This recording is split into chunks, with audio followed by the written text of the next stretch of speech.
Why, hello. Good morning, everyone.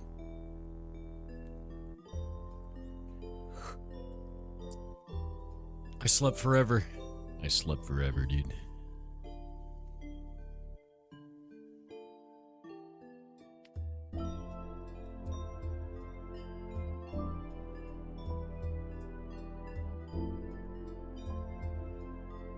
Hey, social. God damn it, dude.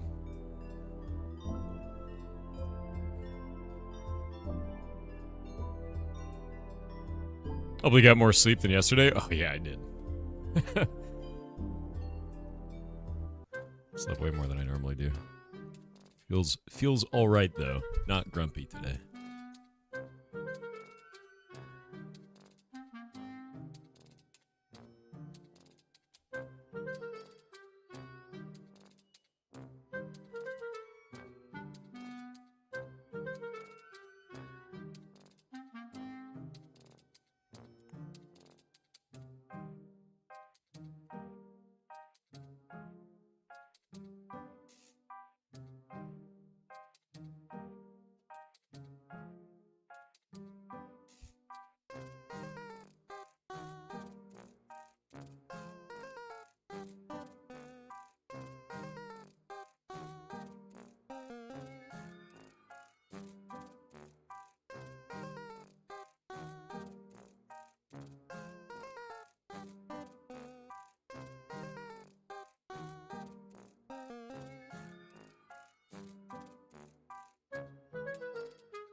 Slowly waking up, dude. I'm gonna go wash my face. Then we're gonna get started.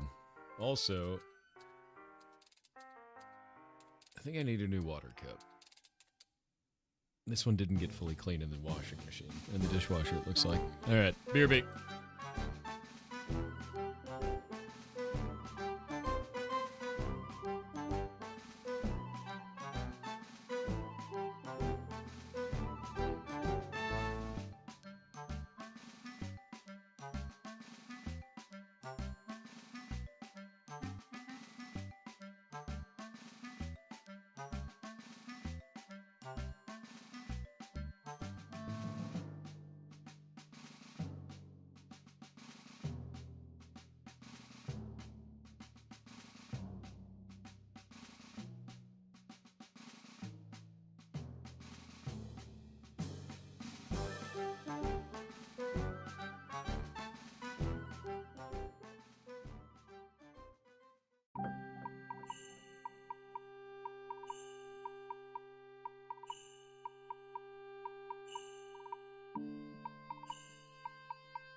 Alright, I've returned.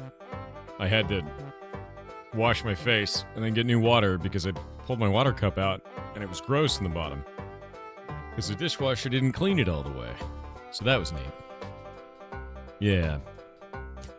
I was like, wait a minute. I don't want to drink that, dude.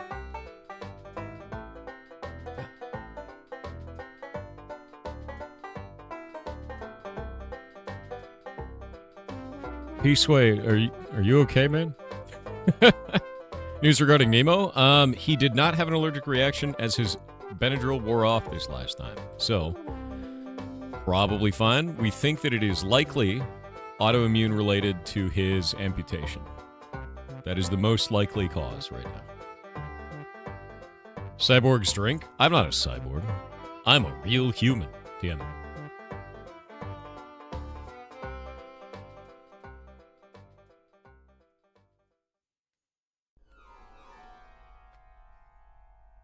Yeah. When you amputate a limb, sometimes the body goes, let me put my immune system everywhere. And then the immune system's like, what do I do? Let's kill that. It's great. Is he still being active? 100%.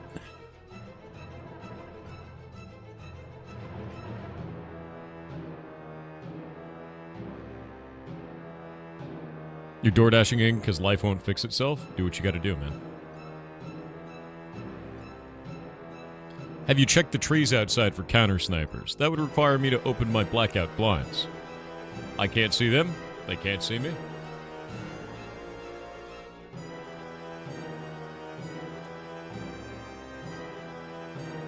Instantly becomes not my problem.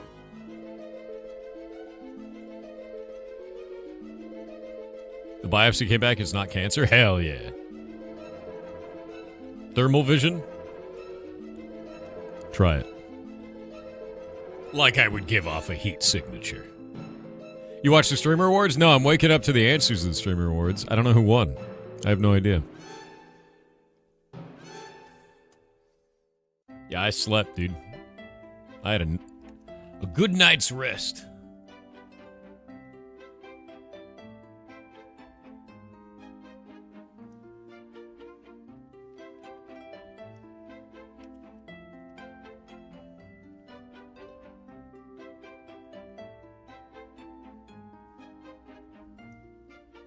Do you guys want to see the funniest ferret photo I think we've seen? Shay has decided to start doing TikTok lives over the phone during ferret playtime. You go grab this. I exist. Kind of. And this photo was taken.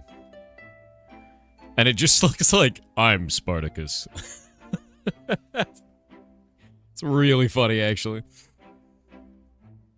So many. From the side angle, it looks like a throng, dude. Yeah. It's funny because it looks like a crazy amount of ferrets in a small area. But if you actually see the room, they're all just playing with each other in one little area. It's a whole bowl of ferret ramen? Yes. I'm Spartacus. A mass of ferrets, yeah. But yeah, Nemo's doing okay. He, the reaction is likely going to be autoimmune related, meaning that his immune system is doing it. Makes sense. That's kind of how it works. When you get an amputation, this can happen. Is this soup a swarm? It's definitely a swarm. It's swarm-like, for sure. It's quite funny, though. Alright. I got stuff to build. I got TTS to do. I got a brain to reboot. I don't know what Shay's TikTok account name is. Rymaxolotl said cheer 500 greeting almost biblically accurate Mariah Carey. "'Tis I again, your ARC nemesis. Who, just like Spider-Man, can climb the outside of the control tower on damn battlegrounds now that I have the snaphook blueprint, in my dreams. Unlike Spider-Man, I carry jolt mines and a sniper rifle for purely good deeds, I promise. Anyway, Incrolotl is coming along well. I almost feel it's ready for a feedback itch.io page soon. Also, did you see the expedition rewards? I'm not sure, but I like cosmetics." I have not seen it. I haven't seen it at all. I literally just woke up and I was dead to the world. Hey! The database is populating with buffs. It's working. It's working. Hell yeah. Okay, water breathing is going through. We've got it all labeled by player UUID. Everything looks good, man. Everything looks really good. Hell yeah. I'm really upset that 0.6% of our code base is now TypeScript, but it was a necessary evil.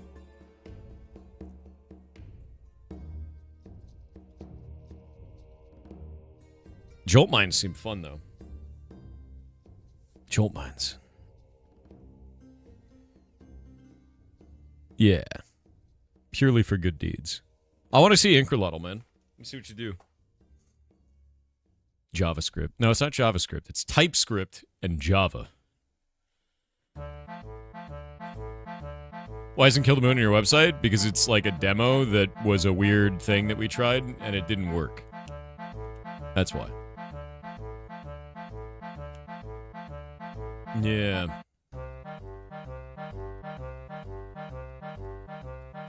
Kill the Moon is something I want to work on after Heartbound, anyway. So. You wish to kill the moon? Yeah. Same. People are mad that Burnt Peanut won Best VTuber? Why? Wait. You mean to tell me that after the Streamer Awards, people are somehow angry that a streamer won in the Streamer Awards? Say it isn't so. Yeah, unheard of. Yeah. Who could have known that this would be the case, dude? Ridiculous.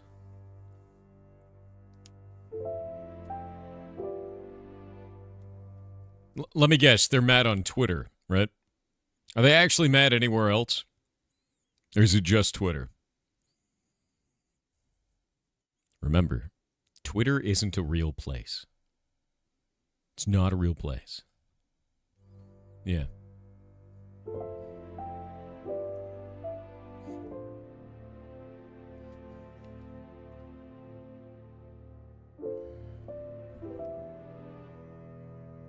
Yeah, no, I'm going to be honest with you. I think QT Cinderella gets way too much hate for something that she does that is objectively a good thing for the streaming community. I think that there's way too many egos on the line when it comes to award shows like this. I think it should be a thing that streamers realize that even being nominated is a massive honor. I think it's a really positive thing. And I think that if your community is turning into horrible behavior and vitriol over another streamer winning over you or you not being nominated, I think that really just reflects on you as a content creator rather than it does on them as a community. Because it means that you've fostered a community of people that are more willing to attack others instead of be proud of someone within the same area that you are being brought up at the same time. I think what QT does is really, really good for all streamers. I think the Streamer Awards is a positive force inside of our space, when generally there's not very many positive forces. I think a lot of the times in the streaming community, it's very parasitic, it's very piranha-like, it's very bucket of crabs. And I think that things like the Streamer Awards help to break that, at least for a little while. Yeah.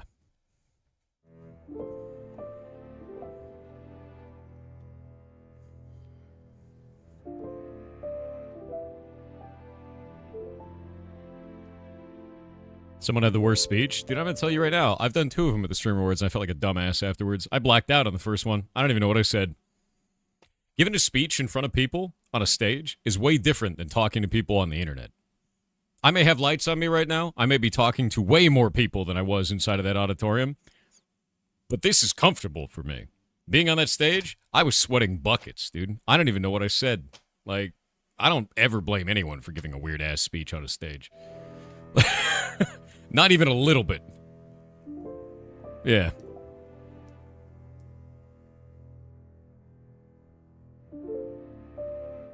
We're not in the room with you? You might be.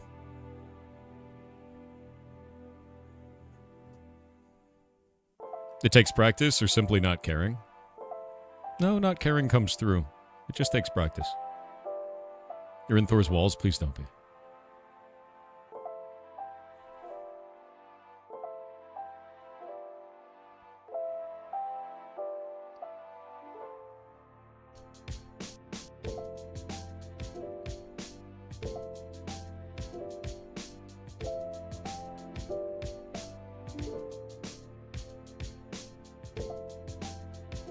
Yeah, talking to the camera is way different than a crowd. That is true. But I'll tell you one thing, is if you stare at the camera, it makes people really uncomfortable. Doesn't it? That's pretty fun. I like that. Yeah. Yeah.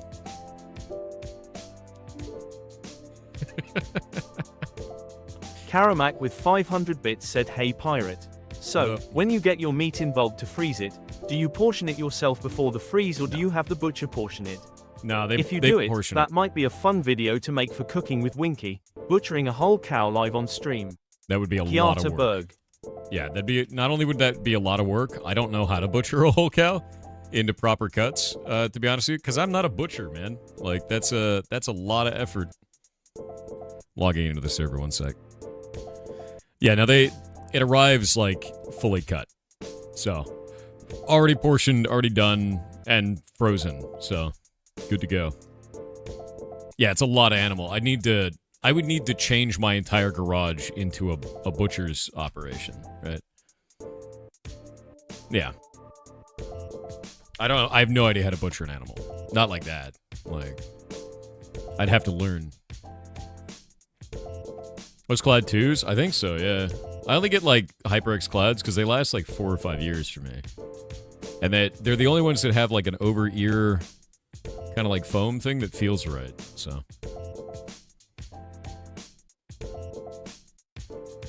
Sorry, what? What do you mean, Purple? Butchering? Oh, we were talking about butchering a cow, dude. You must have hopped in the middle of the conversation. Yeah, the food safety involved with butchering a cow, I don't have a space for that. Like, I don't have that. Aren't you teaching us to get learnt where we can? Yeah, but, like, you're talking about a multi-thousand-pound animal. Where am I going to put that? How am I going to handle the food safety? Where am I going to get I'd have to go buy the tools. I'd have to get the skill for it. Like, that's not a big like, start with a chicken, right? You know, like... that's something you build up to. That's like the final boss of butchering, I feel like. The whole cow.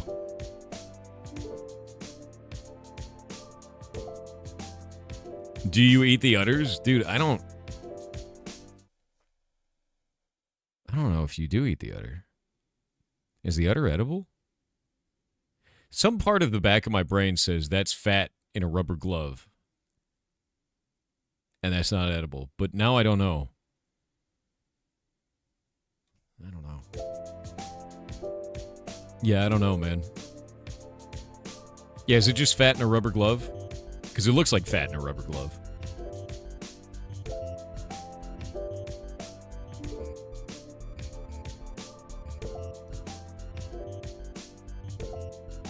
Google says you can eat the udder. Most U.S. beef is steer, not the cow. Yeah, that's true. That is true.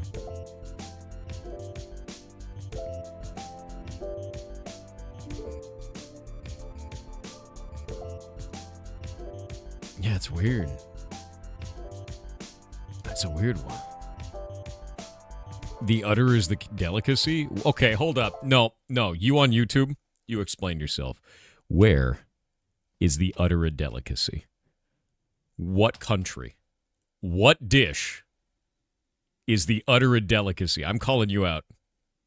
Sounds like bullshit, dude.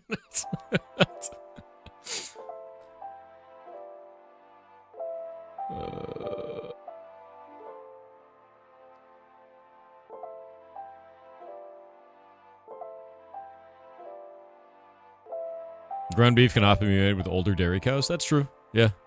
I mean, it's like lower grade beef or whatever. I made burgers the other day and I put mustard powder, paprika, fine powdered garlic, onion powder, and cumin in it. And it was delicious.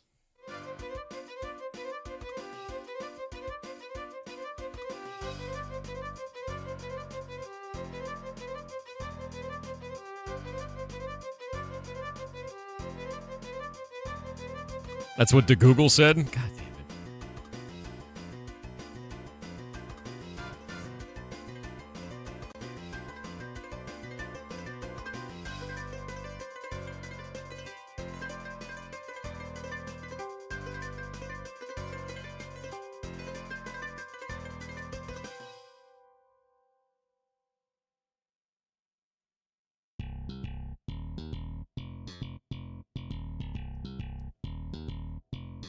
I just realized I gotta check my email. Oh, what in the name of shit?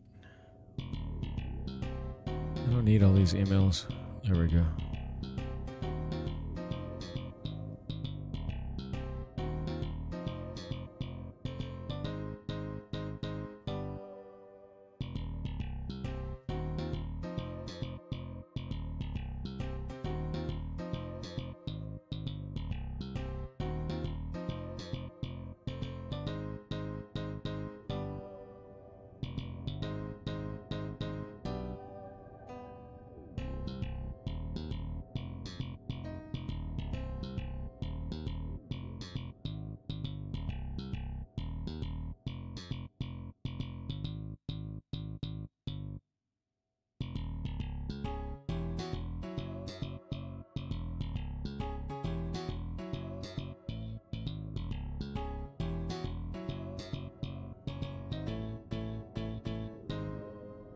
One moment.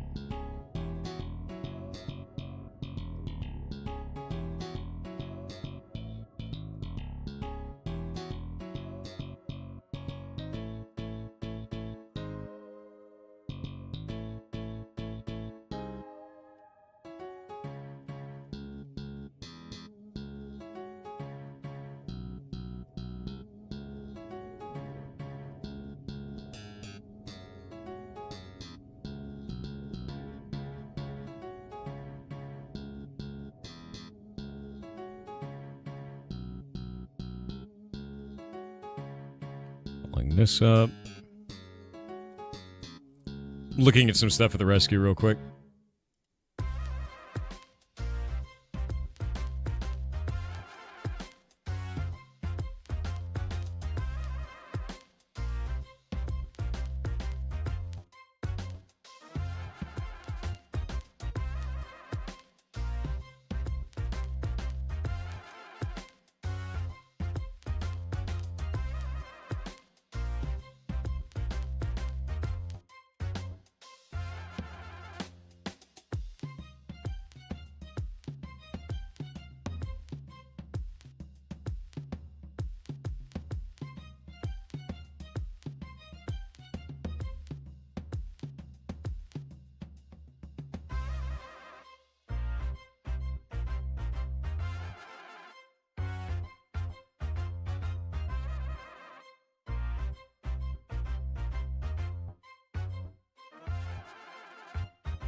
All right.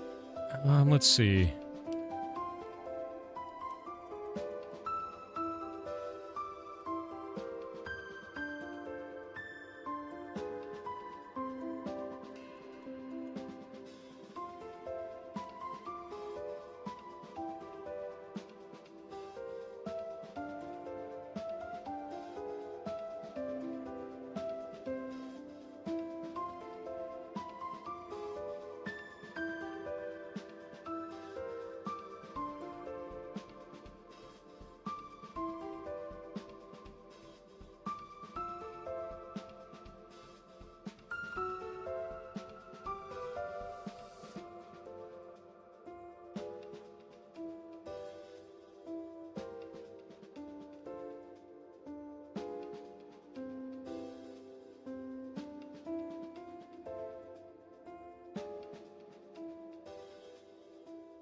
I'm talking to the contractors about what kind of delivery trucks we'll have to the rescue. They were worried we were gonna have like big rigs and shit. I'm like, no. it's gonna be like normal cars and maybe a pickup truck, you know. By the way, if America legalizes those tiny little like Korean trucks, the Japanese and Korean trucks, you know the ones, the tiny truck. Let me pull these up. I think it's called a K truck. Yeah, K truck. You grab these. They're so tiny. Apparently, there's talk that they're going to legalize these.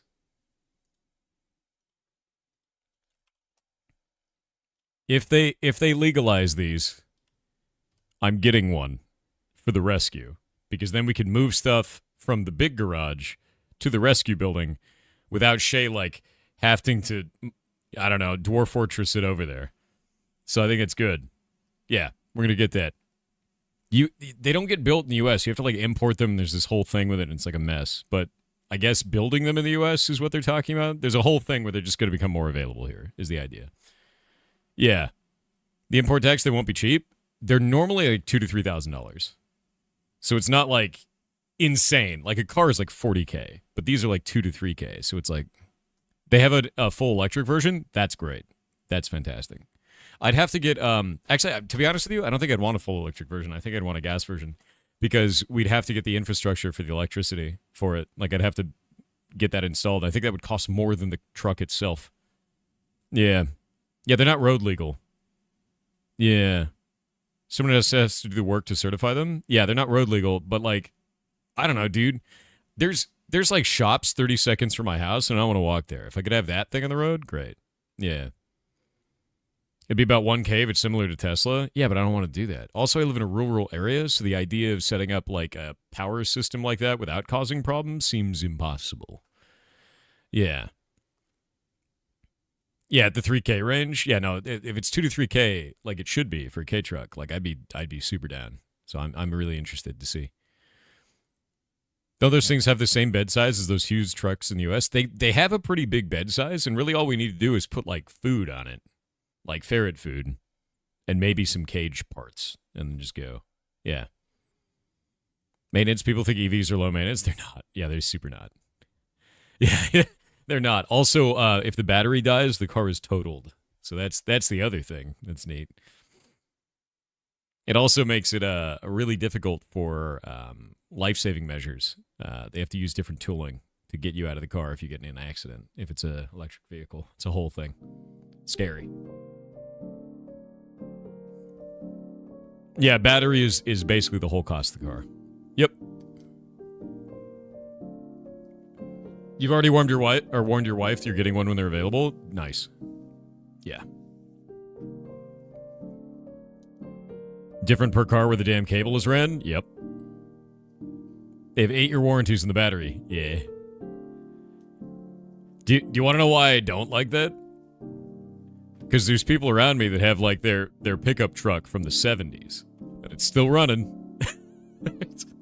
Can't get that with an EV, man. That's the only complaint I have about them. It's like 8 to 10 year warranty on the batteries. Yeah. I actually had when Toyota hybrids first came out, I had a first edition hybrid, and the battery eventually did die, and it totaled the car. So that was that.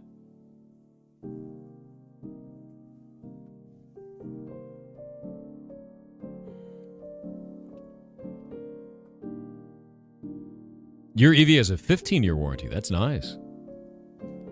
That's really nice.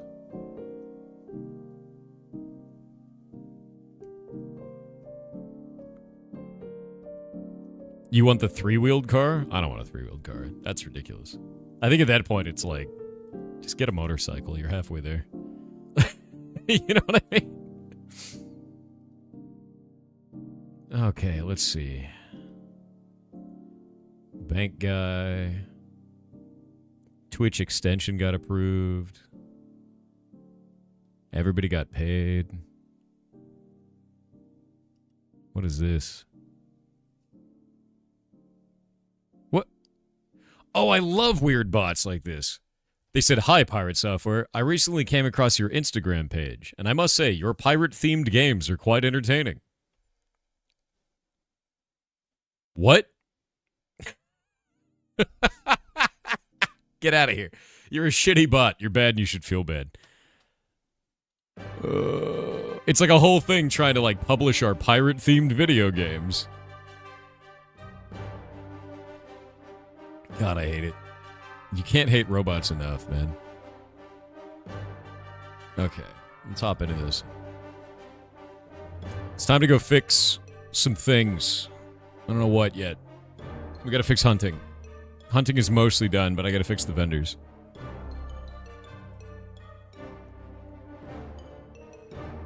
Okay, Resource World is still there. We're going to get rid of Potato World as well. That's got to go away. The old plugins.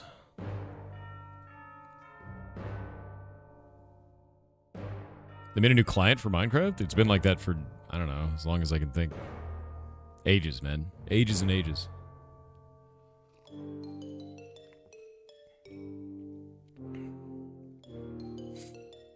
With the changes to hunting, what's the purpose of a hunting knife? Hunting knife now? Should it be a Slayer Claymore? The hunting knife gives you bonuses to hunting. So it gives you more hunting experience. I'm gonna be making it so that hunting certain monsters will actually give you XP for hunting. It's also going to give you bonuses for hunting drops. So all of the drops that you heard about with hunting, all the ones that I added, those are all dependent on your hunting skill at time of kill. So if we go into core, and I'll go pull up professions, I'll show you what I did with this, right? But the idea is that you want to hunt monsters. And if you don't have hunting skill, it's very, very low drop rates. So if we go pull this up, and we do... Where is it? Hunting. We take a look at this. You can see that there's a 1% chance baseline drop rate for the item. And then after that, it is your hunting skill times 0.1%. So if you have 10 hunting skill, you now have 2% drop rate. If you have 100 hunting skill, you now have 11% drop rate.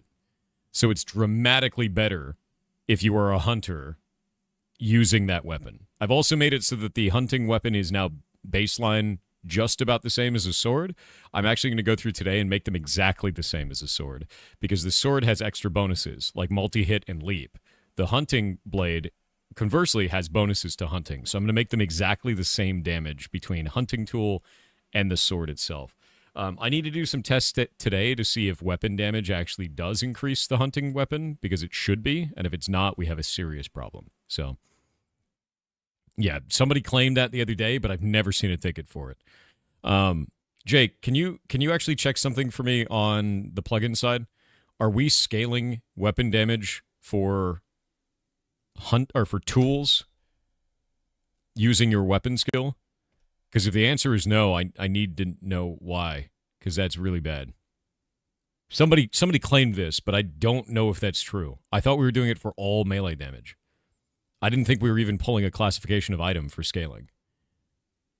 I think it was everything that wasn't a unarmed attack, if that makes sense. Like, I'm pretty sure that's what I wrote originally for the crit system, too. It's on the logs. They tested this after the claim, and their claim turned out to be false. I thought so. Like, I was like, dude, I remember writing that. There's no way. And I started second-guessing myself. Okay, their claim turned out to be false, and then they just didn't say anything. Got it. Cool. Good. Because, like, I wrote the whole system for applying crits per weapon damage type. I wrote the whole system for applying crits, like, across everything. And, like, rebuilt that entire combat section of the Java side. And then I was like, how... Like, was there an item classification I just wasn't aware of? Like, and I was, like, trying to think back through it, and I couldn't find anything. And I guess it's false, so that's good. I was like, dude, started freaking out. So today I'm actually going to buff those hunting tools. We're going to make them stronger. We're going to make them exactly equivalent to swords.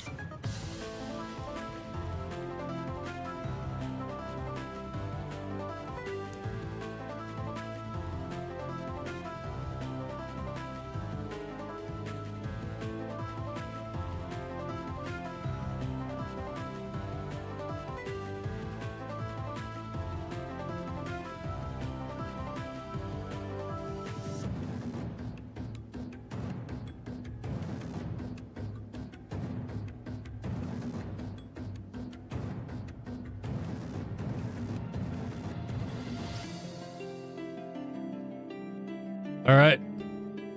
Let's see. This is 6 damage. This is 4. It's now 6. Done. I think I'm just adding 2 to each one of these. I think this is going to make hunting a lot better feeling. Like, a lot better feeling, honestly. Because I think that was such a big problem for hunting.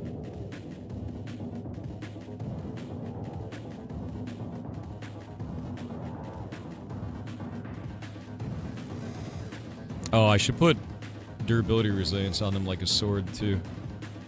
Actually, to be more durable. I think that's fine. Yeah, I think that'll be fun. Thanks for letting me know that they found out that it was a false claim on that, because, like, I have been... The whole last night, as I was going to bed, I was, like, overthinking this, trying to figure out, like, is that true? And I just didn't have time to work on it. It was stuck in my brain. Alright. I think we're good.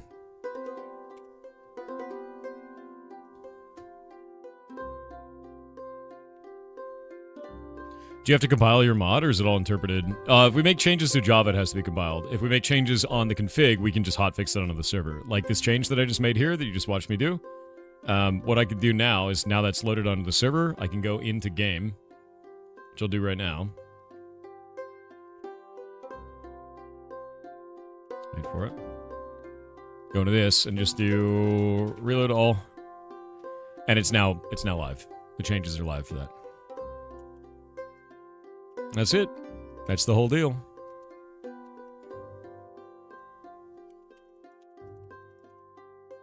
Done.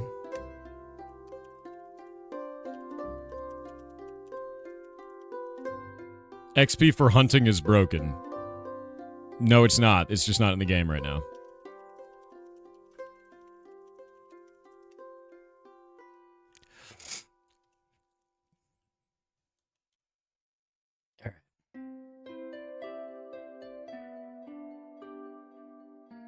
Make good stuff happen? You make good stuff happen.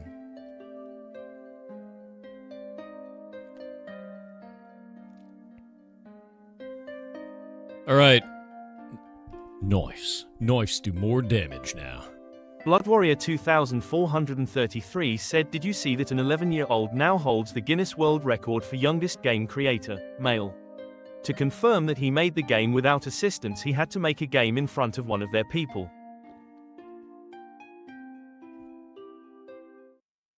Like a whole game?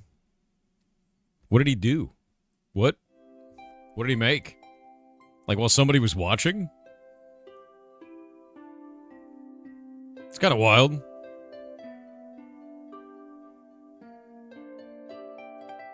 By the way, I found a really insane game last night. So as I was going to bed, I saw this weird ass game on my timeline, and I have to show this to you. This is nuts. I didn't even know this game existed, but I want you to see this. Because this is cool. Wait for it. With trepidation. This place wrong. This place not right. You say that about every place. With insistence. Wrong. Smell bad. It's a rat that talks to you. Smells the same to With me. urgency. Move. Now under. Hide. Okay. If this With isn't growing going... impatience. Be quiet.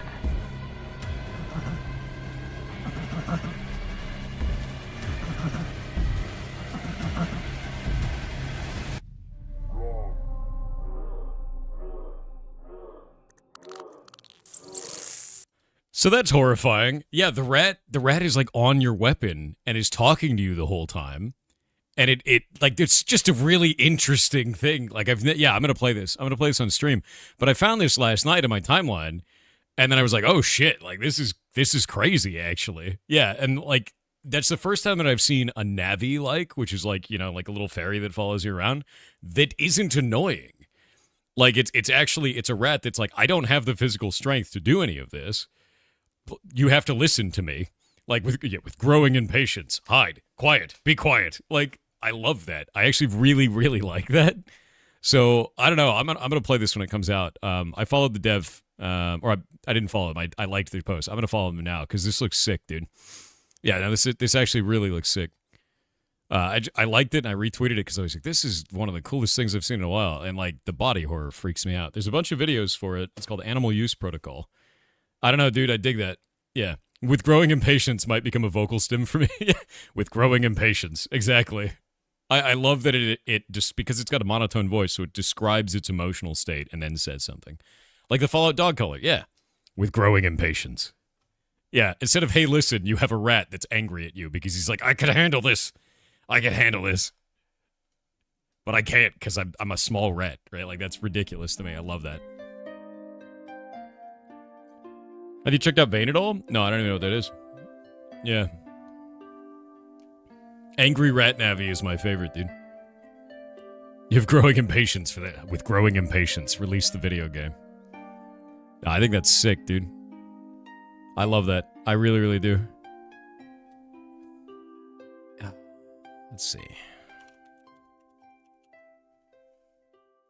But no, I wanted to share that because I just thought it was awesome. Legitimately so.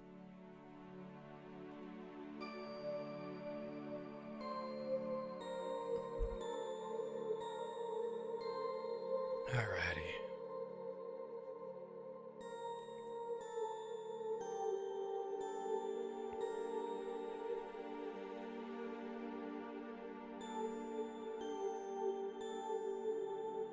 Done. Alright. You just missed something very cool? Yes. It's on my Twitter timeline, though. I retweeted them because I want them to get more seen because that shit's rad. Subject of animal video games. I want Kitten Space Agency to be done already. Oh.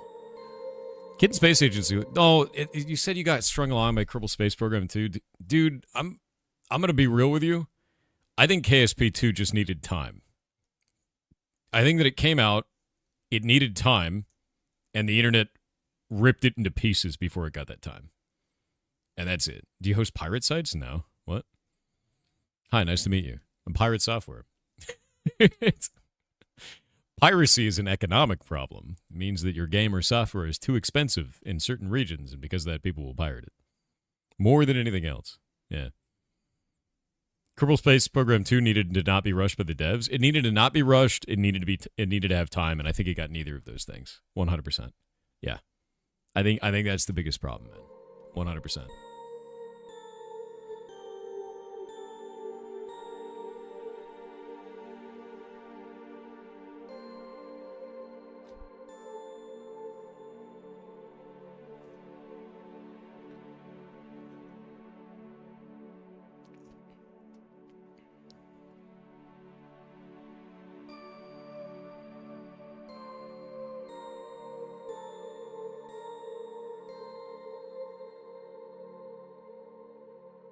There's free Warframe codes going around? Wait. War Farm codes? Are you taking Warframe or War Farm? Like, what? What? I don't know what you're talking about. Alright. Let me think about this. So now we need to figure out how we're giving XP for hunting skill. If I have it so that XP is on the gear, we need it to drop off of monsters. We need a little bit to come off of monsters. And I think there might be a way to do this. That is interesting. I'm trying to think here.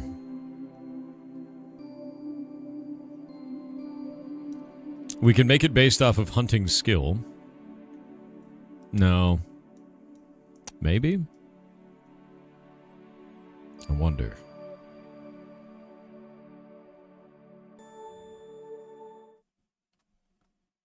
I have a weird idea.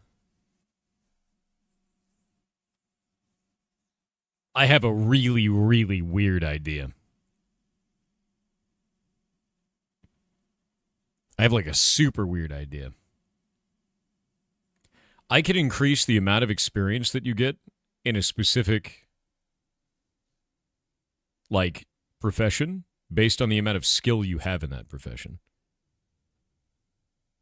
So that way, players who don't spec into hunting still get a very small amount of hunting experience for killing these types of monsters. But players who do spec into hunting get a lot more. The only problem is, by tying the amount of experience that you get in hunting to a monster, I'm incentivizing mob grinders. So they go out into the world and they build like a monster spawner kind of a thing. Which I think is not good for the game. Legitimately so. I don't think that's beneficial in any way.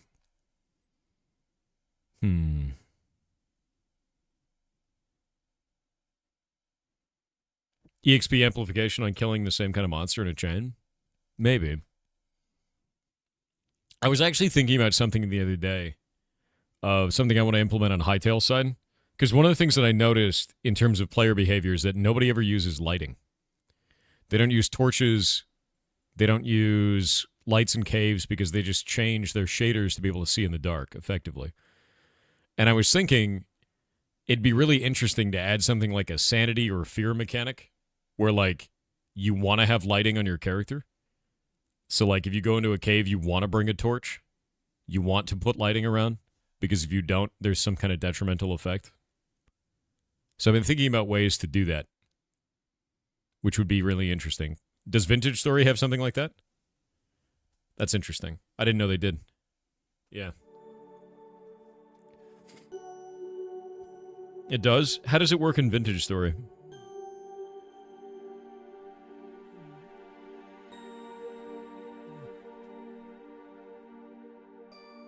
Yeah, like Amnesia style, like sanity meter would be really interesting.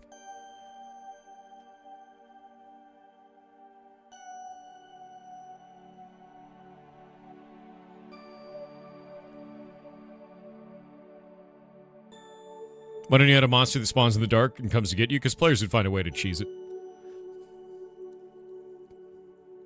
Your favorite thing about Hightail lighting is that it's colored? Yeah. And that you can RGB it. Yep.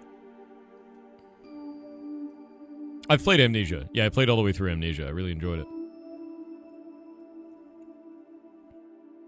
There are unstable areas that drain your sanity and underground drains. Underground drains it as well in Vintage Story. Really? Interesting. I just want to play that even more.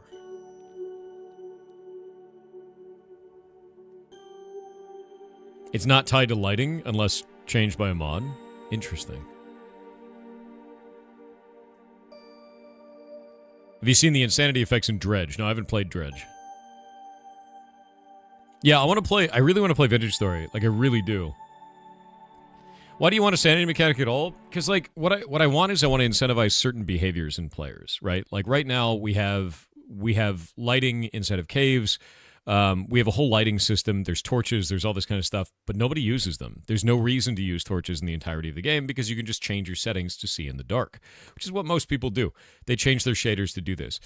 I want to have more of a dungeon crawling experience where lighting actually matters and you need to use that or maybe bring a torch with you to be able to see. So, like, I want to incentivize players to be able to do these types of things and gain rewards for doing it. And if you don't do it, maybe a drawback of some kind would be kind of interesting. It makes it so that you have to think about going into that cave. And I want to, after I do that, I want to increase the amount of rewards in caves. So that way, overcoming the difficulty of going down underground will be rewarded, right? The idea of bringing a torch with you is a benefit because you're like, I could get more loot if I carry this item that allows me to get more loot. Does that make sense? It becomes a positive feedback loop of overcoming a challenge for the player. Some sort of a bonus in a lit environment. I would say something like that, yeah. Like you can see well or some shit, right? It means that you want to carry torches with you. Can you just carry a torch in an offhand? Yes, but that's a choice. Because if you carry a torch in an offhand, that means you're not carrying something like a shield or your class item. Like there are benefits and drawbacks to carrying something like that. Generally, you'd want to light the area, not just yourself. So those are important mechanics to think about. Torches should be, I think they should matter, but it's not something that matters in the game right now. These are things I'm thinking about for Hightail. First time you encountered sanity mechanics was Eternal Darkness on GameCube. I love sanity mechanics. I really do. No, I don't like drop luck. Drop luck sucks, dude.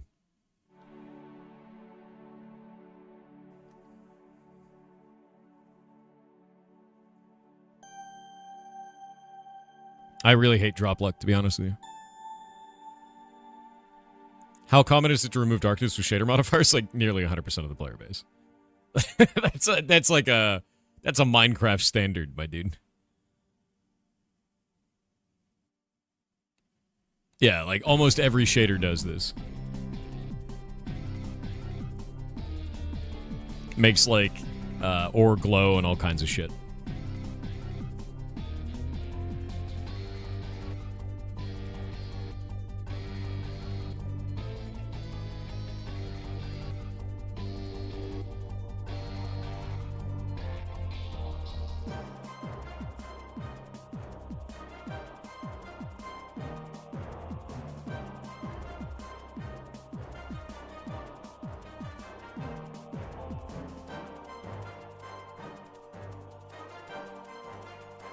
Winning on ads.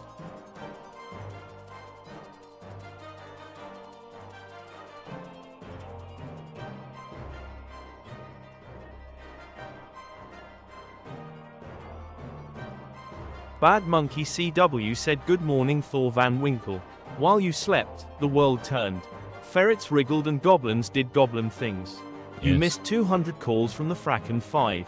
They need to set up a pre-meeting about the meeting discussing how much oil to dump. Also, the goblins fed the mods many loaves of bread. You were sleeping and no one could reach you while giants bowled 10 pins. You thought that was bread? Yikes. Aquadictus has obtained the cursed quest. A Oh. poll has begun for chat to decide their fate. Decide their fate. Decide their fate.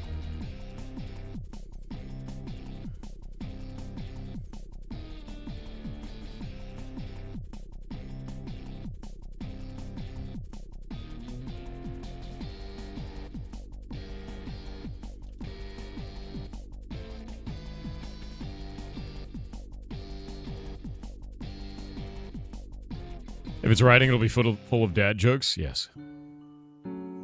A Wellington is just filled bread. A Pop-Tart is a Wellington. A corn dog is a Wellington.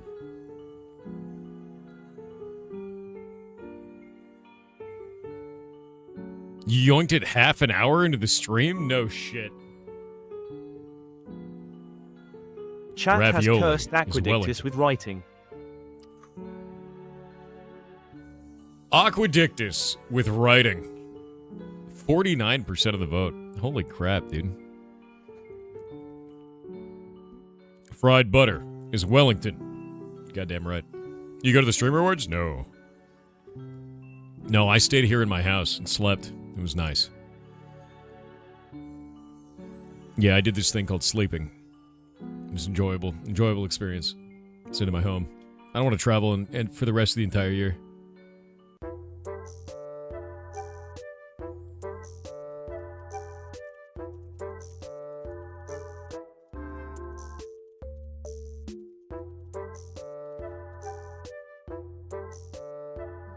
Let's see.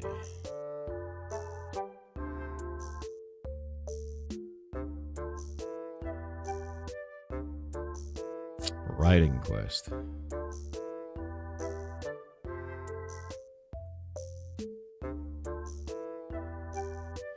Writing quest.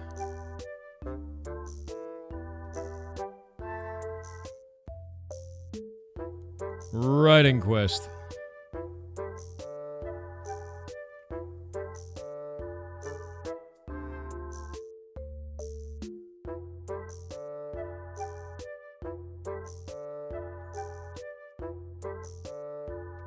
Write a travel journal for Block Ape? No. It's gotta be cursed, dude. It's gotta be a cursed thing.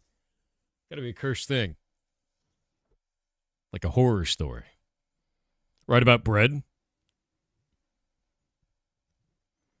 You should write a short story of one of the moderators. Let's say Jake, trying to bake bread, and it all goes wrong. In the whatever the most horrible way possible. It needs to be horrific. Like a grimdark, deep horror story of a moderator trying to bake bread to get around the no bread restrictions for the mods. Do that. How's the game dev going? Good. I've updated all the hunting tools today to do more damage. So they're directly in line with swords in terms of balance. Yeah, Eldritch bread, dude. That'll be it, Aquadictus. One page long. You set the oven fire and then walked away. Get out of my house.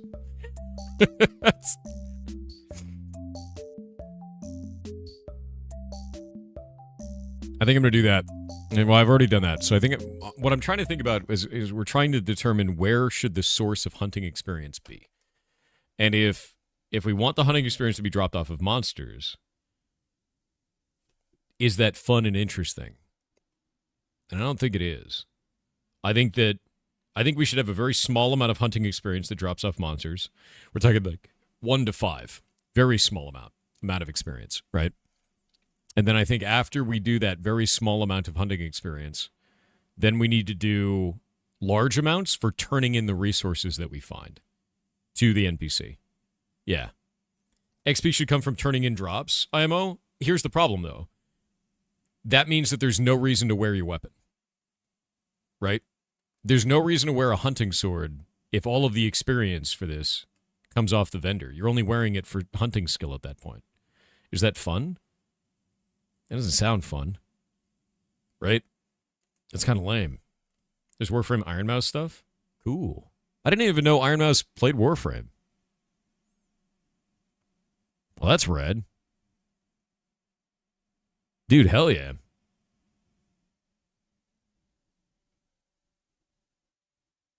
Cool. Yeah, red.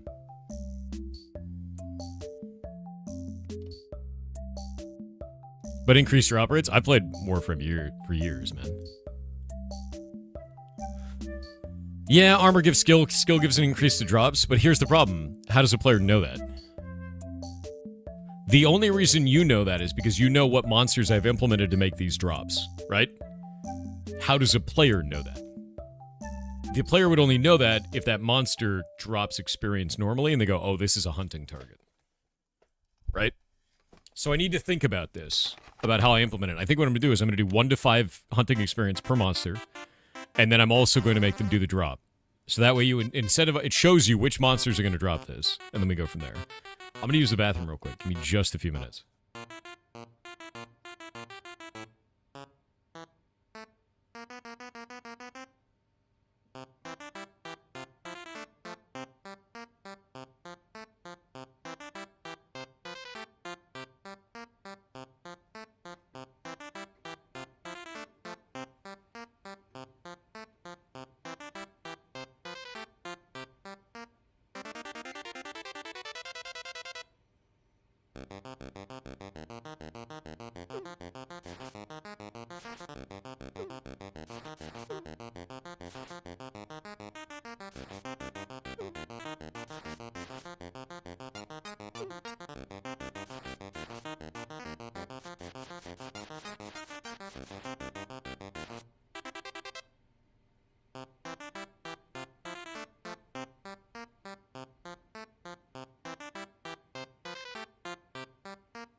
I've returned. Was yelling at Shay to go to bed. Shay's been up for 48 hours. Is currently laying on the couch watching TV. Shay needs to go to bed.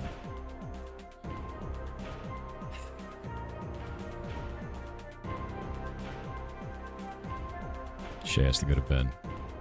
Shay has to go to bed. Who's Shay? The lead caretaker for the ferret rescue. The reason why is because we have two ferrets that are spiraling right now. We have Jack, who keeps trying to crash because he has insulinoma and has to be watched. And then we have Nemo, who's like, I'm allergic to something. I won't tell you what. And that's basically what's happening right now. So every time Shay's about to go to sleep, one of them has an emergency. And it just keeps happening over and over again. I was like, look, you're going to have the emergency if you don't go to bed. So stabilize them, go to bed. We'll figure it out. Yeah. Yep. How often does she have to yell at you to go to bed? Never. I just go to bed.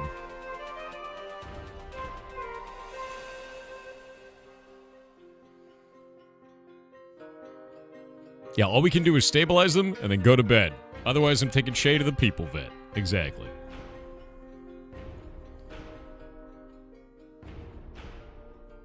How's Snowberry doing? Snowberry's doing great, dude. Like, she hops around. She's totally fine. She was out playing the other day. We're trying to find a social group for her. She wants to play with others, and others don't quite know her yet, so they can get kind of in tussles and stuff. So we're figuring it out. I think she is actually out right now. Let me make sure. Good old ferrets.live.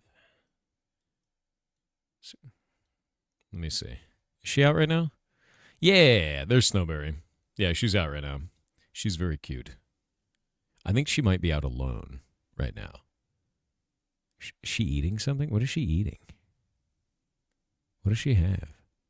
Did she get a munch from over here and then bring it over here to eat it? Why are they like this? What are you doing? No, she's eating something. She was anyway.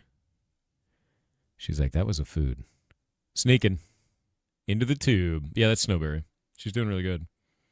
The rescue is in California? No, they're illegal in California. We live up in Washington State. We're in rural Washington because there are heavy restrictions inside of Washington based on which region you're in, and we have to be in a rural area in order to run the rescue without being afoul of county guidelines. So the rural area allows us to have an unlimited number of small animals inside of one property, and it allows us to not have to care about that. Wiggling. Oh, who else is out? Who is that?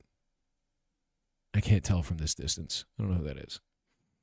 Yeah, Nemo only has 3 legs. Yeah, that's why people say he's 3/4. And Snowberry's taking a dump on the floor. Oh, wait, she moved on to the puppy pad. Good job, Snowberry. Is that beef and cheese? Is that beef? It looks like it could be beef. You might be right. Yeah.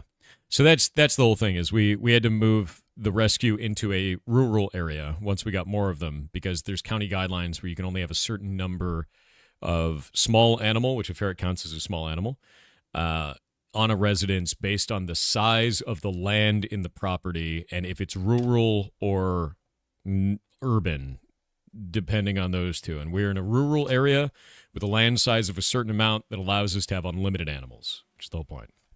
What is that, pen? Do you mean this thing? It's a big, like, plastic barricade. I don't remember what brand it is, but there's, like, a little door here, and then we just walk over it kind of a thing. And then there's a pen back here for the oldies, so the old ferrets can come out, they can use the pads, and then they can eat and then go back into their bedroom. Because if they don't, they just shit all over the floor and then roll in it because they're old. Like, that's it. King County sucks for that kind of thing. Yeah, we're not in King County, thankfully.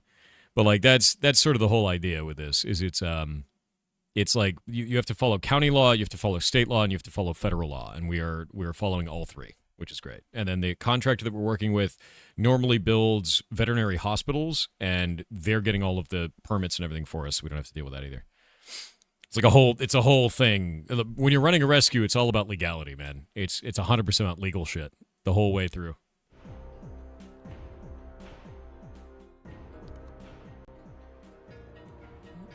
Probably allergic to something that's being investigated. We actually think it's an autoimmune condition, and we think it's related to his amputation. The reason why is because No environmental factors have been causing this whatsoever, and normally when an animal gets an amputation, there are chances where it causes an overabundance of immune response, and then that doesn't go anywhere, so it attacks itself for a little while, and that's what it seems to be doing, is it's just a reaction to the amputation. At least in ferrets, it makes sense. That's what the veterinary thinks.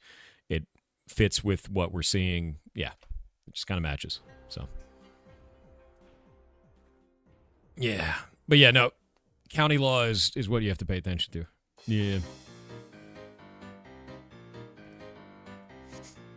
Zagreus19 said, "Good morning, Mr. Software. What made you want to make a ferret sanctuary?" I just like them. There's like a couple of things in that. I think that I grew up in California where they're illegal, so I couldn't have one. When I moved to Washington State, I was like, I thought they were really cool animals because they love to steal. They love to steal. They steal shit, right? And got two from University of Washington, and that was Lokian snails, and they were awesome. They're just like crazy little dudes, like really, really active, really personable, awesome creatures, right? They love to bite the shit out of you, though. But I really liked them, and then I found out, like, most people can't take care of them. I started to look more into other ferret owners and, like, see what was going on there, and, like, see that people have really big problems with medical expenses for them, and, like, we didn't have a whole lot of money at the time, so we had a very small amount of ferrets, right? And it was just like rescues that we had gotten from laboratory, and that was it. And then the community really wanted to see them, so I was like, okay, yeah, we could do that. Like, maybe we put a camera on for them, and I made another channel called Ferret Software just kind of on a whim, you know, because the community just wanted to watch them. I was like, cool, let's do it. And I set it up to watch them, and then, like, it got affiliate, and I was like, cool, I guess we'll set a monetization on it, because people were like, I want to sub to it, I want to do this. I was like, all right, yeah, we'll do that. And then it made so much money in 1 month from ad revenue that Twitch demonetized the channel and accused us of ad stuffing, which is like they thought you guys were botting views to get ad revenue. So I had to reach out to Twitch, and I was like, yo, that's not happening. I'm a partner on the platform. You guys have mislabeled us. It's just our community watching the animals that are part of the community, and like we worked it out, and then Twitch remonetized us and sent us all the money, but it ended up being a lot. Like it was a lot. It was enough that Twitch took notice and banned it, right? So like after that, I was like, well, what do we do with this? Like, this is crazy. What if we saved more of them with this? Like, what if we just made that a thing? Like, we could just like run a rescue, save these animals, and pay for everything using corpo money.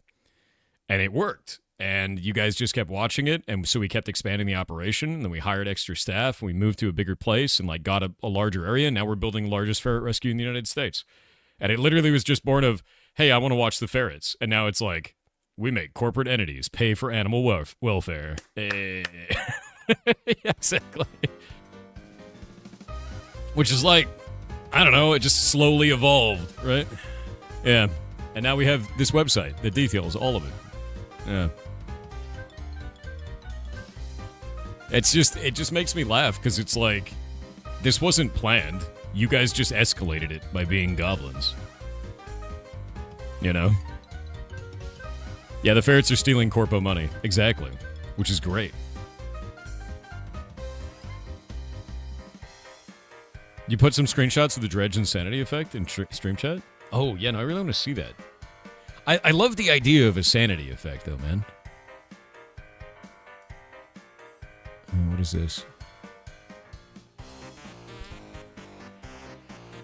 Wait, what? Oh, no, I don't like that. Okay, so I don't like that because it just uses chromatic aberration. Chromatic aberration makes me motion sick. Like, it makes me want to vomit when I see it. I turn it off in every game that I get. Every game that I play, I turn off chromatic aberration when I can. I understand the idea of adding chromatic aberration. Not my thing. 100% not. Yeah. Yeah.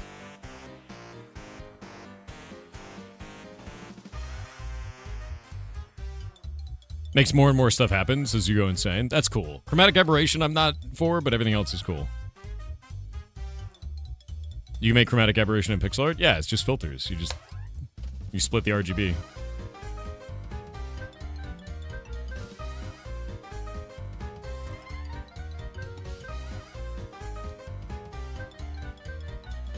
No, don't you dare, Jake. I'll remove that shit so fast. gonna deny that in a code review, dude. Alright. I know how I'm gonna do this now.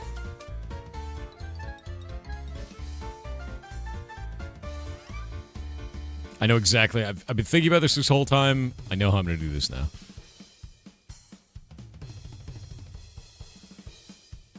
There we go.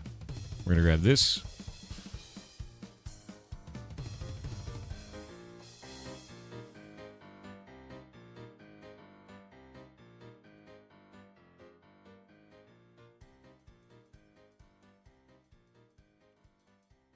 All right. We're just going to make this a very small amount of experience. Very, very small. Very small. Tiny. Small. And I'm going to grab all of these. There's a lot of dudes. And by the way, passive monsters, like animals, will no longer give hunting experience. That is not going to be a thing. At all. Whatsoever. Because I don't want you sitting in a pit of chickens, killing 50 of them at a time. Because I know you. I know how you operate, goblins. I will not allow this.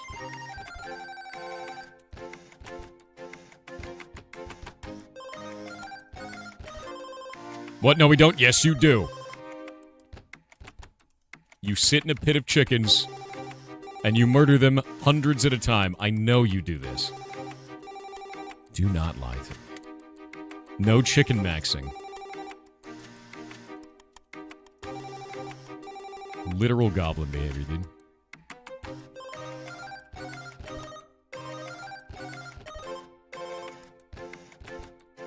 Shay does that, not us? No. Shay does not do that. Shay sleeps. Outrageous behavior, dude. Cypher 7240 with $5 said, I've got an audiobook suggestion for you. Oh? He Who Fights with Monsters. Isekai. Protagonist interprets the world's magic through game UI. So, solo leveling.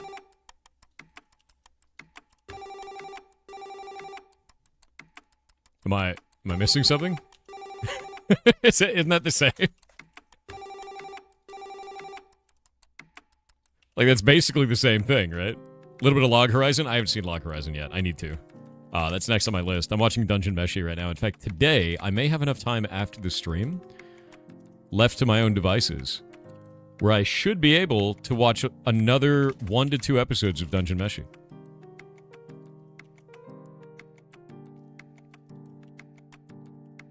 So I'm excited about that.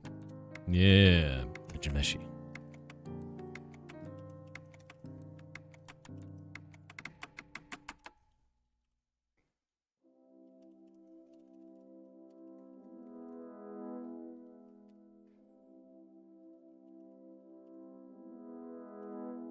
When this is done, we'll go through and maybe look at the amount of experience gain off of each one of these.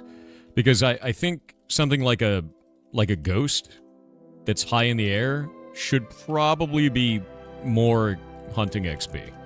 I don't think they should all give the same. You should be incentivized to kill the more difficult monster, right?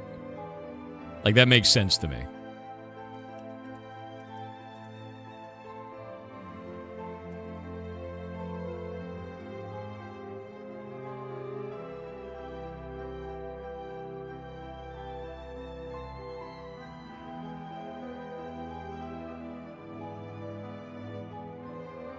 He's an Australian from Earth? Who's an Australian from Earth? I didn't think Australians were from Earth. I thought they were from Australia. Am I wrong about that?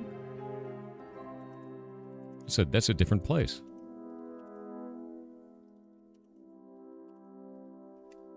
Right?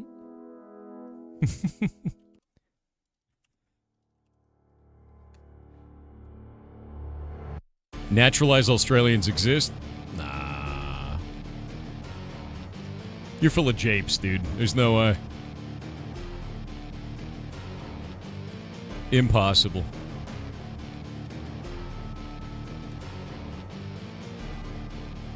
Can confirm we're not from Earth. Draz_Dawnfire we are from said, Earth. "Hey social kitten, so far Indie have given me some new fun games to play like Star Vortex and Deck of Haunts being my favorites so far. Keep up the good work and indie devs, well done. I'll be lurking for more games to see today. Yar Goblin, Yar Kobold." Ah, you're awesome. Did you just say Yar Goblin and Yar Kobold? You're supposed to pick a side. This is the internet. Also, Deck of Haunts is awesome. I really enjoyed it.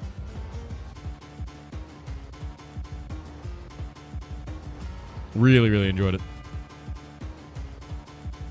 Alright, I think these are the last monsters here. I think we're good to go.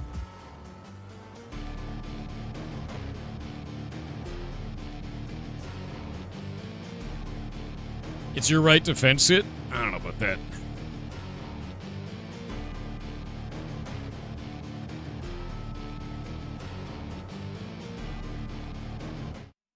Actually. Hey, Jake, do we have an identifier for something? Are you there, man? I have an idea, and I don't know if our system has the ability to pull this data type. Can I multiply this by the monster level in any possible way, or do we have to do that through mythic mobs? When we do kill passive mythic mob, because we're doing that to stop EXP scaling based on level, can I multiply by level?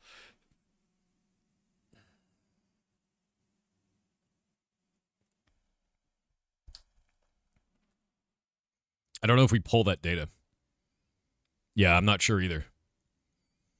Because I know we can pull certain things like your skill, like MMO core stat skill hunting, but I don't know if we can pull the context of the monster's level. Like the context of the monster and then the ID of the actual level variable. And I'm not even sure what I put in the config for that. Don't we do that for EXP calculation? That's over on Mythic Mob side. And since that's done in the Mythic Mob skill system for EXP calculation, actually, wait, do we do that on... I think we do that on core for EXP calculation now, don't we? I think that got changed. Yeah, we moved it out of the skill system. It's in core now, yeah? I don't think it's in lib. It's in core, I think. If that's in core... Professions are also in core, but do we have the ability to pull that? Like, what I'm thinking is, like, we have this down here for, like, MMO core stat skill hunting, right, with the percentage symbols around it. And we could do something like times monster level, right? Something like this. We'd have to pull it out and turn it into a dynamic, but... I don't know if we have something like this. This is effectively what I'm after. Does that make sense? Because what I want to do is I want to do like a value of like 1 to 2 and then multiply that by monster level. Can you write functions in these files? We have limited functionality for that. Not a function itself, but calculations, yes. So I can do dynamic calculations like this, where it's like 1% plus, just basic algebra shit is the idea. To get a value, but not a function, not writing an actual function. As noticed, why you don't have eyes in this emote? I know what you're talking about. What do you mean? What do you mean I don't have eyes in that emote?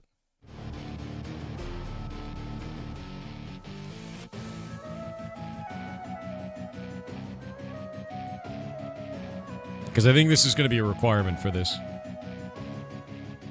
You just check the code, it won't work. Since we pull monster level for the EXP system, can we expose that value at time of kill for this profession? I'm wondering how we pull that at time of kill. We already do this kill passive mythic mob, so it has to be getting some data from the kill. What variables does it actually, what does it actually pull from the kill? Also, I hate this function name. We gotta refactor this shit. It's ugly. Screw it. Wait for Hightail. 1 month away. The more that I think about it, the more I'm like, ugh. But like, we're gonna have it in Hightail and I don't have to care anymore. He used to play MTG. He was a dirty blue player. That's true. Yeah, that's true. Yeah, I don't really play that much anymore. I was looking at Bloomburrow, because somebody was telling me about that one, and it has a raccoon that lights things on fire, which I find hilarious. We play Pee Wee 2 on the 12th. We're doing it in December, so if there's time through in December, yeah. Yeah, Dr. Pepper beans are out of stock, and I'm really sad about it. They're good. Dr. Pepper beans are really good. Bloomborough artwork is so pretty. I saw this one that was like, it's like a raccoon that throws teapots at you that are full of fire. I thought that was hilarious. Yeah, we got to find a way to get this to work based on monster level. I'm not going to put this in here right now because if I did, it would break. So what I'm going to do is I'm going to make all these 1 to 2, and then we'll make these scale by monster level in the future, I think is the idea. Replace 1 to 5 with 1 to 2 in selection. There we go. Want a case of Nuka-Cola? Hell yeah. Hell yeah. How many hours will the show start? In an hour and 13 minutes. And I've got these all split by biome. We'll just kind of go from there. But the interest that I have is to make it so that it scales with monster level. And then also scales the baseline. Basically, I'm going to do a scaling percentage increase by monster level. We'll have it multiplied by the monster level. So if it's a level 2 monster, it'll do 2 to 4, right? Because we're going to multiply it. And then the baseline is going to change based on what monster type it is. So a skeleton and a husk, those are both getting 1 to 2, right? A spider is going to get 1 to 2. Husk is 1 to 2, 1 to 2, 1 to 2, 1 to 2. A Vex will get 2 to 3 because it's a flying ghost. A slime gets 1 to 2. Like things like that. That's basically what I'm thinking about is how do we do this? I'm probably going to actually do everything 2 to 3 now that I think about it. We'll do the exact same thing and replace 1 to 2 with 2 to 3 as a baseline and then make that more. There we go. Wait. Why did that say 57 entries? Are there 57 of these? There's not 57 of these. There is. Oh, shit. Is there actually? There's a lot of monsters in our game. Let's try it here. Yep. 52. There was more that were down below that were getting changed because I didn't do it in selection. All right, good. So what we could do here is we can actually change this and then make it so that it's 2 to 3 baseline and then make it so that the spiders are the same, but the husk, I'll probably make it so that slimes are 1 to 2 because they split. And that'll give a lot of experience. We don't want that to be a huge amount. And then Vex are going to be 3 to 4. So anything that's a Vex in here, we'll do 3 to 4. And the reason why is because those are just, they're scarier, right? Like they just fly. And that's sort of the whole idea with that. 3 to 4. 3 to 4. I could probably just do this with a search replace, but I kind of want to look at how many Vexes we even have. And then in here, we'll do slime. Jake is messaging me. What's up, dude? We'd have to add that. Let me see. Oh, no, we're not doing dynamic main class experience. Let's see. The dynamic on-here experience is just something that exists in the Java. It isn't exposed to config anywhere. That's class and rarity. Okay. We base that on class and rarity. I know I have the scalars in core. Let me go grab that. Scalars right here. So this is the scale factors for the rarity and then the classification of the monster. And then our baseline experience for this. What I would want to do is I would want to do that for in hunting. If we run kill passive mythic mob, which is a horrible function name, and we have to change that eventually, or go to hightail, I'd want to be able to expose the monster's level in this as a variable. That's basically all we have to do.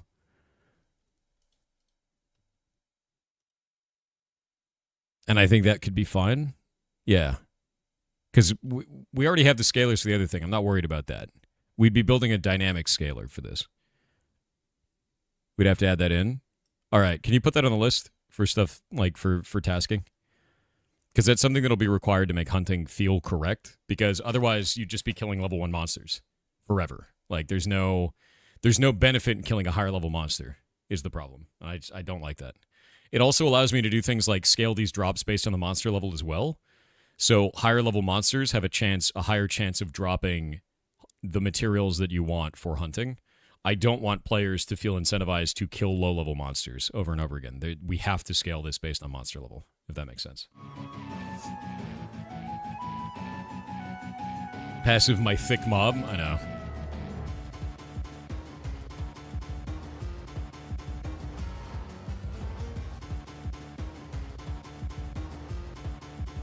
What is next on your task list, by the way, Jake? Now that you've got buffs persisting.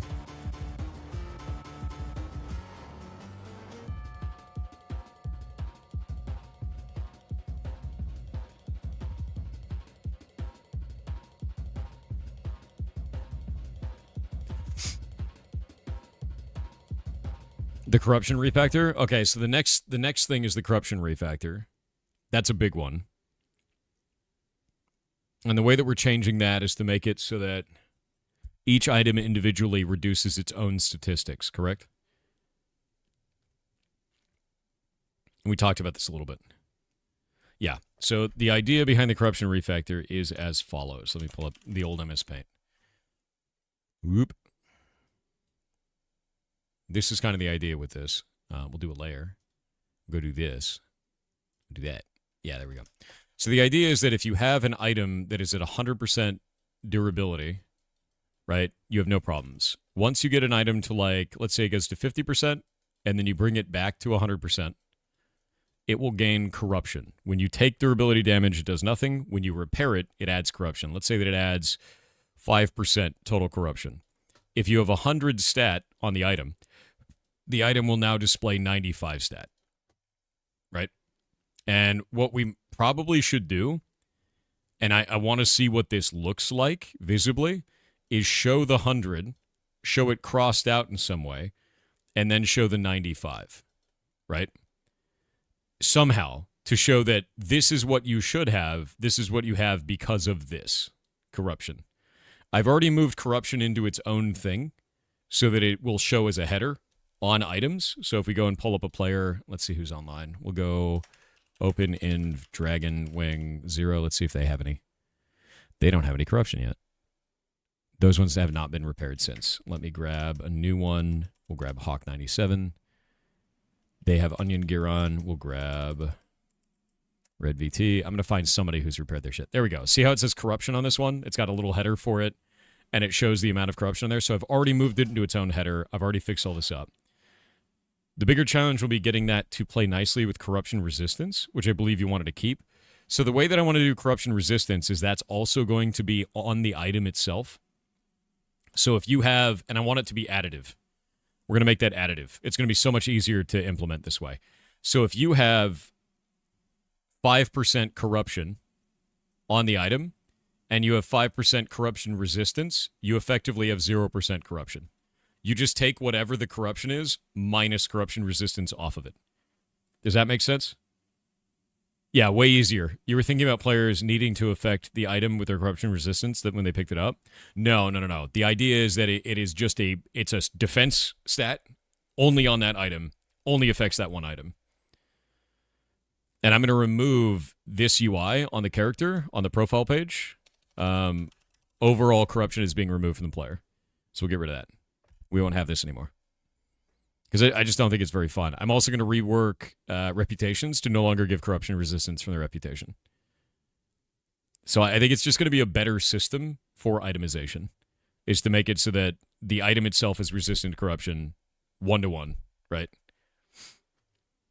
And I think that'll work. Not cool. I think it's easier for you to implement that way too. Like, it's just this value minus this value. Done, right? And then multiply all the stats.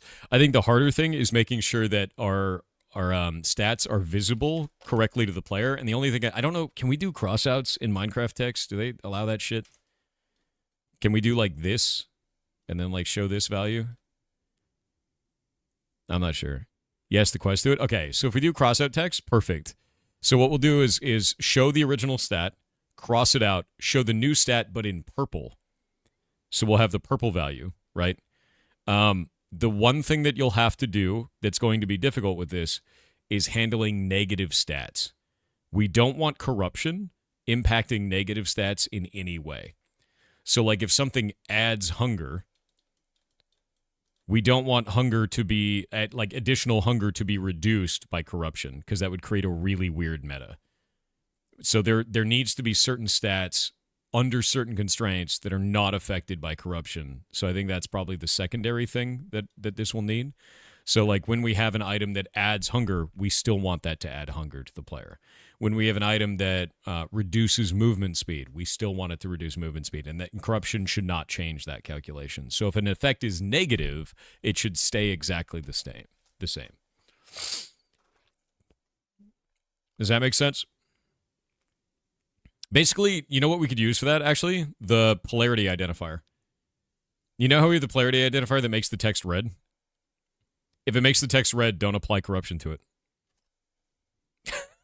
We can literally just piggyback that and be like, we don't have to keep like a documented list of which ones are negative and positive under what constraints. Just be like, oh, it's red? Red means don't touch it. Like, if we could just leave that like that until Hightail comes out, because then we're going to rebuild all this shit anyway. So I think that's fine. Because, like, if we look at this, and you look at these, green stat, corruption affects it. Red stat, leave it alone. I think that's probably the simplest way to implement this. Yeah, Palpatine style, dude. Exactly. Also, this means that food buffs are going to be dramatically more powerful because they will be unaffected by corruption. The one thing that you will lose is corruption on the character will no longer create that cool particle effect that you made. But I guess that's fine, right? That's a minor thing to lose. I really liked it, but I think this is a better system for players, and it's more compelling, if that makes sense. However, this also means that I'm going to likely be increasing the amount of corruption that is applied from repairing an item. So I'm going to look at that. Yeah. Not everything lasts forever. True. I'm going to have to rebalance economy around this. So there's going to be some economy changes when you implement this. What I'll do is I'm going to rebalance the amount of corruption that is added to an item when they use repair powder. I think that's the best way to do this.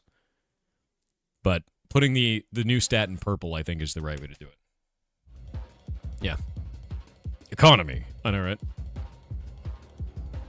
All right, that'll be the next project then, man. I'm going to leave hunting in its current state for now. This is kind of a lower priority pass.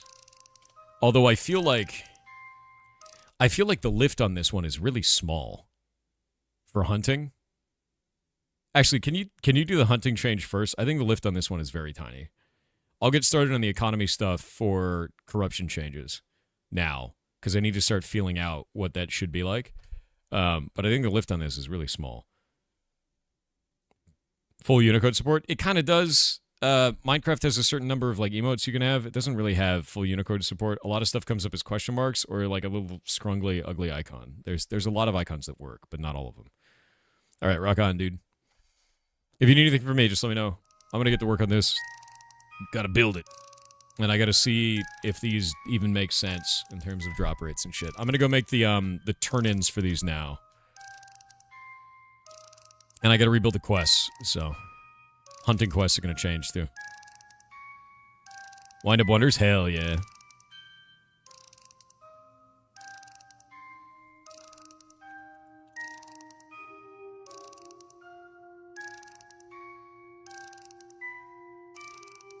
All right. So that's what I'm going to do. I'm going to start the hunting quest stuff. That's the next piece that I have to make not shit. Because it's definitely shit right now. It doesn't make any sense. So, let me think.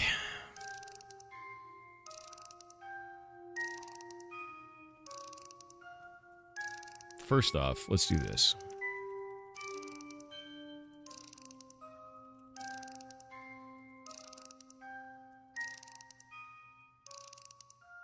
Yeah, before I put these patch notes out, I want to implement the hunting change. So what I'll do is I'll get the hunting quests done real quick.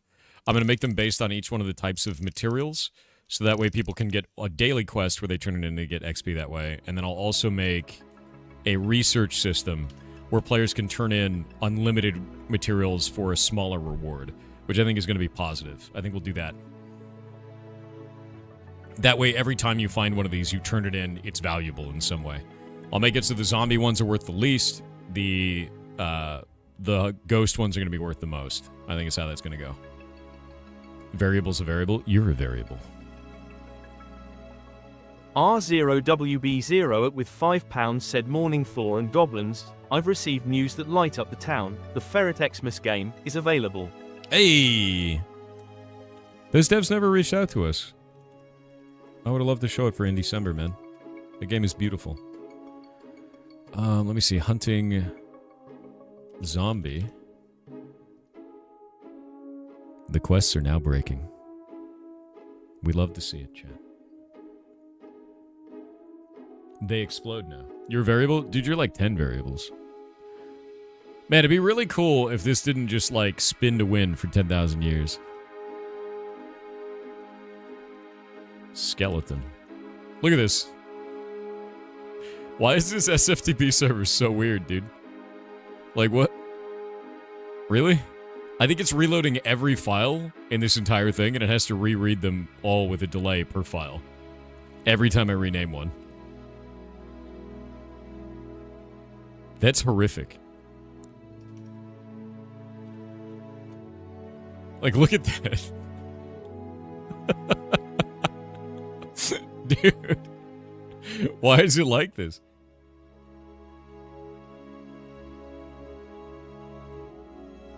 What is this? For some reason, the Streamer Words production team didn't look at people's pre-recorded speech. Jinxie sent in a video of himself in the toilet as his speech. I would bet that they did look that over. Did they say they didn't look those over? Because that just sounds like regular streamer memes. Let me see this.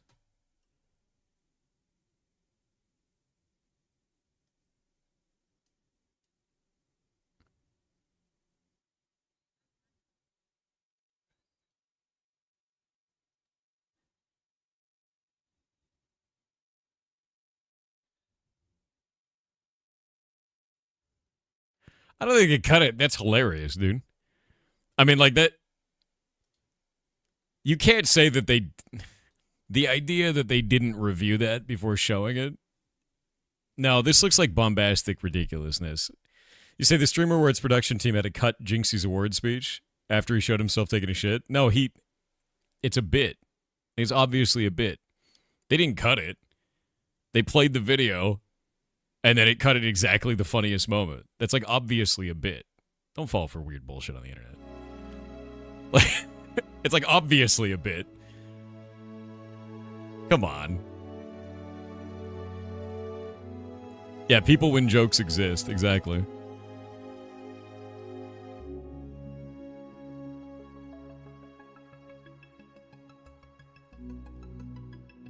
Spider is the last one. Yeah, my guess is that was the entire video. Yeah.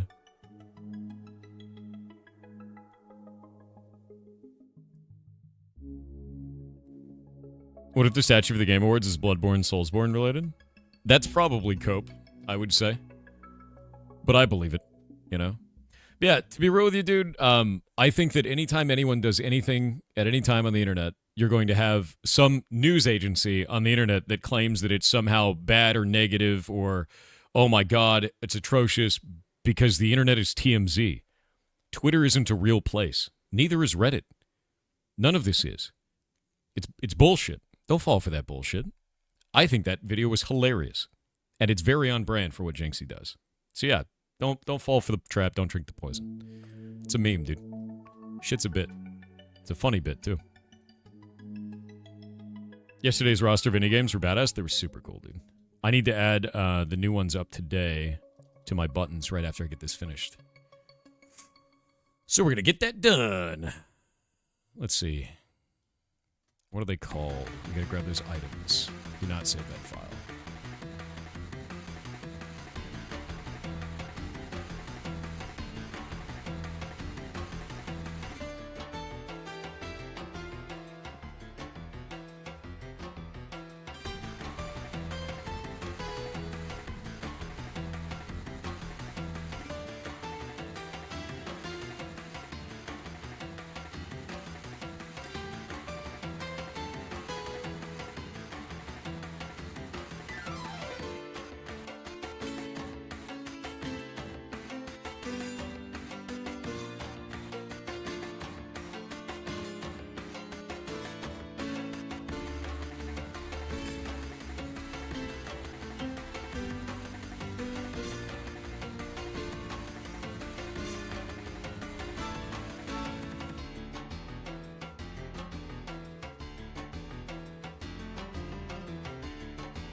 Why does the Baylor not attack you? Circle of protection from evil. Why you like this?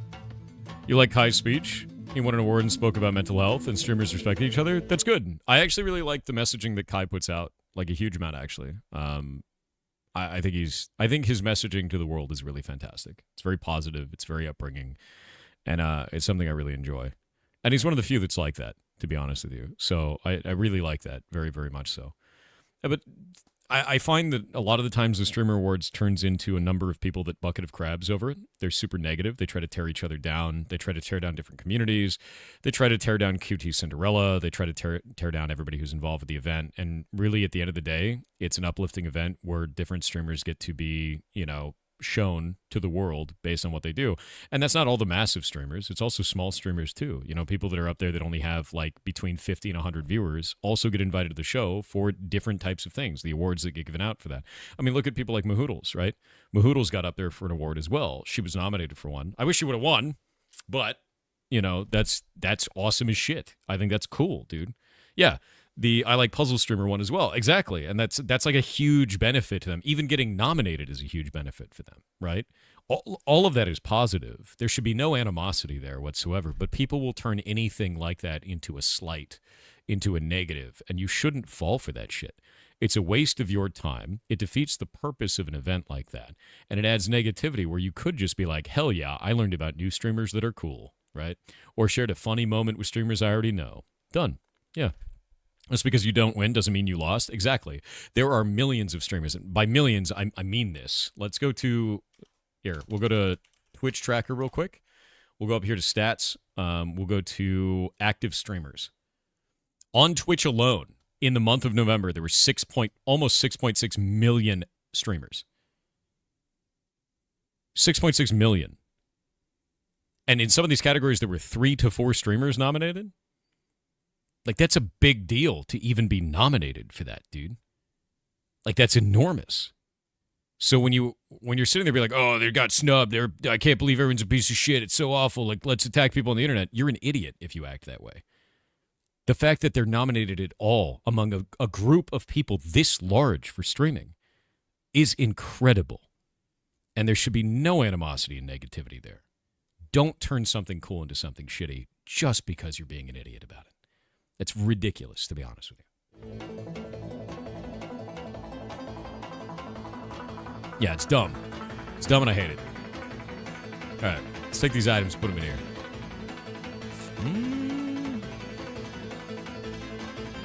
I am indeed an idiot. All right. It's funny.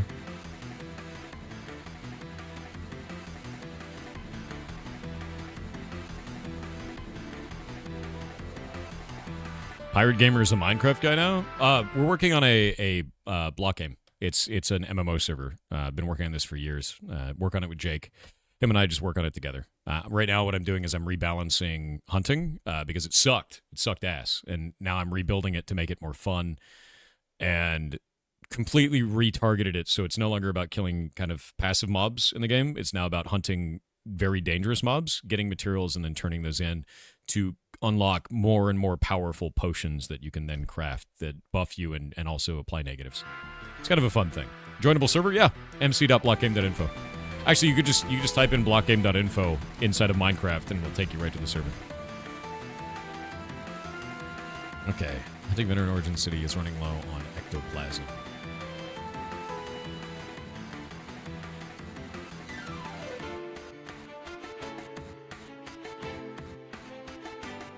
Supplies. Let's just say supplies. There we go. The icon needs to be changed from a goat horn. We're going to switch that over to a wind charge. There we go. You should totally pin out to join the server. Not yet.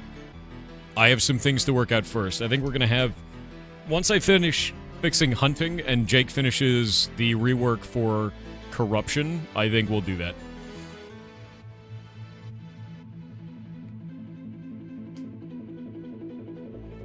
Streamers are either real homies that own the things that make them tick and entertaining, or 100% performative and toxic. Yeah, but dude, you can't even say that because that's going to be subjective, right?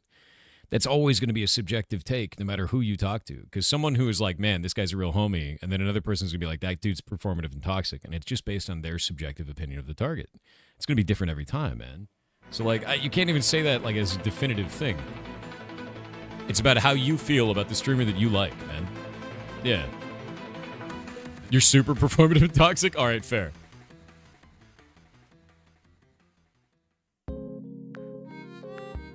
All right, this will be fun. We can do this every day.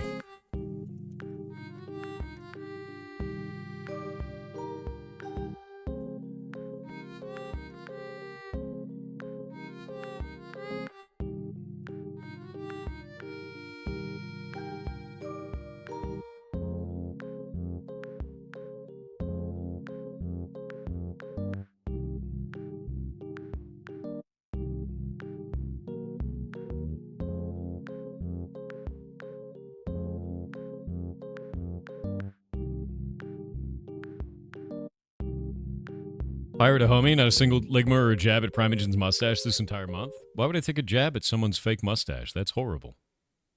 No. It's like wearing a wig, dude. You don't make fun of that. That's messed up.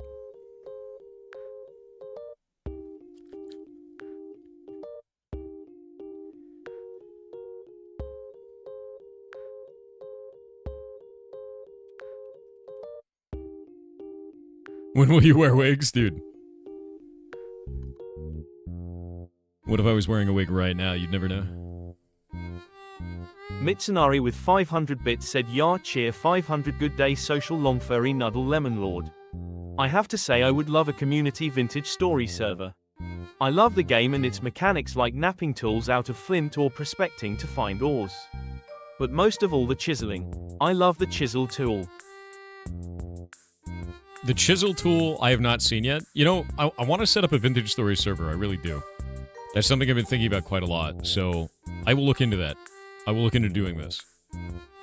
It's just not right. Like, the thing that I am most prioritizing right now is block game development, because we're going to be moving to Hytale soon, and Heartbound development. Those are my two primary goals. And then the whole month, I'm basically screwed, because the whole month this month is in December. Whole month.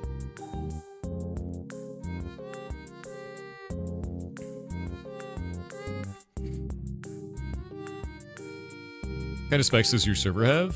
Your build doesn't seem resource friendly? What do you mean by your build doesn't seem resource friendly? What are you talking about? With Minecraft?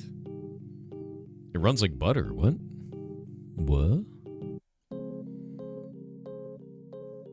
You know, we've had 100 concurrent players on it, no problem. We could probably get up to about 200 to 250 on our build with no issues, based on performance metrics that we pulled. It's all server side. Yeah, everything is server side. Yeah, it's just Minecraft is single-threaded, you know? We do some stuff on a different thread, but, like, nah. Worlds, delete, potato. I have to get rid of that world. Forgot to. All right.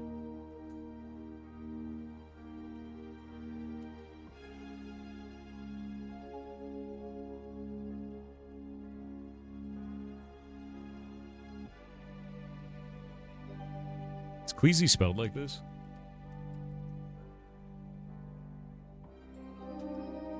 EA.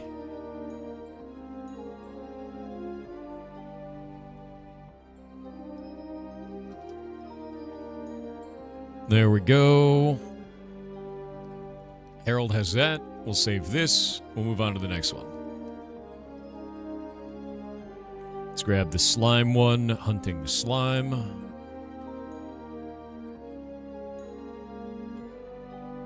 Actually, let's go take a look at this real quick. That's brown dye and brown dye. Hunting skeleton. Okay, everything there is set up correctly. We'll go to hunting slime.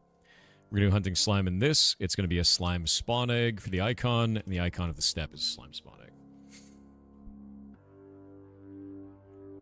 Yeah, Pyrrhicune, what are you going to do? Right? Makes money, man. Basically a better Minecraft, but Modder's Paradise, just like Roblox? No, not like that at all. Like, think Minecraft, but we don't have to deal with all the scuff of Minecraft. Like, the reason why Minecraft is so good for modding is because people have done a great deal of effort in order to make, like, modding frameworks for it. Those are all third party. Now, imagine if all of that tooling, all of that stuff there was first party. And I could still run a server for ourselves, for our community, and it was all first party, right? And you didn't have to deal with anything else. Like that's why I'm excited for this. I get to rebuild everything we've done in Minecraft through Hightail, and we get to have all of these tools without having third-party bullshit, without dealing with people abandoning projects or anything like that. Like, we can just go make it, and we don't have to deal with any scuff. We can just have it in there. And that's what I'm excited for. And on top of that, like, if I want to add new world gen, I don't have to restart the server. I don't have to deal with that, right? And then after that, after I, go and change world gen, we could just hotfix it onto the server. If I want to make completely new items, we could just upload resources from Blockbench, and we don't have to worry about having a client-side mod to fix anything that's weird. If I want to add a new block type, we can just do it. And that's the point, is making it so that it's easy to mod instead of making it so that it's possible to mod. Minecraft is possible to mod. Hightail is easy to add this content to. That's the difference. Yeah. Yep. Bunch of cool shit and memory. Oh, on top of it, it's multi-threaded, so it's going to run like butter. Done. At least once the scuff is worked out. It's going to be really scuffed in the beginning. Performance is going to be an issue. There's going to be all kinds of shit all over the place, but that gets better over time. That's the point of it.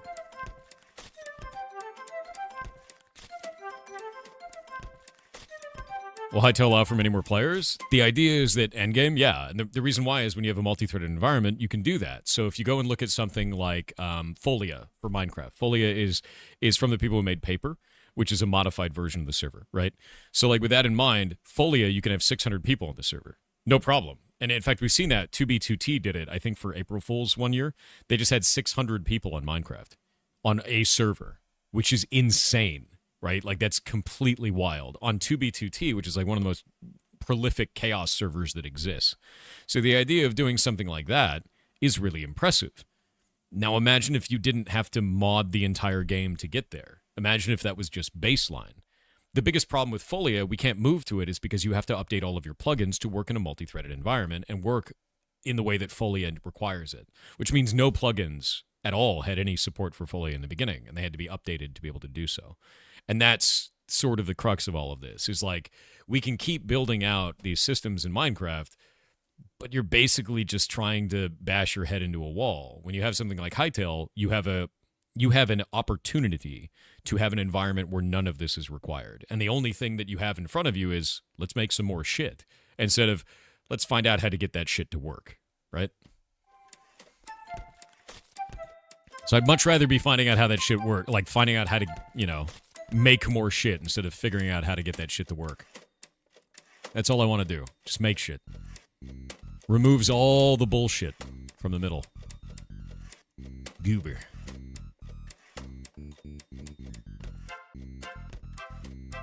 Can we get mushroom software? No, but I can talk to you about my mushroom stuff. Super fun, man. A goober. If you want to talk about mushroom cultivation, we can do that.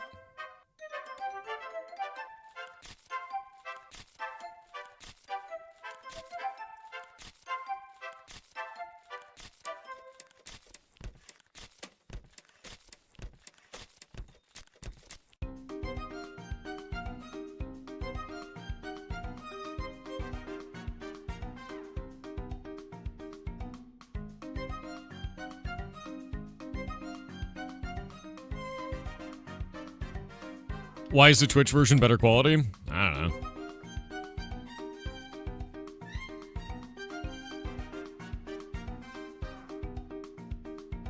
It should be exactly the same, to be honest with you. Alright, spider. Let's go to spider. Hunting spider. Grab that.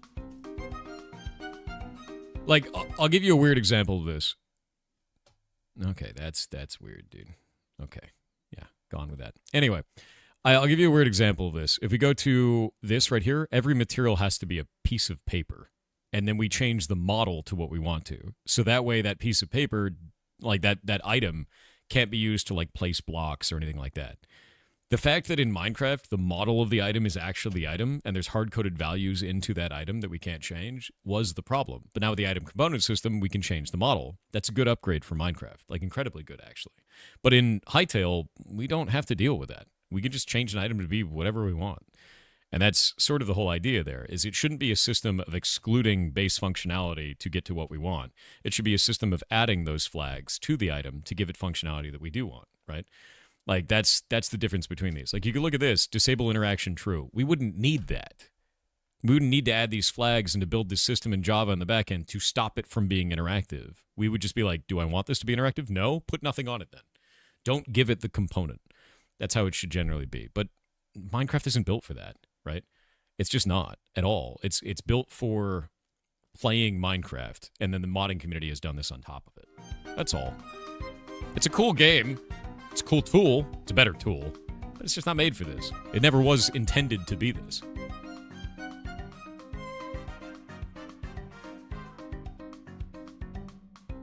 Let's see here.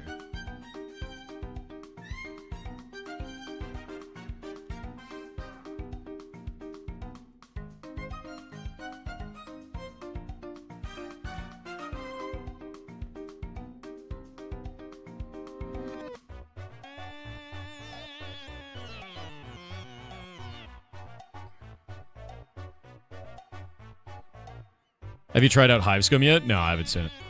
Yeah. Yeah, heck yeah, you found a goober, dude. Did you pick this one yourself? Running low on supplies. Task retrieving. We're going to get the spider eye.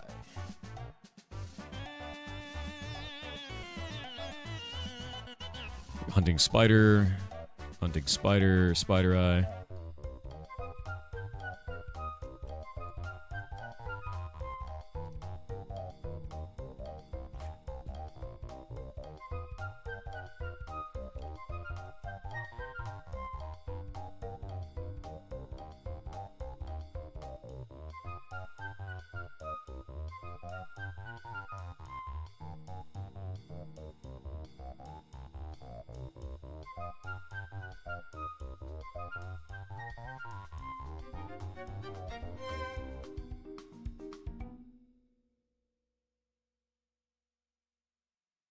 There we go. Spider eye. Hunting spider, spider eye, done. This, make sure that all of that is tokenized correctly. That's done correctly. That's done correctly. Spider eye for Herald is finished. Now we can go on to the zombie one. Yoink. Alright. Grab all of this. Actually, just get rid of this line. And we'll grab the final one, which is the zombie. Spider. Mount should be set to 1. It is. Wriggling flesh, dude.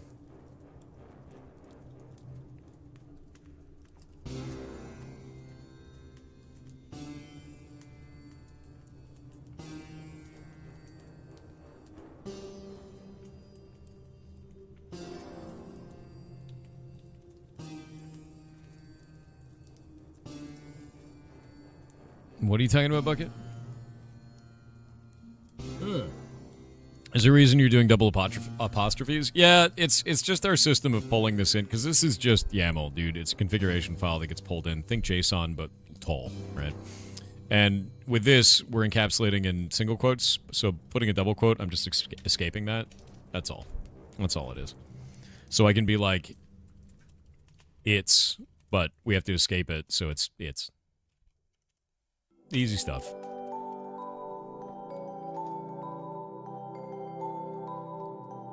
Boop.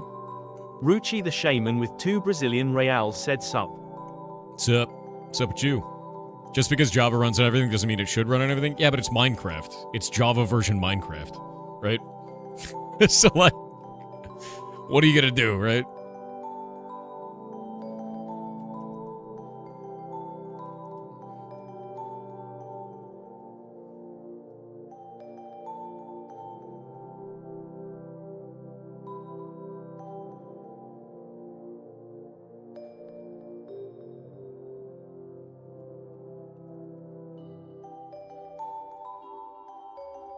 One moment.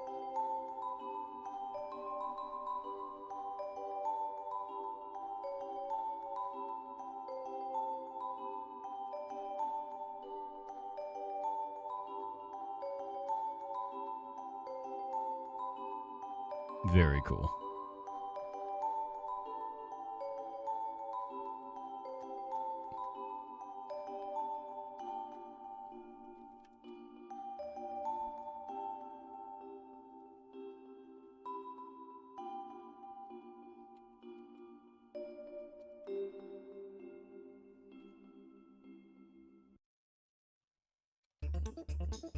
One moment.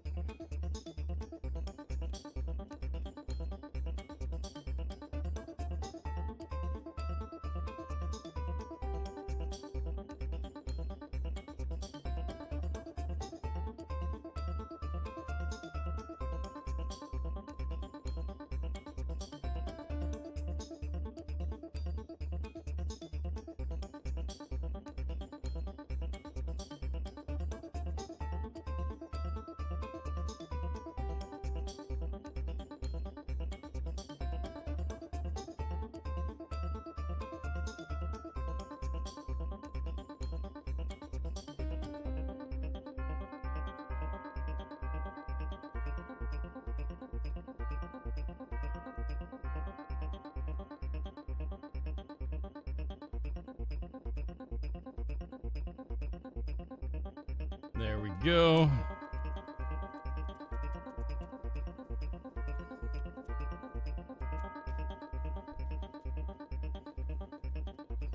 All right.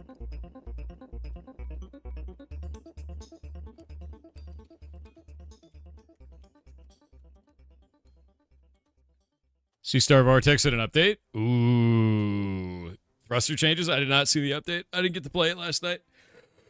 I want to play it. I'll probably play it after stream today. All right, let's see.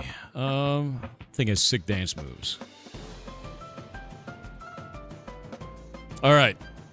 Quests are finished. We can repeat this. We can abandon this. Wriggling Flesh for Herald is done. This is good. That makes sense. All right.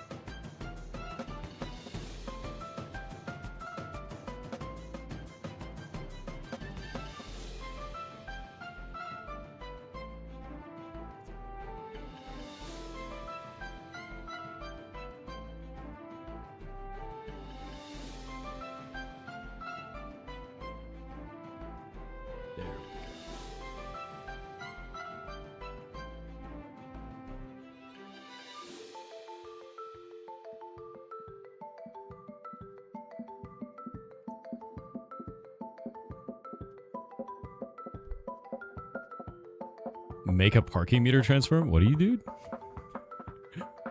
Bro, what?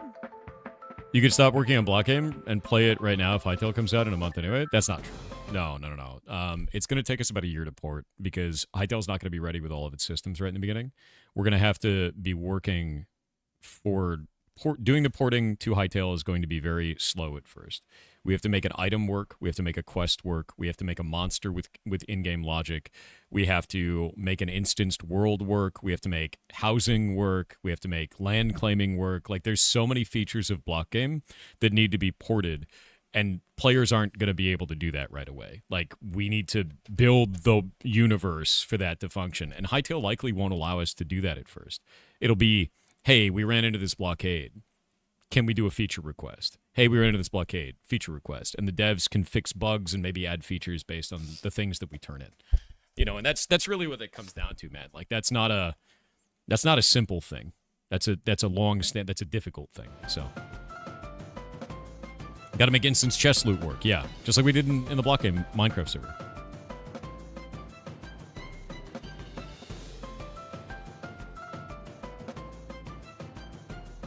What is this?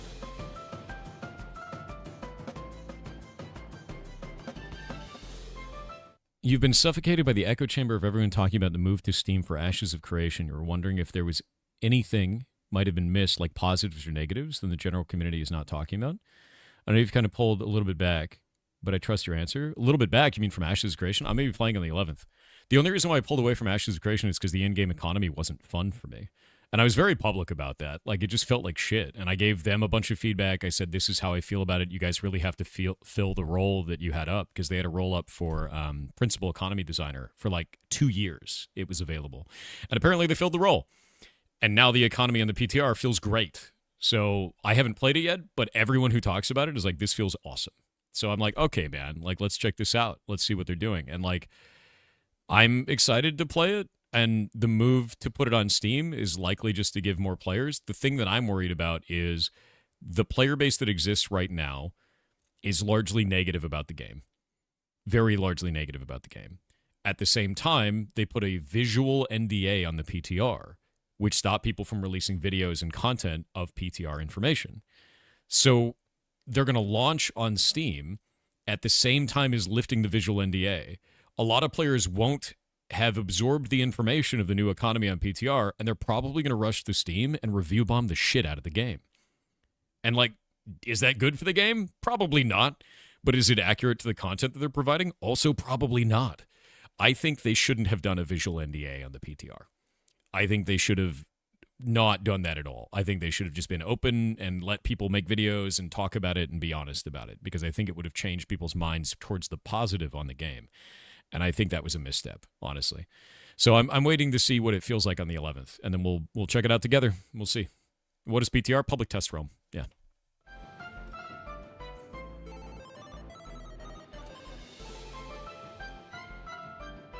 Bupe. All right. Quests are finished for that. Let's go make the items to hook up to those quests. Grab this. We'll go into quest. Grab that there. And we'll go to hunting. And we'll make it hunting zombie.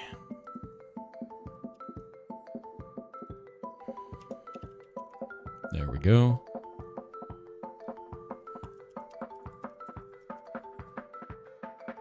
And these are all going to be baseline. Everything else is going to be broken.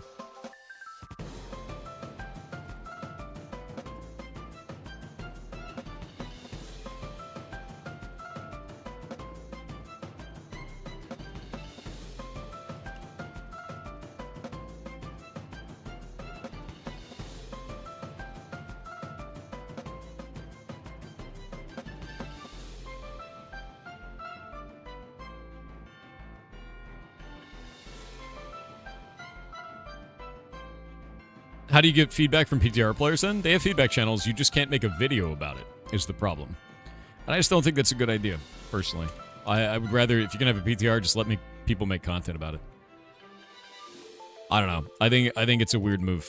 But I do think, based on everything that everyone's told me, I think the game is in a better place. I think it's in a much, much more appropriate place for the in-game economy. And that's it. So we'll check it out. We'll see for ourselves, you know. Basically the way I feel about it is I'm tentatively excited, but I'm not going to take everyone's word for it. I'm going to try it myself, right?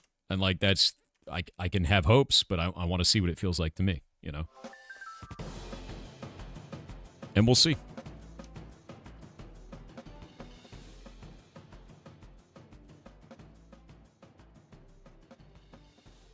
Hunting ghost. All right. Save that out. Now we can go into the vendor for this. Maybe we can still talk about it, but no video or pictures. Yeah, exactly. Compared to December of last year, leveling feels a lot better now, and Ashes... Okay, that's good. You might have become a better player. Could have been. Yeah. I'll see if it feels different.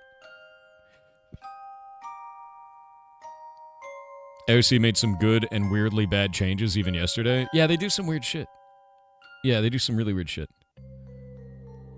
I agree, kind of strange, but it's their project. Exactly. I mean, like, the thing is all we can do as players is just give feedback. Be like, hey, you did this and it feels weird, right? Like, that's all I could do. And, like, I don't know. I gave my feedback, and I was like... There was something that Steven said pretty early on, and he was like, look, if you don't like the game, don't play it. Just wait. Give us some time, right? And I told him, I was like, in phase 2, I was like, I don't like the game. The in-game economy feels very negative to me. A lot of our players in our guild don't like the game. Our industry folks don't want to play at all because of the changes to economy. We're just going to wait. Here's our feedback, but I don't want to turn into a toxic player by playing a game I don't enjoy every day. There's no reason for that, right? So I was like, I gave my feedback. I'm going to walk away for a bit. Good luck in the development. Let me know when there are changes. And now there are changes, and I'm going to go and re-engage and see what it feels like, you know? Yeah, let them cook. Exactly. Okay, we've got Harold in here now. Let's go start making these. Pretty sure that NPC has everything that I need on him right now. Yeah, we've got Vibrant Essence for Pristine Hide. That's fine. We'll go into this. We'll grab this here. Starting quest, Hunting Claw. We'll make that zombie. There we go.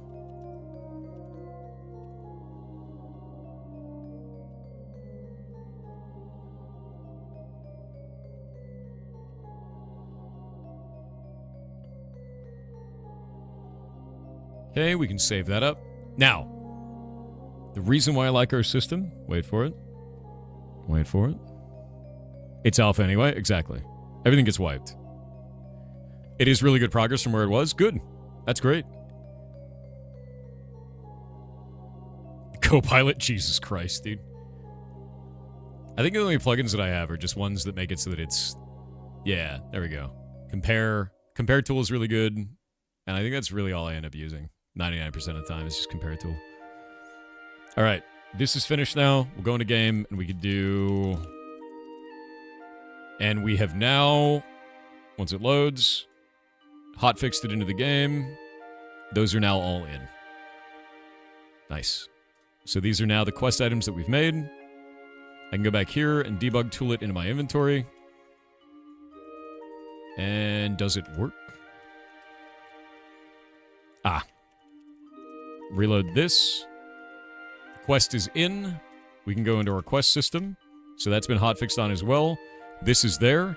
I can then get an item of wriggling flesh. We'll go pull that up from materials. Back here, there's the wriggling flesh. We bring that back to Harold, and it completes the quest. It worked! Hell yeah.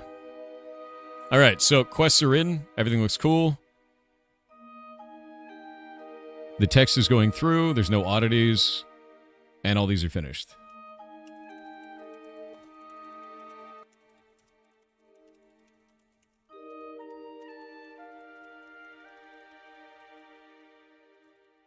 Okay, now I'm going to work on the research turn-ins so we can just have those.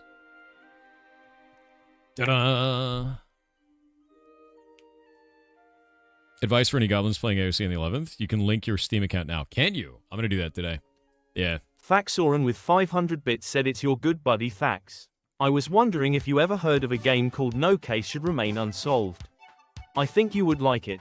By the way, I noticed that my shirts keep shrinking when I eat a lot of pizza. Strange, eh? Keep doing the kick think you do. You're awesome, dude. Shrinking when you eat a lot of pizza? Your shirts keep shrinking. Oh, okay. Yeah, I have that same problem. Heard of a game called No Case Should Remain Unsolved. I've never heard of that. I don't know anything about that game. Yeah. Yeah, I have no idea. I'm gonna look that up. Thank you for telling me about that game.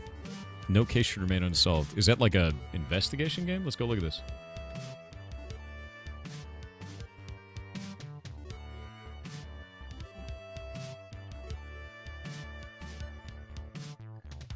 "12 years after Senior Inspector..." Let's pause this. Zhang's retirement. She's visited by a young police officer, a woman who pleads with her to re-examine Xiaowen's case. But with each uncovered memory, only one thing becomes clear. Everyone in Xiaowen's vicinity was lying. Ooh. It's a mystery. 96% positive. Damn, dude. I've never heard of this, and it looks like it's doing gangbusters, man. Here. That's an awesome-looking game, man. I love the art, too. Like, look at this art. It's really clean pixel art. Incredibly so. Everyone involved was lying for one reason or another. I love that it's like text messages too. Like you're going through all the text messages. Interesting. That's a really interesting way to do an investigation game. That looks cool as hell, actually. Yeah, I want to check that out. That looks awesome. Should really check out Shape of Dreams during Indie-December. Indie-December it's down to the devs. Whatever devs reach out. We have 500 submissions, so like we're full up. Yeah, so maybe later, kind of an idea. TTV Zombie Slayers said Morning Thor King of Dump Slayer of the Toxic Waste. Have you ever heard of a game called The Complex Expedition? If there is a Breaking Bad Easter egg in the game, if you call a number in the game you get Saul Law Office like from the show Better Call Saul lol. Also, there is indie coming out called Subliminal. It's really good if you like puzzles with memory and 90s nostalgia feeling. Check it out if you like puzzles. Hmm.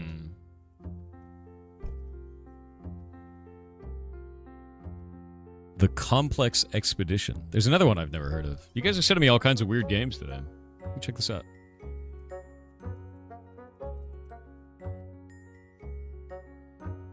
The Complex, Expedition. When a routine expedition into the complex goes horribly wrong, you're left alone and lost, wandering the seemingly infinite maze of hallways. All right, is this just a backrooms game? This is totally a backrooms game. Okay, yeah, there's the backrooms. All right. That's cool. Yeah. I'm down for a backrooms game, dude. It looks like it's really well made, too. Yeah, it looks like it's really well made.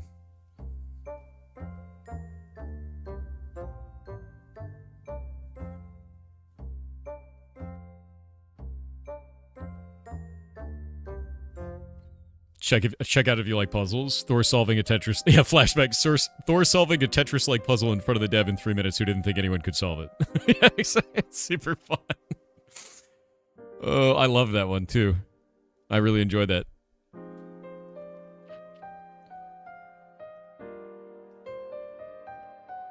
Twisted_Harlock said Magni Bronzebeard asked me to use my 50k points to let you know, the wounds champion the wounds. Also, another turtle has made it to the water.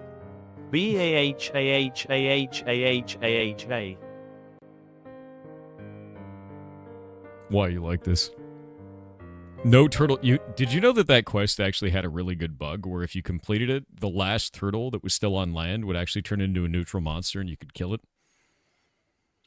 That turtle never made it to the water. Never. Mitsunari with 500 bits said wanted to give a little info about the chisel tool in Vintage Story. It turns a normal block into a chiseled block, segregating the normal block into a fully customizable 16 by 16 by 16 voxel block that lets you add other blocks into the base block to create a multi-material block. No For shit. example, lets you create murals, elaborate doorways or very detailed decorations. Totally not obsessed with chisel in Vintage Story. Wait, seriously it looks like that? Chisel Vintage Story. No shit, dude. That's completely insane to me. Look at this.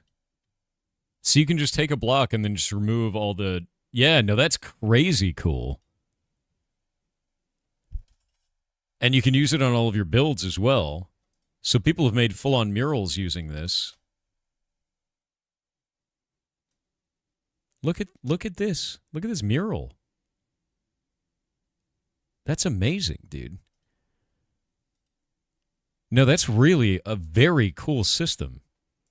This person made a miniature diorama. Hold up. Yeah, look at this. They made a miniature.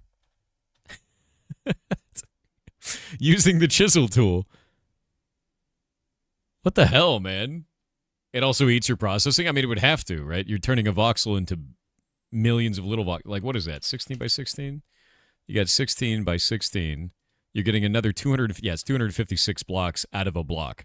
So one block turns into 256 blocks. That's not Hytale. It's Vintage Story. That's the processing power is going to go into the sun if you do that, yeah. Depending on how they do it, anyway. It's very funny. Oh, wait, no, it's 16 by 16 by 16. I'm dumb. That's cubed. You're turning it into 4,096. Jesus Christ. It's an insane amount, dude.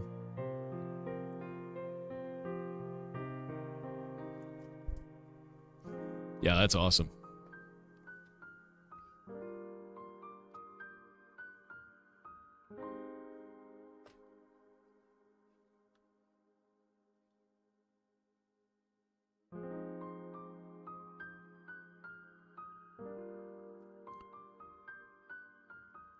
Jesus. Ah, there we go. All right, let's see. Ghost hunting thing is done. Hunting Herald is finished. These quests are finished. Now I need to build the ones where it's a turn-in for this. We can get rid of all of these. These materials don't exist anymore. Don't need any of this. That's the breakdown materials. So I can build a new one that will give you XP, and we'll base that off of, I think, alchemy. Yeah, alchemy will be the base for this. Because we can have the trigger like that. Grab that, pull it over to hunting. Put that in here, that there, and we could do this. So this will be hunting, research. Actually, we'll do research first. Research, and then we'll do hunting zombie. There we go. Apparently Once Human is doing a Power World collab? Dude, what? That's kind of insane. They're still getting better performance than Minecraft? Honestly, I'm not surprised. Of course Vintage Story is getting better performance than Minecraft. You have a purpose-built new world system versus Minecraft, right? Like, Minecraft it only exists because of the modding community.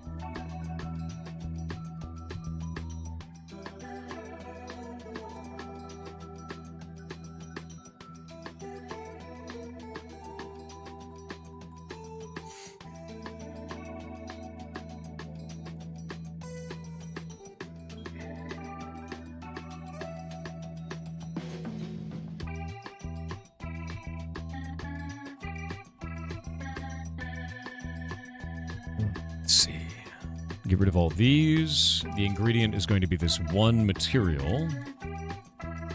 The output is going to be nothing. Crafting time. Alright, so here's an interesting thing. Do we want it so that this has crafting time for research? I don't know. I don't know if we want this to have crafting time. I think we do. I think the idea of doing crafting time is kind of the way to do this. We have a max queue size of 10. If we do a crafting time, I believe it's in seconds. It might be in ticks. How does crafting time work? So the idea behind this is that you start the craft, right?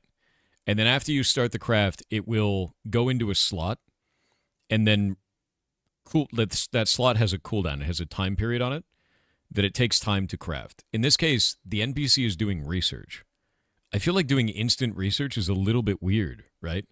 Like, it's something you should slot a bunch of items into and then get benefits for it later. Does that make sense? Like, it seems a little bit odd, the way that it is. I just don't know how to feel about it quite yet. We do have a crafting time system in it. We just set everything crafting time to 0, is the idea. You're going to be able to pay emeralds to skip 24 hours of crafting? No, there's no shit like that. Yeah, there's no shit like that. It's more like, how much can you queue up at a time? You know? Instead of, I go there, I buy everything off the entire auction house, and I just level up to maximum hunting instantly. That's not really what I want, right? When you see that Valve blacklists an award-winning indie? Wait, what? I have no idea what you're talking about. Are you talking about that horses game? You talking about that one?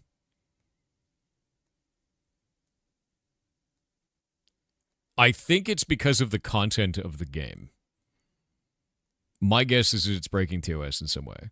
I don't know enough about the game to make that, like, claim definitively, but that would be my guess. Because part of that game is people running around with horse heads completely nude, with genitals showing. Which is a bit weird. But also, Steam has porno games on it. So, like... Right? So I don't really know any information about that game outside of it. Yeah. What did you just come back to? Steam blacklisting some game on Steam. And I don't know why, but the content of the game is a bit weird. So, right?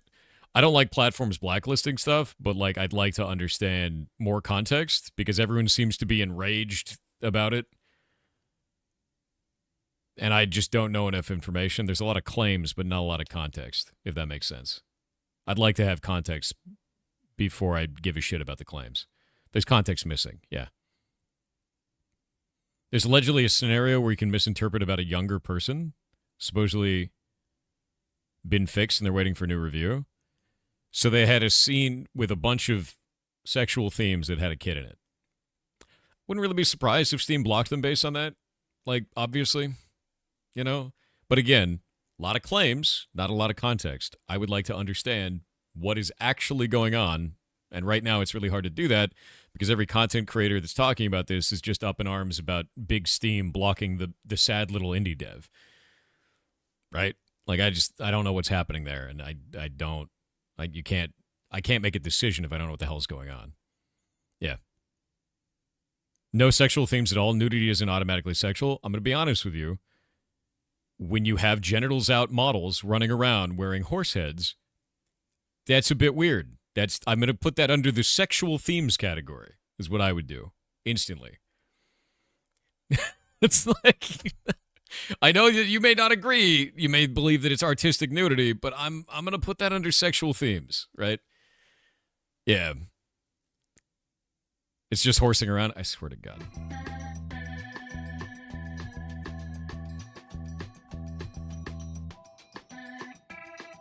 Yeah, I'd like to understand more before I give a shit. Like, look, I'm just going to do this. I want to understand more about actually what's going on and not about what everybody's talking about before I give a shit. That's how I feel about it. Because there's a lot of people talking, but not a lot of people revealing what the hell's actually going on. It's just a bunch of opinion piece shit happening.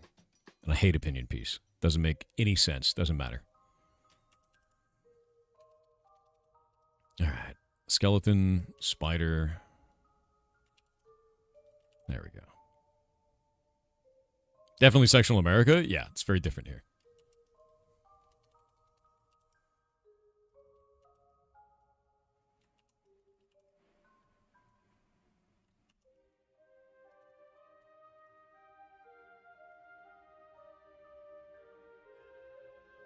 What'd you miss? Weirdness.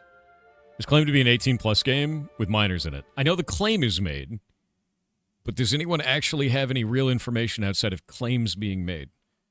Like, has anyone shown anything that proves that any of this is true?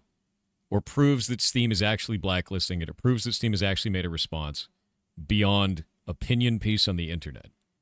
Because the only thing I could find when I looked this up for the 5 minutes before the stream started was opinion piece on the internet.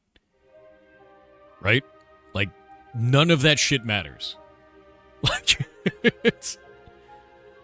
Like I say, do what came to me in a dream? Great. Fantastic, dude. Good morning from Portugal. Good morning to you. You're awesome, dude. Okay. Now we need to go into... Actually, I need to set up the stream games. Boop. Hold up. I'm going to set up the games now for in December. Give me just a minute.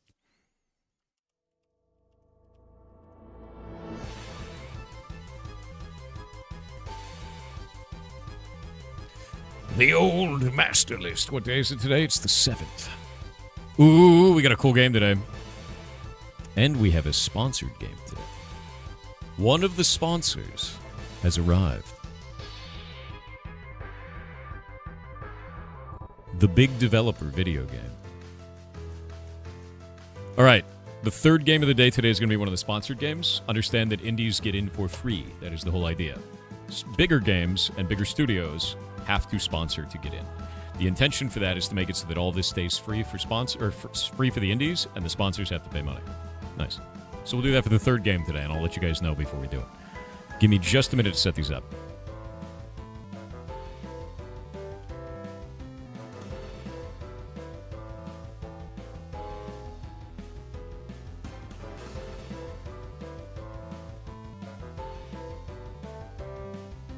Duplicate. Duplicate. Duplicate. Come on, man. There we go.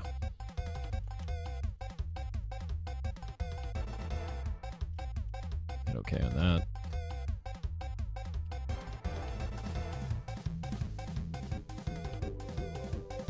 That's fun. Channel game. There we go.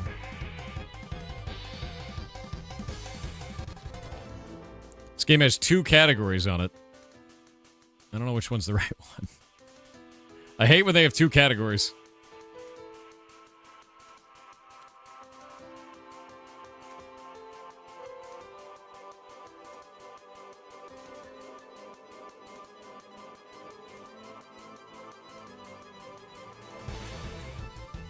Yeah, for that game today, when it is the sponsored game, it will do hashtag sponsor in the title of the stream.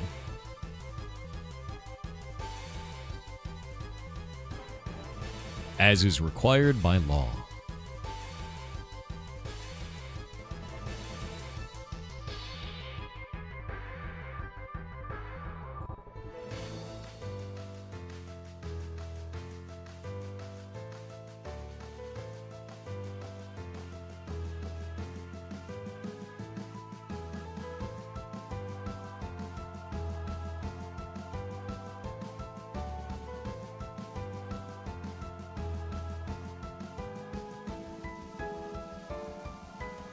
It. All right. Category stuff is set up.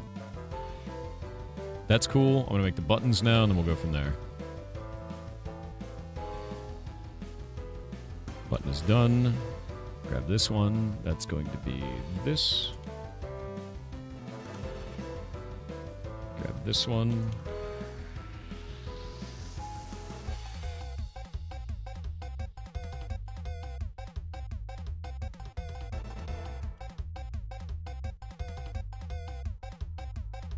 You let Henry do what Henry wants? Nice.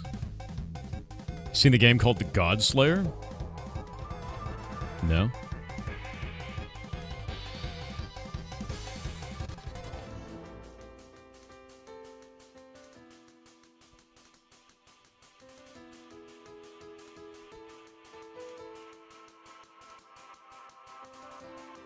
Also, by the way, the mods just sent me a little bit more context for that Horses game. It's also not being distributed on Epic, so why is everyone mad at Steam? And only Steam. It will not ship on Steam. Epic also banned the game.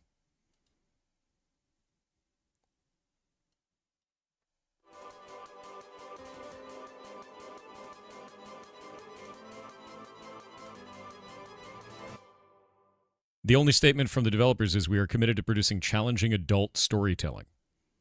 Horses uses grotesque, subversive imagery to confront power, faith, and violence. It's an art game with sexual themes. Platforms are scared of those. Depending on the content of the game, I could absolutely understand why different platforms would ban such content. But again, it's dependent on the content of the game, which nobody seems to be willing to discuss.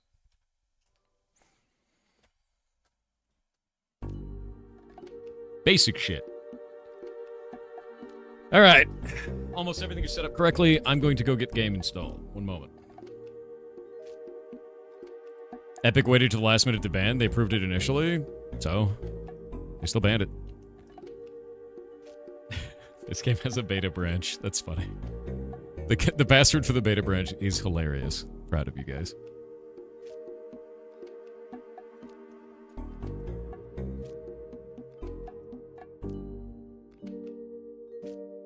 Downloading it now.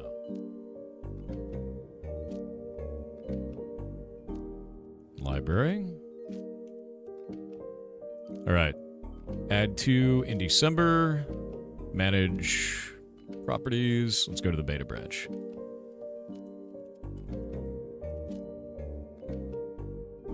Beta branch unlocked. Cool. It's updating now. And we'll get it set up. Give it a minute. Thor leaked the password. Dude, I would. Watch me. Black screen? Yeah, everything is... I'm getting set up for the first game for in December for the day. We're 1 minute over time. I'm slow and bad. It's because I'm old.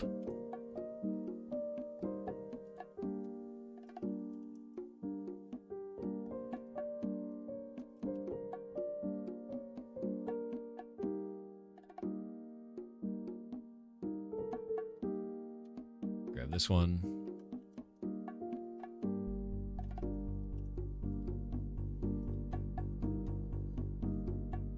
All right. All right. The first game of the day.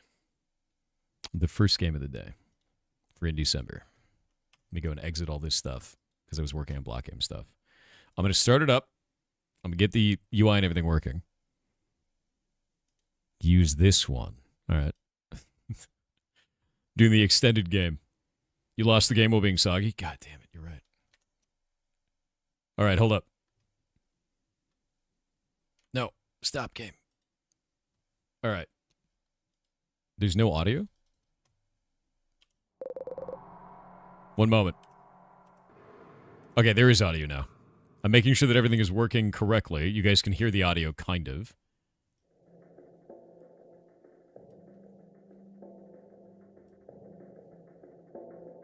It's cool audio. It's kind of like haunted, yeah?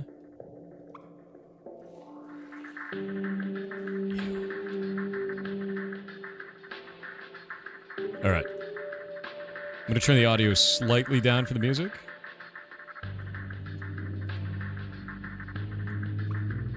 God, this music is sick. Devs, are you here in chat? The image is not there yet. I'm intentionally not doing it yet. The first game. It's called Worm Game. That's right. It's a game about worms. And being a worm. Chat loves worms. Loves worms, don't you? I know it. You know it. Worms, chat. Yeah, the link. I will give you the link to Worm Game.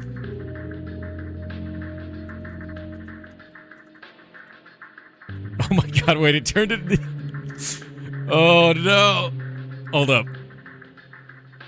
That's fantastic. Look at the pinned comment. If you have better Twitch TV. It used the worm emote we use. Play Worm Game. Yes. That's phenomenal, actually. Look at it. Look at the way it moves. Look, like, honestly...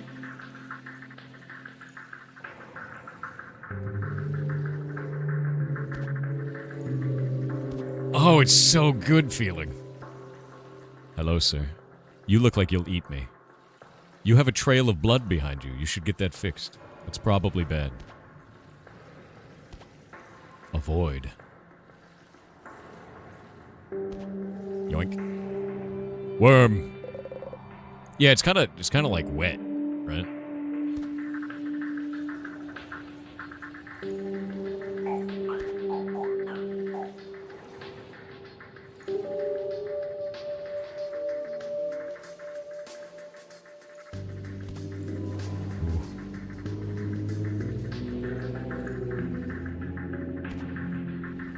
Oh, come on, man. Get out of my door. Alright. I'm a worm to surpass Metal Gear. Exactly, dude.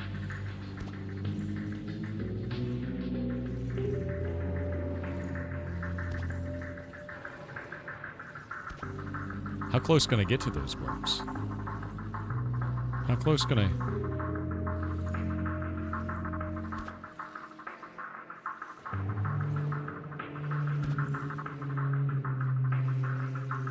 Yep. Alright. We've escaped. Wait, why are there so many worms, dude? The worm game is increasing in power. I love the little legs. Like, look at the way that they're animated. It's so simple, but it feels really visceral. You know what I mean? Like, it has, like, kind of a wet quality to everything. There's too many. Look at them. Look at their gross little feet, dude. The worms, Mason.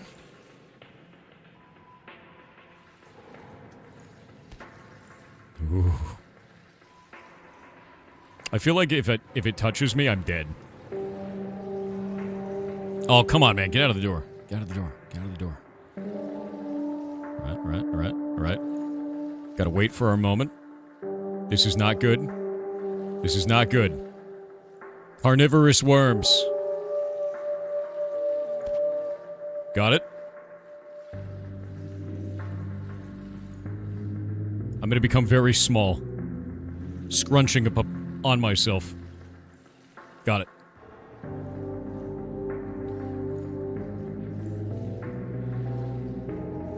Oh.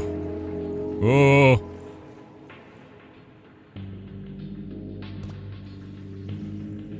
They're blind. Blind carnivorous worms. I'll ask the devs about the animations, like how they actually did the animations, because it's phenomenal, honestly. Like, it just feels really gross to be a worm, you know?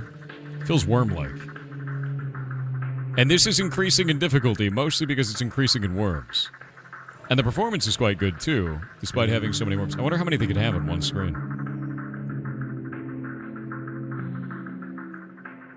Jesus. Nope.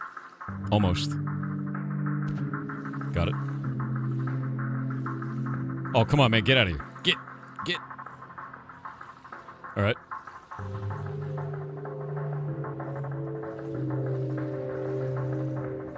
Ooh. Almost. I could have gotten that. Got it.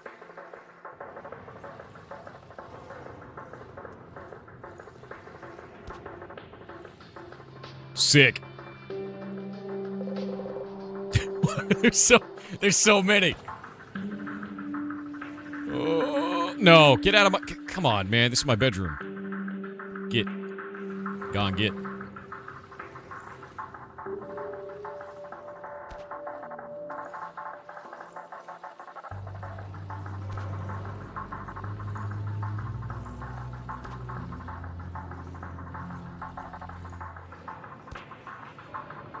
He's starting to believe. Feel the worm. Be the worm, chat.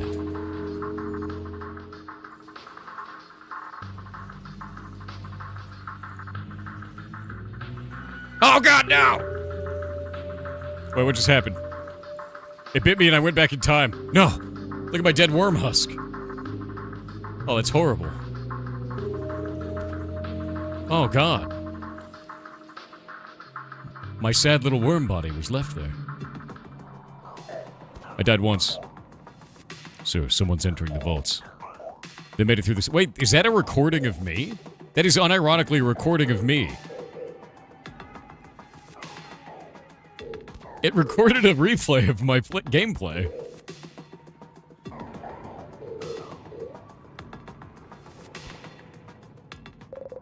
Okay, that's actually really cool. Wait, is that lasers? Bro, you have lasers in here?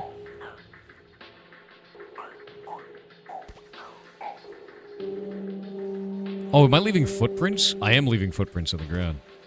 Weird worm prints.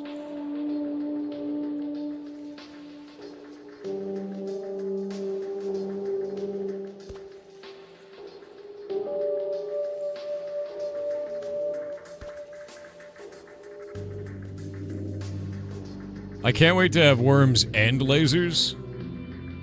This is getting weird. Yeah, the level of detail is quite cool. Like, the footprints on the ground is really interesting. I love that. And the fact that it's, like, recorded makes me want to do this. And then just see if it records that. And, like, is there a maximum bounds to the recording? Like, how broken can we make this, you know? I died once. Wait. How did I lose another heart? I only died one time. Odd.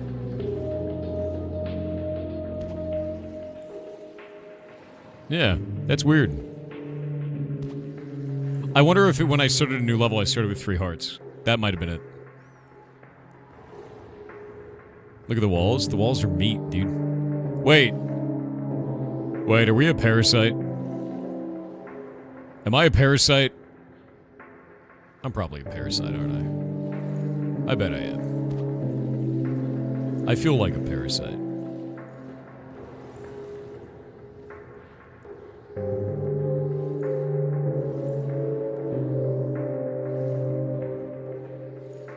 Okay, so it doesn't hurt them.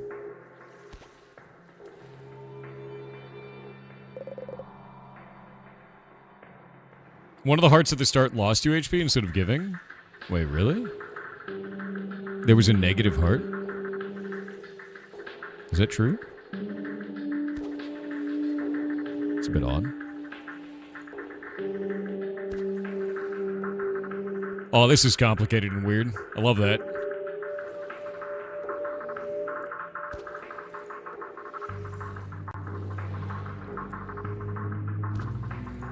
Chet, I need to come clean with you. I have worms.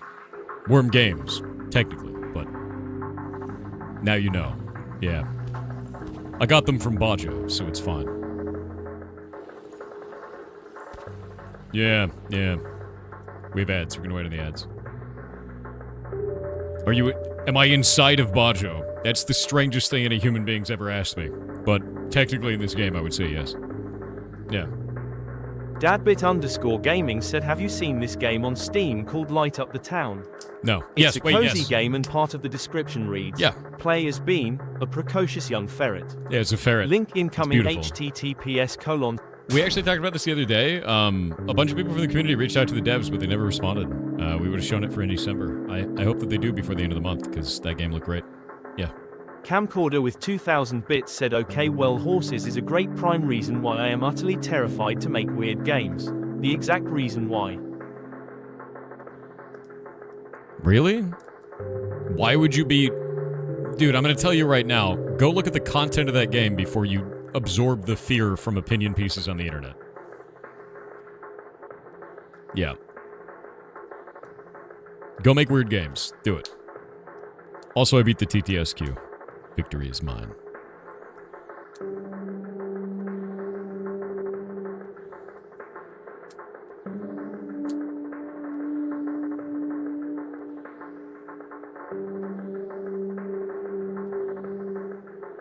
Yokel Abductee said, hey Thor, have you heard of a game coming next year called Ultra Pool? The team making it called it the Balatro of Pool. It is top-down 2D, and the 3D effect of the balls is done with texture shaders. I saw it on TikTok last night, and here is a Steam link for it for anyone interested. https:// I will skip the link. That actually sounds cool. I dig that. The Lost Life was just a visual bug. You start with a minimum 3 lives on each level, but keep the extras. Okay, cool. Yeah, awesome. Thank you, Worm Game devs. I will have you guys on the call in about 45 minutes. Or when I complete Worm Game. Based on the amount of content that is in whatever build you've given me. Either way, it's quite fun. I can't wait to talk to you guys about this, because you've got a lot of really interesting feel to it. Be gone, Bezos. Alright, Bezos is gone. But yeah, no. Thank you, devs in chat. The missing heart, they said, was just a visual bug. But this... I can't wait to talk to you about it, because this feels really good. And I'm also interested in your lighting system, because if you look at the lighting, it's actually doing, like, good lighting maps on all the environment. Not just lighting stuff up, like it's actually got, like, a light map for that. That makes it look like it's hitting the raised blocks. And if you look, it's lighting this edge here, and I want to see what it does on the other side.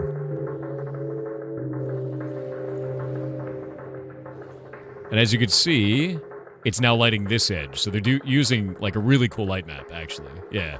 It looks good.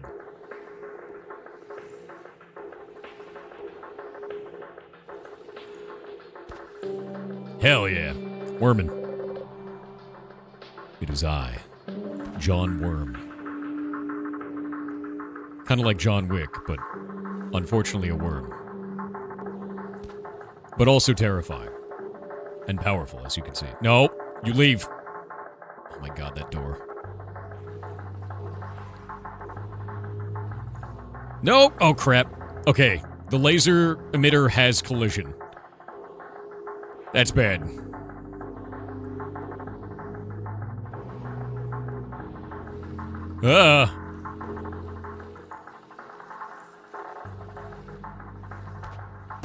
Got it?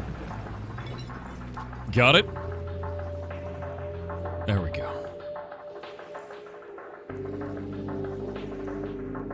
Can't eat that heart because I'm full up. Ah, safe room. Thank you for those. Thank you for the hype shrine. You guys are awesome. Thank you for the tier 1 sub, dude.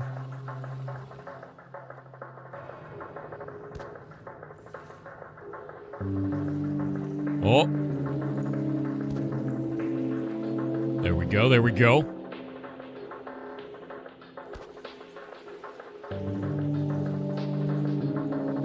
Got it.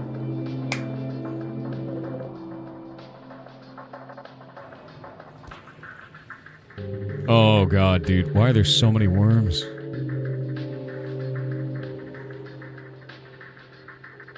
You would think that a game called Worm Game would have less worms, right? Right? Am I wrong in that?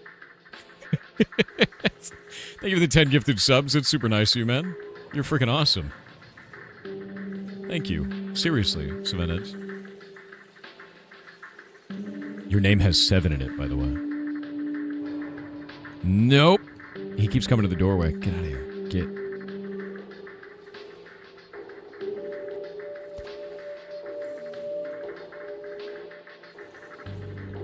Now that's interesting. The lasers get blocked by other lasers. Noted.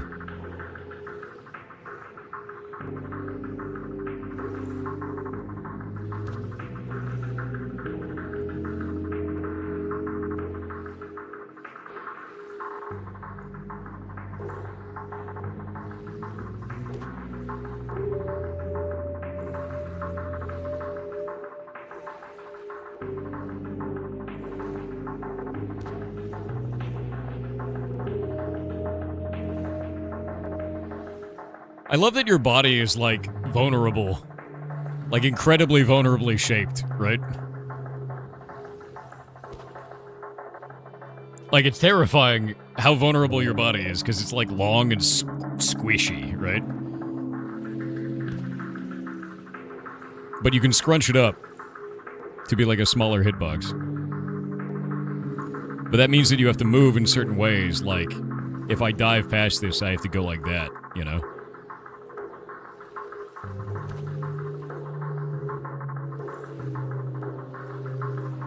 Like that, so that my long worm body doesn't stay across the laser. It's almost like it's a worm. Yeah.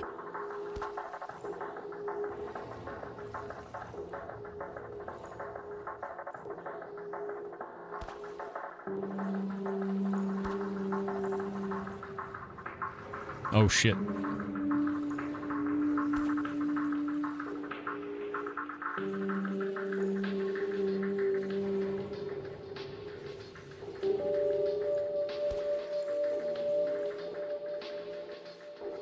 Oh! I think that hit the tip of my tail and didn't kill me.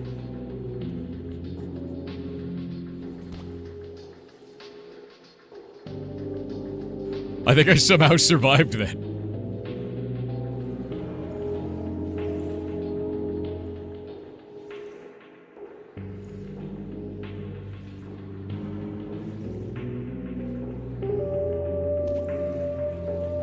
I think it did again. There might be a time period in which you could do it, and you could survive the laser.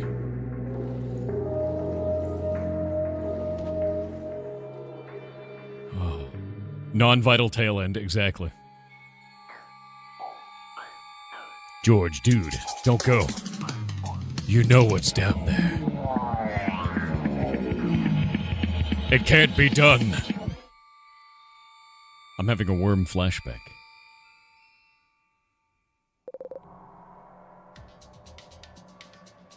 Okay, that's a... Oh, God. It's me, Solid Worm. Worm snake, dude. Can I just go in the middle? I can just go in the middle. Sick.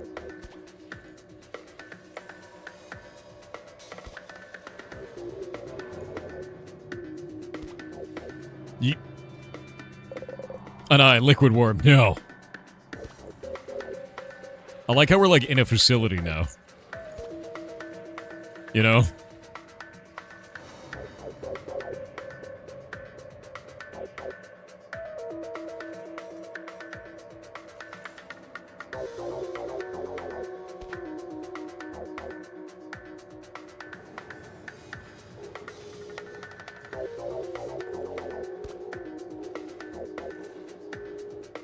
Ever more complicated. Worm-based defenses. Oh, no! I screwed it up. Oh, God, my horrible, sad worm skeleton. Hey, guys, I just want to call out how many bones I have as a worm. It's horrifying, really. Yeah. Yeah, deeply horrifying.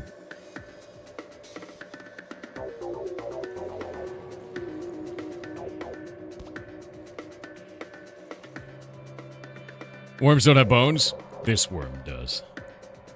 It's your exoskeleton? Nah, it's on the inside, dude. It's my worm bones.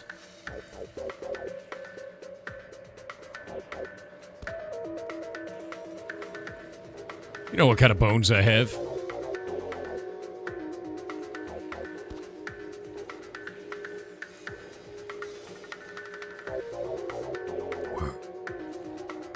Survive. Okay. Now that one's gonna be open and scary.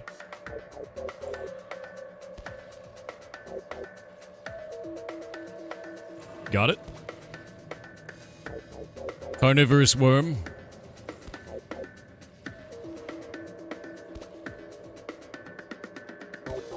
Glorious worm life. Got it. Nice.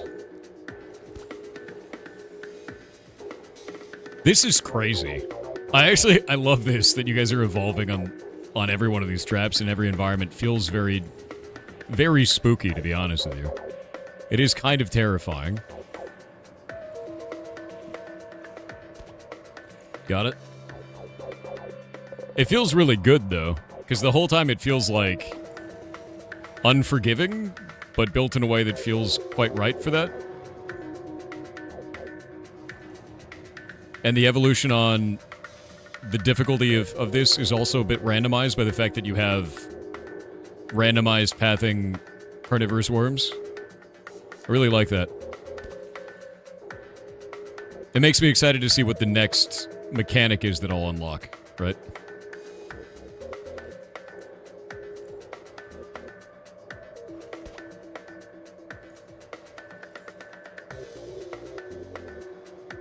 Wormin. Oh!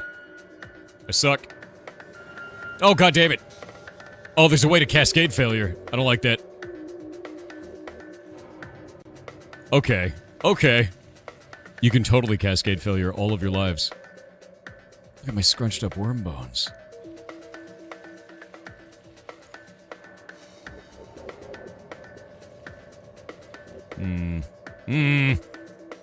This is bad. This is bad. This is really bad. Shit. I think I'm dead. I think I'm actually dead, dude. I think I soft-locked myself. No, I soft-locked myself. Cascade worm failure.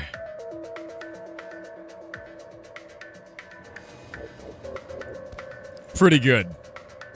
Yeah, skill issue, dude. Worm issue, more like.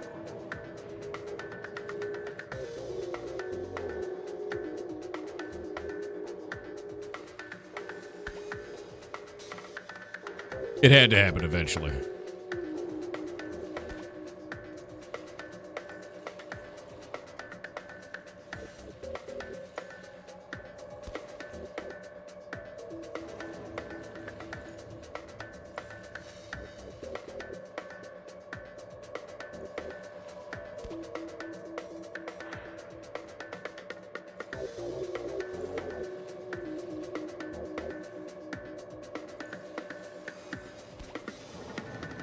Got it. Why are the enemy worms not hit by lasers? Obviously. Those worms have armor. Armored worms. To surpass Metal Gear. Terrifying, truly.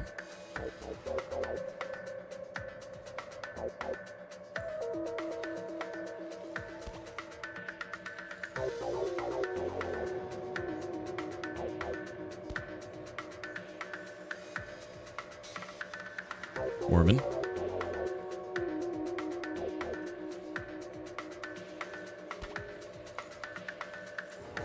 Got it. This is tense, dude. You guys have made a really intense, simple mechanically, but difficult skill-wise video game. And I really enjoy it. It's actually like a lot more difficult than I anticipated. And a lot more tense than I anticipated, because even one wrong move, you're done. You're worm food.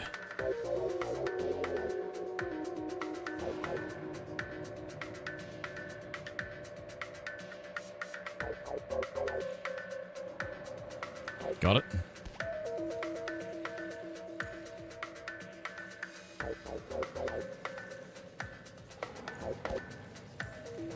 Got it. Yeah, the music really helps with that as well. Yeah, I wasn't warmed up before. I'm fully warmed up now. Yeah. I feel warmed up, you know?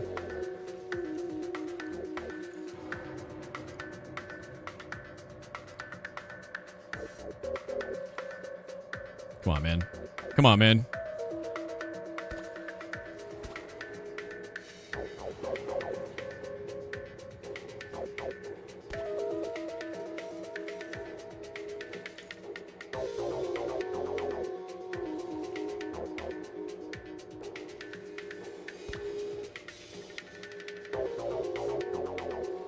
Alright, alright. Gotta wait for that worm to leave. Yeah, hashtag wormed up, dude.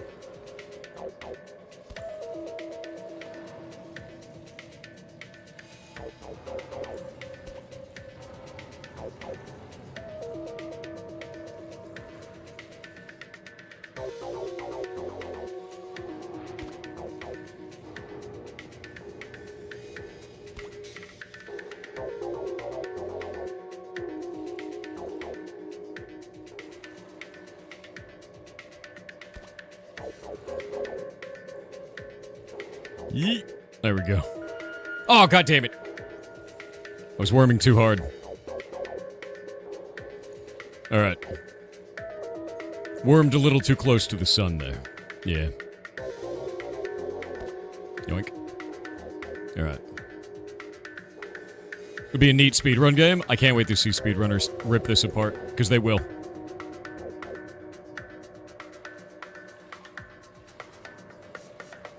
Oh, god damn it. I screwed it up.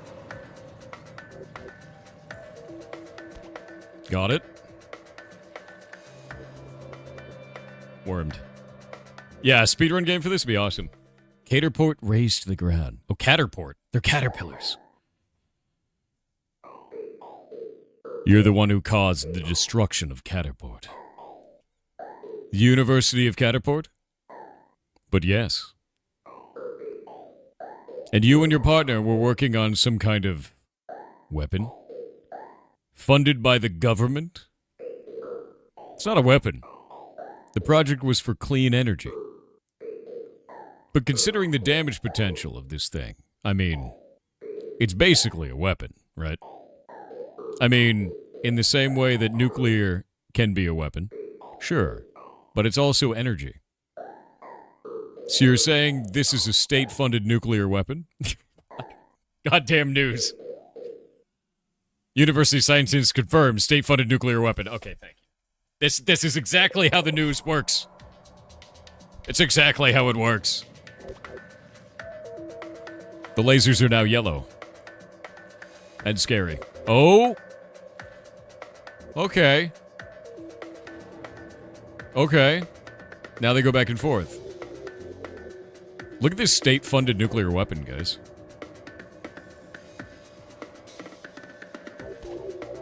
Right?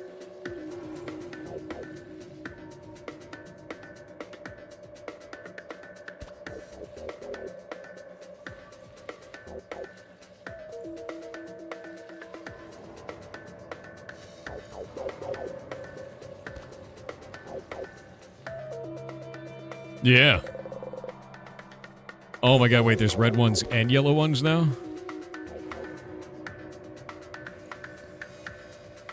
Are they caterpillars? Are they worms?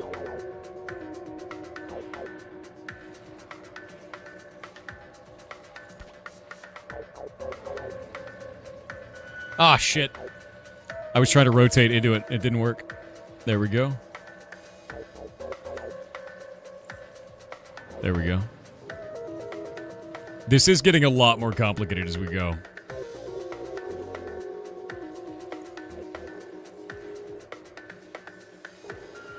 Come on. The AI of the worm, dude.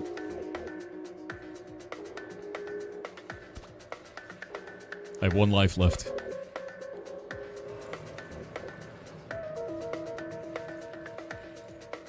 I have 2 lives left. Wait, that's a yellow one. Oh yeah, okay, it's rotating back now.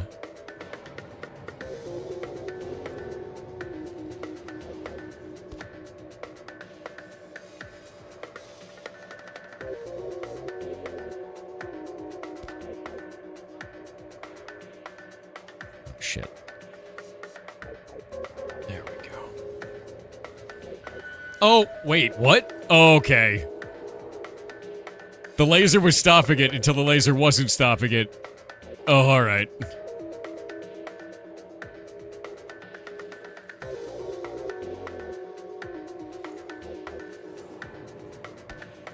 I got rused. Rused by the laser. There's so many lasers. Why are there so many lasers? There are so many lasers, Chad.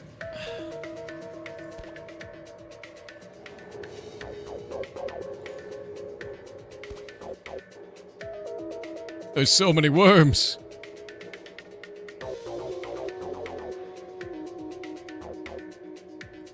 Infiltration.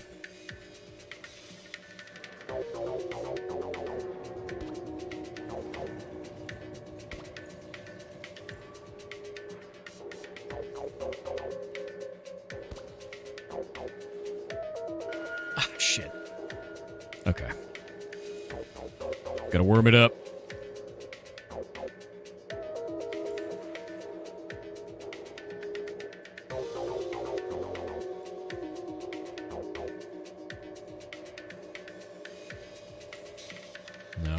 No, push him. Push that worm out of the way. Got it.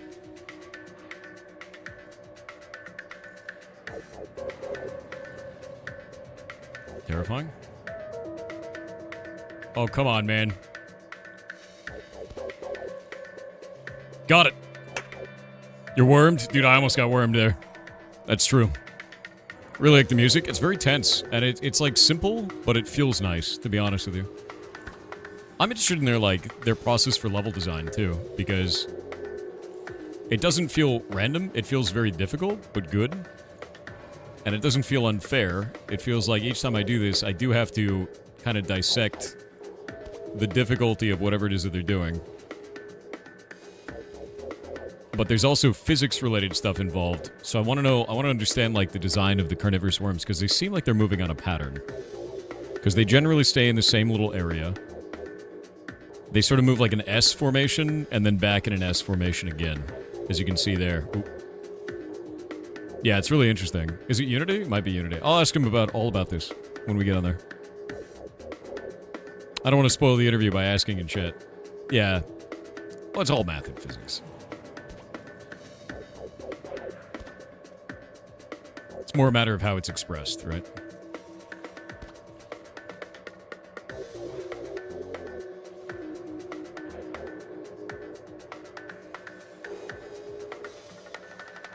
That was cool.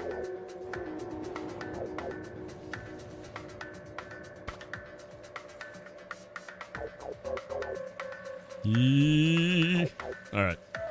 If you make that noise, lasers can't hit you. It's true. Yeah. As long as you make like a sound, you become invulnerable in video games. It's true.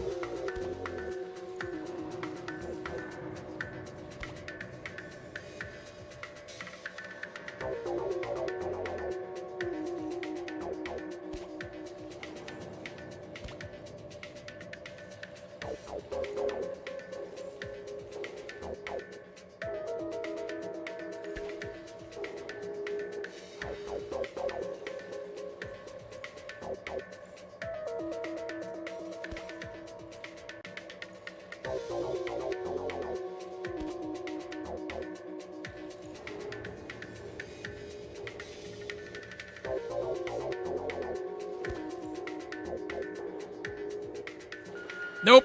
I screwed up the timing. Alright.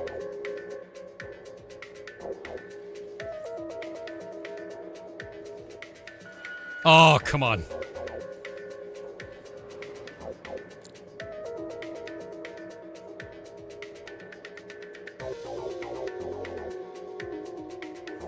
There we go. Being backed into a corner, surrounded by carnivorous worms. Never thought I'd go that way, but, you know. There was always a chance. Always a chance.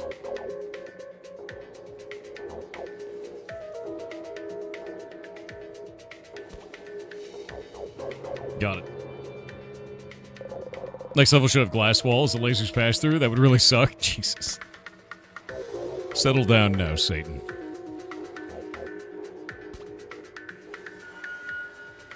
Let's try to go upwards. I failed. There we go.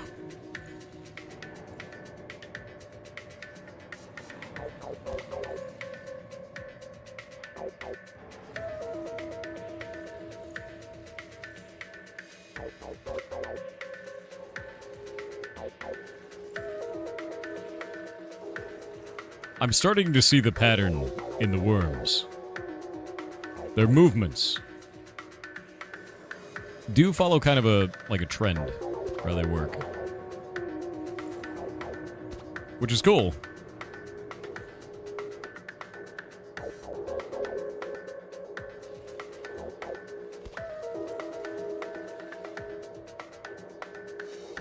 Be gone.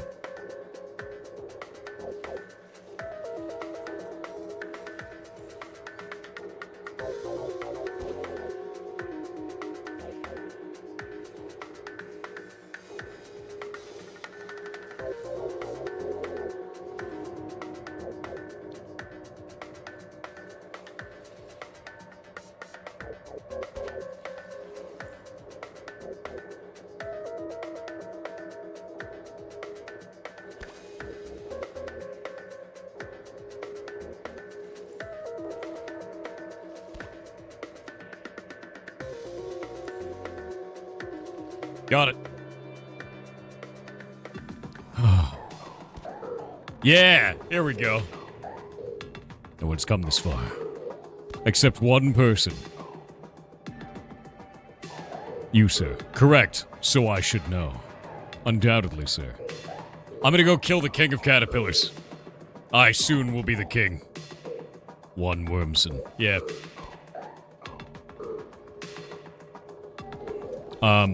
Developers, I'm going to start a petition to change that one line in the text from person to Wormson. For no other reason that they are worms. Putting that to you now.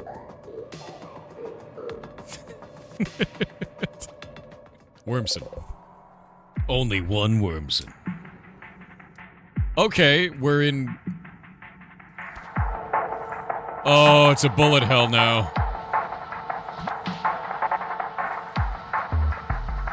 Alright, alright. A little bit of worm Toho.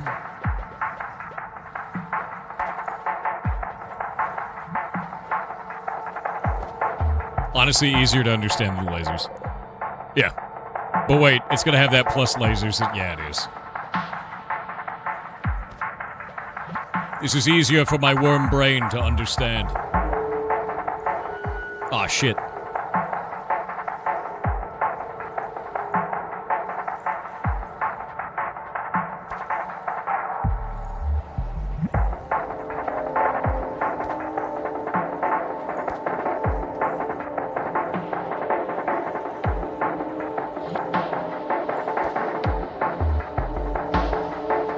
Nope.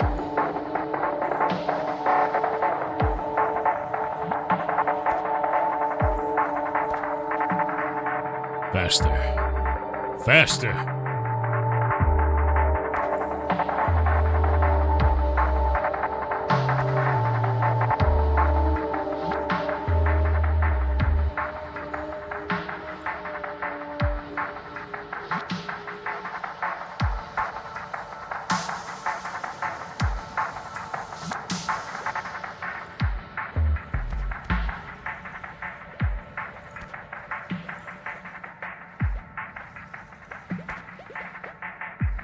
I think a lot of this is if you stop to think about it, you're probably going to die.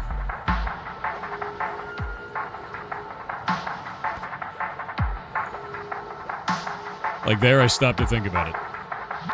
No think, only worm.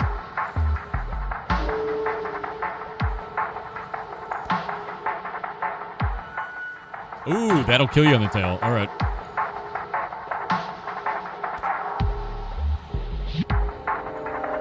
Damn, dude.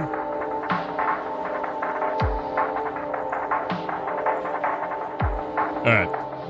Yeah, I gotta stop hesitating. Hesitation is the worm killer. Fear is the worm killer. Fear nothing. We got ads.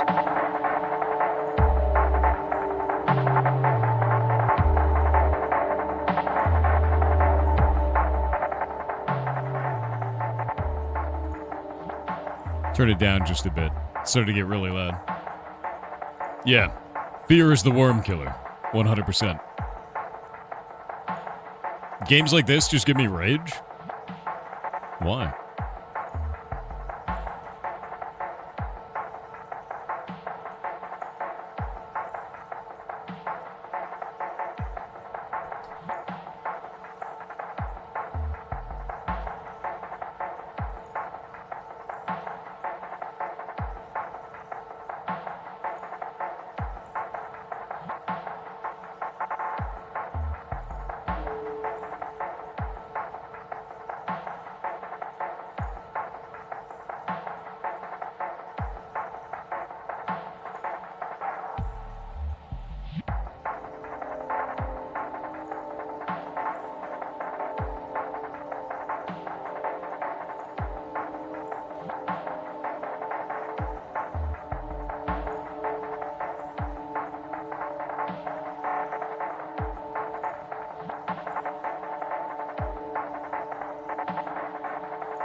The audio is down. We're good.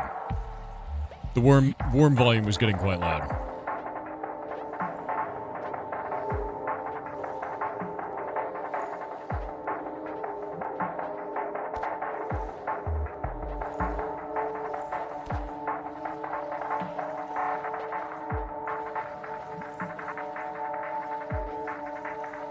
You can tell this is getting intense because I'm talking less.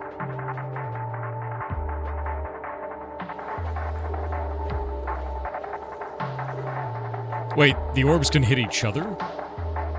Whoa.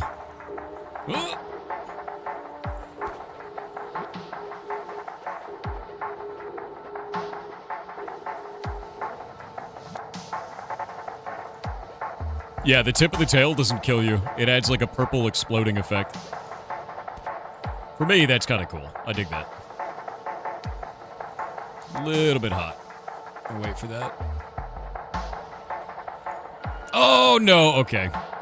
Not great. Worst possible timing for that.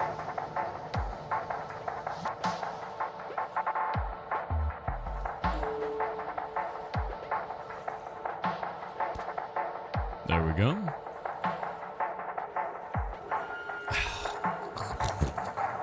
All right, we'll go into this one. Dodge that. Oh, dear God. There was a laser. Oh. No, stop. Stop touching. Have to start over.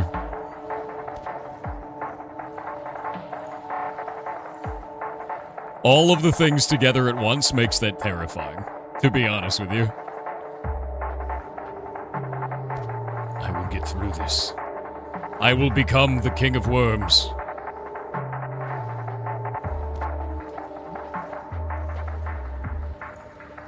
Nope.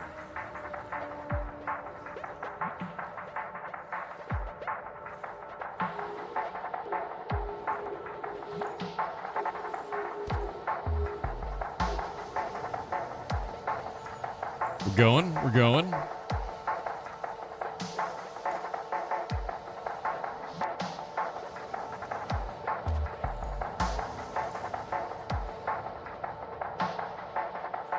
Oh! God damn it. The randomness of the orbs is so rough, dude. Look at that bullshit. It's just bullshit up there. I don't want to go up there. You know what? We live here now. Top of this level's full of bullshit. Unless... Oh God. Alright.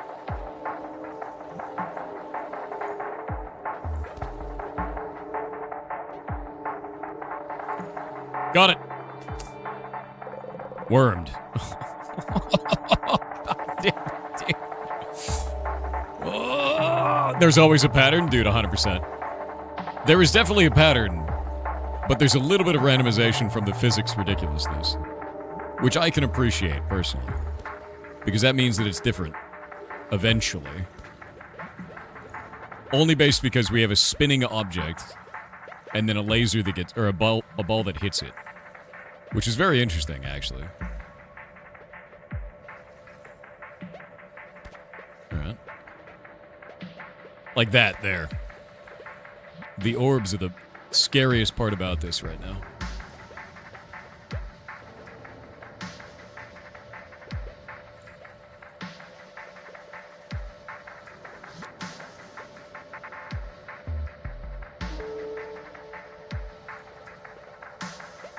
Oh, come on.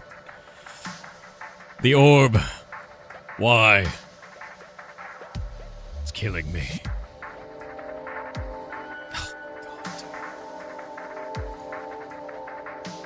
Get out of here, dude. Thank you. Sir, you can't park here. Sir, you can't park there. Leave. Jesus Christ. God damn it. Got it. All right. Wormed.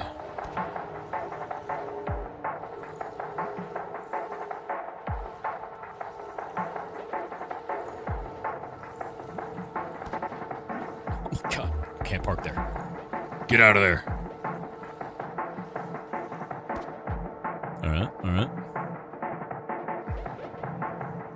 We're styling. We're worming.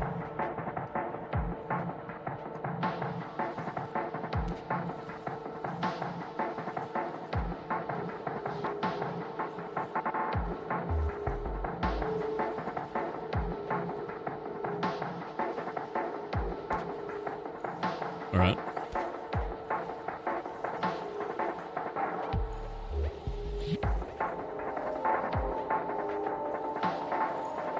Ridiculous. Be gone.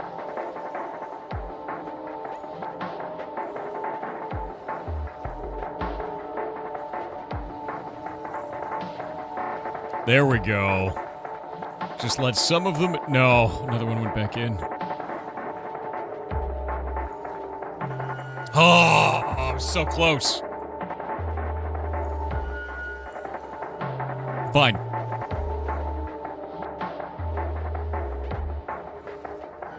Oh my god, dude, the orbs. Get out of here. The orbs are death.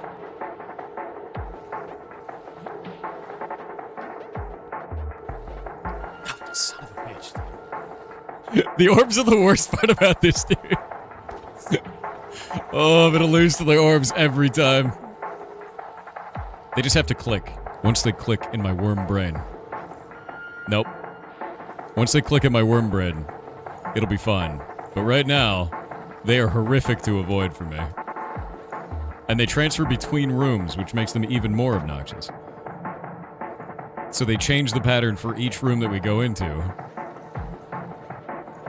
And they change pattern for nearby rooms, which makes them even more dangerous.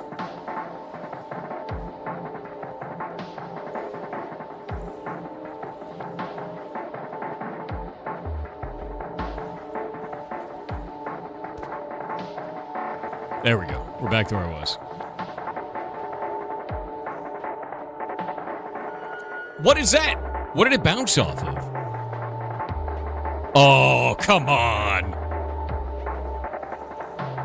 It bounced off of another orb and then went sideways. I'm getting rused. It's too many orbs. Lasers and photon torpedoes. Ridiculous, honestly.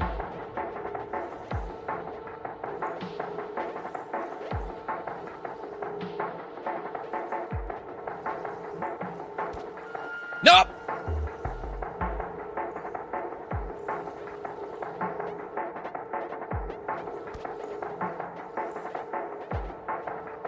Got it. No! Two of them followed me in. Go away, dude. Leave. Oh my... You can't park here. You can't park here. I made it.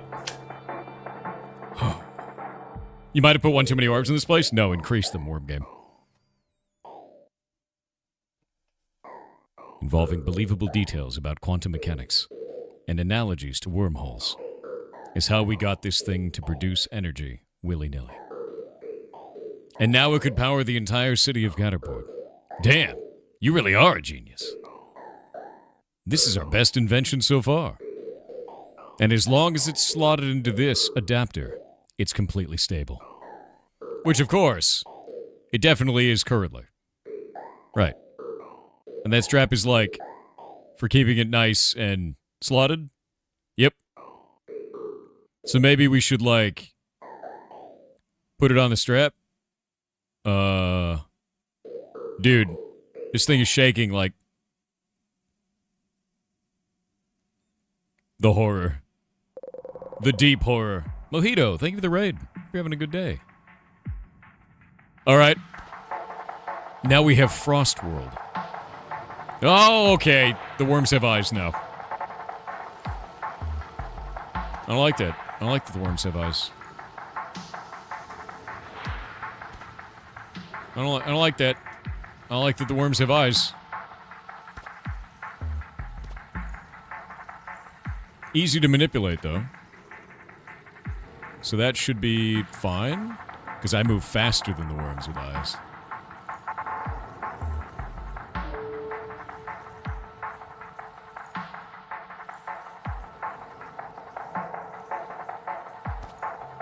Sick. Yeah, they have eye, technically. Oh, no. Wait. We're gonna have orbs and worms and lasers and worms with eyes.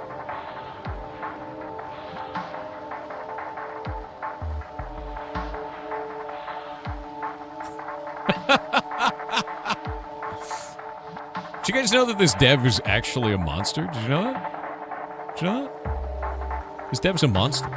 Yeah. Wait. Okay. Yeah. And moving lasers.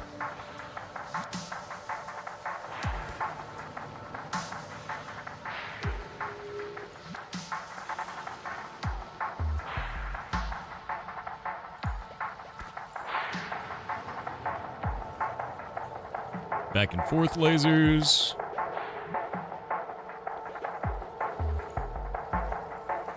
Horrible orbs.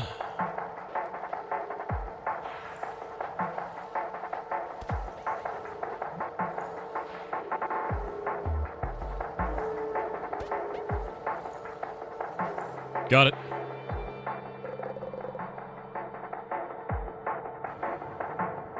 It's getting there. It's getting difficult. It's becoming more powerful. Hey, buddies. Hey, buddy.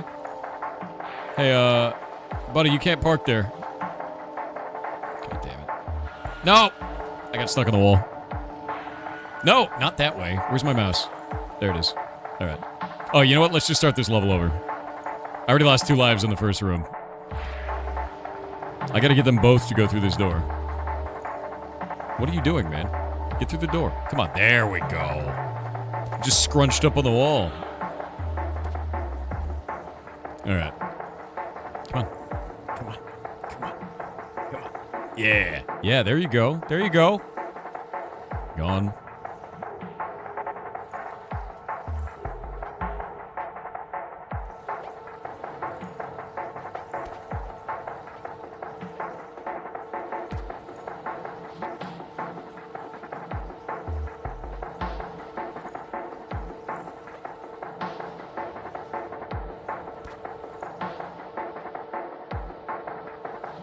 Music is boss, by the way.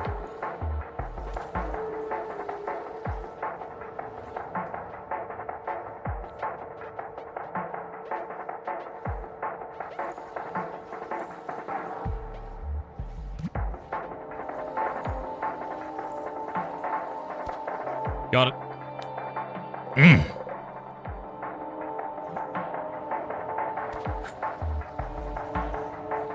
We got 2 minutes before the devs come on, and I get to scream at them for the horror that they've produced.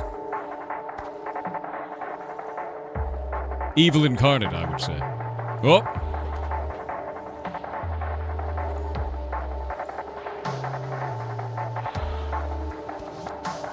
Oh, God! Alright.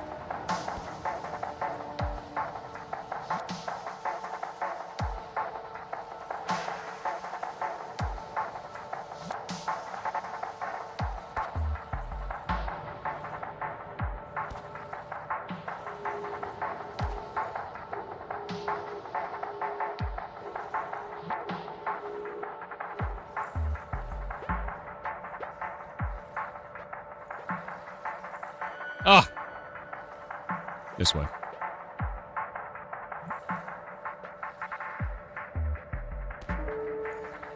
Got it. Why there's so many orbs? Why there's so many lasers? There's so many lasers, there's so much worm.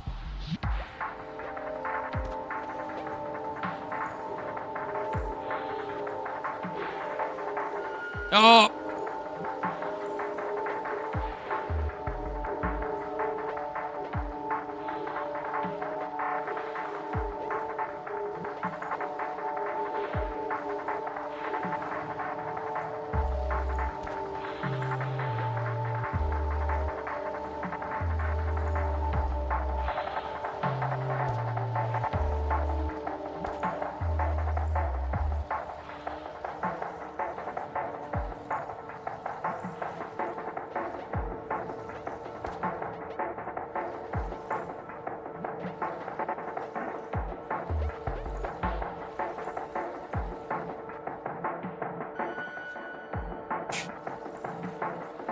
All right.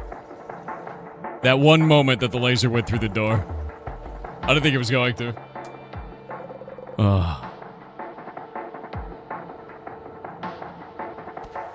Alrighty.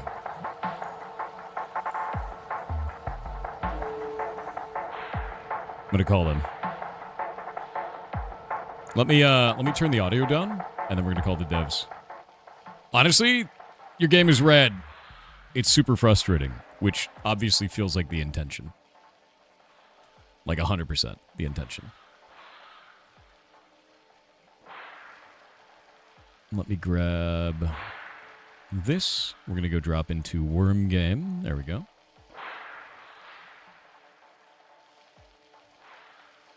Audio game is quite loud, but I can't change the volume outside of the music volume. Hello! Give me just a moment. I'm going to get this set up so they can hear you.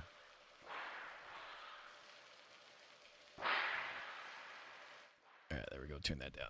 All right. Can you guys say something? Let's see if it works. Yeah, okay, yeah. cool. Can you hear me? Yeah, I can hear you. Fine.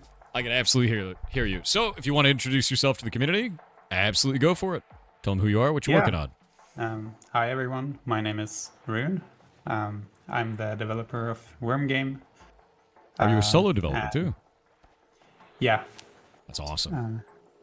Been working on this game for maybe like 3 years, a bit of breaks here and there, but yeah. It's kind of like a side project that became a bit more of a full project. So right now it's the main project that I'm working on. Really? So how... And you said for 3 years, just about?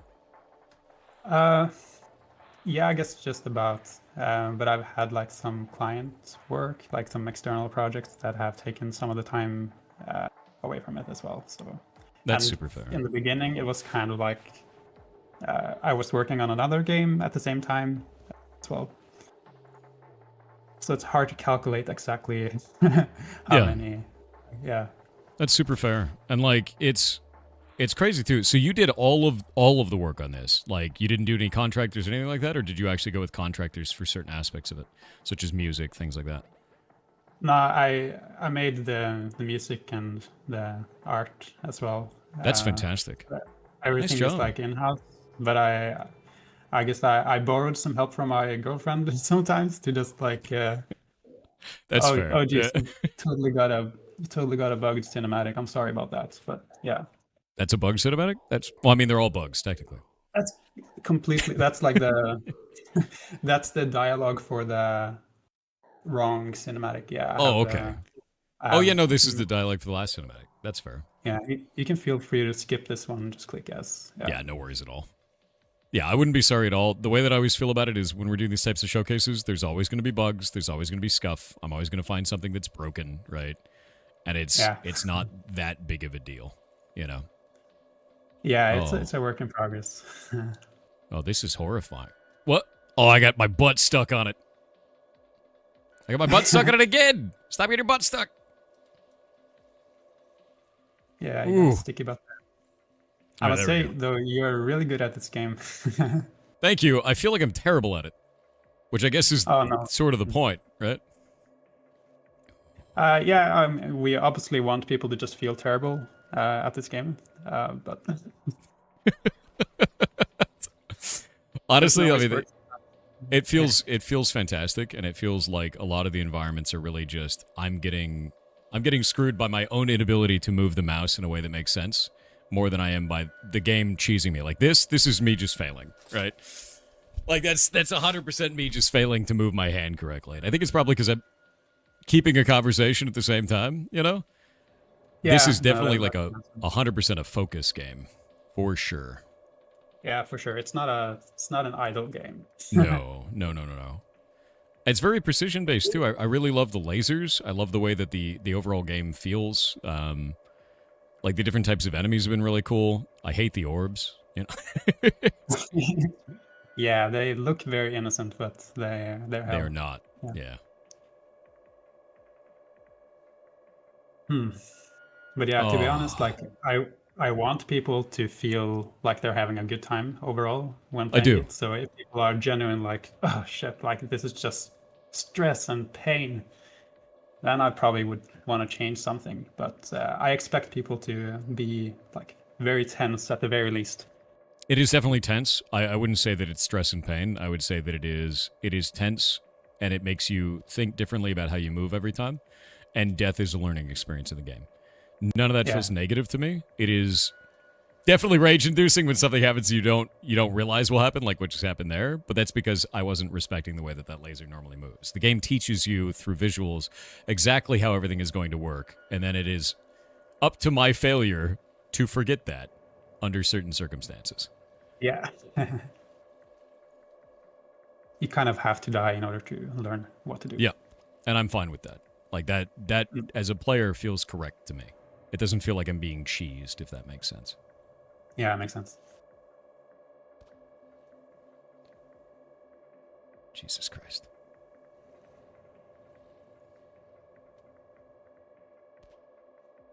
Oh no. I got stuck. Gotta live, gotta live, gotta live, gotta live, gotta live. Yes! You got this.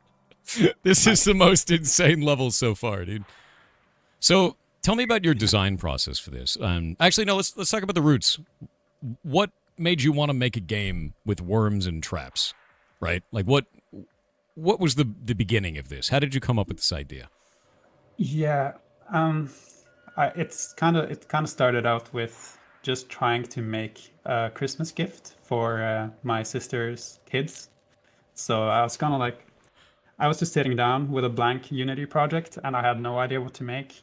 And I wanted to make like a bunch of mini games, and one of the mini games would be like this wormy thing, or like this thing that would like get to the other side of the room without being hit by another wormy thing. And it kind of just it started off with just knowing that I wanted to do something interesting with nodes that are following other nodes that are following other nodes. We get like this chain. I just have fun designing things in that way, and the game kind of just like made itself after that. At least that's what it feels like. Um, I That's had actually an really idea, interesting. and I I'm just amazed that it started as a Christmas present, right? yeah. What an interesting thing for that to happen. That's wild. Yeah, and then in that first like rendition of the game, I guess, or like whatever to call it, everything was just randomly generated levels, Really? and kept that in the game for a while. I feel like And that would then be impossible at certain points if it's randomly yeah, generated. yeah, because like the design is very difficult when you all you can do is adjust like number of rooms and like a seed, a random seed. Yeah. No, that makes sense. Just Like hope and pray that it's a good level. yeah, because at that point you have no idea. You can't curate it, kind of a thing.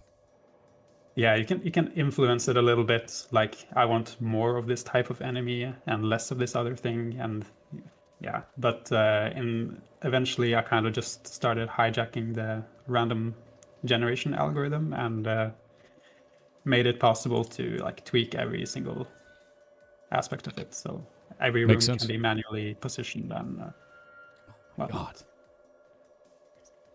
Hmm. But This I is do still have terrifying. random generation in the game though through like You do? random mode. Yeah.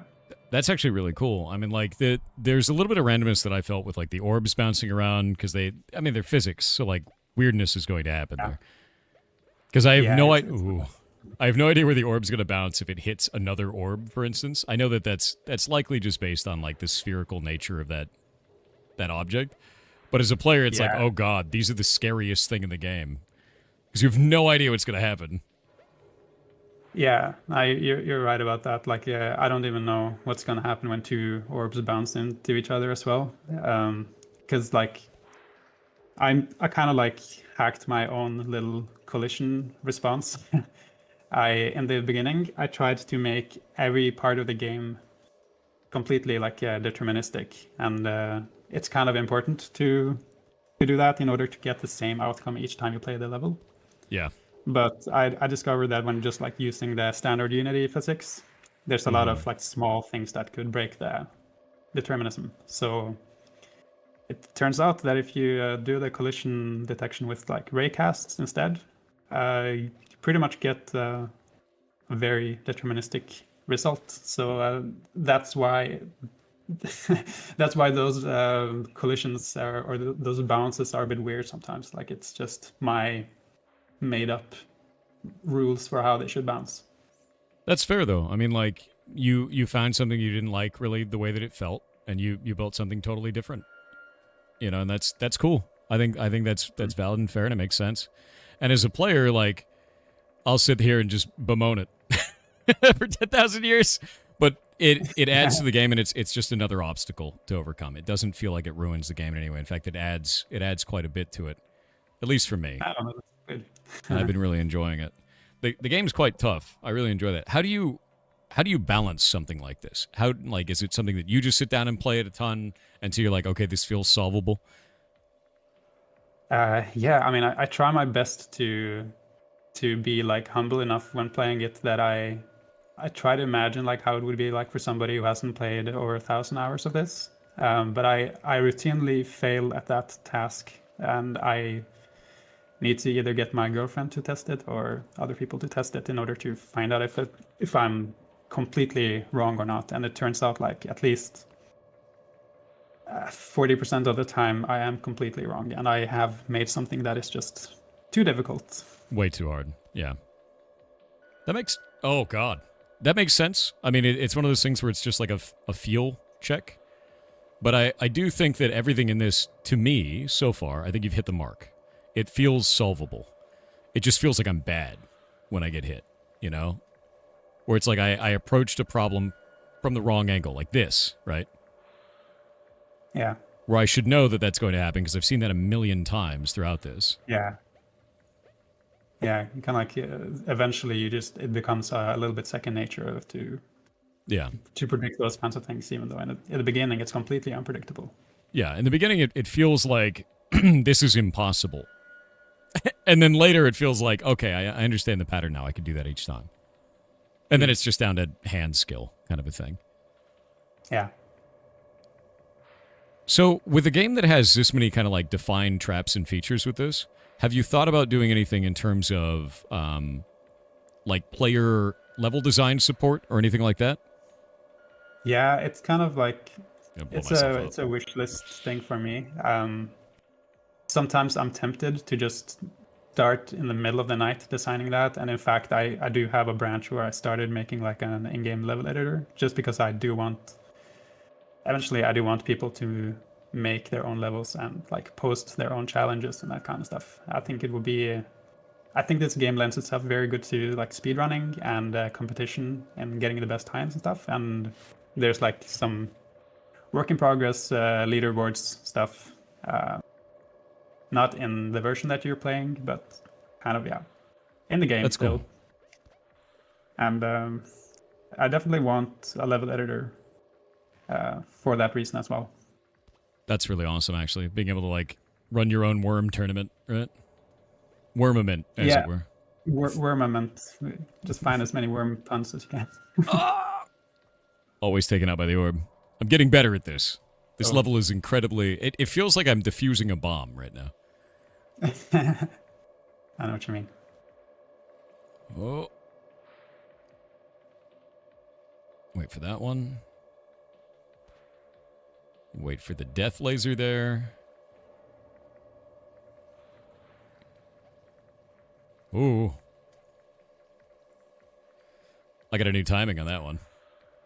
Hell yeah. All right. Yeah, see, now I've gotten better at this. Now I can get through this level mostly through it. Yeah. It feels good because it's funny because even though it's like a physics game with so many different traps and everything like this, it feels like a puzzle game. Like once you solve those pieces, you know how they're going to interact next time you're in there. And then it throws some curveballs in there, but a lot of it is just sort of like that so far. Yeah, that's cool to hear as well. I've been really struggling just trying to lock down like a genre for this game.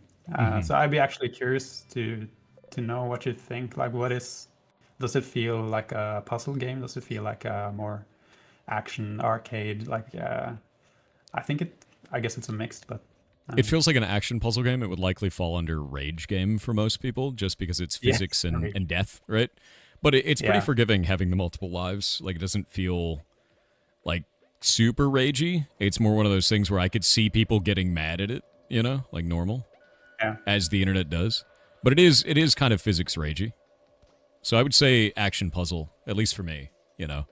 It does lend itself quite well to that whole reactionary I'm mad at the game sort of responses, though. Most definitely. Yeah.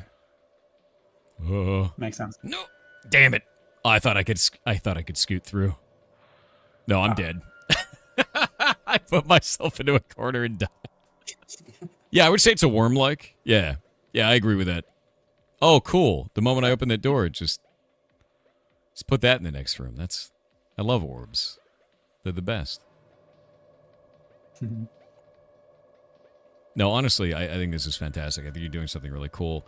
I am interested in a couple of things in terms of, you know, like how you've produced this. What engine did you use to make Worm Game? Number one. Thank you. Yeah, it's a Unity engine. So you built everything in Unity. Did you use any like anything at all? Because you said you built absolutely everything. So all of this is you from scratch. Yeah, I would That's say so. Fantastic. Yeah. That's really, really cool.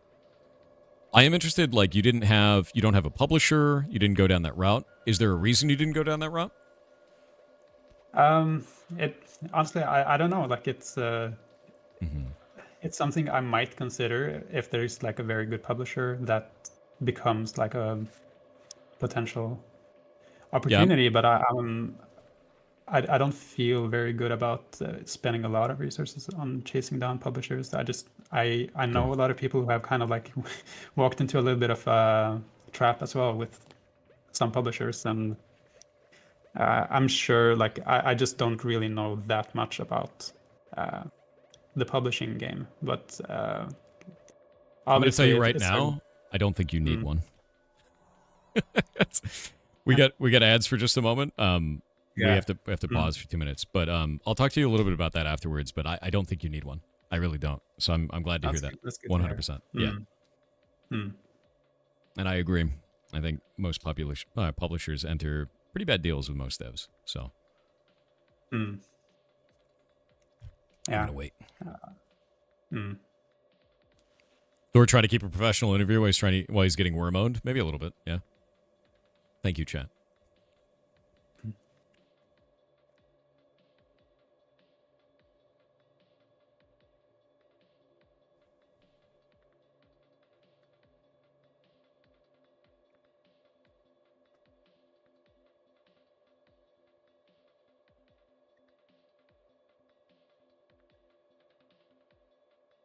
Is it going to have co-op? It actually says it has co-op right on the Steam page. Yeah, that's one of the newer additions to the game. Cool. Yeah, we'll talk about that after the ads. And I think that'd be really cool because I think it's really interesting.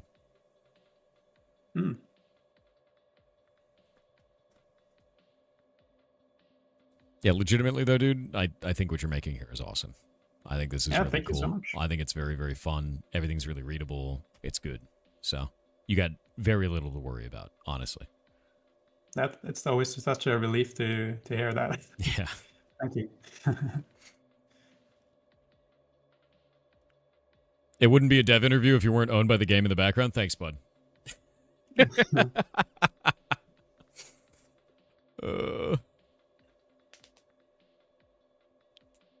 gotta wait for Jeff Bezos to leave so we can go back to worming. Oh, Peppered Game, thank you. Just wanted to stop by and say thank you for the stream. Saw a nice bump in sales after it. Went our way to getting 500 reviews. No shit. The interview for your section, Peppered, is going to be out. We're trying to release them as quickly as possible. I'm doing them in order of the interviews. So once it comes out, I'll let you know. And thanks for stopping by, man. And I'm really glad that you got a lot out in December. Peppered was another one of the games that we actually reviewed. It's freaking awesome. Super, super cool. Cool. Okay. I'll check that out. Yeah, it's really, really good. I've got a page for all the in December games actually. So if we do on here, I'll go to community real fast. So we'll go into this. We'll go into lists. Where is it? Curator. Grab this. I must find it. There we go. View all lists. There we go. And do... Steam is really hard to get to these pages, but I've got each one of the games that we review for in December. All of them are going onto this page, so you guys will be able to just see every single one of them like this, and you can mouse over them. I've got one from yesterday put on, and then after the stream today, I'll be putting all those ones on. But this one was peppered, which is that dev in chat.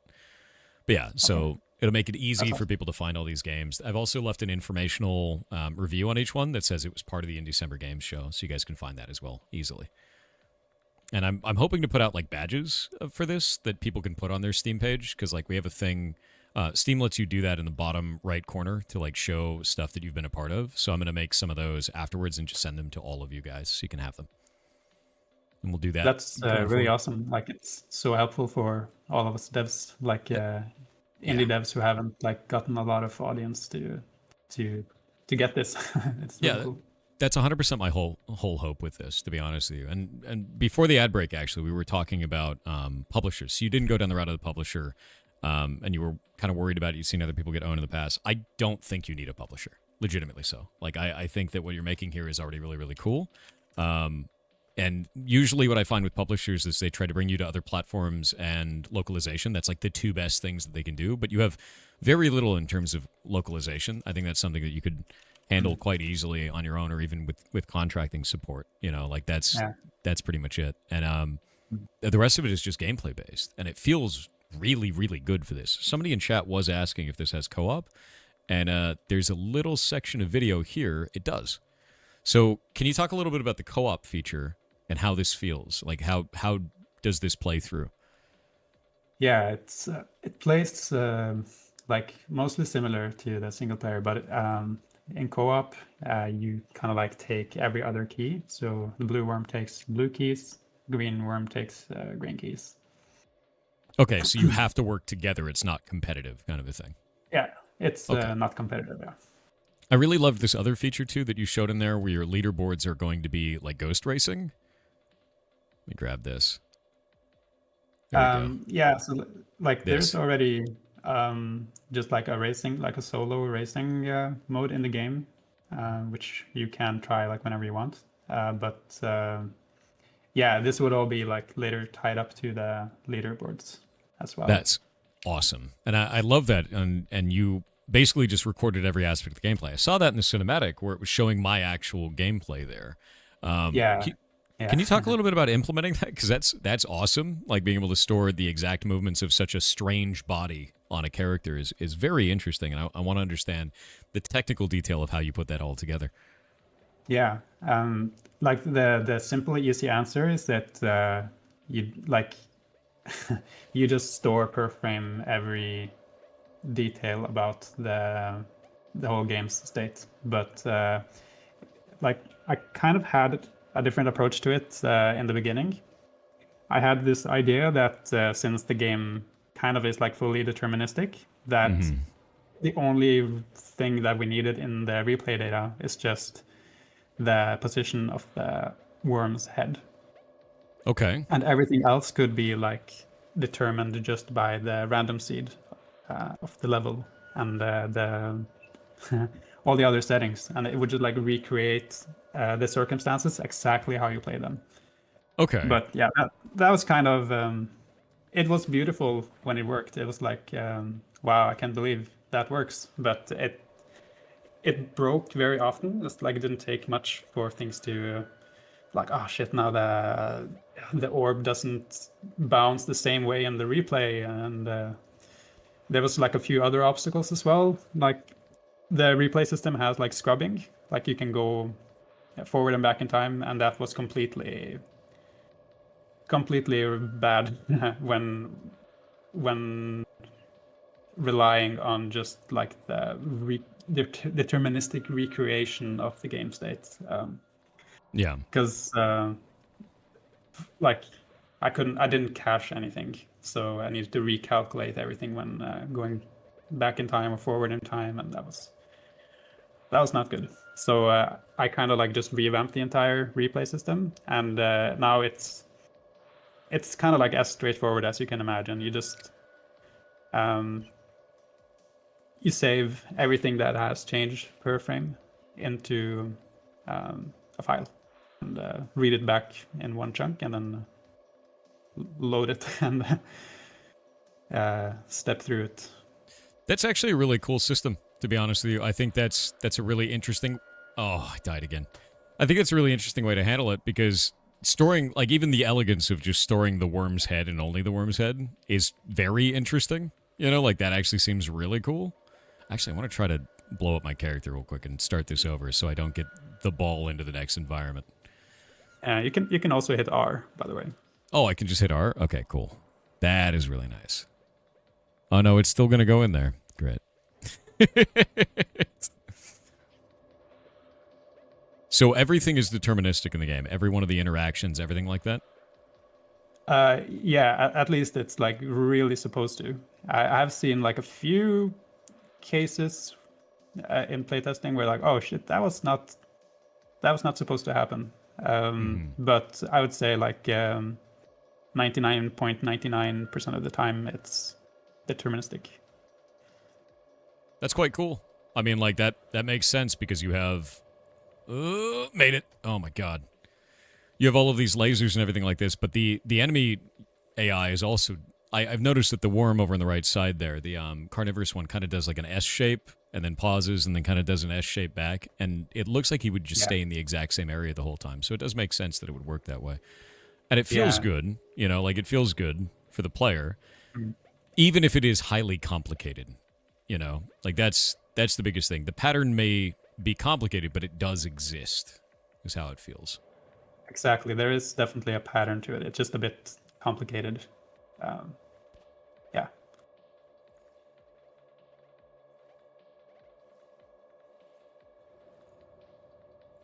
Got it. I'm in a totally new area. Wormin.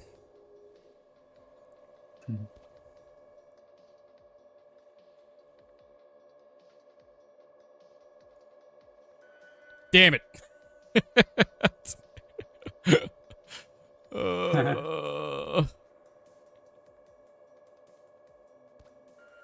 Oh, no. I was right at the end. Oh.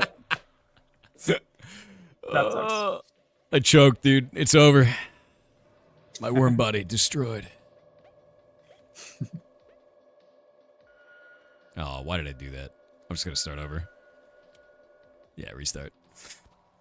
I'm actually really, really impressed with this. How many levels does the full game have? Because we've gotten through a ton of them so far.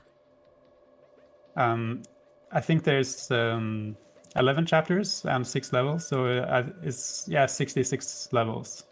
66 levels. Oh, yeah. That's a ton. And when you do launch the game fully, are you planning on releasing more levels into this, or are you pretty happy with having that many? I'm pretty happy with it, but like I might like I can be quite impulsive. Sometimes I might get a bit of a thought in my head and go on a bit of an adventure. Maybe I shouldn't, but I don't really know. Probably there's gonna be 66. Maybe there will be more. Yeah, it comes down to like kind of how you feel. Yeah, and also like just based on feedback, I get good ideas from people as well. No, that makes sense. I mean, like, people give you feedback in the game, and you just kind of go from there. I'm mostly interested in, you know, how you start doing release stuff with this, and like how far that ends up going for you. Because I think the core of this game is incredibly fun. It's really enjoyable, at least for me right now. Oh, that was a weird move. Probably won't do that on the next run. And like, for me, it's really interesting because you've got such an interesting core, and you can keep adding traps and doing all this kind of stuff and just really adding to the base game in a way that I usually don't see in other games. Like, a lot of the times you'll have something that's just very, very hard to keep producing, right? But with this, it seems like it'd be really easy to produce a level, and then you just have to sit there and playtest it until it feels right. What is the general process for you building a new level, like from start to finish on that? How do you approach that? Because it looks like you have to add a new mechanic each time. At least each world you've added a new mechanic, and then it compounds on it into the future. Yeah, exactly.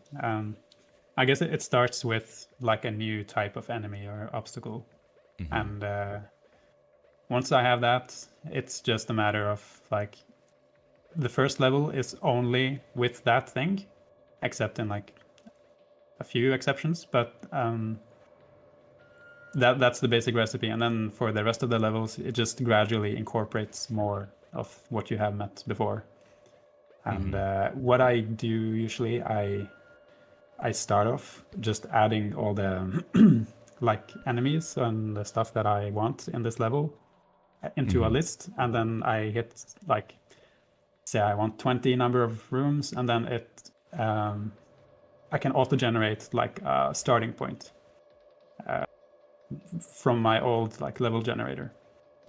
And once I have like some starting point that is like, okay, I can see this this was fun, this was usable in some way, then after that I can hit another button and it kind of like writes all of that into a format where I can edit everything explicitly in a way. And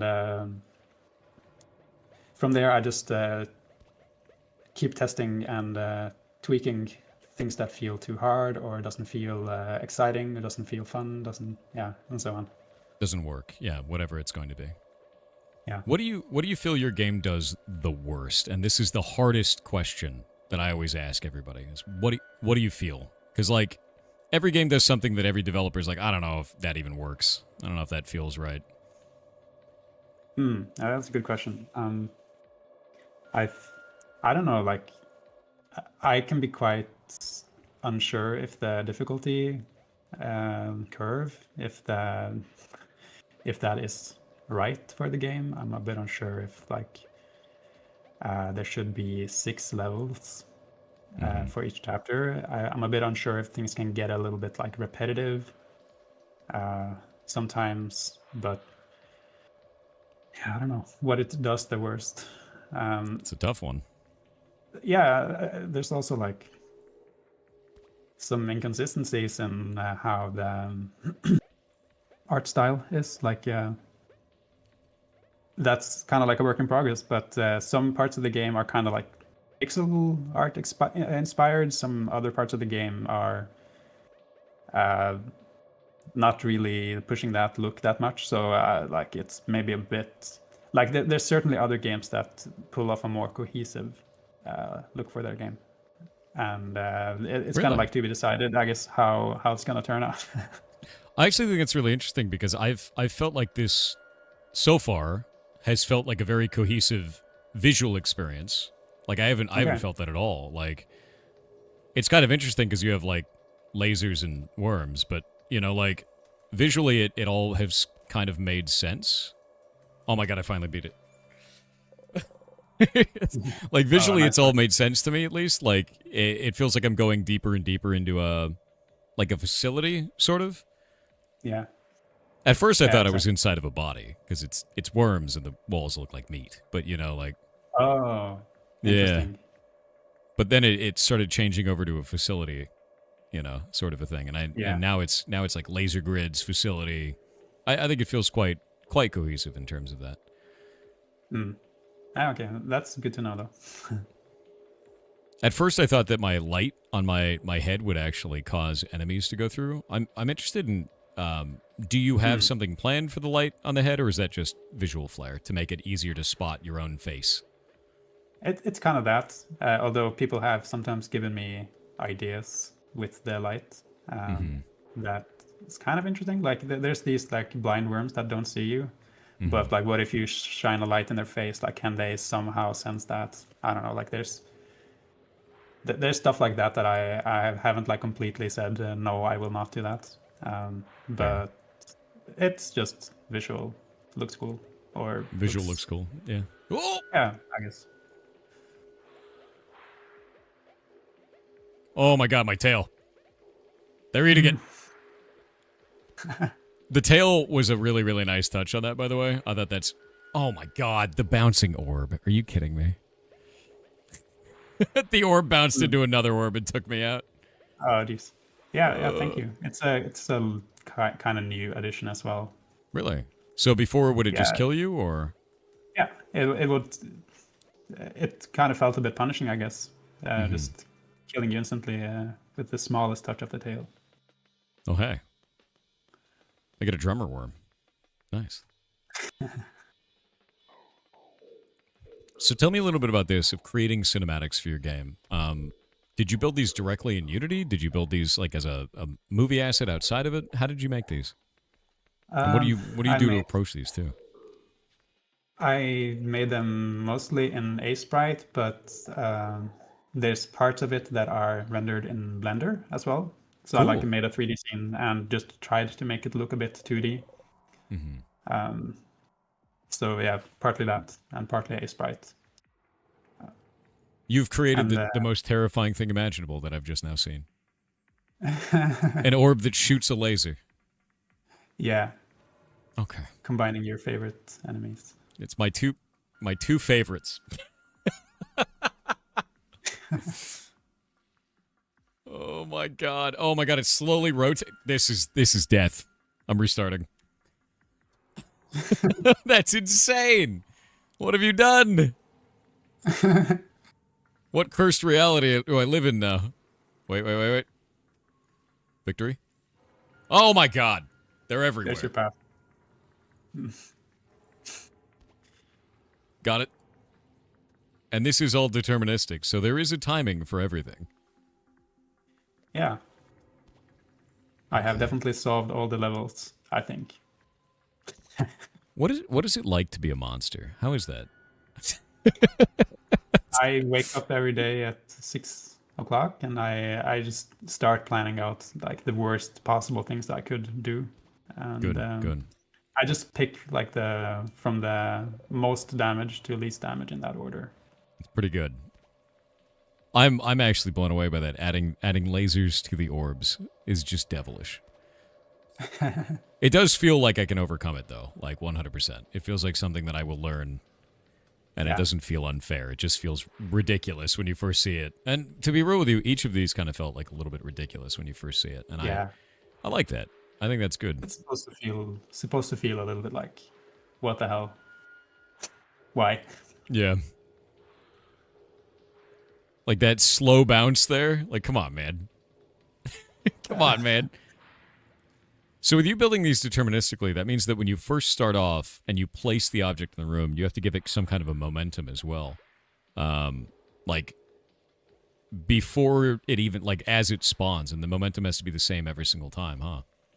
Yeah, So you but apply that's that. just based on a random seed. So like I write it as anybody would do when they say that just give it this thing a random momentum. But when you restore the random seed each time before this happens, you get the exact same result each time. Is that random per player, or is that random just at compile? Yeah, no, it's I guess compile. Like it's the same for everyone, to put it that way. Like everybody will get the exact same experience. That makes sense. Do you have that exact seed like stored each time, or like when you put out a new build of the game, are the patterns on this going to change? No, it's fixed. Like there was times when that was an issue, when changing just a few things made everything, like the random seed, just act differently, and you get a completely different result. But not nowadays. Now it's completely fixed.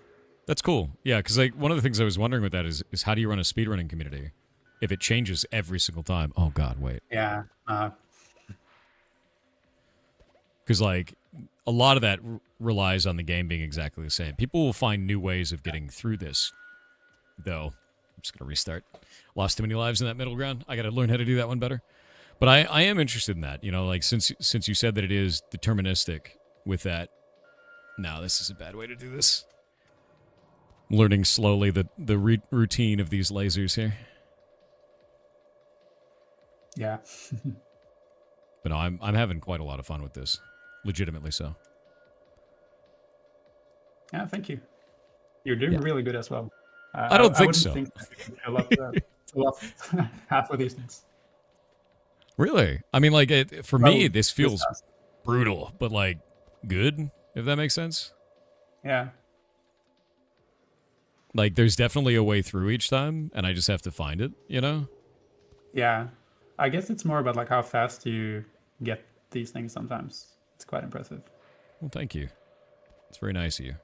I think your game is really, really fun. Quite difficult, but learnable is the best part about it. And I usually find that rage games, this is actually quite different from your basic rage game. And the reason why is most rage games are reliant entirely on physics to create randomized scenarios that are different for every player.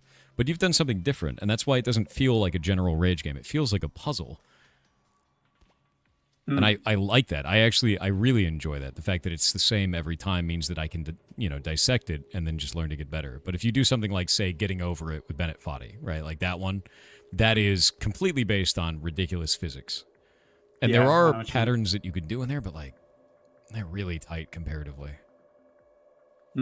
That's nice to hear, though. Yeah. It's a different kind of rage game, for sure. It does not feel the same. Yeah, they do that weird S pattern every single time. Love that.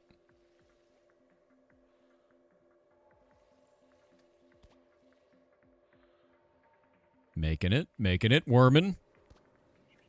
So, what comes next for you? What do you have left to finish before you launch this game, and what are you focusing on most right now? So like mostly right now I'm focusing on polishing the demo and like getting people to be interested in the game and getting it in front of people so that we can get wish lists and so on. But as for what is remaining in the game, one thing is I need to figure out exactly what to do with online multiplayer. I've been going a bit back and forth on it. I have kind of like some online multiplayer implementation in place, but I'm not quite happy with how it works. There. It's a bit of a strange thing. Like it's not obvious how it should work when it's like a racing game like this. There's a few different approaches to it, but either way, online multiplayer is on the list. Leaderboards, getting those working, that's also on the list. There's like a mostly finished speedrun mode, which is also on the list. And speedrun mode is just about finishing the entire game in like one session. And there's two modes of speedrun. There's the one where you get to like start over, and the only punishment you get is that you took some extra time, so you get a slower time. And then there's the hardcore, the really hardcore speedrun where if you die, you're just out. You just lose the entire run, and you have to start over from the very beginning of the game. So you're doing a hardcore mode. Maybe some crazy person sometime will try to do that, and that's what I'm hoping for. Dude, I'm going to be honest with you. Players are always going to surprise you. Like, someone will do it. I remember when we put out our arcade game, and we had a player in the first, like, month get int cap on the score, which I didn't think would be possible. And they did it by playing 4.5 hours straight without taking a single hit of damage. And I was just like, all right, man, like, you win. You win the leaderboard. I don't even know what to do with that, right? And I checked first. I was like, did this guy cheat? Like, what is this? He's still in the community, too. That's Sky Storm King. But, like, it just blew me away. And I find that you will always be surprised by how good someone will be at your flavor of video game out there, no matter what it is. It's mind-boggling. Yeah, are there achievements for this? Did you add achievements for, like, finishing levels in certain speeds or anything like that? I haven't implemented them yet, but that's definitely a to-do. I really think there should be achievements. I love the achievement system on Steam. It's actually quite a lot of fun. So I'm glad to hear that, honestly. Like, I'm an achievement hunter guy. I love that. Wow, this worm is... Get out of here. Get. There we go. I think they want to be in the other room. Yeah, there we go. I was gonna say, I was like, oh. I was like, you can't park here, bud. Get out of here.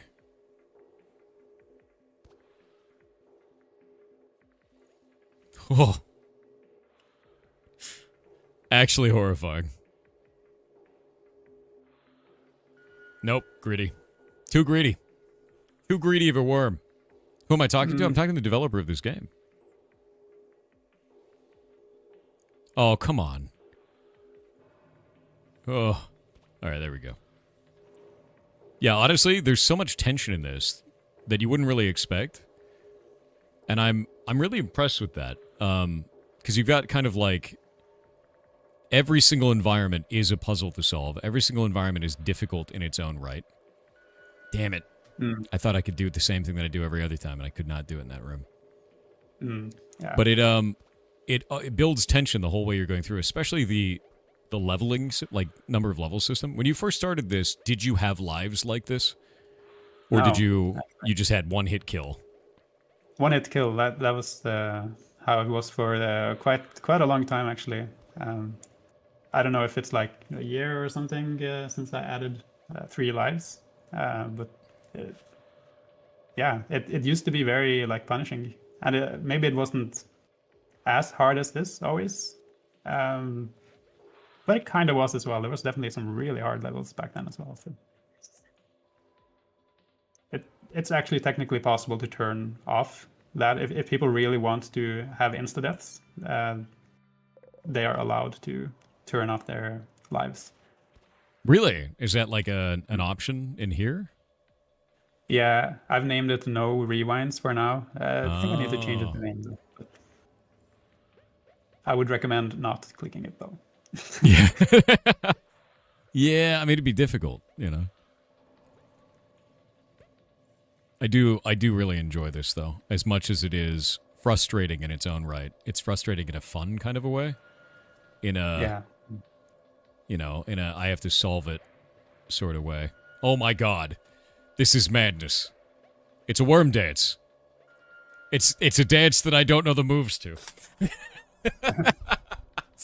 Yeah, this one is complicated. It's very complicated so far. Let's see if I can get super greedy. There we go. We have ads. Somebody asked if I'm a fellow Norwegian. I guess they could tell from my accent. Yeah, that's exactly right. Oh, hey. Cool. Yeah, we'll talk about the animation afterwards, I think. Hey, good morning, V.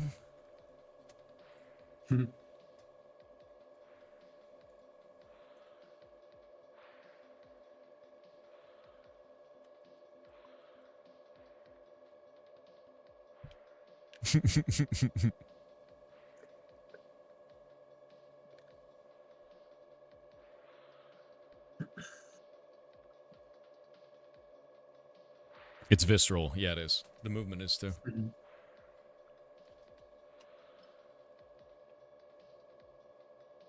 Yeah, we actually have a whole meme in our community about the worm. So it's even funnier. That's even better then. It's because, did you ever see... Actually, I'll ask you after the ad break, because this is pretty funny. I'm just going to get stuck up talking, and then it's... Yeah, I want it to be in the video, so... Because we're gonna do a video for each one of these, so you guys will get, hopefully, long-lasting kind of interest on the game. Yeah, that's super awesome, for sure.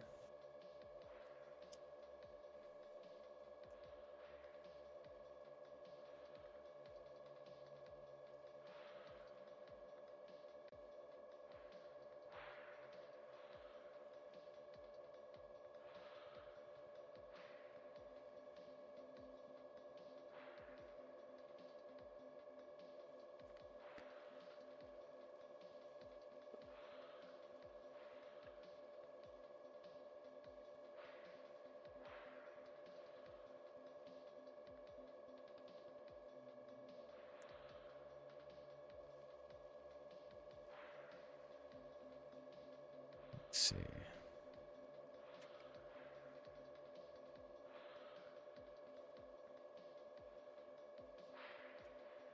Must be like in the middle of the night for you then. Yeah.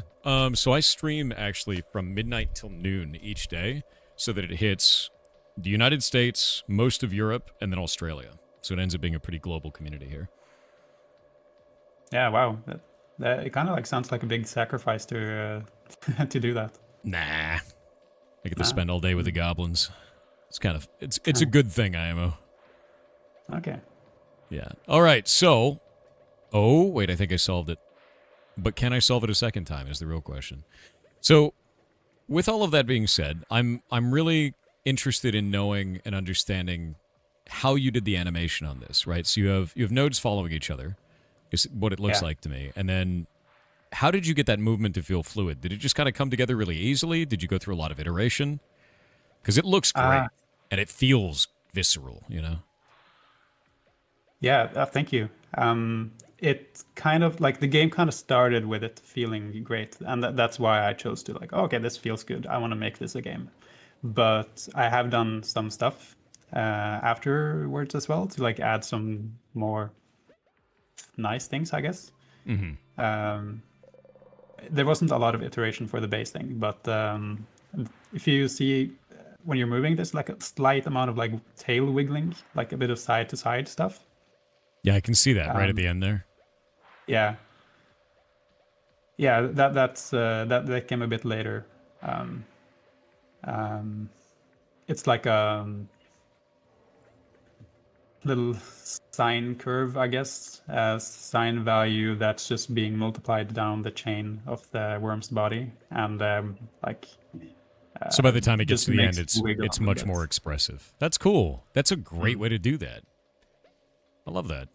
Yeah, because you can see the little bit of wiggle in there, and it adds quite a bit of life to it. And I was just kind of fascinated by the way that you had built this to interact with the environment. Oh God, I got eaten finally. The way that you would Oh, interact with the environment, the sound of it, the feeling of it is just, it's great. Like it feels really, really good. thank you. Yeah. I made it Yeah, through. I wanted to feel fluid.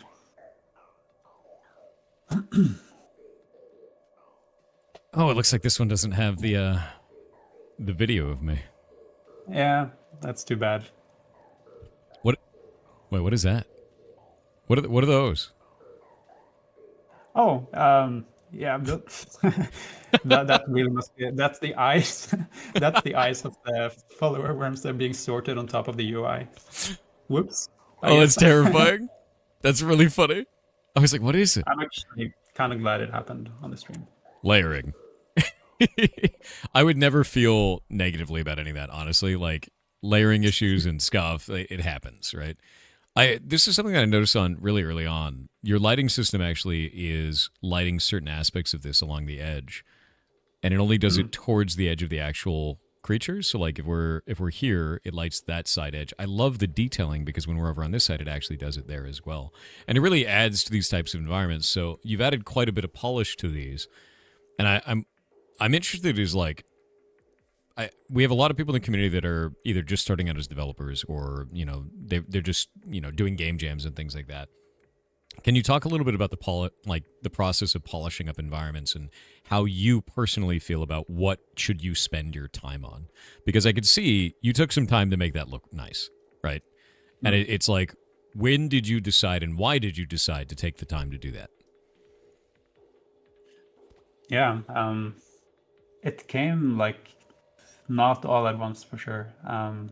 I have had like multiple rounds of like believing like, okay, now I have something that looks good, and then I kind of like it feels like I'm mature a little bit on how it actually looks, and then I'm like, but there's actually something that it needs, something that's wrong with it, and I spend a day or two like working on a bit of a new look, like tweak, like doing some stuff with some shaders and stuff, and then yeah, mostly it turns out for the better. But about when, I think that this lighting that you're talking about,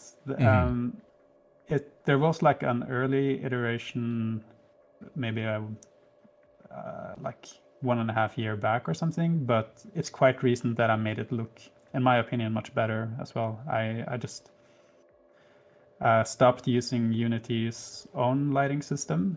And just built your own. 'Cause, yeah, it was a bit hard to get it to do exactly what I wanted.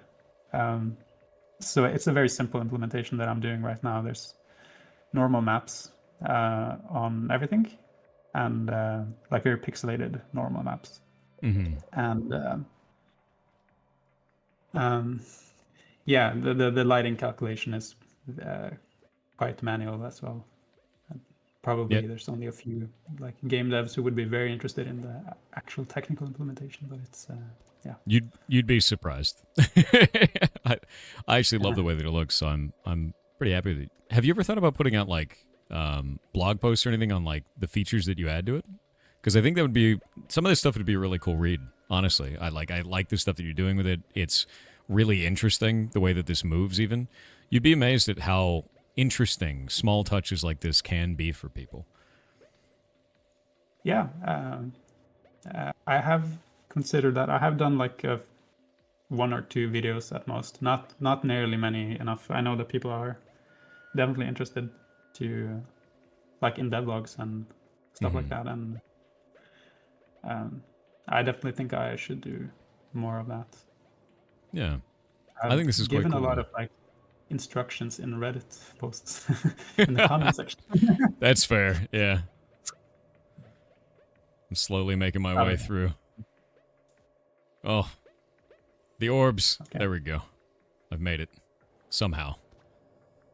I like how the new puzzle mechanic in this one is rotating shields in the center of these, so they're not just a safe zone anymore. Yeah, it's kind of like partially a safe zone, but it's also like you get locked out and stuff. Yeah, it's like a detriment at the same time. Damn. Finally got owned. Yeah, more slow and methodical on this level. So, this is going to be a hard one. You don't have to answer it if you don't want to. What do you think about the price point for Worm Game? Yeah, it is a bit of a hard one. Yeah. I guess I'm not like decided on that. I try to take a little bit of like influence from other indie games. So I don't know, but like intuitively, it often feels like it might be a $15 game. Sometimes it feels like maybe it should be slightly lower, but I feel like it kind of like makes sense at the moment, at least. $15, and then most people are gonna buy it on sale. Fair. Yeah. But I don't know. What do you think? Honestly, I think that price point makes sense. Anywhere from $10 to $15 makes sense to me because at its surface, it seems very simple, which is going to be tough, tough to convince people otherwise. But as you get into it, this gets really complicated. It gets really interesting. The mechanics start to really come into it. And I think as more people play it and they see that, it ends up being like, oh, wait a minute. No, this price point makes sense. Anywhere from 10 to 15 makes complete sense to me. I do, I always think that sales are like the best thing you can do as a dev. As long as you do 20% off, like it's always going to be beneficial to you. And there's never a time where that's negative, honestly. So glad to hear that you want to do sales and everything like that. Because it is really, really good to do that. Mostly because you get the emails. The emails are a huge part of it. Yeah, it's the extra notification. Oh, that was sick. Using the That was sick. lasers. Yeah. This little extra pathway. Oh, messed it up.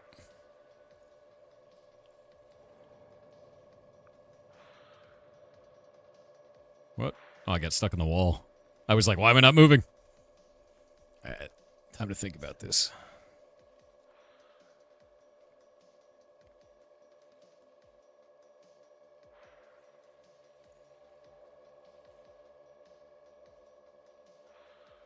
Nope, I'm dead. Go up. There. That just gets us back to the same room. Yeah, somebody asking, how do I ensure the orbs stay in their room? I ensure that they don't, in a way. Like, if the door is open, they will eventually leave the room, and that's kind of part of the design. Yeah, some of them have definitely left rooms. 100%. Yeah, followed you and harassed you. How do you feel about modding the game? Is that something you would encourage, something you would discourage from people, is to mod the game to do different things or have different types of behaviors or add their own stuff? Every dev feels differently about that, and there's no wrong answer, honestly. Yeah, like I have been modding games myself from time to time, so I'm a fan of modding in general. Kind of like the games kind of like need to be designed with that in mind, and I'm not sure if I have done that, but I think at least eventually adding a level editor would be good, and I'm sure there's other things that people might be interested in though, like modding the design of the worm and stuff like that. Changing the models out, all kinds of stuff. Yeah. Ooh. Yeah. Almost died. But as far as people going in and like switching out certain images and making like direct edits to the game in a way that is not like designed, I guess I'm okay with it as long as they don't like cheat the leaderboards or something. But yeah, that's always the thing. Is like the moment you add leaderboards, you're adding that like we gotta make sure that you don't mod the game to cheat the leaderboard. You know? Yeah. Oh, I thought that was gonna work. I was so greedy.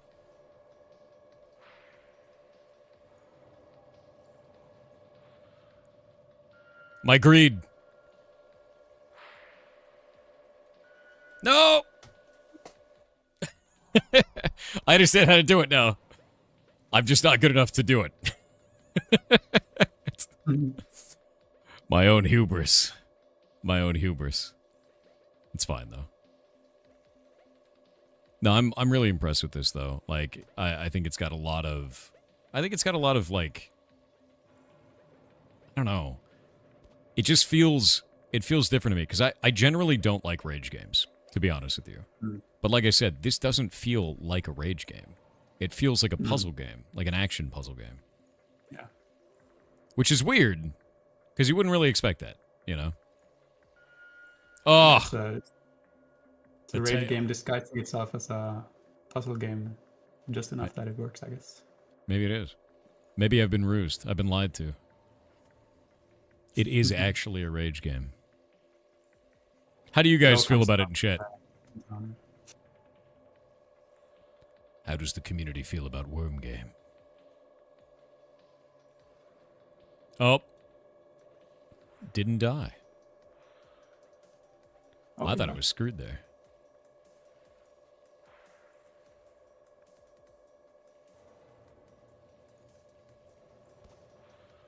Looks cool. Action puzzle for you? Yeah.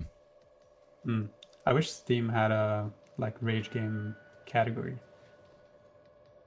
Or like genre or like tag. Yeah, I don't know if it does. I'm not sure. I think I might have looked. Oh my god, I did it. I understand that puzzle now. Now I just have to not screw up this very simple, very easy puzzle. Oh, I almost screwed it up. I hit the wall. The horror, the deep horror. So this is interesting. See how that orb went into the room here? Yeah. If I do this and I wait, that makes it no longer deterministic, right? Yeah. Like then you escape that particular thing. Yeah. That's very interesting, actually. So there are little things you can affect, but only based on you opening or not opening doors at specific times. Yeah. Yeah. And it's deterministic in the sense that if you open that door at the exact same time every time, you're gonna get the same result. But yeah.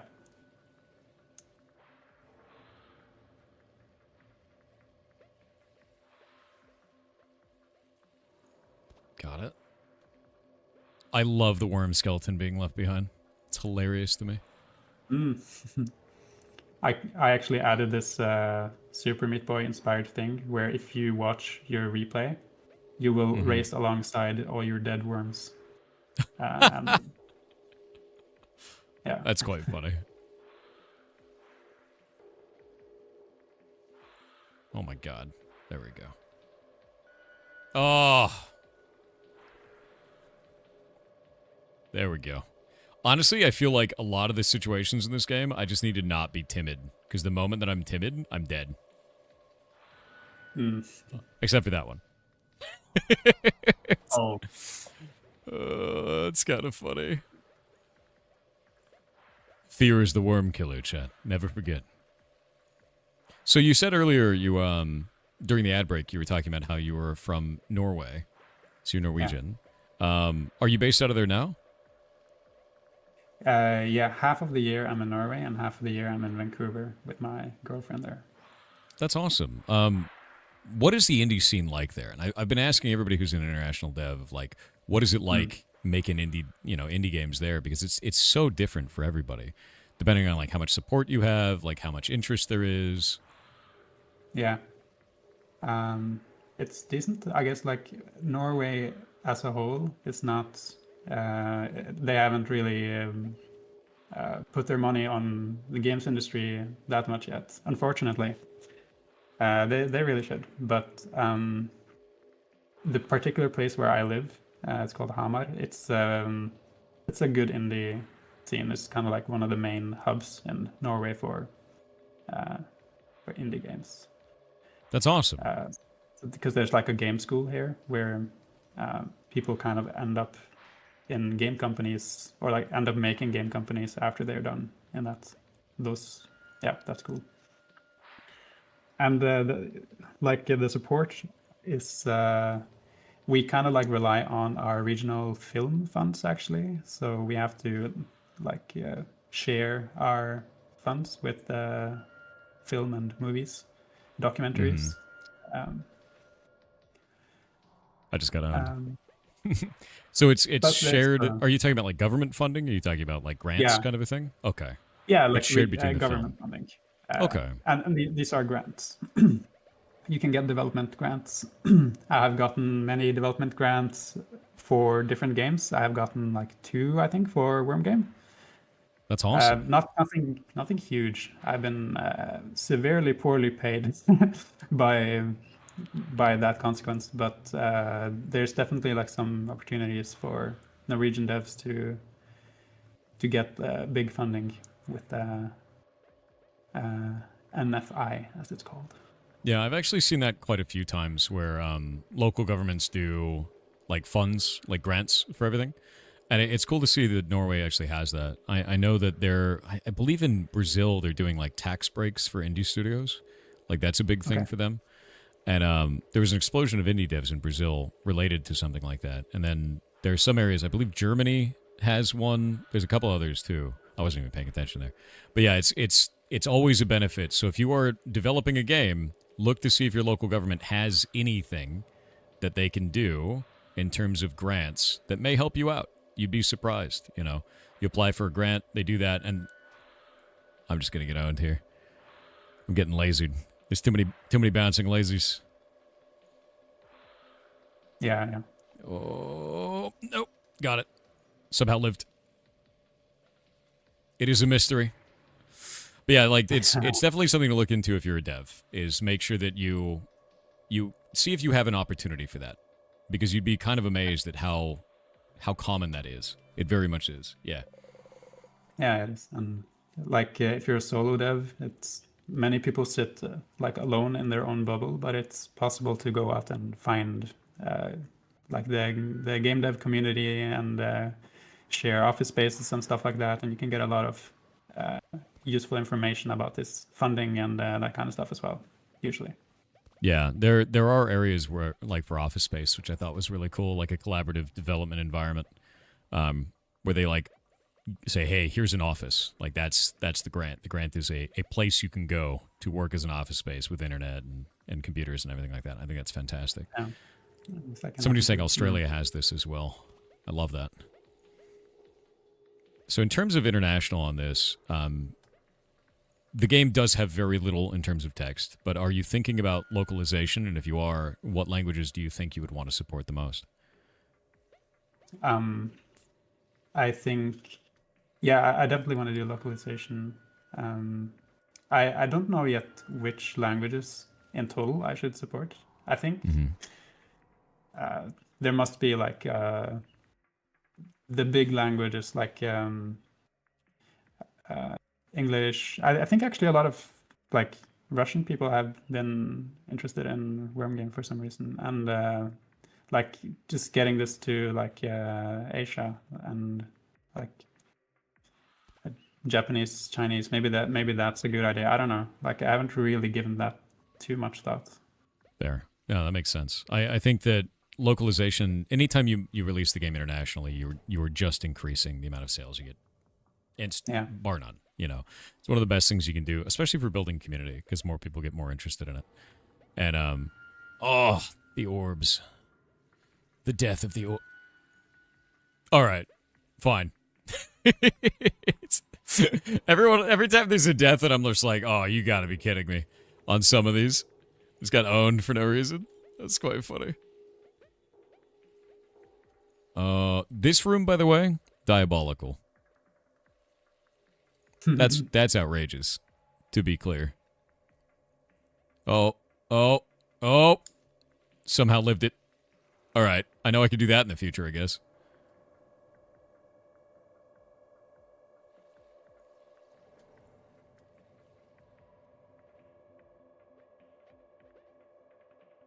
Wait.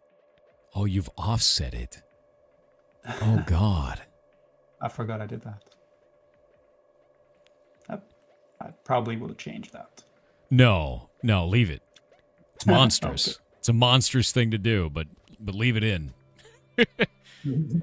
Yeah, so in terms of localization, a lot of the times people see regional pricing. If you haven't really thought about like too much for localization, maybe not so much for regional pricing either, but it is something I would definitely keep in mind because I find that it is definitely worth it. Just from a base standard, what I've found is with localizing for, say, Brazil, right? Even though the purchasing power in Brazil is so much lower, we find that if you localize your game for Brazilian Portuguese, your overall income on the game will increase by 20 to 25% if you do it right. And it's because if you support Brazil, Brazil is going to support you because Brazil rocks. So there are definitely huge advantages to that, I think. And that sounds great. Definitely want to do that. I think with so little to localize too, you have a lot to gain in terms of this, like a lot to gain, because the cost for localization for you is going to be so small, and then the benefit from that's going to be massive. So, Oh my God, the lasers! Sense.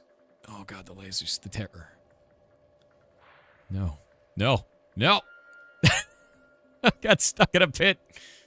Oh. That's funny as hell. Oh, wait. I think I have a route forward. I think I can do this. There we go.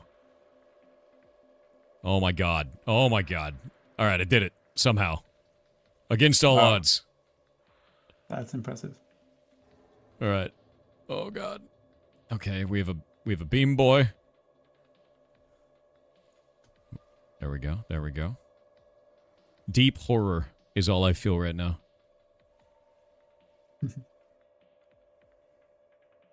Okay. You've done such a good job building tension in this, and I think it's mostly because it's slow and methodical, but will absolutely kill you if you make a mistake. Thank you.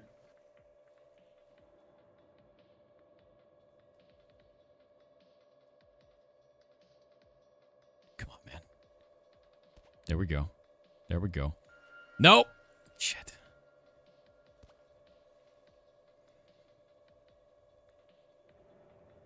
Horror. Complete and total horror. Oh. The deep horror. No. I was like, it's pinching me. It's over. Right in the last room, too. God damn. Oh, jeez. The worm horror. No, you've done a really good job with this, honestly. I think every room does feel difficult in its own right. I think the game is very fun. I think everything feels really fluid. It definitely has that kind of visceral feel to it, you know, because the movement and the wet. And I love the way that the character moves, where it's kind of like When you move fast, it stretches out, which can cause problems for you based on like how you're playing through or how you're trying to avoid obstacles. Like everything just feels right. So you've done a really good job with this, and I can't wait to thank see you. how it does when it launches. Because to be real with you, this feels like it should do really well to me if it gets in like to the right audience. You know, it's definitely like a. It'll probably fit into the rage game sort of category for that, but I could see this being very, very fun for people outside of that even, which is a rarity. You know, wow, I screwed that up completely. Nice. Yeah, thank you so much. It's really nice to hear for sure. Yeah, absolutely, man. Oh my god. Oh my god. Nope, dead. Are there secret levels? That's actually interesting. I don't know if there are. Are there? Have you hidden secrets? No secret levels at the moment. That's fair. Honestly, the normal levels are already hard enough. I couldn't even imagine what a secret level would be like. I hope that... Well, I guess... Oh, go for it. Oh, so like I guess that you got your random levels in the random mode. So I guess since all of them are unique, you can consider them secret. They can be your little secret. That's fair. No one will know that I'm bad at worm game. It'll be a secret. I'll just keep it a secret. It'll be fine. Okay. Okay, this is what hell looks like, I think. Just lasers and death. Great, great. We're styling. Oh, almost died. Made it. Didn't make it. Almost lived. Yeah, go for it. Yeah, you got this. The orbs are in the wrong room. I think this is it. Yes. Honestly, that's incredible. No, it's not. It doesn't feel incredible. It feels like I'm making it by the skin of my teeth, my little worm teeth.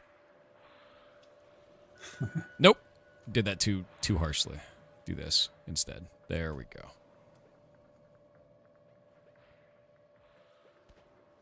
Nice. I can't wait for speedrunning of this. This is gonna be wild. Legitimately, I think you're gonna have a really cool speedrunner community here. Yeah, I really hope so. Because it's one of those things where you can solve it. There is like a best way to solve, but then people are gonna find like, oh hey, you can shave off like 0.1 seconds here, and it saves you 3 seconds here based on the deterministic way that like you know different obstacles go. Yeah. Or if you waste time here, it's gonna make it so that it's faster later. Oh we have ads. Okay, ads.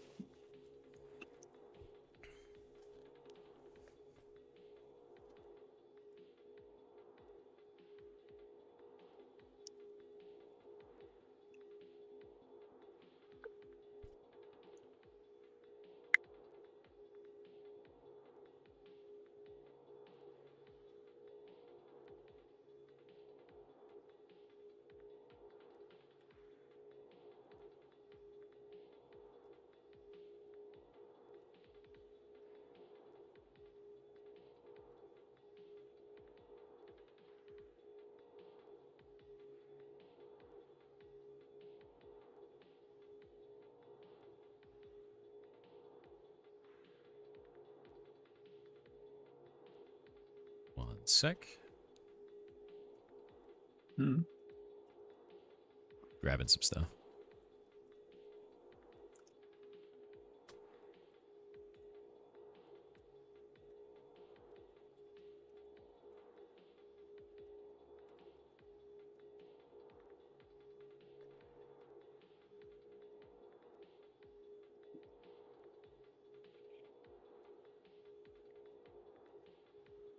Yeah, sorry for all the ad breaks. They go off every 30 minutes for 2 minutes. And I pause for them because I don't want people who don't pay money to miss content, basically. Yeah, that totally makes sense for sure.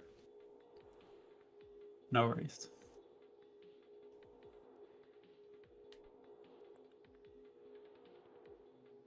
You can't wait to see what speedrunners do to this game? Yeah, I agree. Sombrit, let him finish the game first, you know? They're like asking about DLC. It's pretty funny.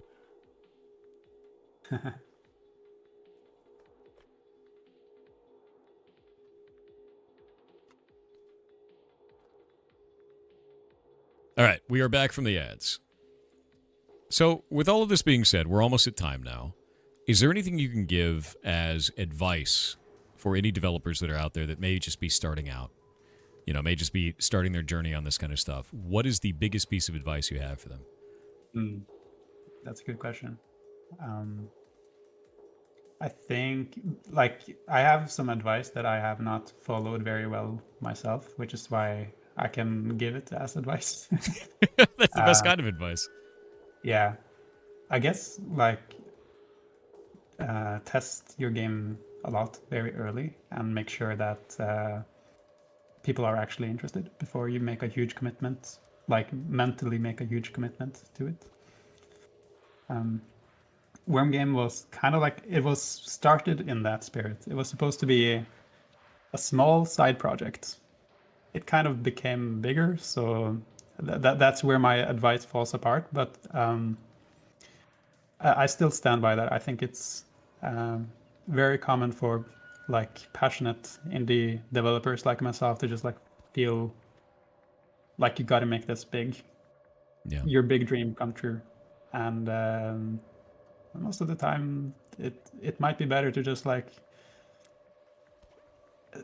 go to a game jam and like just try to find what's fun to play and just let that guide you and don't overscope.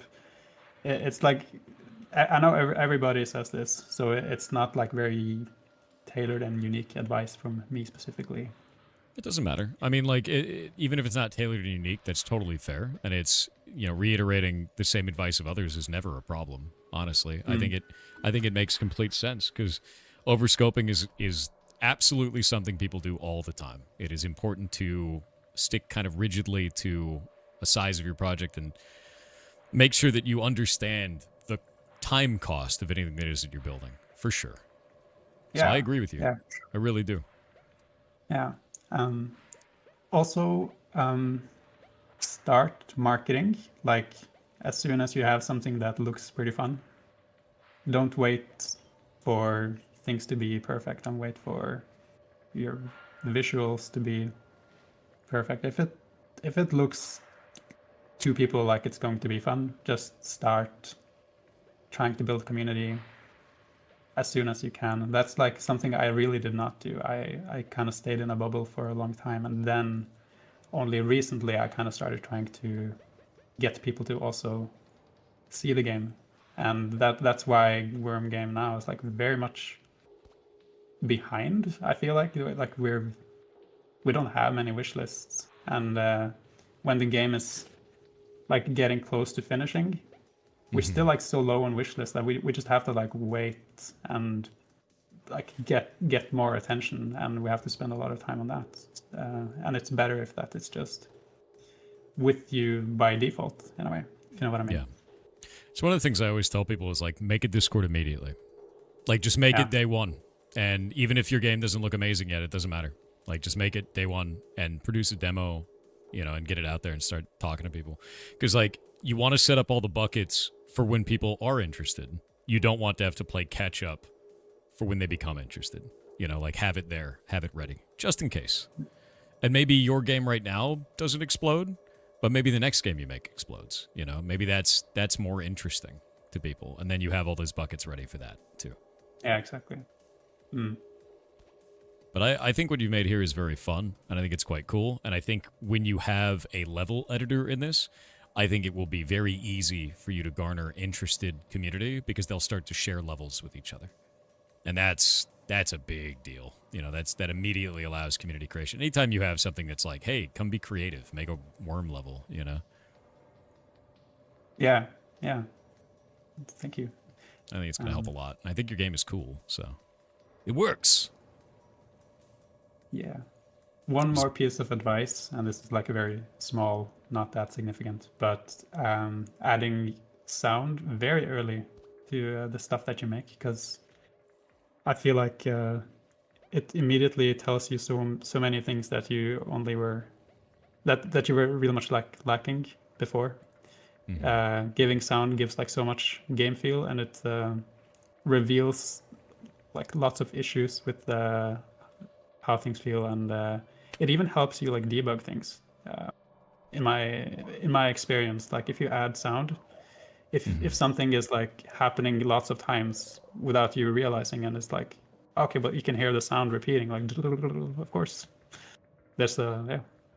That makes sense. Like, Yeah. we talk a lot about audio fatigue in the community, where it's like the same exact sound over and over again can lead players to like really not like that sound. Oh, this is Yeah. crazy. Oh yeah. Okay. You come this Yeah, I'm in a clock environment now. Oh, okay. And it looks like they move. So this is still deterministic, but they move based on like clock hands.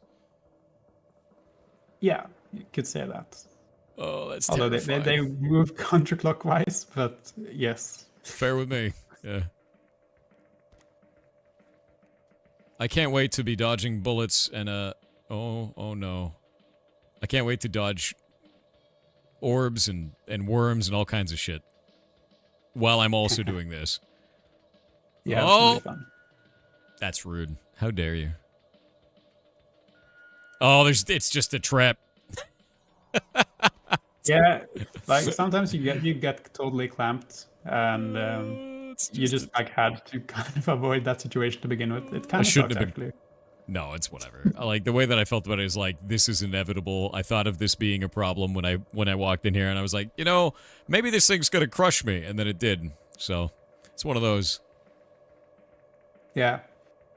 Although sometimes it looks like you really are getting crushed, but then there's like a tiny little way for you to escape it by becoming as like thin as possible. I did try that. I was unable to worm my way out of that situation. Yeah.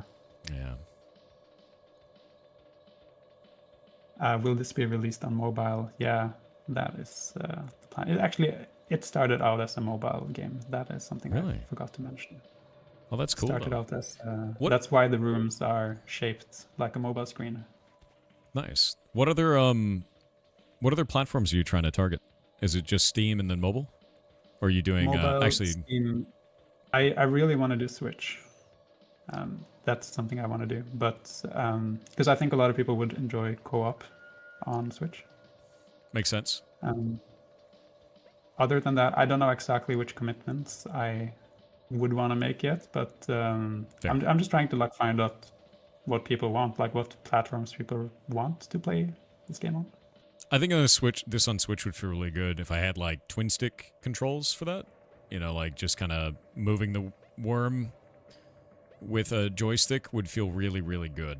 I would not even twin stick, just joystick control. Joystick control, I think, would feel great, personally. Yeah, like you can plug in a joystick whenever, and it's gonna work. Oh my god, this doesn't have any doors. Oh my, okay. This place is like keyless. It's horrifying. Oh, I'm gonna restart. Lost it way too early.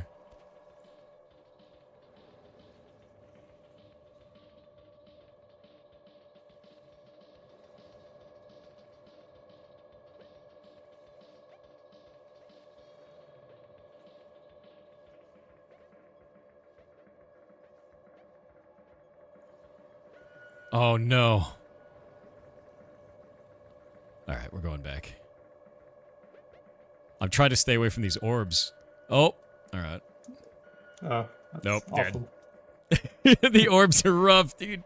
Yeah, no, honestly, I could see this doing really, really well on those types of platforms. I think on Switch would be really cool. I'd definitely play it on that. Does this work on Steam Deck? Did it functioning on Steam Deck? I haven't tried. I don't know what exactly you need to do to make it work on Steam Deck. I don't think it is a lot. I think You it's set it just for supposed approvals. to. It's super easy. It's like not as scary as you would think. Yeah.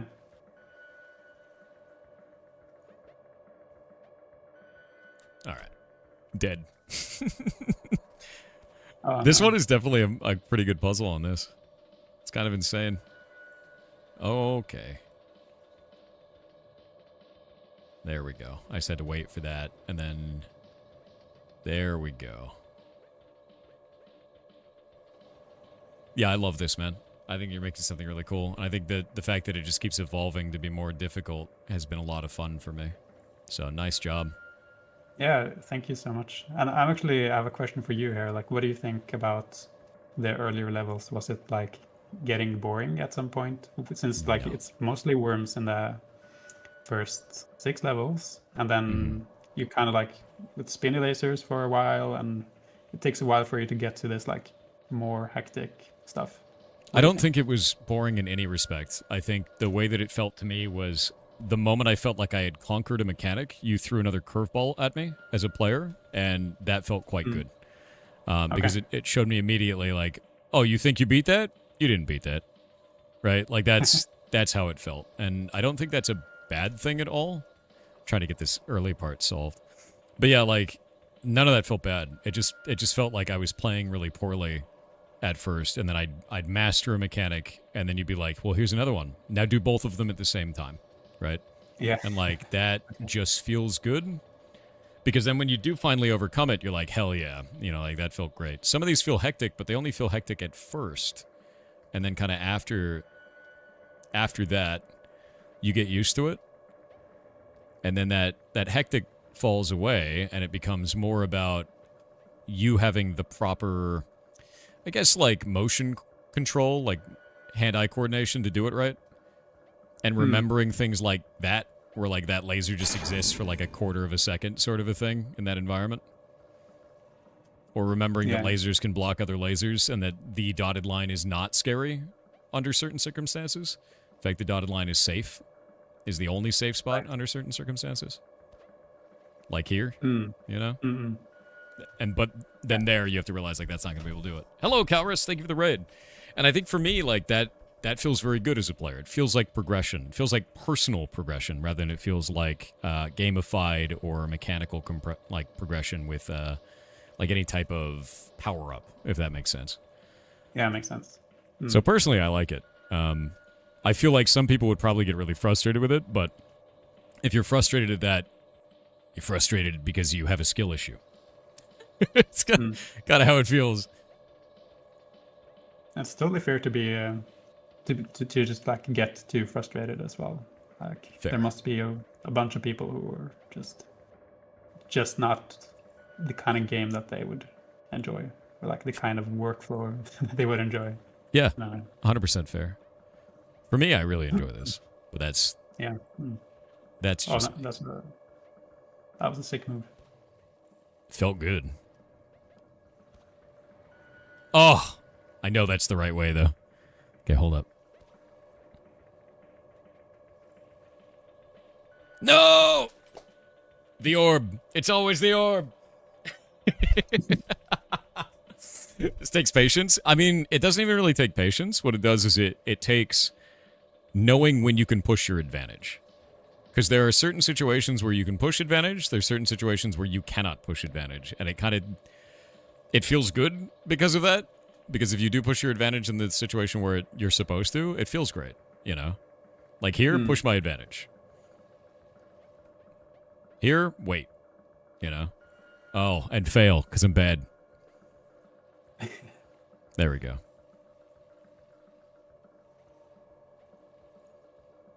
Does this always swing exactly the same way? Like it's the same every run, to put it that way. But yeah, I don't know exactly true answer to that question. I mean, when the one part swings and then the second part swings, is that also deterministic every single time? Yeah, it's kind of like the way it works is there's one thing that is swinging more, and then there's a invisible counter swinging that's happening that's making it halt. This is a very complicated explanation. And then there's a similar thing happening, but even more to the second one, which makes it halt even more, and sometimes it cancels out completely and stands still. So that's the weird explanation I can give you for it. That's fair. I mean, like, it works and it makes sense, I think I solved that one. Or not. I think I got killed by an orb. you're gonna have some nightmares about those orbs. Fantastic. Clock's 3. All right. We are almost at time, but is there anything you want to leave the community out with? And before you do, I want to say, I think this is really fantastic. I want to play it at launch. I'm excited to see what you do with it. I want to see the level editor once you eventually implement that, and I think it's a lot of fun. I think what you're making is cool. Like, I like this. I think it feels good, and it does not feel like a rage game. It feels like an action puzzle game, which is great. So, Yeah. anything you want to say? Anything at all? Thank you so much. Yeah, like, thank you so much for having me on. It's like been really good to do this, I think, for all of us involved, and like to the community. I guess just if you like this game, please wishlist it. I would be super happy for any support. And just like we have a Discord as well. If you're like interested in enough to join the Discord, we would be very happy. Can you link that Discord in our group channel on this, so I can put it out to the community? Perfect. There we go. Actually, if you just scroll up, you can see. Grab it. Is it the... Okay, I got the Steam, or the Discord link. Nice. There you go. There's the link. Yeah, that's their Discord. Definitely do that. And also, for anybody who doesn't know, definitely wishlist games. Add it to your wish list. Do that. And the reason why is because that tells Steam that they should push that game more in the algorithm. The more wish lists that a game has, the more likely it is to be shown to other people. So you're helping the devs directly, and it's free. It's 100% free. Game link, it's pinned in the top of the chat, but I'll send you another link for it here. There you go. Yeah. Really, really appreciated. And it's been really fun. I was extremely nervous in the beginning, but like now it's just like relaxing seeing you go through these levels, and it's been kind of a joy just watching you do it, and do it very well as well. So thank you. Thanks for doing in December. Thanks for picking Worm Game, and just thanks for all the compliments too. Oh, I'm really glad, dude. And I know everybody gets really nervous when they first come on, and I'm like, it's gonna be okay. Just imagine thousands of people in their underwear. It'll be fine. It's the whole audience, it'll be fine. But no, it can be really nerve-wracking, but I think it's important to me that people find out about the dev, you as a person. It makes a lot of people more comfortable playing a game or like looking at a game, because they're like, oh, well, I heard that person talk. I know what they're about. I know what they're interested in. I know what their aspirations for the game are, what they want to add, and that makes it more interesting and compelling for people. So I'm always happy to do these interviews, and I think it adds a lot, and I'm glad that you think the same, honestly. For sure. Oh my god. All right. Made it somehow. Horrifying. You basically made it to the end of this extended demo. Like you're right up there with the like next to last chapter. So I'm worming, is what you're saying. I'm becoming the worm. Yes, you're one with the worm. One with the worm. I can feel it. I can do the worm now, Chet. This is horrifying, by the way. I have 2 lives left, and I don't feel like that's enough. I couldn't even imagine this game when you had 1 life. That's crazy. Yeah. Yeah, no, it was crazy. And also, I'm sure I have missed like very many questions and chats, so apologies for that. Totally fair. Nothing wrong with that at all. I miss them all the time. My job is to miss them for 12 hours. Thank you, Chet. Now do a hitless run. I guarantee someone will. I guarantee someone will make the hitless run. 100%. Like, that's going to happen eventually, and they're a mutant for doing it, but they will do it. That is what people do. Yeah. And if you do that, then click escape, view replay, and save it, and I don't know, send it to me or something until I got like a share replay feature implemented. Yeah, that would be sick. If somebody manages to pull that off, put it on YouTube. Send the YouTube video, because that would be crazy. And then eventually someone will find out that you clipped it all together and cheated, Because that's how that goes, right? I can't believe they edited it. You can see the frame rate change by 0.0011 seconds. In the middle technically, of the way, like in the current state of the replay system, if you die and like then win the level and then you save the replay, you're gonna see a replay as if you never died because it has rewinded, and then it just started recording again from that point on. So it's Okay. kind of like a TAS. Damn.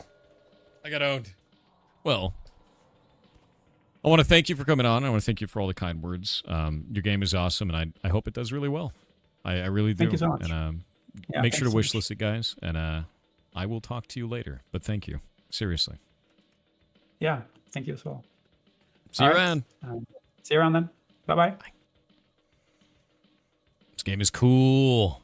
This game is cool. Honestly, I'm kind of enraptured by this. The way that it moves just feels great. Feels really good. Overall, it's very fun. And it's not easy. Like, not even close to easy. You wishlisted it? Nice. Hell yeah, dude. Yeah. Even if people aren't cheating for it, they'll get accused. I know, right? All right, we're going to swap this back over. We're going to do just chatting for a little while. Just for a little bit. And that there. Because we've got about 19 minutes, just about. Turn the music back on. Yeah, thank you for coming on. Your game is awesome, dude. Really cool job. I did not expect it to be as deep as it was. Not at all. It is difficult. It is fun. It's enjoyable. Like, really, really is. Too old for this worm? No, you're not. I bet I'm older than you. You're not old enough to tap out a worm game yet, dude. Yeah. Amazing game, simple in concept. Exactly. It's a simple concept. It's difficult mechanically. And it's fun because it doesn't feel like a rage game. It felt like a puzzle that I had to solve, right? And sometimes that puzzle solve required you to move really fast. Sometimes it required you to be, like, more kind of conservative with the way that you played. Just felt great. Yeah. Also, we were talking about that horse game earlier today.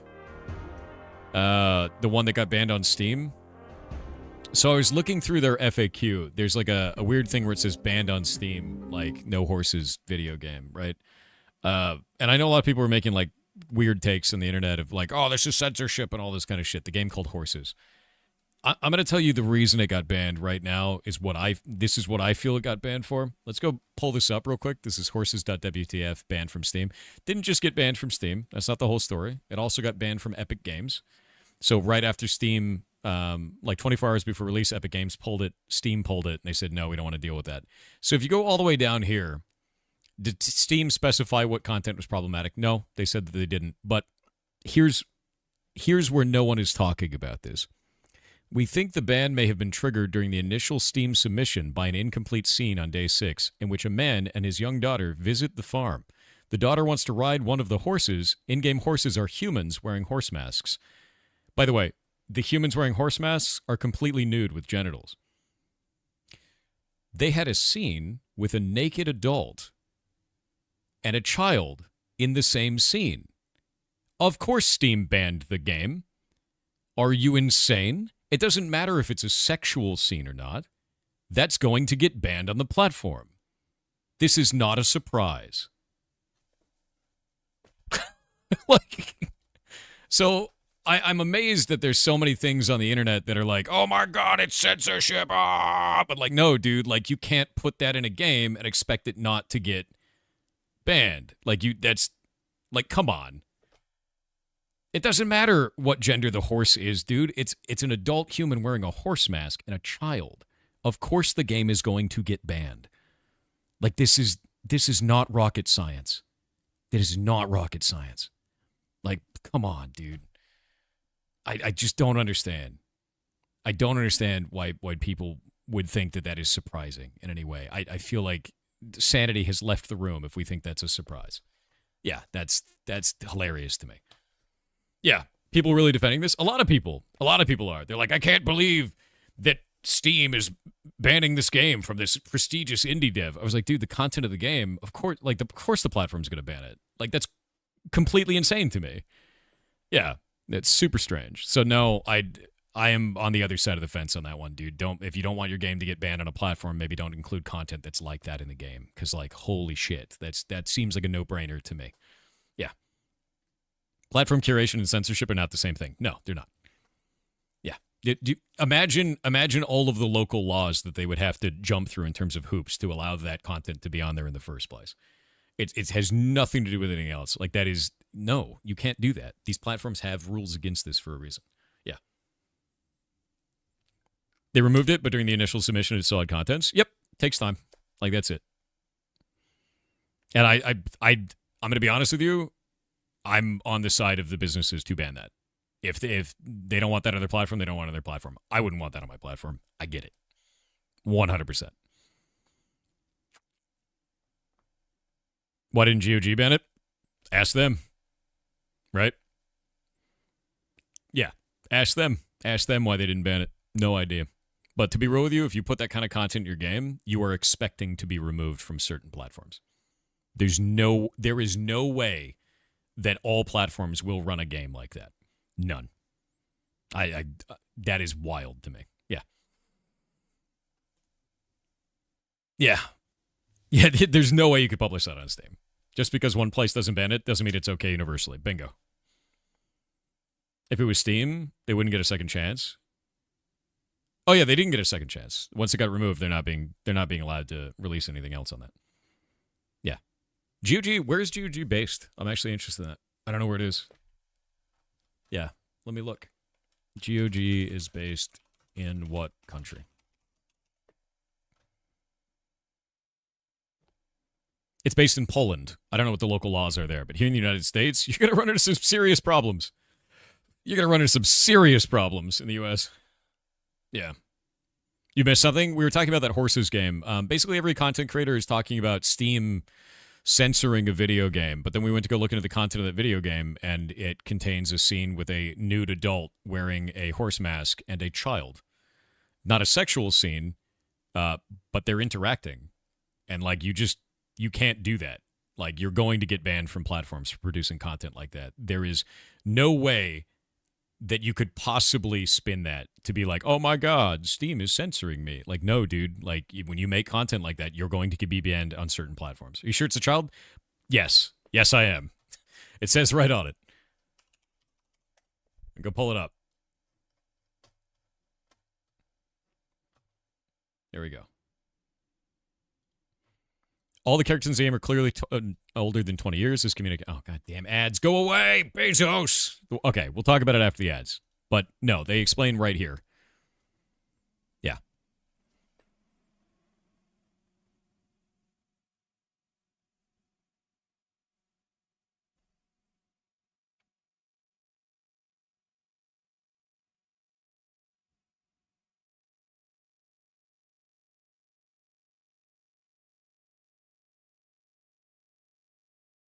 To be fair, they did remove that scene. Yeah, but once you get flagged for that, it's over, dude. Yeah, it's over. Like, there's no way that you can produce that game on that platform. Ever. Once you've done that. Like, done.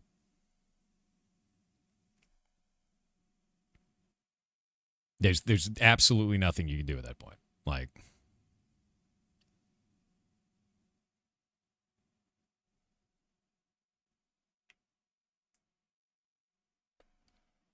No, Sombra.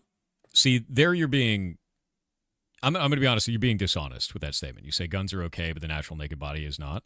This is not the natural naked body. This is a child in a scene with a naked person with a horse mask on.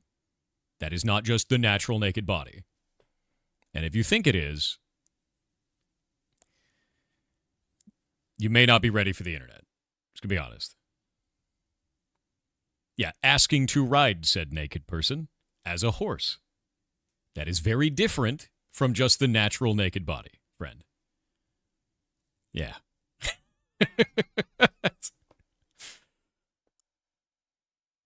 Now respond to me without sounding mad.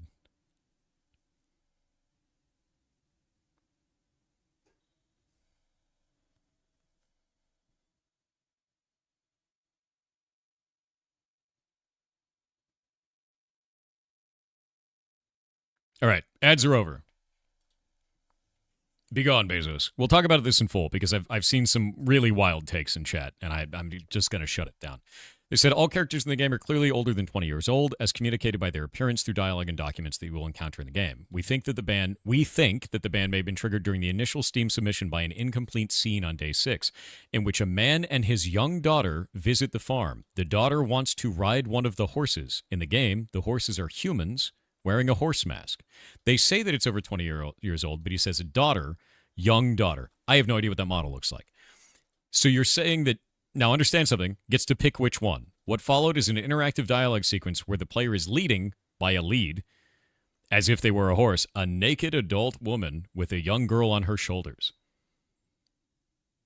You cannot tell me that that is somehow allowed, right? Like, you just can't, dude. Like, there's an implication that happens in a scene like that. There's an implication that happens in a scene like that. IGN did a review, gave it a 7 out of 10. I think they gave Space Marine 2 a 6 out of 10. I don't give a shit what IGN says. It's ridiculous. Games journalism is trash. So, like, with this, dude, like, you can't tell me that you built a scene like this and then you expected platforms to run that scene and thought that that was okay. And then when they don't run that scene, when they're like, hey, no, you can't have the game here, turn around and be like, I'm being censored. That to me seems incredibly dishonest. Like, this is wild to me, dude. Like, really wild to me. A man and his young daughter. At that point, it's like, okay, you say all the characters are over 20 years old. Are we talking, like, what does the model look like, right? And then you're getting really into the nitty-gritty there. But the moment you add this ends up being kink content, dude. You're creating kink content at that point. The scene is not sexual in any way, but it's possible that juxtaposition is what triggered the flag. We have since changed the character in the scene to be a 20-something woman, both to avoid the juxtaposition and, more importantly, because the dialogue delivered in that scene, which deals with societal structure in the world of horses. It doesn't matter. You've submitted that content in the first place. Changing the model now, you've already been flagged. They're not going to run your game. For very good reason. You had a young character in a, as much as you say it's not a sexual scene, that is a sexual scene. And then your game was taken down, and then you're like, oh, wait, we made it an adult now. It's fine. No, the platform will never run the game at that point. And they're well within their right not to. Like, that's just not... And I think, to be real with you, I think it's absurd to think that this is somehow big bad corporation shitting on the indie dev. No, that's this seems very clear cut to me. Don't put that in your game. You won't get stopped from being put on the platforms. And it's well within the purview of any of these platforms to take down a game that contains content like that and never work with you again based on you putting it in there. Like, that doesn't seem like a hot take to me. That doesn't seem far-fetched. It's absurd to think otherwise to me. Legitimately so. Yeah. What is this? No, it's not fine. And if I had my way, yeah, I mean, like, I wouldn't allow that on my platform. Like, it doesn't make any sense. When this is even weirder than porn games. Exactly, right? Because you can't have a young character in a sex scene. You can't have a young character and a naked person in a scene together. The moment you do that, it's out. Done. Yeah, nudity in children. Exactly. Even if you change the model later, it doesn't matter. It's red flag, dude. It's over. Yeah. So, no, not interested. No, I don't think it's censorship. Yes, I think Steam was in the right on this. That's how I feel about it. Yeah. 100%. Yep.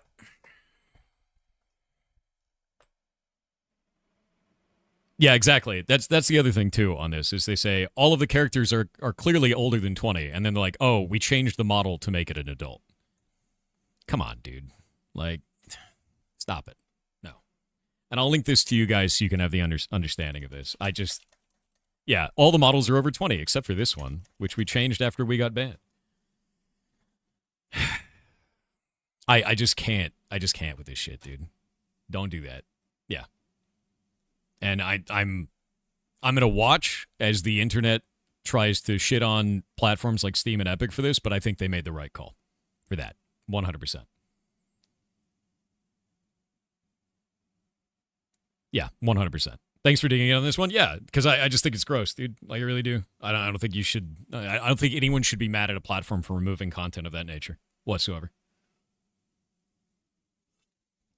They absolutely made the right call. Yeah, I mean, I'm seeing a lot of kind of ridiculous statements online about it. It just doesn't make any sense. When Steam and Epic work together on to ban something, you definitely know something is wrong. Yeah. Anyone mad is telling on themselves. I mean, a little bit, but at the same time, it's like maybe they're just misinformed, man. Because like that's why I was like, I don't want to have a take on this until I look into it more. And then I looked into it more. It was like opening Pandora's box and being like, oh, gross, dude. I'm gonna close that box and then we're gonna talk about it because this is nah. Yeah, nah. They have games like My Sexy Neighbor 2, but this game is suddenly a problem. Does that game contain a naked adult and a child in the same scene? Does it? Because that's the difference. That is the difference, and that is what we're talking about. That scene is not in the game. It was at the time that it got banned.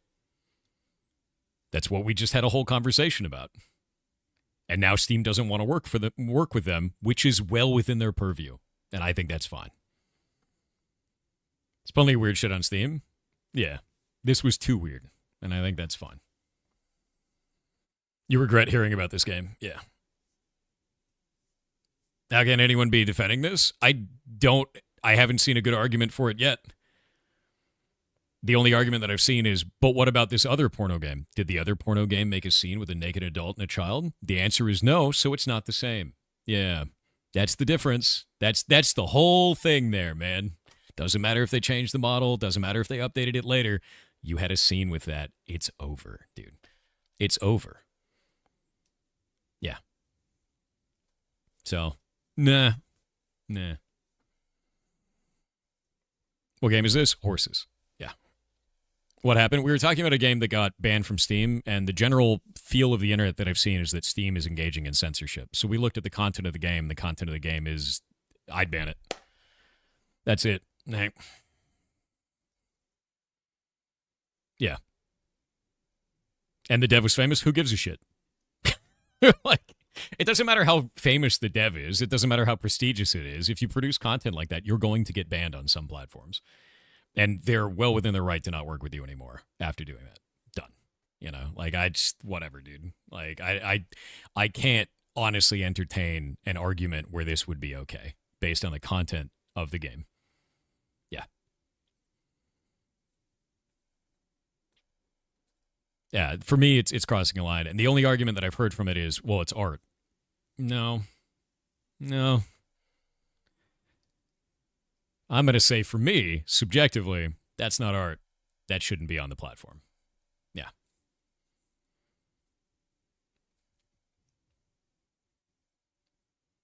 Do you think it'd be bad strategy so the game had bad press? No, I think between like 60 and 75% of online sold games are through Steam. So by losing that platform, they're losing a dramatic amount of revenue, which is likely the only reason that you're seeing this big stink. I would implore any content creator that is covering this to look into the content of the game first and then decide from there. If you're going to jump on a bandwagon for this, really look at it, because from everything that I have seen now, we've been, you know, researching it throughout the day and like kind of talking about the content. Steam's not in the wrong here, dude. And it's kind of to me, it's kind of a gross look, to be honest with you, if you're defending the dev in this case based on the content of their game when it got taken down. It's real weird for me, like to see anyone defending that. That's very, very strange. Yeah. I don't care that dev is famous. I don't care that big bad Steam little indie dev. I care about the content of that game, and the content of that game being banned makes complete sense to me. It'd be great if Steam and Epic made statements about this to put this to bed. No, I don't think they need to be honest with you. I think the internet doesn't give a shit a lot of the time about this stuff. I think that if you take 5 seconds to go and look at the content of the game, you find very quickly that that's not all right. Yeah. If you just take it at face value from angry people on YouTube, like, whatever, you know, you're probably going to have the other opinion. People can't understand. Yeah, no, you don't put those things together. There's a thing you're not supposed to do, and then they did it. That's it, right?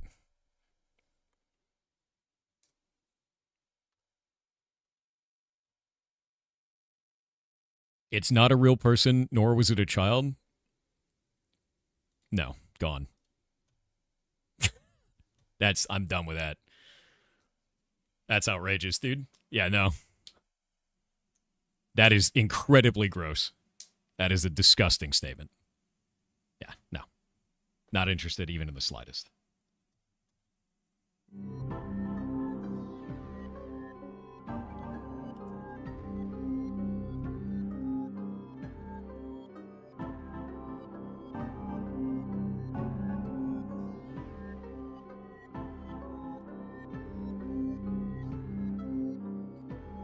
Yeah. That was not the hill to die on, bud. But you died on it. It's your hill now. All right. Moving to the next video game.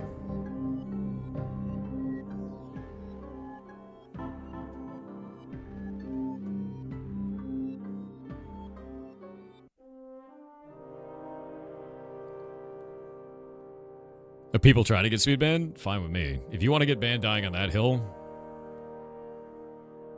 All right, I need to set up this next game. Give me just a minute. We'll do it.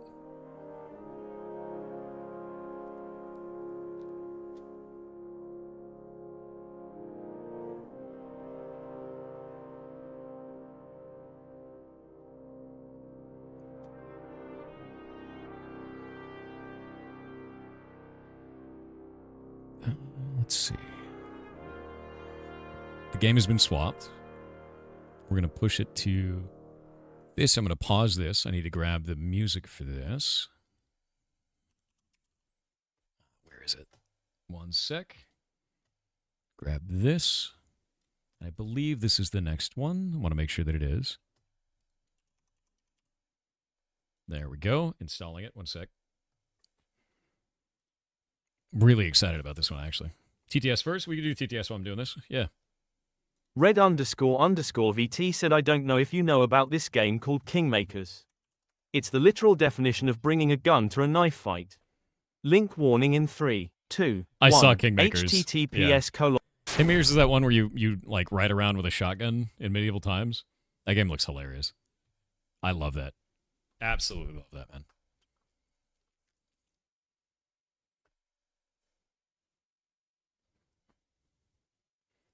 All right. Okay, game is installed. Starting it up. Going to move it over to the main monitor and we'll see if everything functions. Oh. All right. Move this up a little bit. Change this to be the correct game. Move this over here. There we go. It's going to capture. It's captured. Oh, I love this already. All right. This game is Dreadline Express. And I already love this menu, actually. Like, I actually think this is fantastic. This is really cool.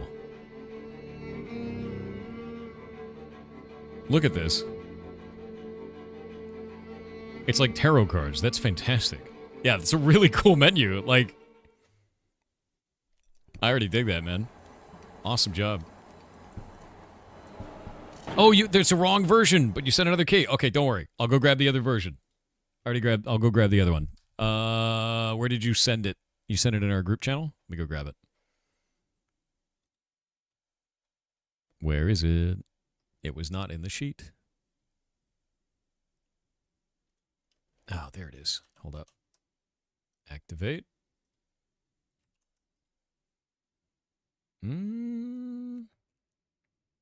Did you have to send a second key?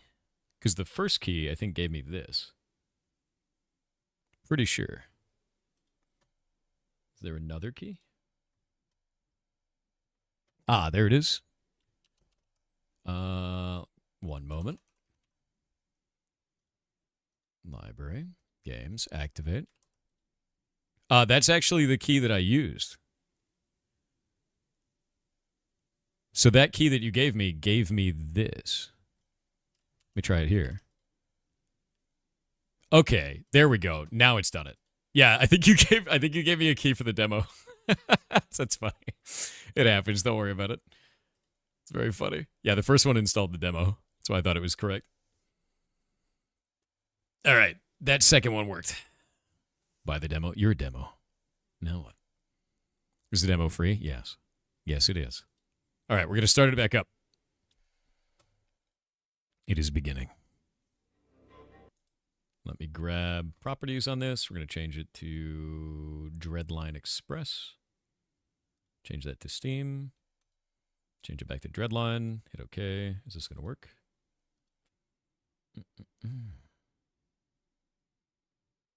It's become enraged. One moment. It may function. Let's see here. Audio is working. Grabbing this. Put that there. Grab this. Dreadline. It looks like it's not capturing through game capture. I don't know why. I'm going to give it a second. I may just do desktop capture to make it work. Boop. There we go. All right. Dreadline Express. Here we go. Now that we have the normal version of the video game. I love this UI, dude. That's crazy. Like, this is... What an awesome UI for this. Yeah. I'm gonna go new game. Yeah, it's really, really neat.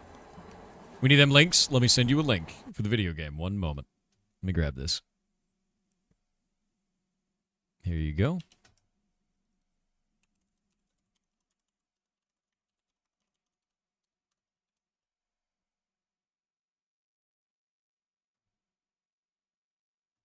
Done.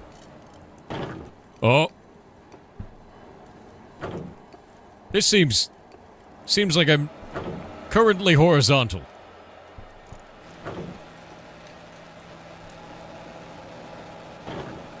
Focus on the loudspeaker. Static noise pouring from the wall speaker is strangely soothing. It calms me, grounds my confused mind. Suddenly, it is interrupted by the snap of an electrical circuit, followed by an unfamiliar, sharply cut voice echoing through the cabin. With immediate effect, free movement on train is forbidden. We've been spotted again. The lottery is already in progress, and the chosen passengers will be informed of their situation without delay. We expect your full cooperation. All hail the Supreme Engineer. What? What? Okay, that's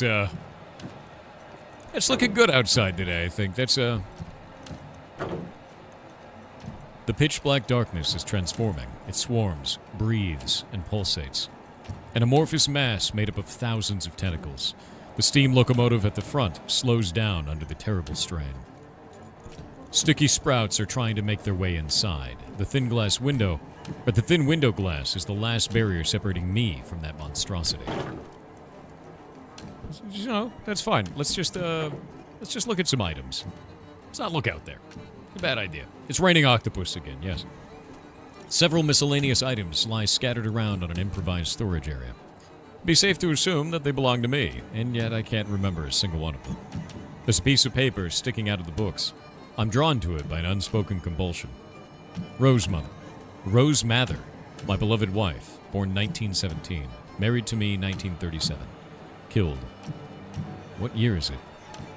She was always kind and carried herself with dignity, brave to the last moment. That's how I want to remember. I must not forget. I don't want to. Others will forget, but I won't. I won't allow it. I cannot. Teresa must remember her mother. Oh!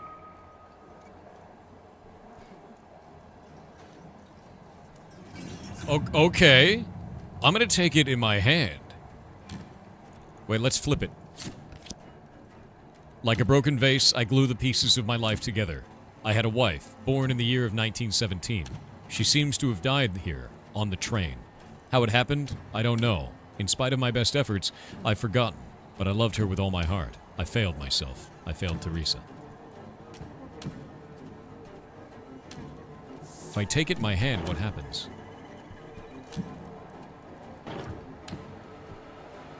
Folded sheet of paper. It wasn't here before. It's addressed to me. A single sheet of paper with an impersonal message. In the lottery, your name was drawn. Thank you for your sacrifice. Wait for the arrival of the conductor and do not leave behind any memorabilia. There is no reason to endanger your loved ones. All hail the Supreme Engineer. Someone's coming for me. That's probably bad. Door's locked from the outside. I can't open it from here. I'm trapped in my own cabin. How do I put the card away? In my stale pockets full of grease stains, I discover an object. Leather. Leather-bound book without a title. Raise your gaze and prepare it for reward. Not mere cards, these pages preserve memories and knowledge in a form not subject to external influences. Choose the cards you deem the most suitable to achieve your goals and prepare them in your hand. The cards in your palm form your intention, and as such, they are always used together. If the current hand is no good for you, the path of modesty can help you. Narrow down your selection, think broadly, and pay attention to new leads. Myself, wife. Okay. I remember my wife now.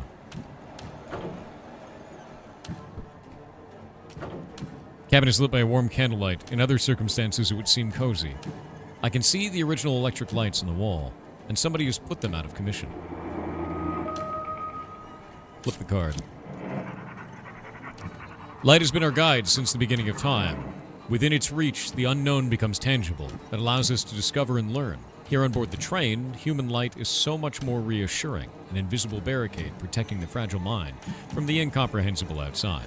The carriages have electric lights, but it's unclear if they work. In my... Wait, does it scroll? Oh, no, it's got an arrow down. Or not. How does it work?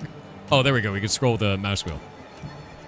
In my private compartment, the lighting is cut off for some reason. I am left to the soothing glow of candles. The wax, however, is running out.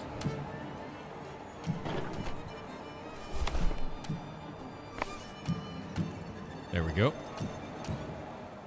I remember light.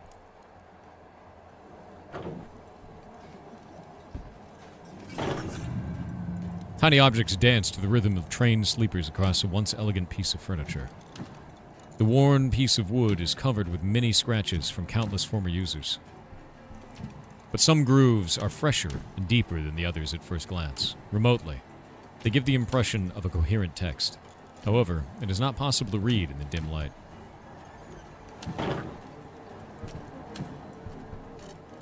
Already did this one. Maybe we are the train? Dude, maybe. The cabin is lit by warm candlelight. In other circumstances, it would seem cozy. Alright, same exact one. There might be other things in the items. Nothing unusual. Got it. There has to be another way. Can I crouch? I can crouch. There we go. Hidden from the world is an unknown piece of luggage tucked under the seat.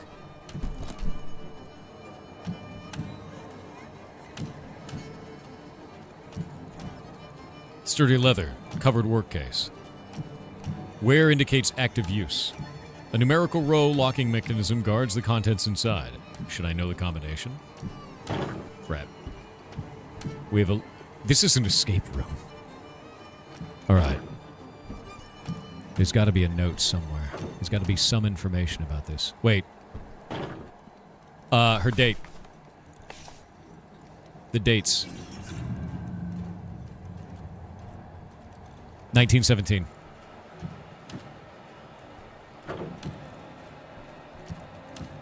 Let me do the combination. Can I do it? Oh, it won't let me do it. Okay, so I can't put it in. I bet it's going to be the date of the wife or the date of her death.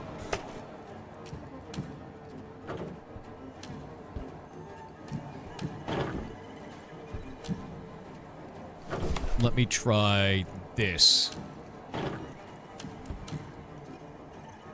Okay, so we have to hold the card in the hand to say what our intention is, and then guess the lock combination. I could use the wife's year of birth as a code. However, the numeric lock is 8 digits. One date is not enough.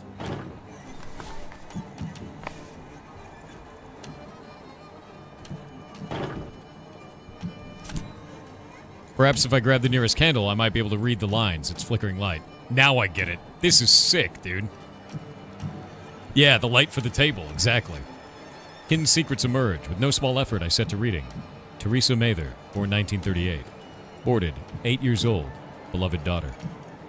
Kind, innocent, modest. Demise in the train. Covard. Don't forget you are a coward. I'm a coward. Alright. There are many fresh, deep punctures. Okay, there we go. Strong knife stab wounds. Memories betray me. I have a daughter. How could I forget? Or rather, I had a daughter. Teresa was born in 1938. She was 8 years old when we boarded the train, the colossus of steel in which she died. It was my fault. I had the power to intervene. For that, I judge myself a coward. Take it in the hand. Now we're going to go like this. We're going to put the light away. We're going to take the wife one back out. Combination is both dates. Could the birth years of daughter and the wife be the solution to this riddle? I enter the numbers 1917 and 1938. Locks click. Okay, were we a doctor? This is very medicine-like. A musty leather smell wafts from inside. The case is about to reveal its secret. It contains medical supplies, various reports, and a few other documents. A faded photograph, part of some kind of legal document, stands out from the rest. The face in it looks strikingly familiar. Identity documents. Now I know who I am. I was an apothecary. Yeah, I love the way of interacting with the world. I really enjoy that, actually. Yeah. Samuel Mather. My own name is foreign to me, yet it is bound to me like a parasitic larva. By profession, I am an apothecary. Expert knowledge of chemical compounds and their effect on living organisms is my strength. I have sworn to use it as a tool of healing, but I can do harm as easily as I can help.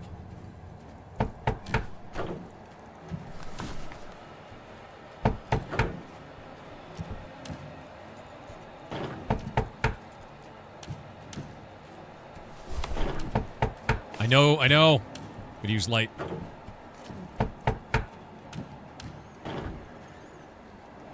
Hello. Hi. I assume you've already had time to read the letter. Everything is clear to you, I believe. The conductor towers over me. Before I take you away, is there anything you wish to tell me?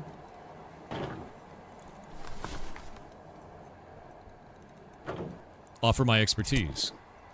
Dear Samuel, so this is your plan. You want to be useful.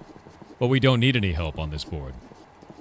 We have placed ourselves entirely in the hands of our supreme engineer. Don't be worried. You'll soon get to know him too. Let's get on our way. The conductor reaches out his skinny hand to me. I feel like maybe I could have splashed acid on him or something, right? Because, like...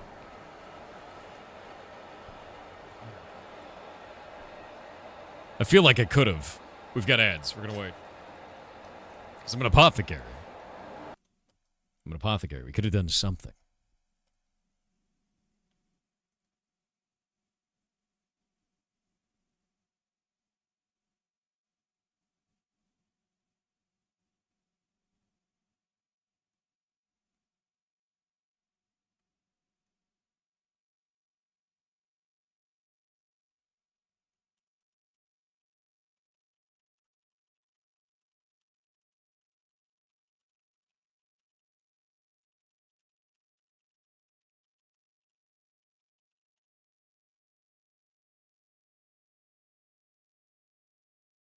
You could diagnose him with ligma? I could.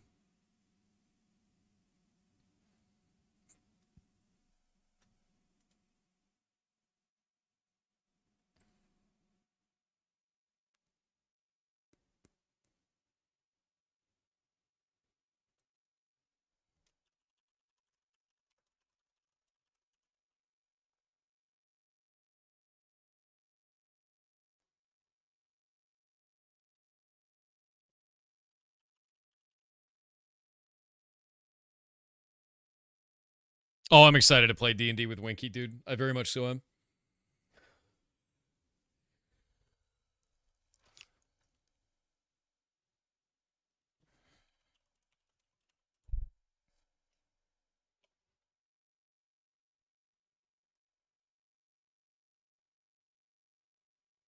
Who's running the game? It'll be Winky. Winky will be the DM. I'm going to play as a character. I got to make my character tonight. Did you watch Karnos' session? No, I slept. I was so tired last night, dude. You'll be playing 5th edition? As far as I know, yes.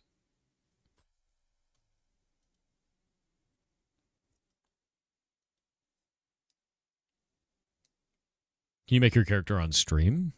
It's not going to take very long. It's like a 3-minute thing. All right. Ads are over. We're back. Welcome back. Let's keep playing. The train began to accelerate. The conductor hurriedly leaves my compartment. Making his way to the front of the train. The situation is calming down. The danger has passed. I wanted to be an apothecary, though, man.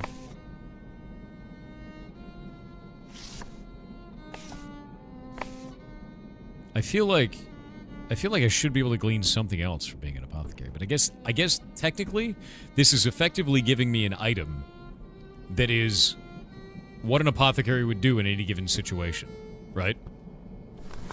Like, I am an apothecary. So now this item is me being an apothecary in whatever situation that I feel it would make the most sense, right? That's sort of the idea there. I think that's a really interesting way to do this. Think of my family. I had a wife. I had a daughter. I was the father of a family, but I forgot them, against my will. But I kept a note for myself to remember. I hid it. Why all the secrecy? I love that. I love that there's so many combinations that you can do with this, too. You know? There's also some kind of a box back there.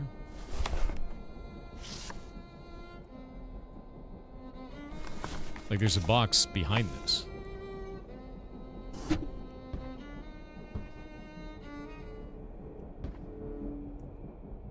Glass is marred by countless scratches, all on the outside.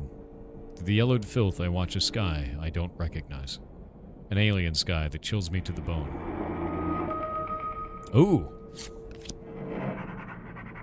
Every second I spend looking at the alien sky burns me inside. This is not our world anymore. The unnatural hue of the new sun, looking down on the gnawed skeletons of human cities, makes me dizzy.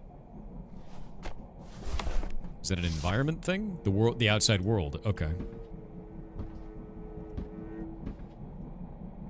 The paper carries binding rules for passengers. Supreme Engineer, propelling this noble machine forward with his iron will, establishes the following boarding rules. The train's crew, forever loyal to the sovereign leader, swears to enforce this order by any means necessary, for this is the way to redemption. There are dozens of rules in the name of spirit, restricting the free movement, food rations, property, and other freedoms of passengers, all for the greater good. The rules end with a list of possible punishments, under which stands the confident signature of the Supreme Engineer. Restrictive regime. Strict rules gnaw away at the last remnants of freedom from the bones of passengers. They regulate food rations, duties, and freedoms. The word of the Supreme Engineer is law. The main points are as follows. Prohibition of free movement outside of the assigned area. Prohibition of endangering one's own or others' lives unless ordered by the crew. No recording of events on the train or events that took place before. I've already been in violation.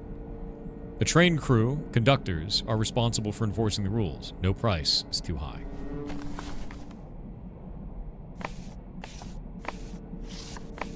That's a lot of pages. So the train now has this.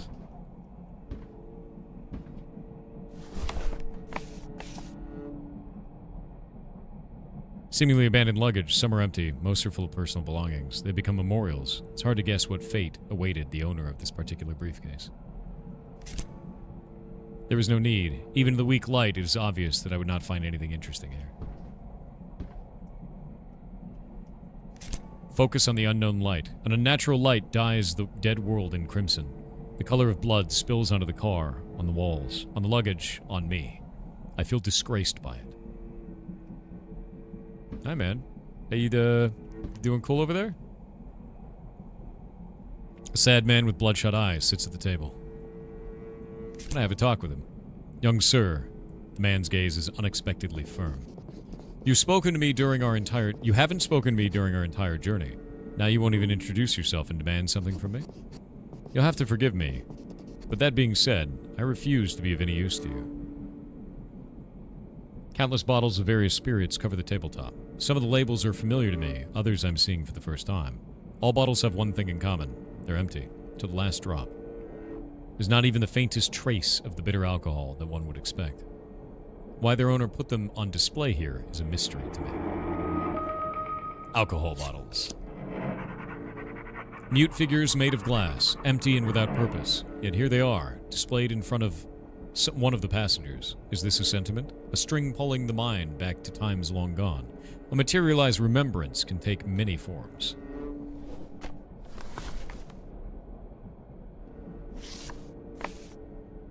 This is a question mark. I wonder if we can... Can we apothecary bottle?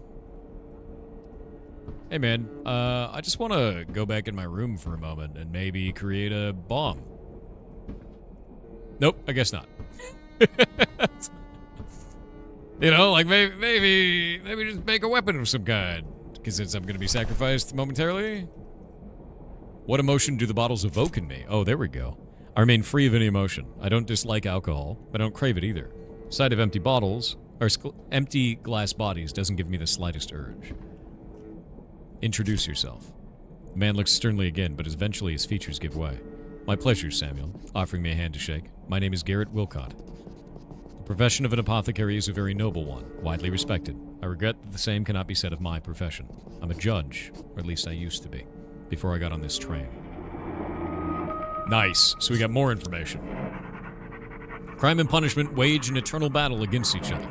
Those who commit evil stand against those who punish evil. And how else to punish them than the evil itself? Becoming an instrument of justice robs a man of part of his humanity. It brings him closer to the evil he wants to fight, and no amount of ironed robes and elaborate ethics will save him. And so Garrett sacrificed himself for the sake of justice. We can only hope that this motivation was an altruistic need to protect others, rather than his own pleasure and punishment. Let's see if we can talk to him about his profession. In my profession, more than anywhere else it applies, that what is good for one can be evil for another. But I'm still only human. It's impossible for me to make universally correct decisions. If it still mattered in any way, I'd like the sum of my decisions to have a positive effect.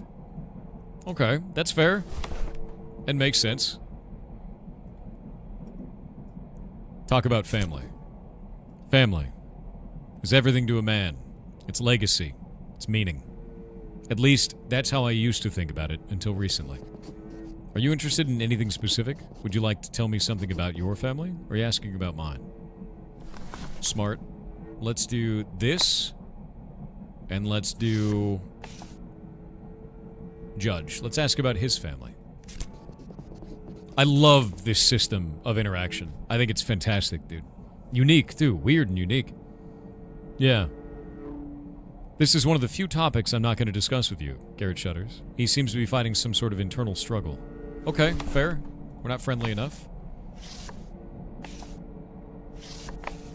Let's ask him about the alcohol bottles then, actually. What about you and alcohol, bud? Garrett raises his eyebrows. I'm not surprised by your question, Samuel. For the first few weeks, maybe months of our journey, the alcohol in those bottles provided me with comfort, a connection to my lost life. But it's been a long time since the last drop dried up. There will never be another one like this, or any other. Sometimes, however, I can still sense that sweet hint of alcohol, fleeting and elusive. That's why I keep them here. In our situation, there is no longer any reason to keep our petty secrets. I would give anything for the chance to feel that beautiful alcoholic intoxication one last time. He is very much an addict. Tell him about our family. Yeah, it reminds me of a text adventure. Like, ask this, right? I might be in limbo. Could be. A wife and daughter, you say. I do believe they brought you much happiness. Don't let our current situation tarnish your memories. Hold on to them. One lady here on board told me that memories are the only thing worth living for. So we've learned a bit, and I think that might be... I want to ask him about how he feels about the regime. Maybe not? He doesn't want to talk about that. All right, maybe we can do this. Yeah, just the regime on its own.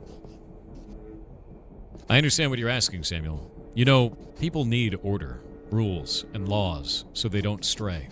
Restrictions and punishments are certainly unpopular, yet necessary.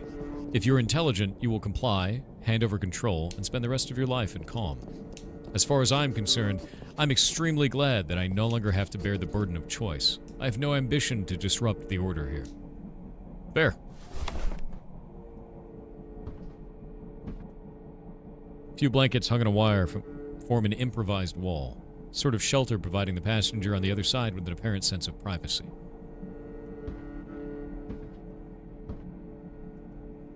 An ornamental decoration made of cut glass depicts an unusual scene. Despite the pastel colors, the mere sight of it unsettles me. What could be its meaning? Let's shine a light on that. The light from the other side passes through the glass and draws color patterns on the surrounding environment. The disturbing scene thus takes on a third dimension. Oh. I noticed you there, buddy. You cool? I feel like you might not be cool, dude. Yeah, it's a little concerned. See that guy there in the corner? Let's just go talk to him. This person is in considerable discomfort. Head and hands and tremors are obvious evidence of such. His clothes are soaked with sweat. The acrid smell is almost unbearable. Let's be an apothecary to this guy. Maybe we can give him something to calm him down, right? Maybe. Hello. The young man only acknowledges me after several attempts. Mr. Samuel? He keeps shaking. We've already had the honor. Euler, sir. Or Euler. Could be Euler. My name is Euler. Please, he trembles. A man of your profession. Help me. The noise here is unbearable. This infernal machine will not let me rest. Okay. Unbearable noise. The noise never stops. It is part of all of us. The hum of the steam engine, the clank of the sleepers will be with us for the rest of our lives. The human mind is unusually adaptable, so passengers have long since become accustomed to the constant roar of the machine. If we didn't, we'd end up like that withered young man suffering from tremors in the corner of the carriage. Okay, I'm gonna put the apothecary back and talk about the noise. The roar of this infernal steam engine. I can't take it much longer. It's piercing my mind. I can't sleep. I can't eat. Most of all, I can't think. Can you help me? He looks me into eyes? I think that was flipped. It looks into my eyes. I'm starting to regret ever getting on this last train. Let's see if we can do something about this. Shine a light on him. Maybe talk to him. Let's talk to him about the regime. The despair in his eyes grows stronger. I hope, I still believe, the crew will help me somehow. Or maybe you. Help me. Get rid of this horrible noise, please.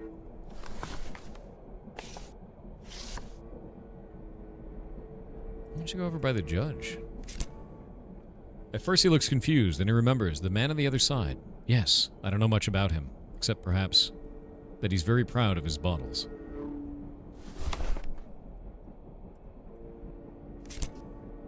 Mr. Samuel, I have never consumed alcohol, but now I must confess, if there was anything in those bottles across the corridor, I would seriously consider drinking them for a moment of peace. Unfortunately, I don't have any alcohol with me, nor do I know if there's any left on board. Okay. Let's talk to him about the sky. Oh, I should probably talk to the last guy about the sky, too. Sweaty face framed by slick hair turns to me. The sky. I can't even look out anymore. The scenery leaps, the window pane rattles, all the rhythm of the agony inside my head. Help me. I feel like we should probably remove this stained glass in some way. I feel like that's probably what's causing this horrific problem for this dude. You know what I mean? Yeah.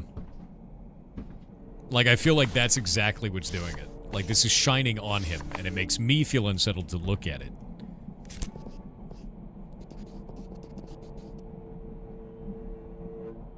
You know, Samuel, I still sometimes hope to wake up from this nightmare. Then I'll look out at the sky. Eric turns his head to the window, and I realize it's not a dream. It's really happening. There's nothing waiting for us. There's no one else left. Only us, the crew of the last human train. Last human train. There we go. There's nothing left but this train. A huge steel mass filled with despair and resignation. Is this an arc of hope or a foolish attempt to escape the inevitable? The tracks ahead, like our future, are lost in an endless void. We're the last people, the last passengers.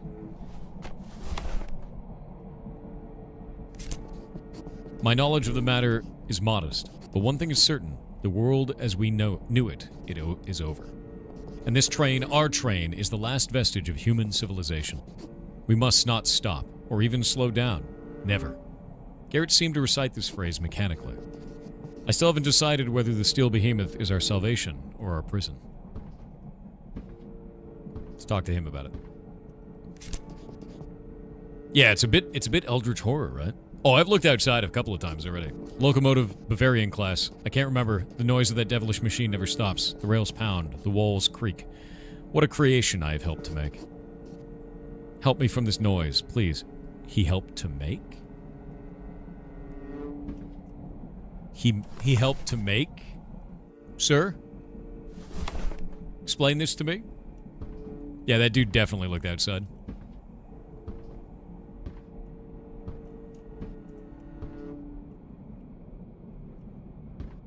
There's stuff in there. There's drawings. You see that?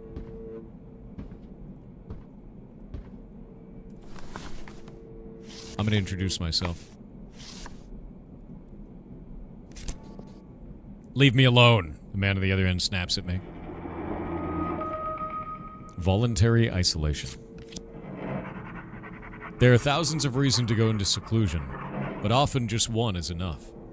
It is not at all clear what drove the builder of this improvised shelter to voluntarily isolate himself. But however flimsy this lonely fortress may be, its symbolism is clear, and the other passengers acknowledge it, at least to some extent. Okay, so we have panic attacks, addiction, and isolation. That's what we have right now. Garrett glances at the ragged wall behind my back. I know very little about the man out there hiding from the world, but one thing is clear to me. He's weak. A weakling and a coward. Some people are born like this. For others, it's due to their mother's overprotectiveness. Of course, every one of us aboard this train has plenty of reasons to be sad. However, none of us fall into such strong melancholy, do we? Damn. Wow. And we lost our memory, so. The man behind the blanket? I've seen him a few times. Maybe I can't concentrate. Hopefully his shelter provides him with some peace of mind that I miss so much.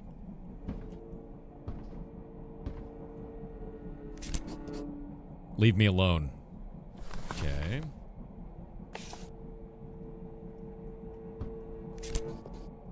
Leave me alone. Okay.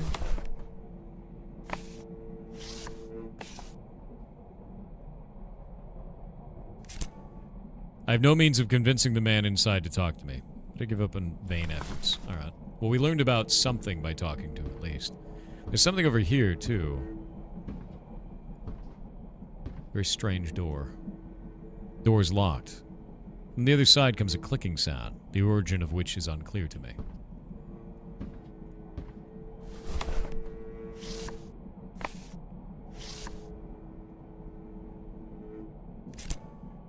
There's no possible way I can open this door. Better give up vain efforts. Alright.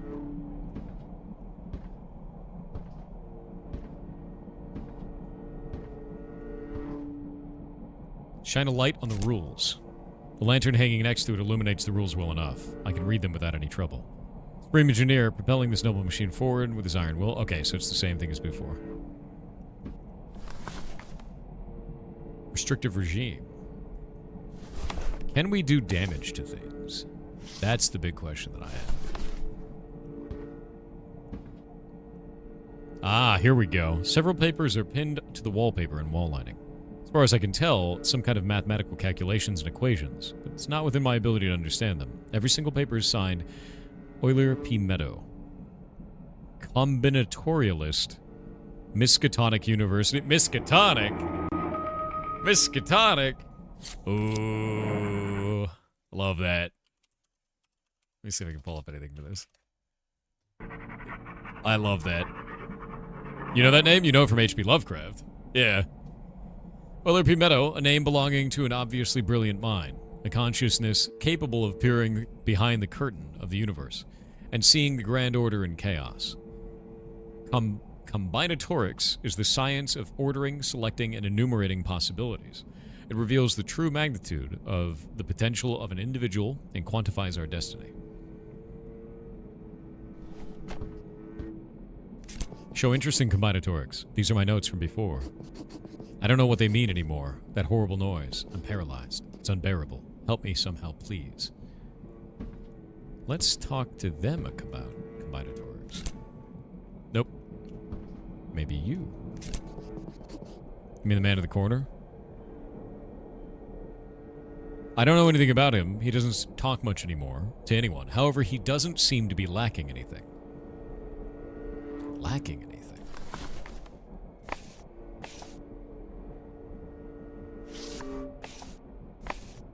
What if we use combinatorics and unbearable noise? Can we do anything with that? I don't know if we can. Let's see if we can shine a light on this. Maybe light doesn't just mean illumination. Maybe it means understanding as well.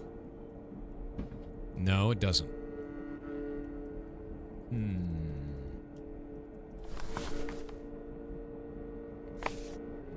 Can we do anything with it?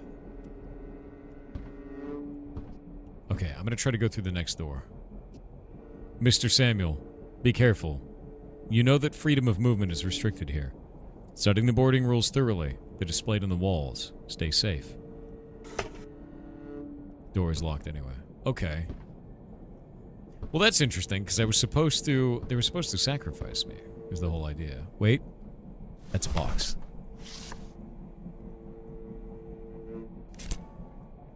That's not what we want.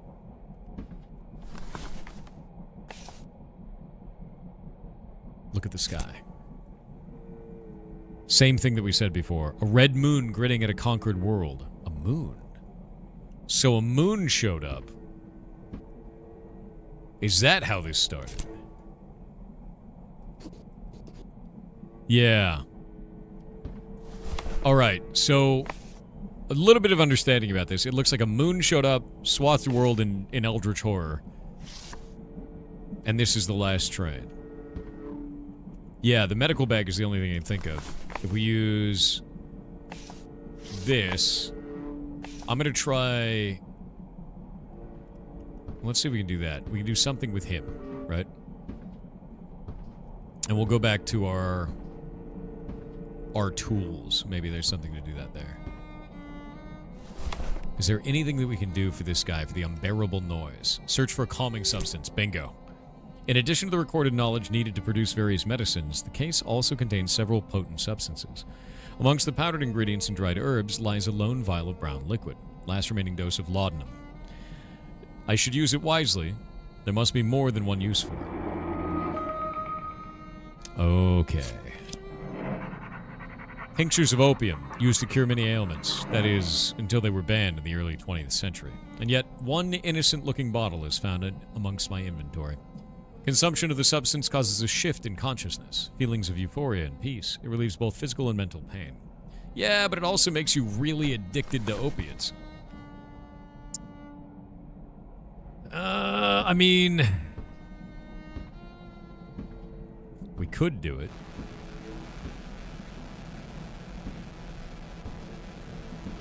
What do you want? Soothing static is interrupted by a firm, measured voice. Announcement to the passengers.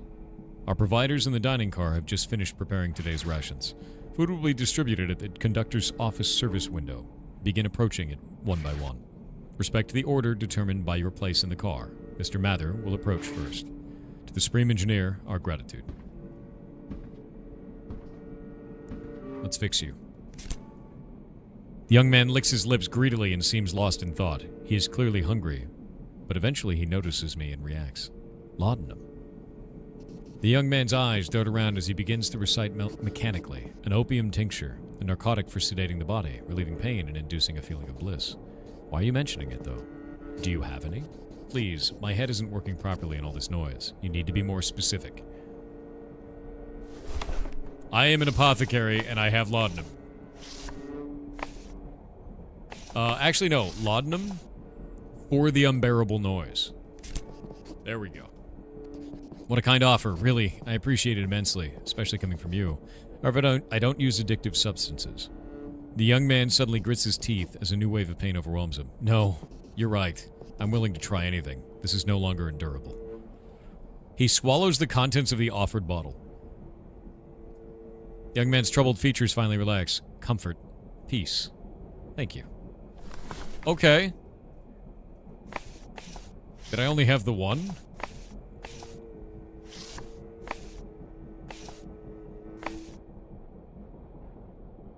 Alright.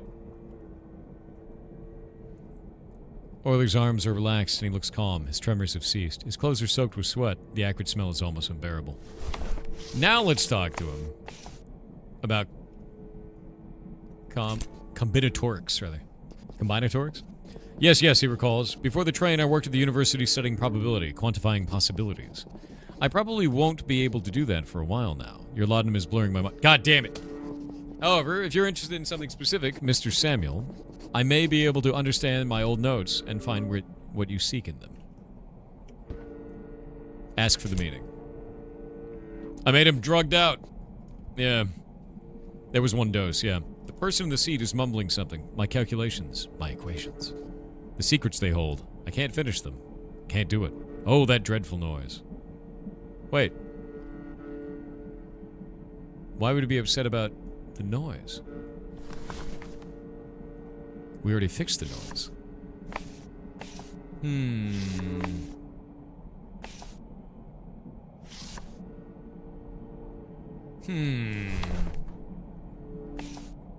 We're waiting for ads now.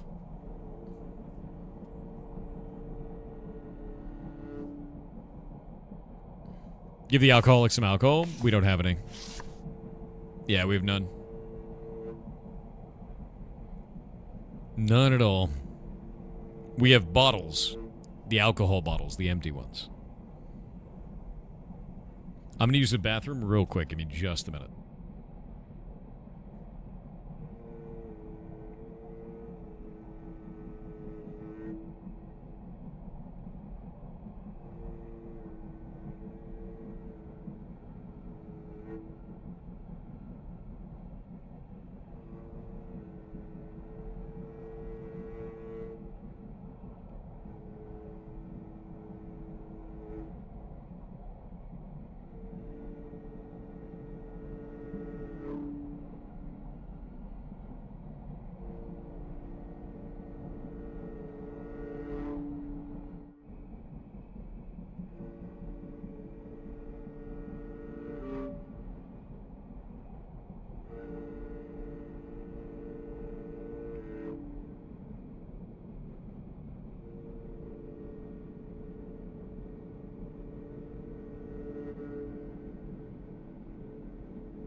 Alrighty.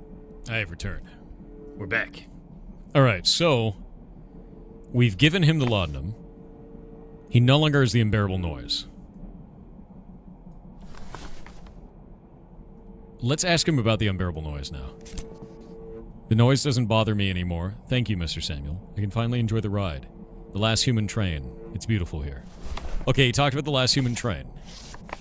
Let's ask him about the last human train now that he is overwhelmed with joy.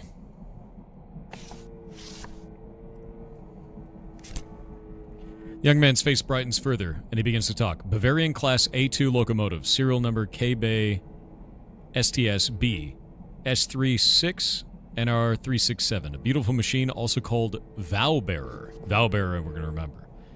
I don't want to brag, he says, lifting his chin, but railways are my passion. I even helped get this steam engine that pulls us up and running. I'm glad I can finally enjoy the joy of the ride without the crushing noise. Trains like this haven't been manufactured for decades, says with a deranged smile on his lips. Okay, so we broke this man. We turned him into a problem. Let's talk to him about the aliens guy. It's incredible, isn't it? Incredible? How our world has changed and how quickly? Those things out there must wield terrible power. He's smiling. That's good, right? Yeah, exactly. That's great. Let's ask him about the judge.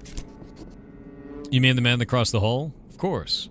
I don't know much about him. We've never spoken. However, sometimes, when the noise of the train settles down, I hear a little of his lament. In particular, his sleep is restless and full of remorse. What's strange, though, is that he blames himself. He has committed some terrible act and cannot forgive himself. It must be a terrible sin. There we go. Something new. We all make mistakes and commit sins. However, some sins burden us so heavily that the weight of remorse becomes unbearable. Our conscience becomes an enemy, endlessly tormenting us with our unchangeable past. It is a weakness that others can exploit if they have the right tools.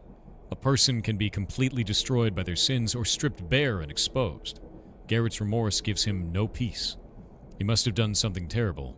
How many more sinners are still on board? Let's go find out. Hey, buddy. You want to, lay your sins out on the table? Because you said that you would talk to me about anything? No, you don't? You don't want to do that? You want to tell me about your sins? What'd you do, man? What'd you do, man? What'd you do, man? What did he do? Alright, well, let's find out about your sins. No? No? Yeah. Sorry, the sins don't have much use yet? Oh, okay. That's fair. I do think it's really interesting. Each card that I get, I think of the other combinations that we have. Of, we have alcohol bottles, we can be like, hey, why do you drink alcohol? It's because you sinned. Do you have sin in there? Right? And I really enjoy this. I love the way that you've done the inventory for this. It's freaking rad. It really is. Alright, I think we might be able to go to the next car now.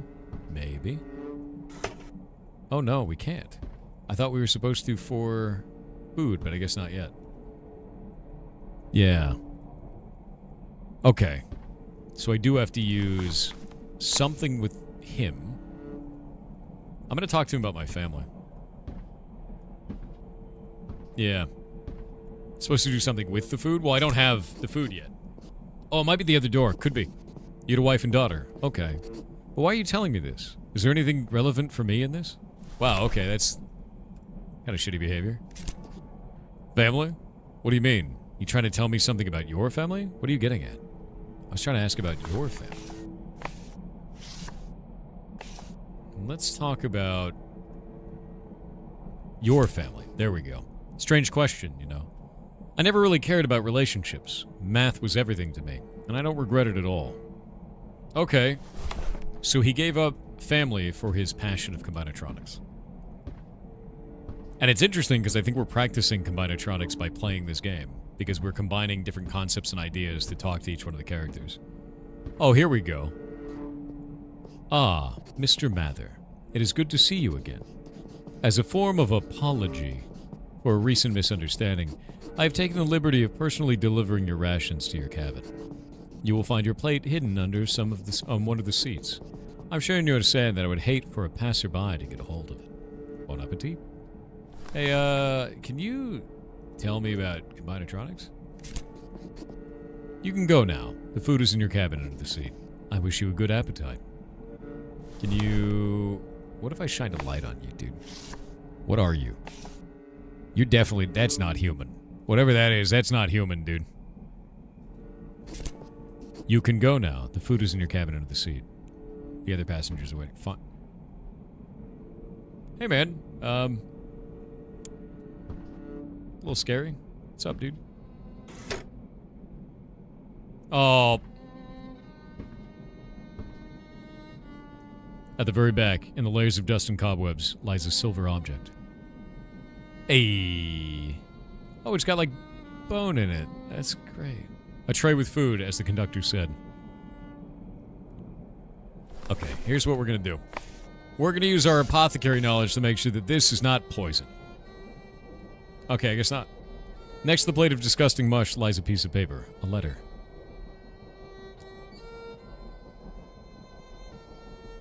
It's from Supreme Engineer. The letter begins, Dear Mr. Mather, recent events in which you have been involved have caught my personal attention. Please accept the attached insignia as a symbol of my direct oversight of you from this moment onwards.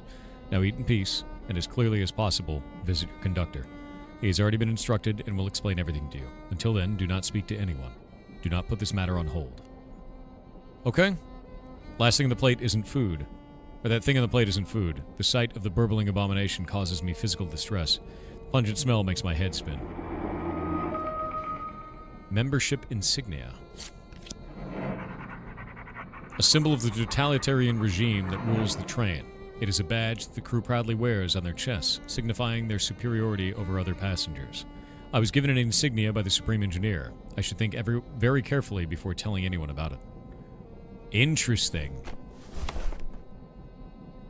Alright. Alright. I don't know if I want to eat that. Do I want to eat that? Do I want to eat that? I don't know if I want to eat that. Maybe I... Only now do I realize how hungry I am. My stomach is knotting up. Perhaps I will try to eat at least some dry bread. Oh, it's probably worms, dude. What have I done? I can't believe I ate that atrocity. What primal urge must have taken a hold of me? Let's shine a light on it. Can I put a light on that? Not ready. Oh! Cool, not ready in there. Love that. Okay. Well, I don't want to show this to anyone yet.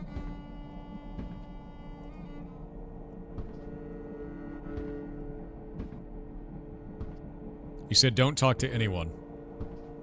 A conductor counts as anyone. I'm not supposed to talk to anyone. Notes, diagrams, schedules, and other bits of information are attached to the corkboard.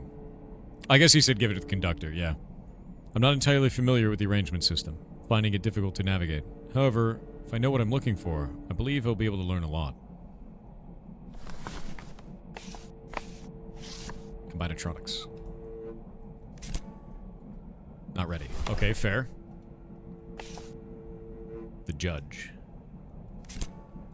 Garrett Wilcott, Supreme Court Judge. Everything he has told me so far matches up. There's a lot of other information, but it is beyond my capabilities to study it all. I have to decide which specific topics interest me. Alcohol bottles. No, his sins. Nope. Maybe just sins of people. Nope, not yet.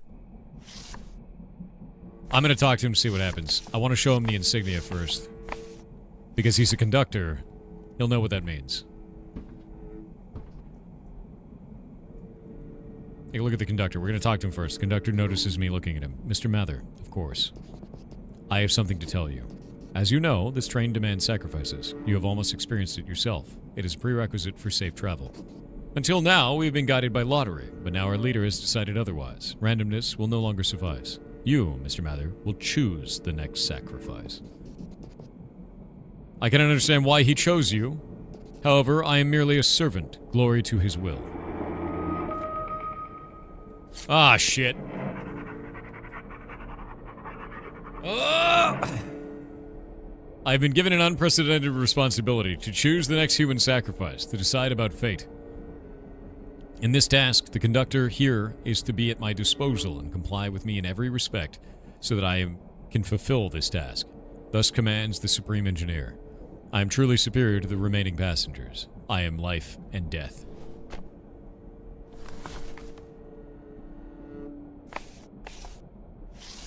What if I choose you, conductor? You are a passenger, after all. What if I choose to sacrifice the Supreme Engineer? Right? We need to find out who... Oh, dude, this is... We have to discover who's the good one to kill. Let's see... What about his family, right? Okay, we can't find out information there. Let's do... No. There's got to be information about each of the passengers on this. We could do maybe just the unbearable noise itself and find out information there. Oh, wait. It is 7:01. It's time to get the devs on here. Gonna get him. Gonna get him. One moment. Setting it all up. Time to get the developers. Let's see.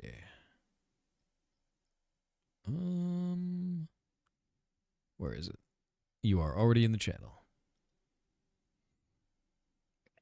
Hello, Hi, can you Thor. hear me? Hey, what's up? Hi. Yeah, awesome. It's awesome. It's great.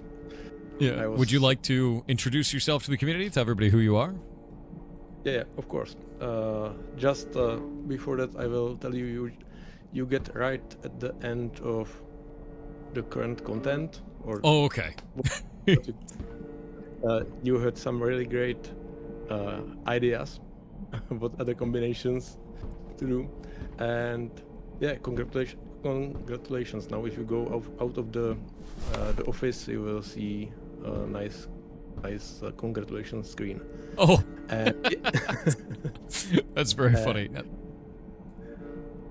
yeah. But anyway, yeah. Hi, I'm David. I'm from Czech Republic, and Deadline Express. This is my game.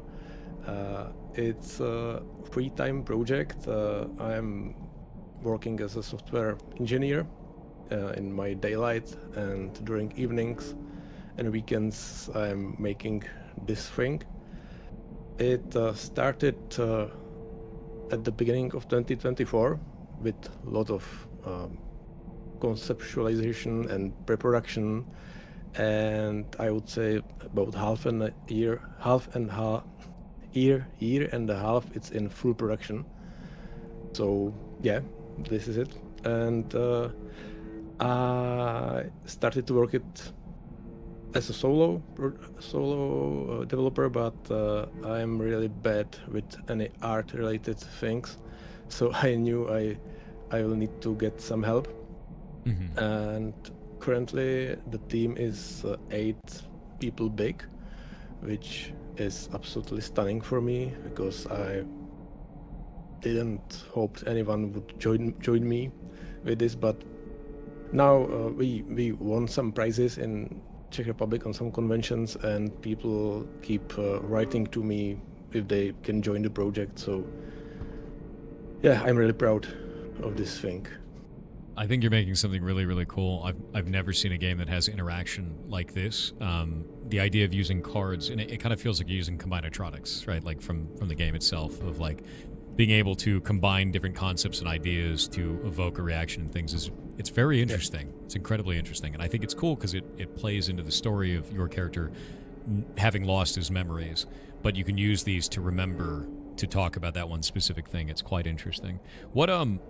What led into that kind of a design? Because I don't think I've ever seen that before in any game, so I'm interested in where did that come from? I was thinking that usually a story in game is it isn't connected with the gameplay. In some game it's more, some game is less, but you usually see you do some cool stuff in the game, and then you read a dialogue or see a cutscene, and then you do another cool stuff. And I wanted to make story into the real gameplay mechanic, which is how the cards were created, because there are bits of the story which you can use on characters, so you are using the story itself.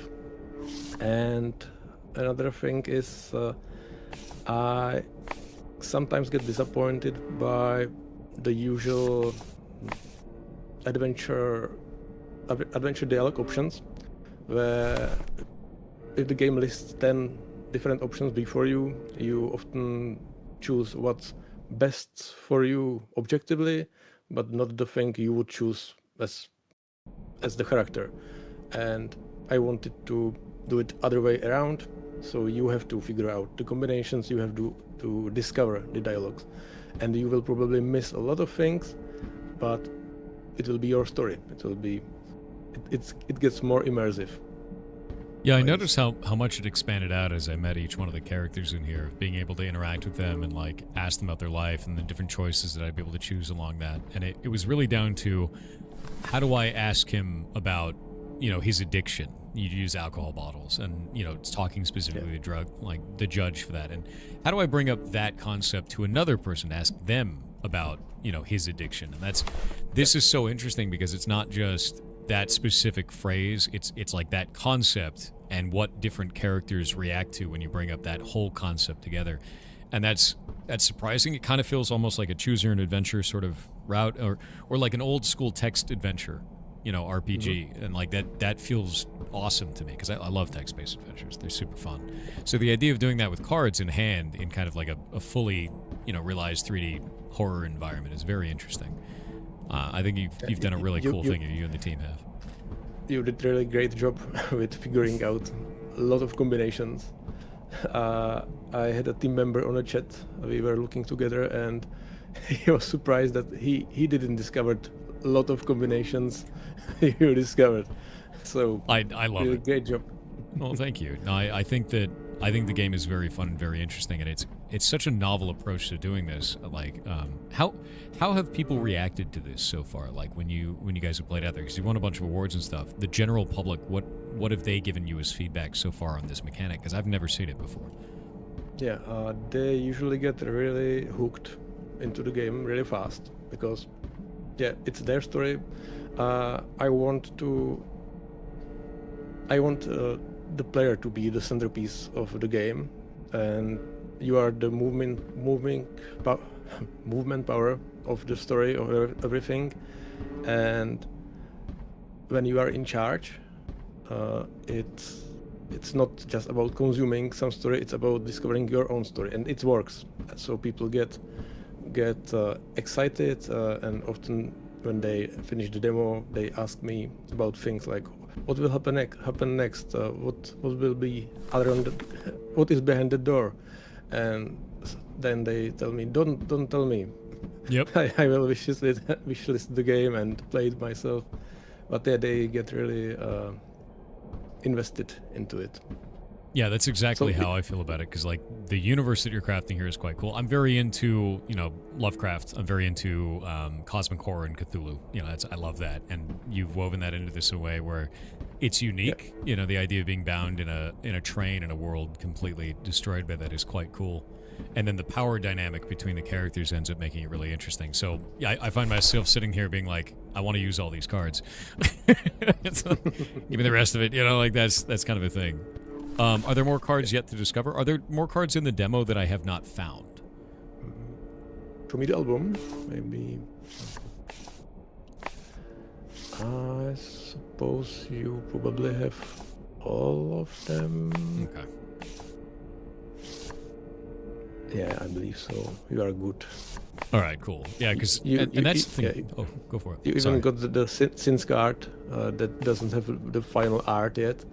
That's why it looks differently. But yeah, you even get that one, the bonus card. That's awesome. Yeah, no, I really, really like this system, and I can see how this would get incredibly difficult to develop as you got more and more combinations. How do you guys manage that within the team in terms of all of the different storylines, because I have to do that myself with a multi storyline thing, and I use a tool called Obsidian. But I'm always interested in what other what other groups do, how you are managing this. Yeah. Well, I'm fully in charge of writing the story and the dialogue, so that's everything is on me. It's tough. But yeah, there are tools. I have a lot of notes. The tool used for the dialogues is called Yarn Spinner, which is the game is in Unity, and it's a great tool for branching, dialogue branching.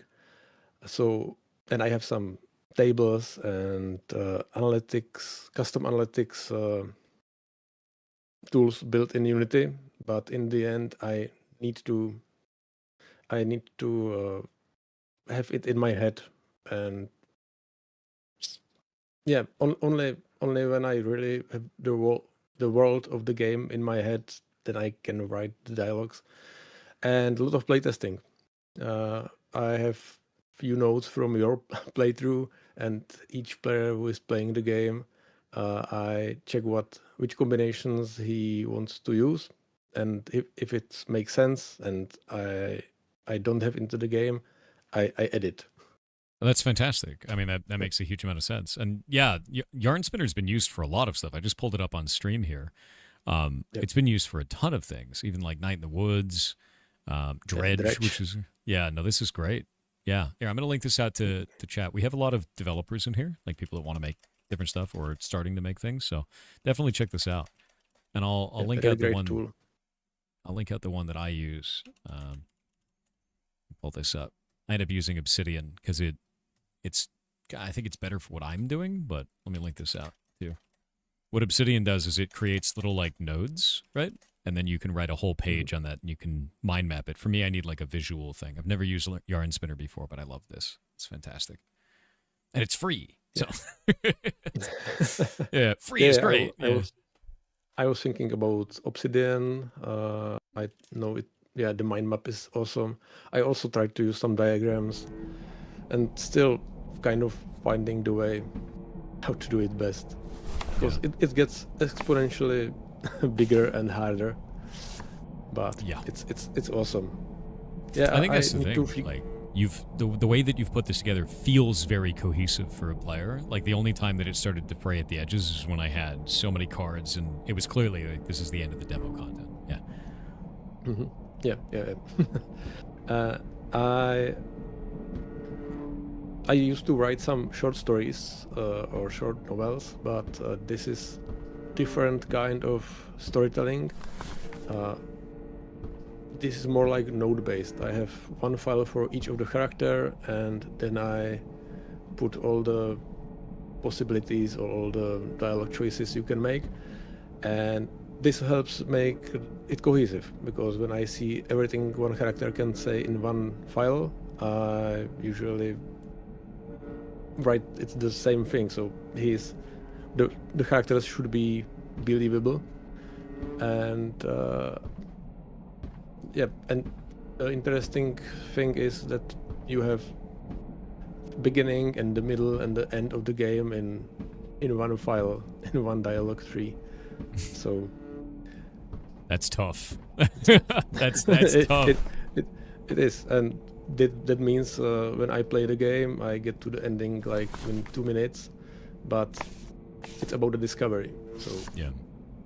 No, I really enjoyed taking my time with it. Once I realized that I wasn't under a time limit where I was going to be sacrificed very rapidly, I was very into it. I was like, okay, cool. I can take my time. I can look at stuff, and it feels really good. So you and the team have done something pretty awesome here, and I'm honestly blown away by the card system. Like, this is just so interesting to me of being able to like pull this and like have concepts played out like this and be able to build a hand out of it. Like, that's really, really interesting to me. Yeah, it really works better than I imagined when I designed it. Prototypes were looking good, but the real game is when everything clicked together, the cards, the atmosphere, the kind of believable world, and it is kind of sandboxy experience where you can go everywhere you want. Yeah. Yeah, it works beyond my expectations. I love it. I'm interested, like, with you guys in demo right now. How long have you been in demo? Like, how long has this been out to the public, the demo itself? Oh, the demo isn't public yet. Oh wait, so I'm the only one playing it. All right. Yeah. And you I thought got that was it- public. And you get it free. Oh man, that's funny. Okay. Yeah.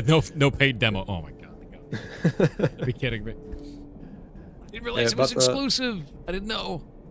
Okay. Yeah, but I'm starting to send it out to the world. There are still some things that needs polishing. You saw it in the menu. There you cannot change the resolution in the demo yet. I saw that. Yeah. Well, you can do it by console, but not in the menu. So that needs some polishing. But sometime next year, the marketing should start. Demo, playtest, the next fest, and hopefully next year it will be also released. Oh, that's fantastic. That's the idea. And for everybody in chat, just because it's not in demo doesn't mean you can't wishlist it. You should. You should wishlist the game. The more that you do that for an indie dev, the more that you wishlist the game, the more that it tells Steam's algorithm to push that game to other people. So definitely go and do that if you are interested in this game. Even if you're like, oh, I'm going to check on it later, wishlist it. That is you helping the dev directly for free. Instantly, you're helping them for free. And That's true. It's super helpful. Yeah. And I see it in Steam that with the more wishlist I have, the more wishlist I get. The more the traffic is bigger, and yeah, it really helps. It definitely does. Yeah, Steam very much so pushes your game based on number of wish lists and how rapid those wish lists are coming in as well. So that's super helpful for them. Actually, I'm looking at this. It looks like you've changed the UI of this between these different versions. The album is different, and everything is still improving. I can tell, like, for me, I like the new version much more than this. So I think you've definitely gone in the right direction. Can you talk a little bit about your design philosophy with that? What is causing, like, when do you decide to iterate on design in this way, like with the menu here changing? Yeah, usually I have some good idea how it should look at the beginning, but I prototype. Even in the final game, I still prototype. So the first version of the album was prototype to see how it works. And when I learned more about the mechanic, what it needs to be, what it needs to do, I deleted all code of the old album and remake it in the final version to look right. And also invited my friend who is doing graphical design to make it look better. So everything was prototype sometime in the development. There was placeholder graphics for this guy, different frame for the dialogues, different system maybe even for choosing the dialogues, no physics. So yeah, it's a ever iterating process. Yeah, no, that makes sense. It's very cool to hear, honestly. Yeah, no, this is stunning art. Chat really enjoys this. Like, the community seems to be really into this, and I love the setting. I think that it feels really good. And I love this art style too. It's just like really kind of chunky characters. What tools did you guys use to build the models in this? Is this Blender? It's Blender. Or? Yeah, nice. It's Blender, and currently, well, funny bit of trivia is that one of the 3D modelers is using Andrei is using the Blender also to make the textures. He's making those node graphs, and he's programming the textures. So they are procedural, and then he bake them and create a PNG file for me. But when I, for example, this sheets or the barricade, it's all procedural, so I can choose how big I want the chunks of the Like the Oh, pattern? yeah. How big pattern how I want, how many patches there should be, and all these things. That's really cool. That's actually really awesome. That's really, really cool. Yeah. I didn't know that Blender can do this. I mean, I've never seen someone do that. That's cool as hell. And yeah, people do wild stuff with Blender, to be honest with you. It's completely amazing at a certain point. And it blows me away because I remember the humble beginnings of Blender where it was kind of like, you didn't use Blender, you used like Maya or 3D Studio Max. And now it's like, no, just use Blender, man. Like, let's use Blender for everything. Blender is good for you. Yeah, it's great. It's like a really, really good tool. We're about to go into an ad break, so I'm going to press the button now so that nobody misses anything. I always wait during ads because I don't want somebody who doesn't have a sub to miss content. So they'll last for 2 minutes, and then we'll be back on it. Sure. But they can still hear you through the ad break. I can still hear you, so we can keep talking if you want. But yeah, awesome. I want to hold questions and stuff until after. Okay. You can...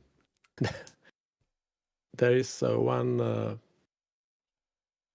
like little Easter egg with this node board. You can spin it. maybe try it after the break. But if you aim on the hinge, you can spin it because. Oh, I see. Okay. Yeah. Other guy told me that when there is node board, it must spin. I will definitely try that after the ad break. That's great. That's super funny. But anyway, really thank you for accepting me. I struggle with showing the game outside to give it some visibility, and this helps a lot. No worries at all. I mean, that's the whole point of Indecember is I wanted to showcase a bunch of games that really need to get visibility and actually have some really awesome stuff to show. And kind of, I think the biggest thing is a lot of people, especially today, if they can see what the developer is about, see what you're interested in, see what your kind of aspirations for the game are, they're much more likely to want to engage with your game, and so that's why we want to do the interviews with it. I think it's just beneficial all around. Everybody wins. Yeah, thanks. This is really great event. Well, thank you. I'm going to do it again in June and then again in December and just keep doing it twice a year. I think it's something that's really positive. Nice. Yeah. That's really great. And we'll have a video of this out on YouTube as well. So when that is finished by the editor, it'll go up on YouTube. I've been trying to release one a day, so I guess for the next 90 days, we'll have videos going up. It's going to be a lot. 90 days of holidays. It's a lot of videos. Great quality content stuff. How's the editor doing so far? Wait, I think we've got like 5 of them finished already so far. Like, they're going really fast.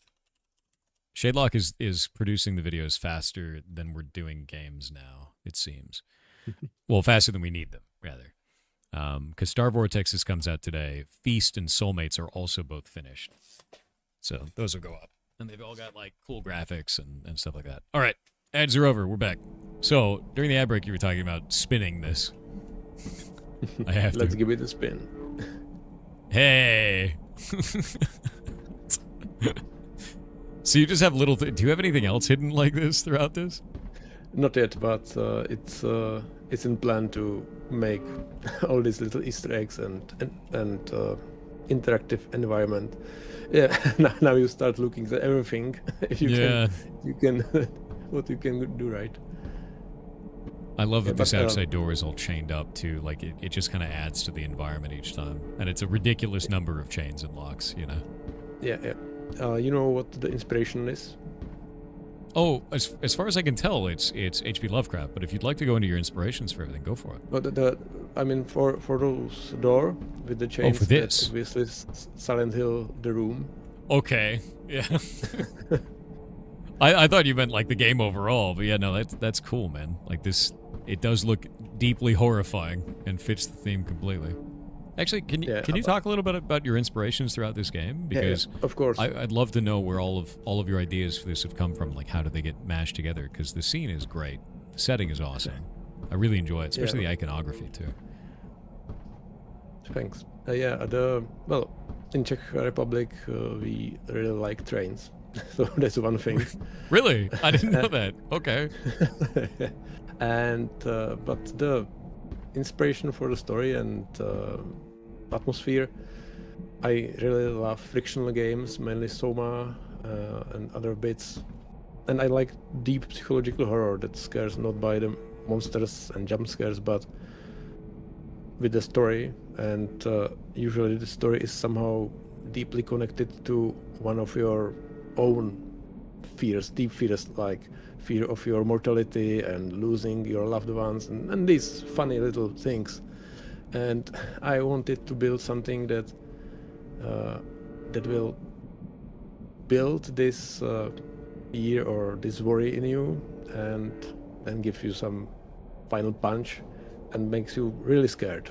not by flashy lights, but by the story.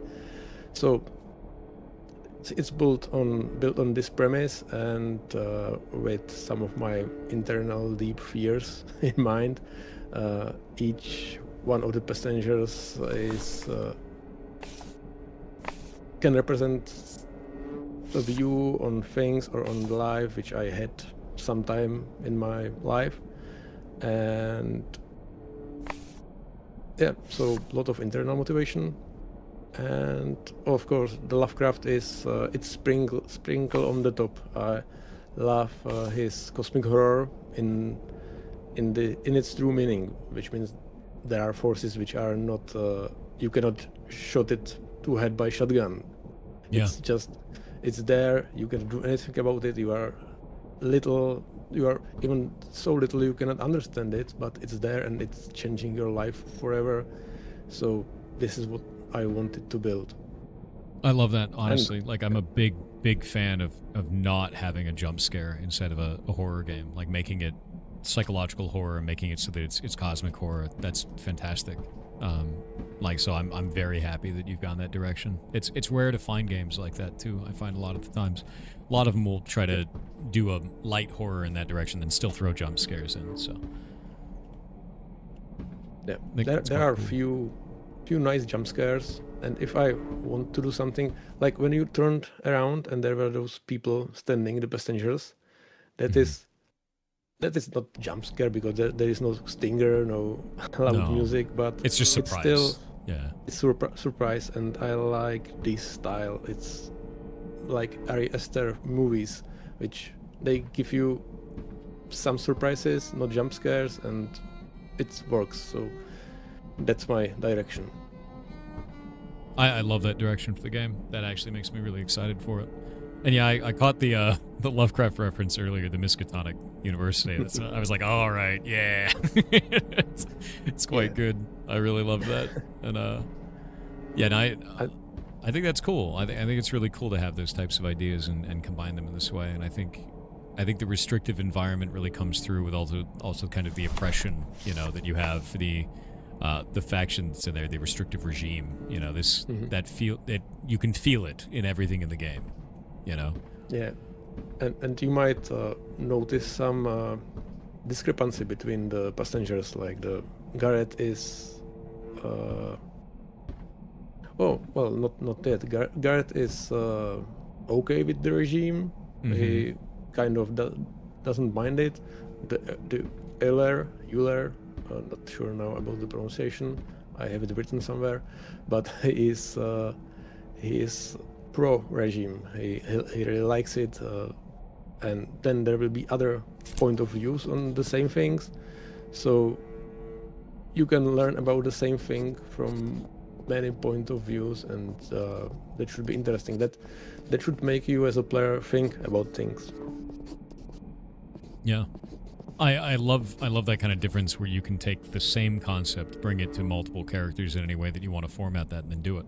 And like, even then, I don't know if this combination will work, but the idea of taking how the judge feels about the restrictive regime and then talking to him about it doesn't look like that one functions, but it's neat. The idea of being able to take these concepts. That's a good idea. Hey. Yeah, good idea. Okay, let's do it. Let me open my notebook and. Yeah, because like you have one character that feels very differently than the other character about it, and I think that's so far I've been taking those types of concepts and bringing them to each other and be like, hey, tell me about that man over there, right? And he He's like, he doesn't talk too much, talk to anyone. He doesn't seem to be lacking anything, right?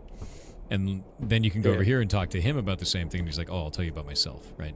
I'll tell you about combinatorics. And I just think that to me feels like an old school text adventure of like ask fireplace, pick up object. And it just, it's brought it in that sort of style of play into a format that I think many people will understand and really enjoy. So I think you guys have done a fantastic job with that.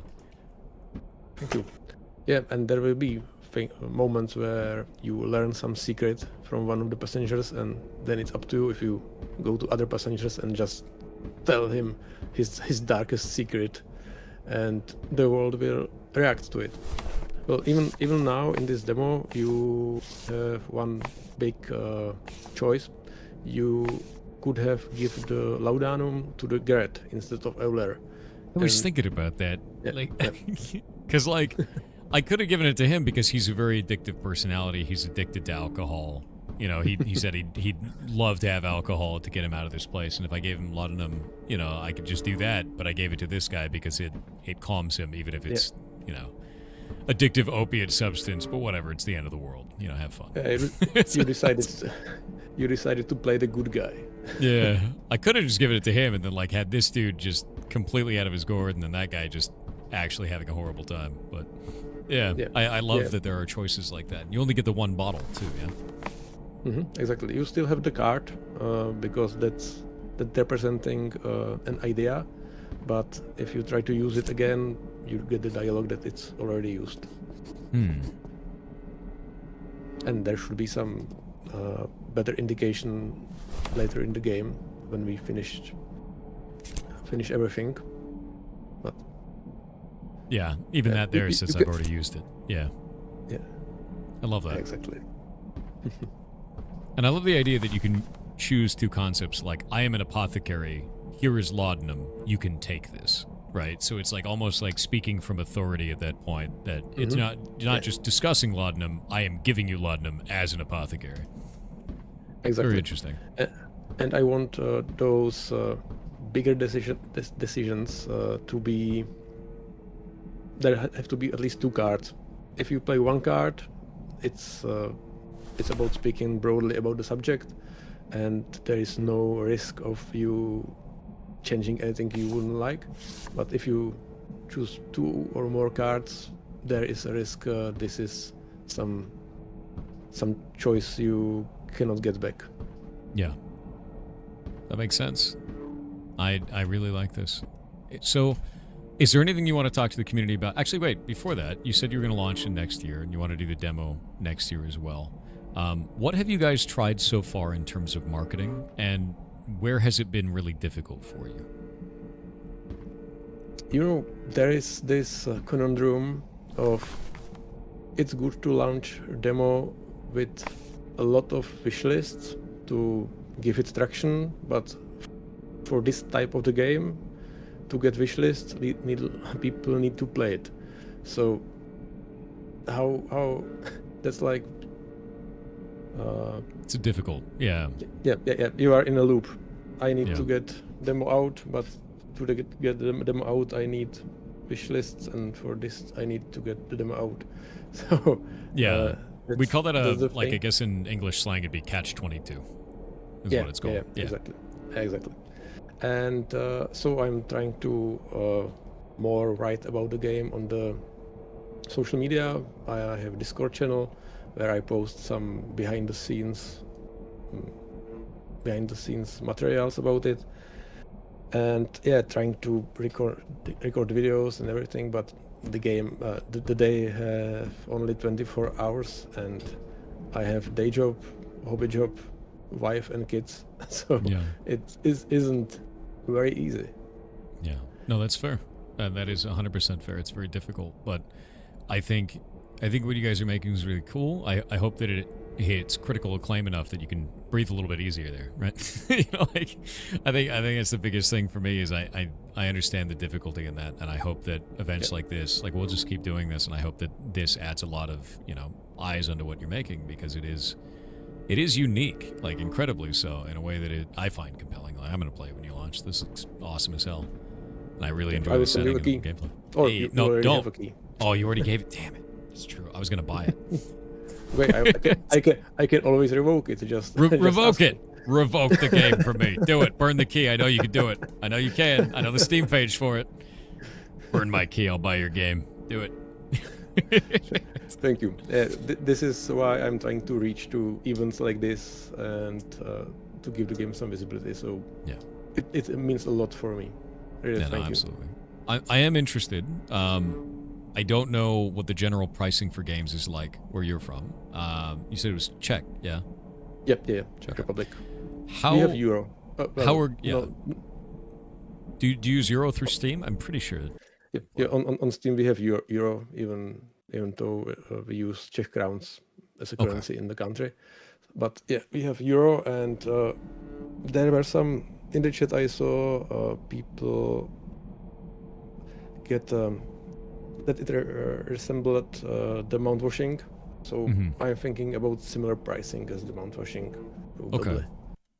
Have you found that games are too difficult to buy in the Czech Republic because of the euro? Because one of the things that I've found is pricing games for the euro region is really difficult because of the fact that you can't change the pricing of the euro on a per country basis. So how do you guys feel over there about the cost of games in general on Steam? I think it's good. In our country, it's fair. There are worse countries. Fair. Yeah. No, super fair. So, okay. Yeah, I think we are somewhere in the middle. Yeah, I'm always interested in that because it's one of the things where, like, trying to price a game in euro is so hard because you have Germany and then you have, like, Greece, and the cost of goods between those two countries is dramatically different, you know? And try to price a game for both, it's really hard to find a middle ground, if that makes sense. I'm always interested in people from each of the regions that are using the euro of, like, what's a good feeling price, you know? Yeah. But it sounds like you guys are a good sweet spot, so. Yeah, but maybe we're also used to it. Like, the games are great, they cost some money, but it's worth it. Good. No, that's awesome. I'm really glad. I'm glad to hear that, actually, because that's information I never get to have, so. But no, that's cool. So I think mouthwashing, how much was mouthwashing? 13 USD? So somewhere in that range, like 10 to 15. Something around that. Yeah. That makes sense. No, I think that this is definitely worth that. And I can't wait to see how you expand on it deeper into the game as well. Because I'm excited to play around with all the different combinations and see what you make.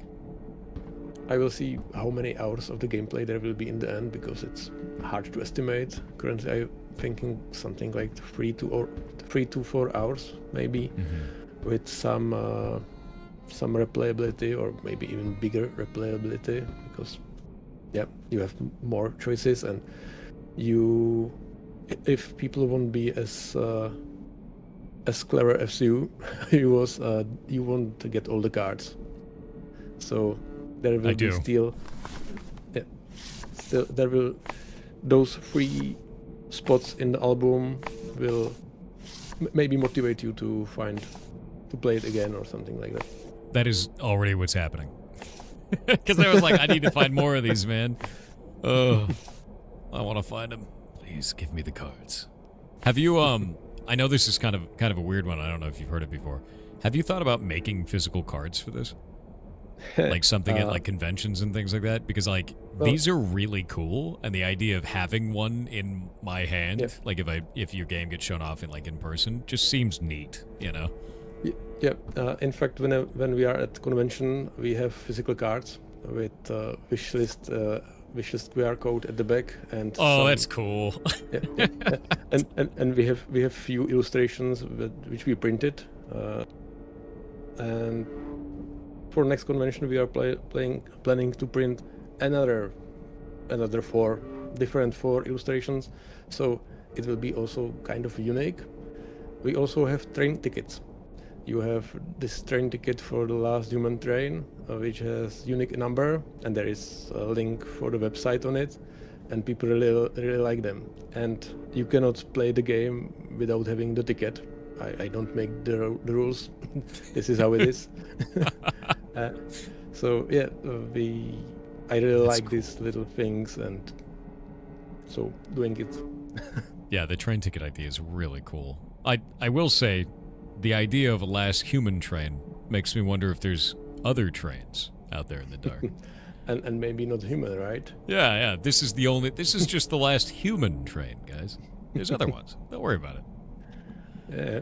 It's terrifying. Yeah. So we are doing what we can, and maybe even this is my really wild idea, but I'm thinking about distributing the game with a deck of cards. Like you have all the cards, and the Steam code is one of the cards, and you probably won't open the deck because you want to get spoiled your game. So that may be interesting bit of merch.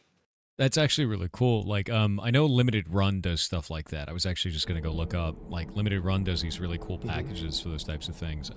If you guys did a physical copy, that'd be really amazing, honestly. Like, the idea, because you have so many things that are, like, tactile in the game. Like, you touch the cards, you interact with this. That's such an interesting thing to add as, like, a physical thing you can get in real life.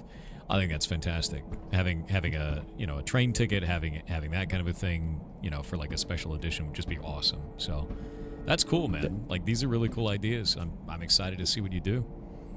You probably have an idea how hard or tricky it is to have this diegetic UI with physical objects in game and months of development to make it work.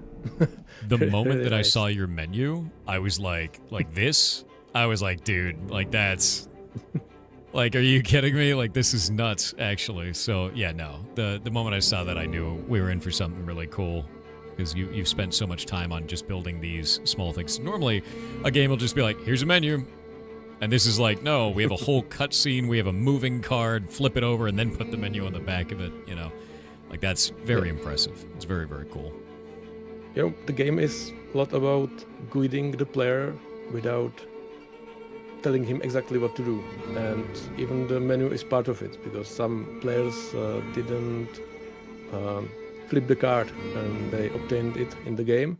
So if I show you in the menu that there is something on the other side of the card, it's more likely you will flip it in the game. Mm-hmm. And there are a lot of these small guides for the player, so he understands how to play the game without me telling him or showing him the hint or tooltip or something like that. Yeah, no, I love it. I think you guys have done a really good job. And everything was very, very clean and made complete sense to me as I was going through. There was nothing that was kind of hard to understand, like the concepts, I don't know, concepts in the palm of your hand, right? So you know exactly what it is that you can say. It's not like, I feel like it's actually even better than some dialogue options in games, because in a lot of games you're like, respond aggressively, like, or you'll say something, it's in text, you don't know if that's going to be an aggressive response or like a happy response. Sometimes I get that in Fallout games quite a lot, but with this it's like I know exactly what concept I'm bringing up, I know exactly who I'm talking about, like the judge and his alcohol bottles. I know exactly what it is, and you form the full idea for what you're going to say. So I think it's really good, and it makes complete sense to me as a player, so I enjoy that. I think you guys have done it great. Thank you. I'm glad it works.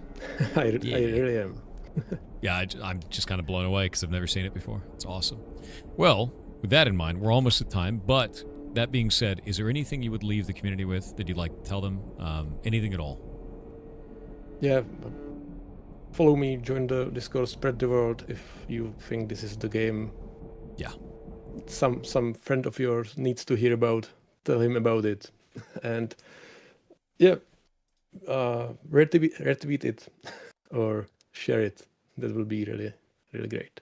Yeah, indie devs are made or broken by you guys, and they are self-publishing this, so every wish list that's on here, every single one of them, is incredibly impactful for the developers. So please do that. Yeah. It is, even if you don't end up playing it, even if you just want to kind of keep an eye on it, if it's something you're interested in, wish listing it is how you signal to Steam, show this to more people. So helps them a lot, more than you can know. That's true.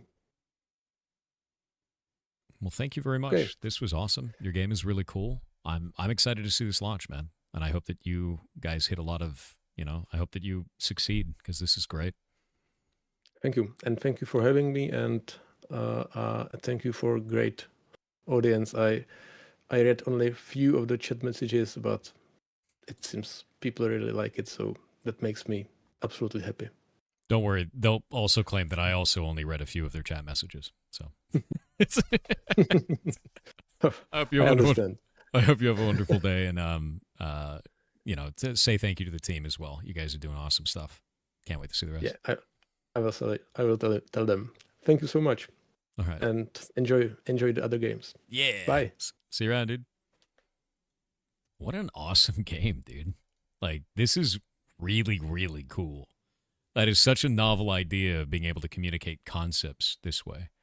I've never seen that before, and I find that to be incredibly cool.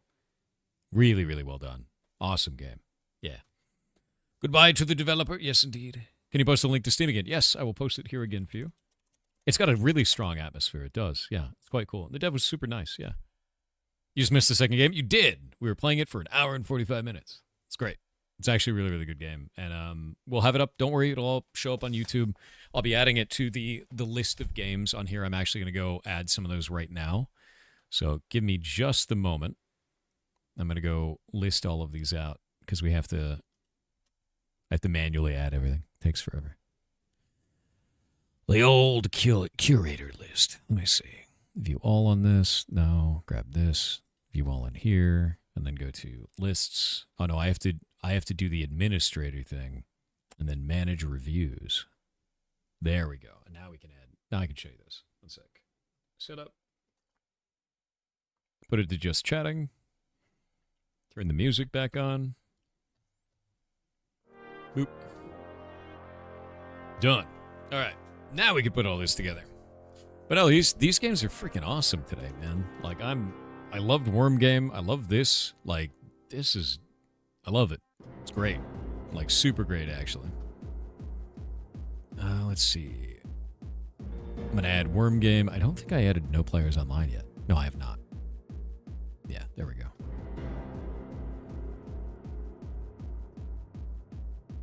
Put that up there.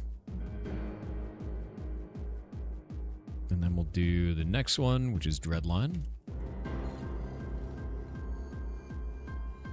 And these are all coming out one day at a time for these. Oh, wait. Hold up. That's got to go here. Information. And then we got to add Worm Game. Informational. There we go. Oh, actually, I have to do Worm Game first. So I'm going to delete that one because they have to be in order. Redline Express. There we go. All right. These are all in now. And now I'm going to go up onto the list page, go into this list, and view the full list. That's not how I do this. Where was it? It's in here somewhere. Hiding away. Manage list. That's the one. And then we edit this one. And now I get on here and I add the app. Because you have to leave a review, and then you can add an app to it. No Players Online, Worm Game, and we'll add in Dreadline Express now. Cool thing about this is now that I've added this in and we save it, and we just go look at the list, pop it up here, you can actually see all of the games in randomized order on here, which should increase their visibility across the platform, which is awesome. And basically every time we do an event, I can just do another one, like here's 2025 Indie Summer Game Show. We can do one for 2025 in December, right? Do one for 2026 in December, so on and so forth. And we'll just have different lists for every single one of these and just add all the games. And when you mouse over it, it actually shows the trailer for it for each one of these games and gives you a link directly to it, which is awesome. Yeah. Thank you for doing this. I never would have seen these games otherwise. Dude, absolutely. I'm mostly blown away by the response. We had 500 games apply. I can only show like 75 to 90 of them for the month, and I'm trying to do as many as I can. We're only 7 days into the month. I got a lot of games to show, you know. A lot of games. Just a massive amount of games. So, trying to get through all of them. Trying to. Yeah, Indie Summer. Exactly. It's in December. That'll be the next one. But no, I want to do this. I want to do this every year, twice a year, man. Yep. Every year, twice a year, I want to do 3 games a day each time. I think the 1 to 3 hours is good. I think the first hour of gameplay, and then if gameplay ends before that, we go right into the interview. But first hour being gameplay and then the interview afterwards gives you guys context for what the game is before we start talking about it. You know, because what I didn't want is I didn't want to do an interview where doing like, what's the game? We don't even know what it is. So we play it first, then we do the interview, and then that's the whole thing. But most of the awards show that I see are not like this. They're just, here's an ad, bye. Like, when's the next one you think? Any summer? It's going to be June. It's probably going to be June. Yeah. Better at playing different kinds of games. Oh, dude, I play games all the time. I'm a giant nerd. Big old nerd. I'm enjoying it, though. I'm enjoying it a lot. This is probably, like, I was so nervous setting up this event, dude.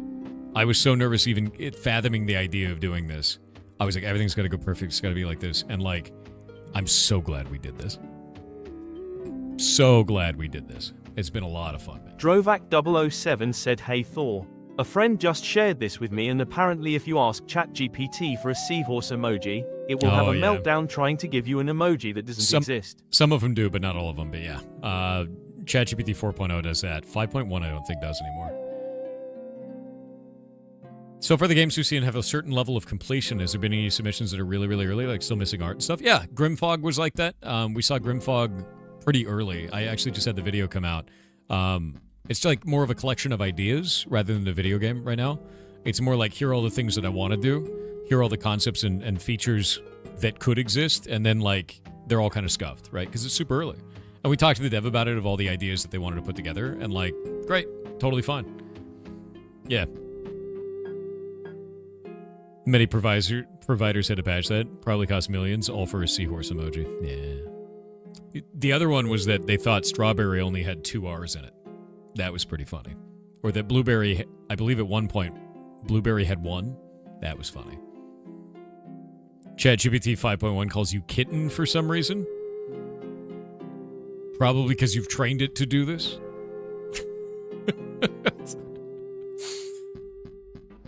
Have you seen the game Book of Hours? No, I've not. Not at all, actually.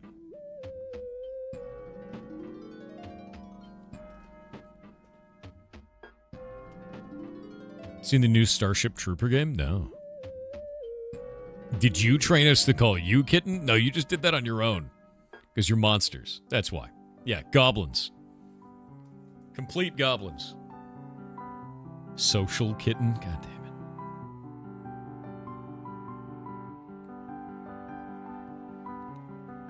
Book of Hours is so chill, such a good game. Nice. Let me actually go see... Okay, the next video that's going to come up on the YouTube is Star Vortex. And that'll hit today at noon. Because today is the 7th. And we'll have that come up. I'm excited for it.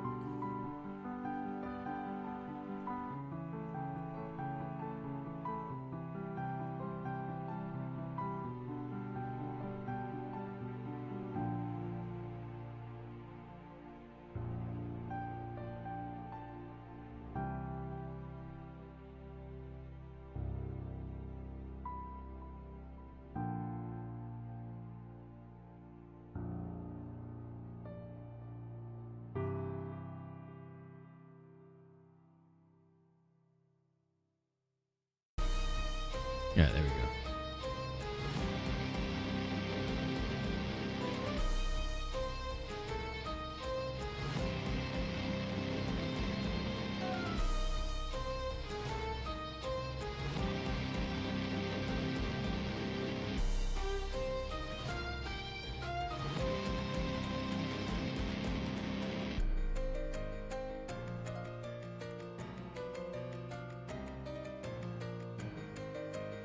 What?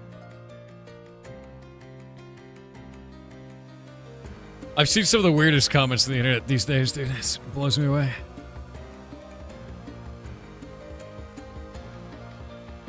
I'm reading comments on the YouTube videos for the indie games. We'll have some wild takes about some of these games. It's funny.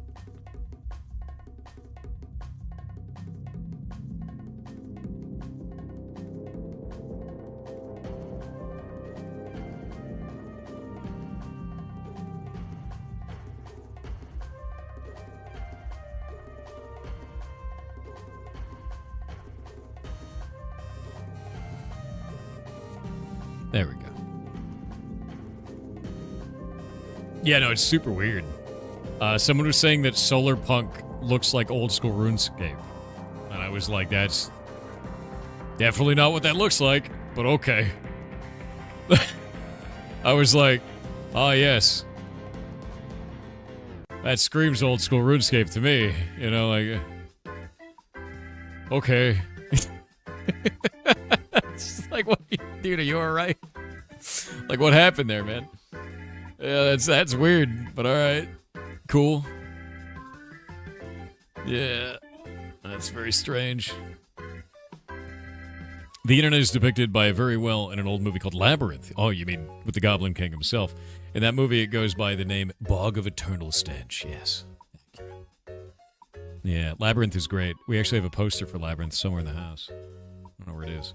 Love Labyrinth. Deck of Haunts looks like OG Pong. You look like OG Pong. That's right. Never watched... You've never watched Labyrinth? Turn off this stream right now and go watch Labyrinth. What? I'm upset.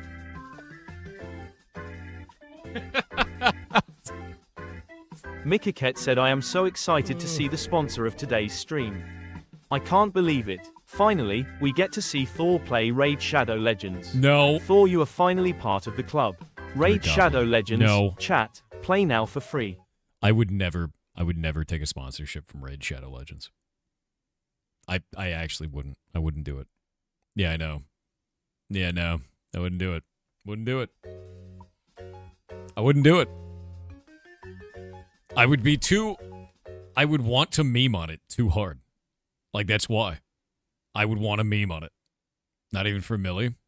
You would think that Raid Shadow Legends would spend $1 million on a single video sponsorship. I'd still meme on it. I just continue memeing on it. I wouldn't do it. Wouldn't do it. Memes. You basically just asked me, what's your price? What's your price, streamer? What is it? How many dollars do I have to throw at you to shave your head bald? How many? What if they build a ferret rescue for it? That's about the same thing, bud. Building a building is expensive. Yeah. It's a bit scary, actually. $7? God, I wish.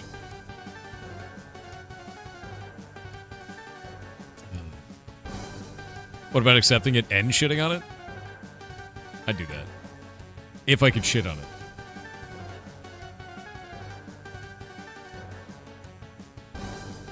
$7 Bitcoin? I heard Bitcoin's going downwards, actually. How is Bitcoin doing? Oh, Jesus. Well, that's rough. Hmm.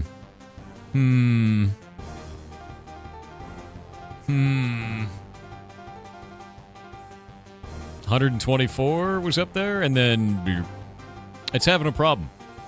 Yeah, it was worse. If we look at the last month, it looks like it had a huge dip earlier. I wonder why.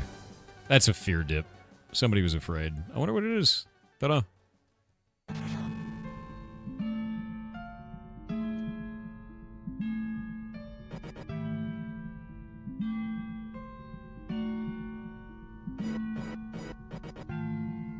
Hey, Thor, I accidentally disenchanted your... What did you disenchant? Yeah, dude, I'm actually waiting for, like, with the fact that RAM is just skyrocketed in price. I'm interested to find out if people start buying RAM to scalp it, which just exacerbates the problem. And I bet the answer to that is yes. I bet the answer is already yes. Let me just look up Corsair RAM real quick. Oh, you remember like a month ago when we talked about this and it was all $200 and I was like, hey, it still shows $200 for me? Yeah, it's $900 now.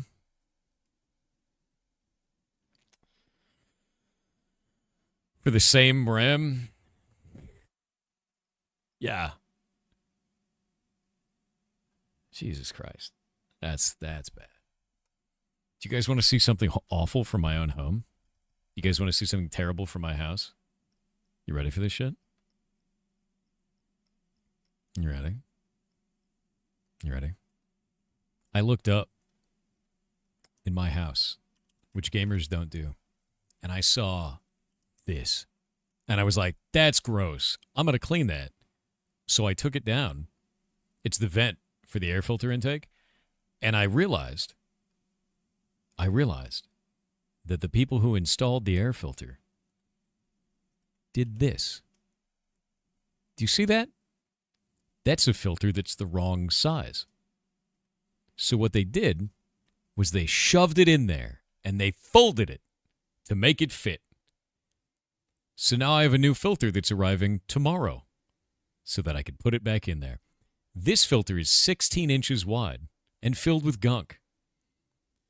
The frame is 15.5 by 15.5.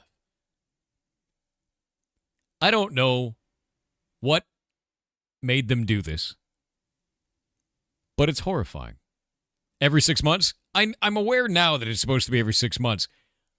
I'm doing it every 6 months. I bought 8 of them. They're going to sit in my garage, and I'm going to do it every 5 months, 4 months even. I'm going to change that. The problem isn't that.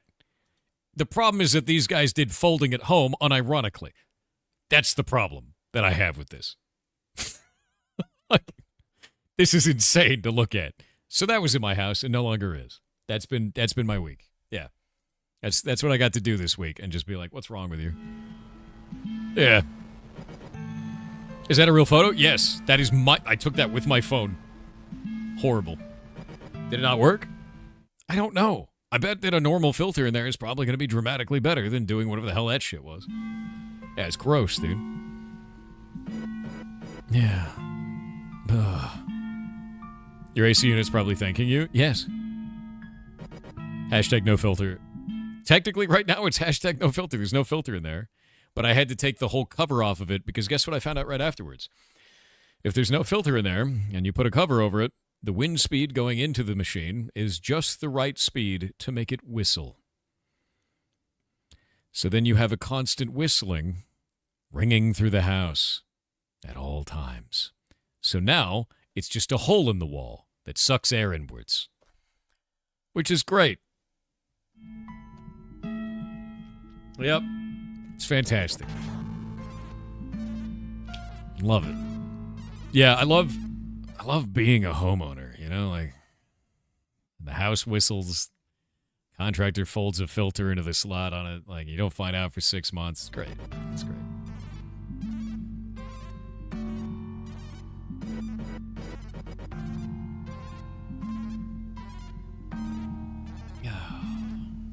Home Yowner. Home Yowner. That's right. Actually, who doesn't understand Home Yowner? Who doesn't know? Who doesn't...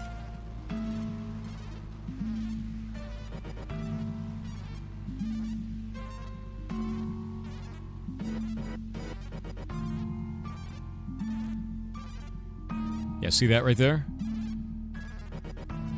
You're going to see it as Home Yowner from now on. This is permanent. This is part of you now. You will never read it as homeowner ever again. Because it's right there. And it always has been. The cat owns the house.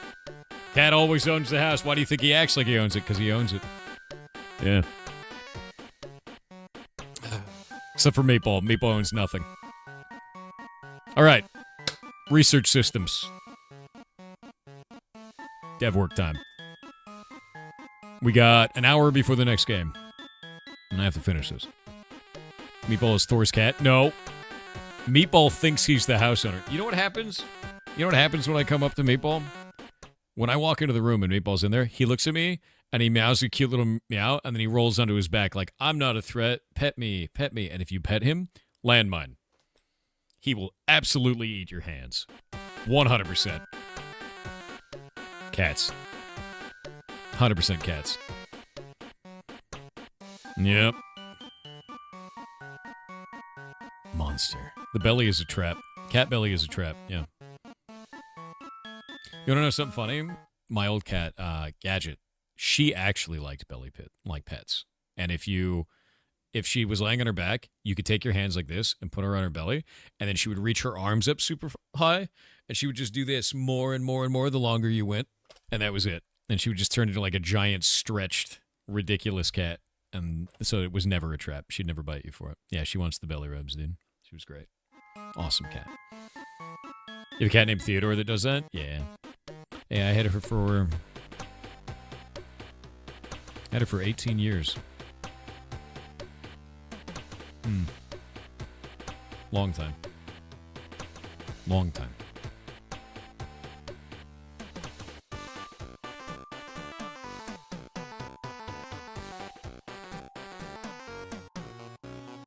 There we go.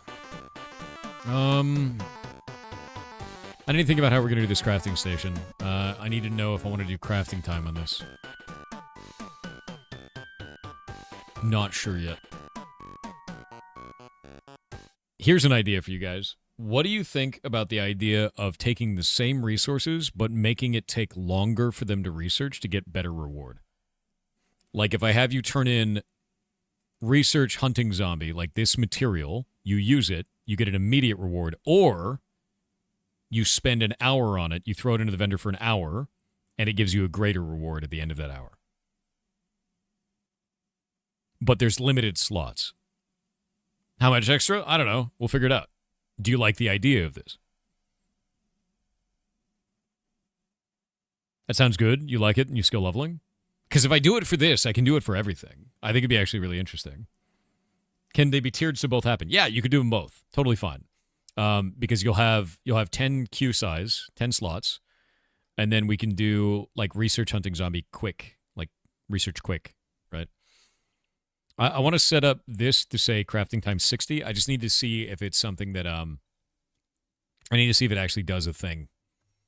I don't even know. I don't know if that's 60 seconds or 60 ticks. We'll find out.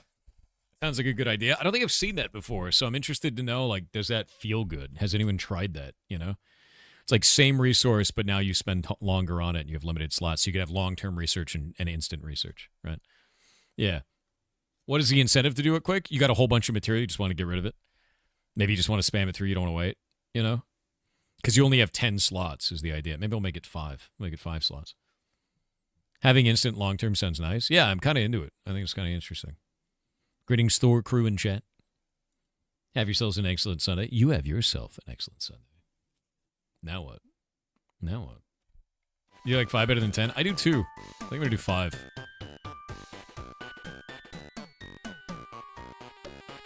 A little bit more pressure. It also lets me make them better, you know?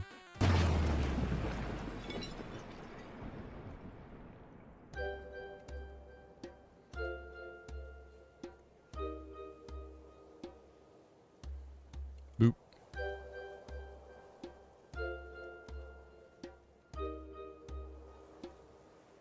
Okay, grab this. Do it. What? Did I just get logged out? Nice. Please, sir, let me in. Let me in my own server. What? Are you broken? Oh, Harold's broken. The hell? What broke on you, sir? Nothing in here seems wrong. Secrets hunting. Stutter hunting zombie. If the item was in there, it would just break the item. Did I do something weird in here?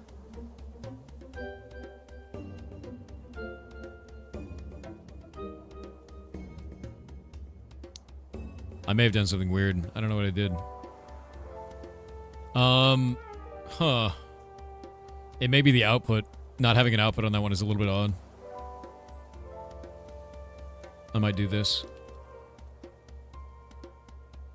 We'll do crafting time on this and then change it. This may have been the problem. I'm not too sure. I'm going to go look at the server logs and find out. I've never built a vendor that's done this before, so it's a little bit awkward. And it may just be busted in some strange way. Oh, wait. Duplicate handler. Stop it. Oh my god, this log.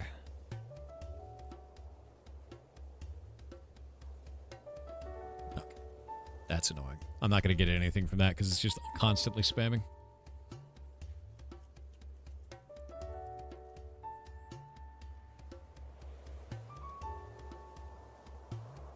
Okay, that's working. This is not. So there's something wrong inside of this. I'm going to delete a bunch of these and we're going to go from there.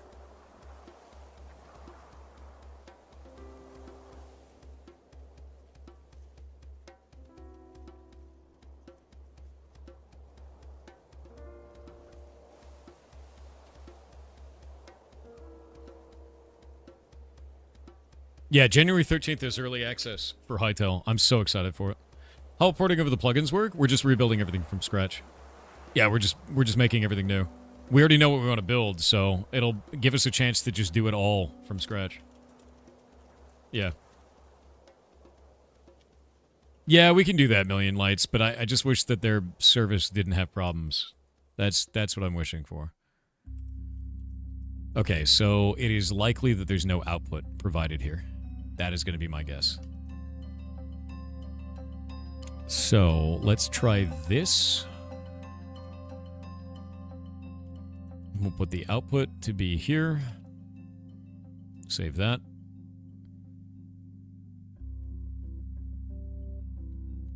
JavaScript is Thor's favorite coding language. How dare you? You're a goblin. Mirror_ADA said, hey chat, it's been a while, take a moment and hydrate your worms. Do it. Yar sip stretch or move your worm. Yar cheer, did you take your worms today? Yar chat MD check on your worms, your worm and your worms. Yar dumpy hug a worm, worm or worm. Yar pet be kind to each other, yar love mom, proud of yar.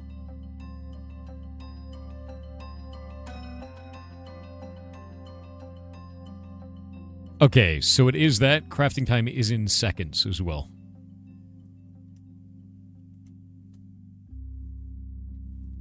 It is in seconds.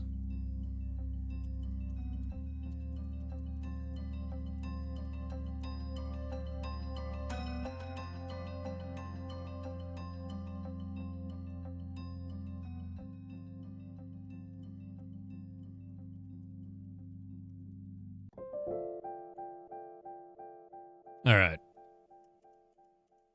It needs to have an output. That's the problem.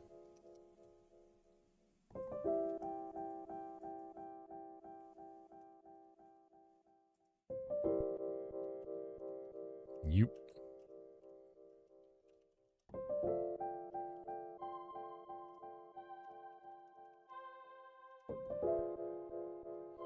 Will the backend Hytale server development be on stream? Yes. We're probably going to be doing some development stuff on stream. We need to do, like, I think the first day of Hytale is going to be tools exploration.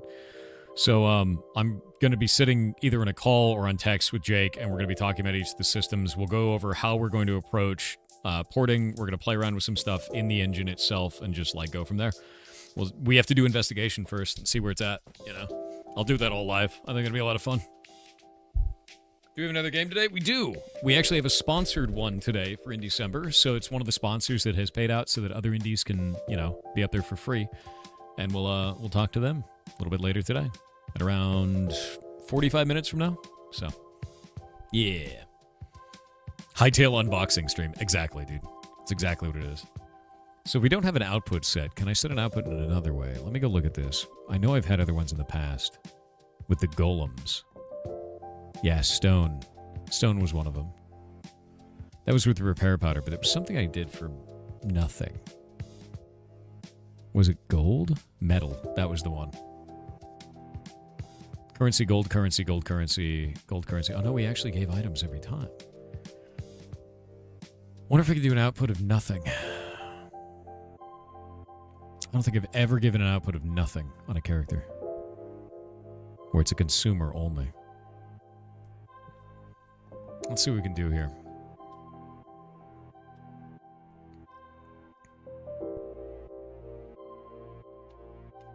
So we know the crafting time is going to work here. We'll set that to 60. I'll go into this. We'll grab this here. Do ingredients as the second one. The output is going to be nothing. And then save that. Because that should be... Correctly, it should be a list. But we'll see if we can do a blank list, if that even functions.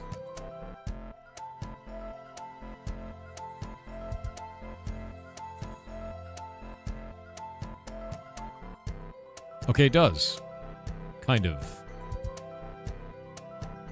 It doesn't display the recipe because it thinks that it's broken.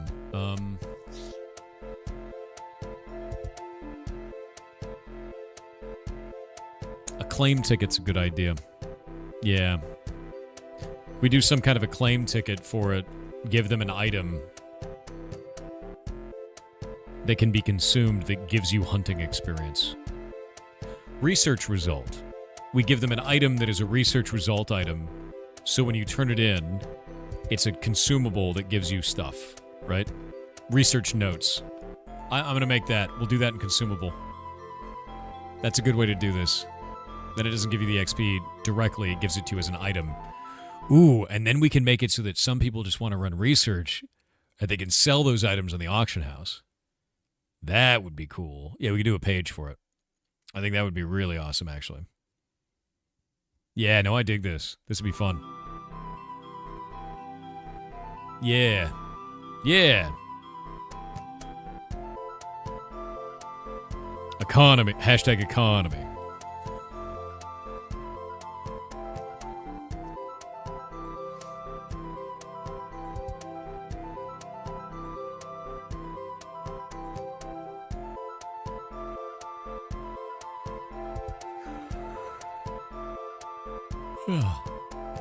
No, that's all Arcana. Let's go to EXP.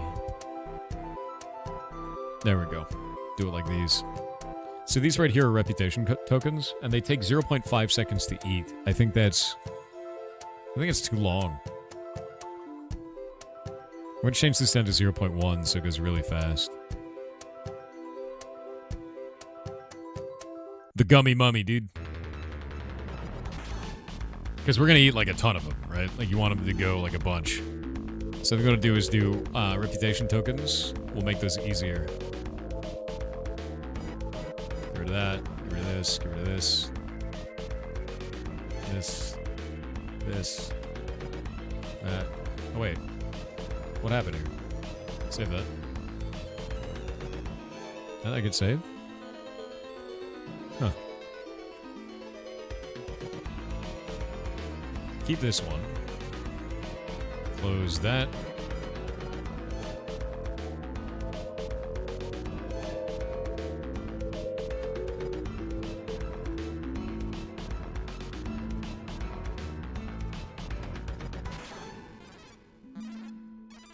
There we go.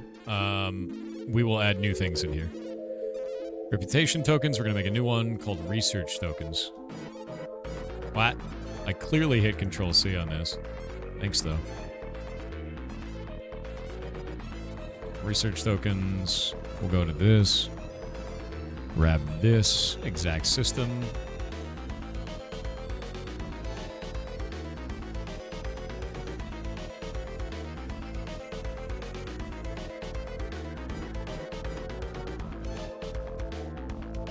There we go. Research notes, hunting. Hey, look, it's a material of paper with a model of paper.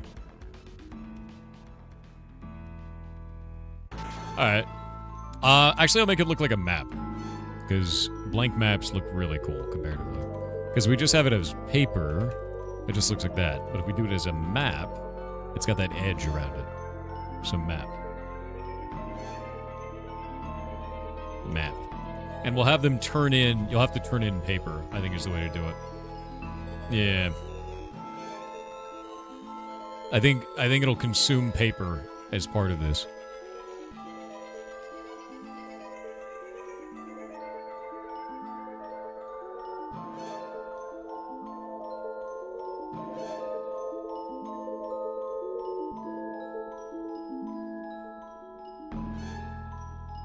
We're gonna go grab this, and we'll go into recipe.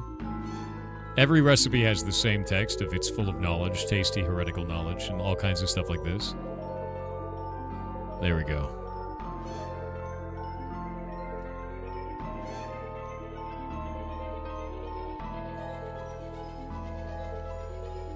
Get rid of Vanishing Curse on this.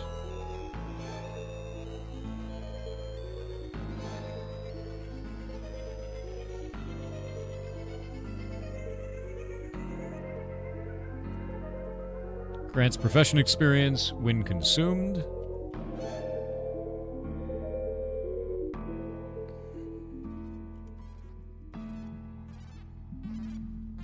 There we go. We're just going to leave it like that. I think that'll be fine. Change this to 1. This is going to be EXP Gift Player Origin City, but this is going to be hunting. And we'll make it probably 100 experience per one of these. I think that'll be good. Everything seems fine. We'll make it fast. Is there anything else that looks like paper in this game, dude? Does Minecraft have anything that looks like paper? I have no idea.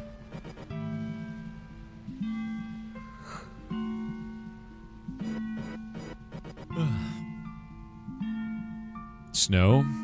That doesn't look like paper. Anything with, like, writing on it? Oh, you know, we could just make it a book and quill. Like, I'm gonna make you eat that, right? We could literally do book and quill.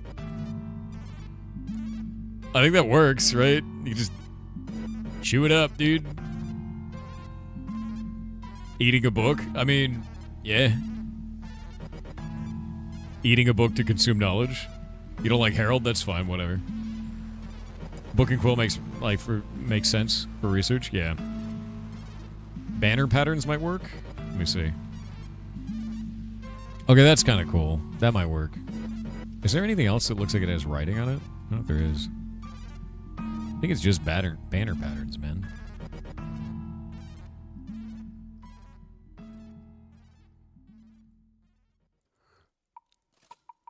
Yeah, I think research notes, man. I think research notes are going to be book and quill. Writable book is what it's called. Learning by osmosis? Yeah, dude. There we go. Done. The upgrade template for netherite? Nah, I'm going to make you eat a book. You're going to really digest that knowledge, man. Also books without the quill? Yeah, but this is more fun. You're a book? Excuse me, Ultralord. Shouldn't you be restarting a printer right now?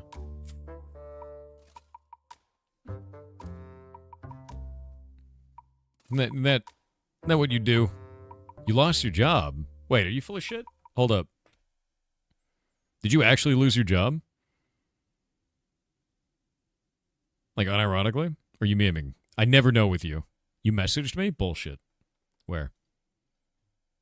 Oh, you did message me. Are you kidding? Dude, what happened? I'm sorry to hear that, man. I feel bad. Now I have to hire you to restart my printer. Exactly. That sucks, dude. No, legitimately, though. Like, restructuring, no more pay to win for me. Oh. Restructuring is just another word for we don't want to pay these people enough money. That's all it is. I'm sorry to hear that, man. That's the corpo life, and that sucks. That really sucks. Yeah, 07, dude. Restructuring is such a shit term. It's a layoff, dude. You're laying people off. That's ass. Are you doing all right? Like, you're gonna be okay, yeah? Financially? I don't know, like, how dangerous this moment is for you. I hope you're doing okay.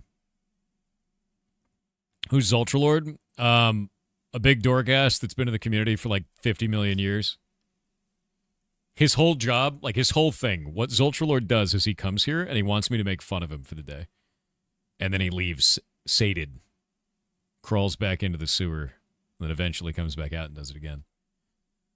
You'll eat anything to survive? See, look at him. Look what he's already adapting. Ridiculous. I have no idea who this man is. Zultralord, bullshit. That's a lie. You know what? If you have given 400,000 bits in the channel, you can change your image next to your name to Zultralord's actual face. Don't let him lie to you. Because I think he was the first one to reach it. So, no. Do not listen to his lies. This is not a joke. That's his actual face. That was my younger, skinnier face. What does that even mean? What have you been doing to yourself? Did you go back to drinking soda again? Do you know Zultralord almost died in this community one time? Do you know that? Do you know that? He only drank Red Bull for 3 days straight and then almost died in an elevator. Because he didn't realize that Red Bull is a diuretic. It makes you pee. So he was not only not having, like, literally you would have been better off if you had nothing to drink, but instead you drank the thing that removes water from your body. You were literally drinking anti-water. It's ridiculous. Stop it. Desperate times. It's not desperate times. Oh my God. Your spirit animal is a reptile. Your spirit animal is a slug. Let's be honest. Yes, he stuck around with his goats during a hurricane. Oh yeah, he almost died twice. That's true. The hurricane. Iraq just called you a reptile dysfunction. That's rough, dude. You just called yourself a reptile, and they just said that you are a reptile dysfunction. Yikes. How are you going to recover from that? How do you respond to that without sounding mad? You can't? I'm glad you're doing okay. I'm sorry you lost your job, though, man. Like, that freaking sucks. You started applying other places already, I take it? Or are you chilling out for now? What's your plan, Zoltralord? There's pills for that? I don't think there's pills for Zoltralord. You'll be here for a while? You've been here. How long have you been here? What do you mean you'll be here for a while? You've been here since 2020, man. You've already been here for a while. Professional network fully activated? Gross. Gross. Wait. Zoltralord. You realize what this means, right? For the brief time period between now and whenever you get another corporate job, you're free. You're unironically free. You have thrown down the corporate shackles. You don't have to say circle back. You don't have to say, we'll put a pin in that. There's no ocean to boil. There's no tickets.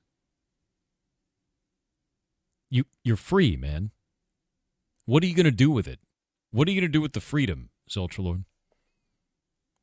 A life without synergy. They live in my nightmares. You know, that's the honest truth, man. I've had dreams where I was late to work, and then I wake up and I'm like, I don't work anywhere. And then I go to chat, and I'm like, no, wait, I do. I was 9 minutes late today, and they know it.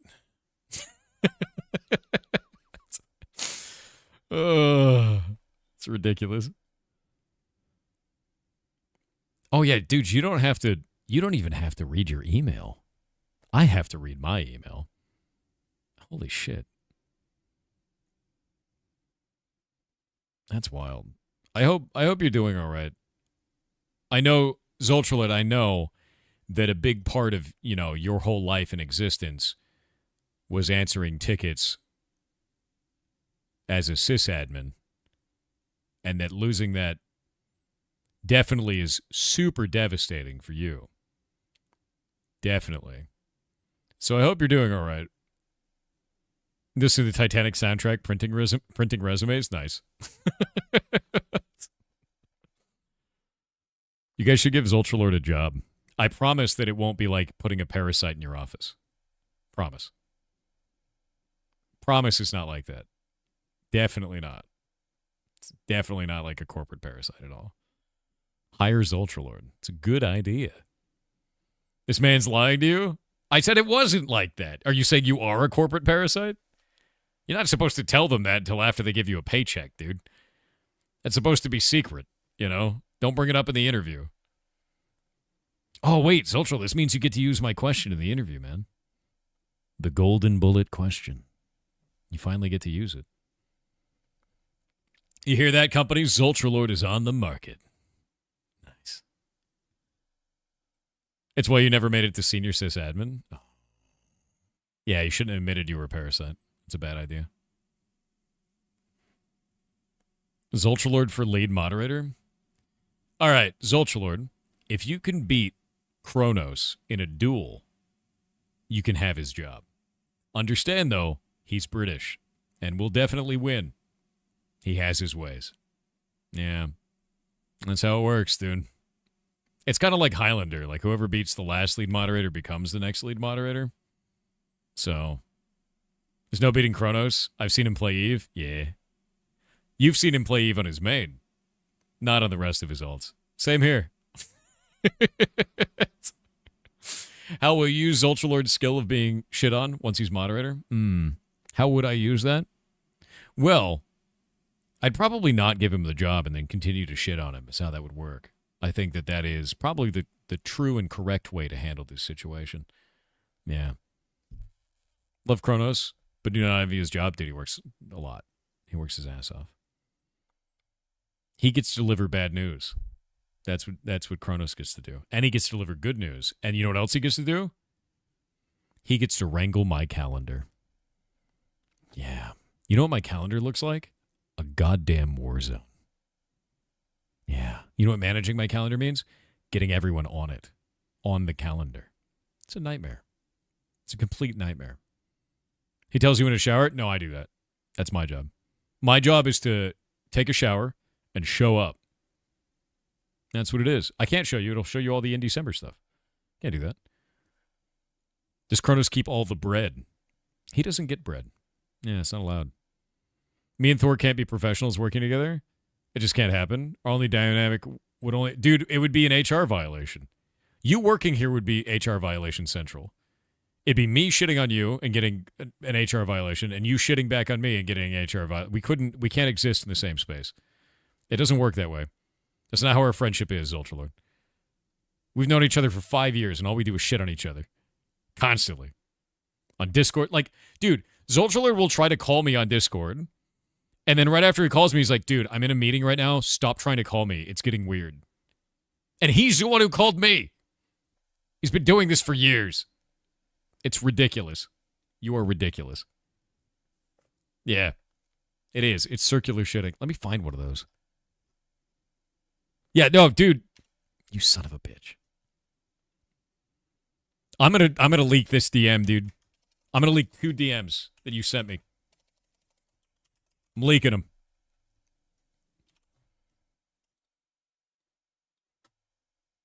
Look at this. Look at that. You missed a call from Zoltralord. Stop calling. Busy. Son of a bitch.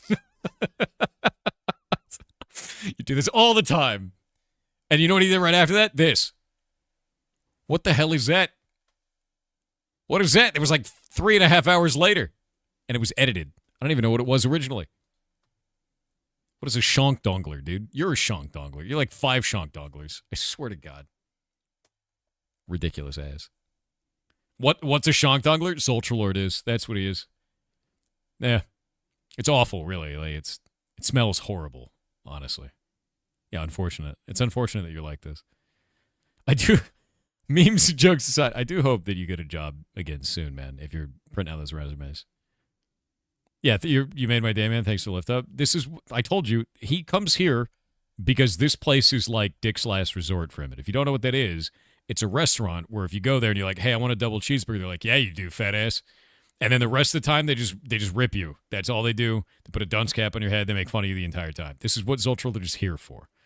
This is what he wants. And if I don't give him that, he'll like wither up like a prune. He gets really upset about it. Your DoorDash survival strategy depends on it. I swear to God. Stop it. Stop. We're gonna have an intervention. I'm gonna teach you to cook like Winky, dude. We can't have this. It's ridiculous. Kids in your DoorDash. He's as bad as Winky was. Pray tell he may be worse. Teach me to boil water. That's too much power. We can't do that. Hightail post from an hour ago. What's this?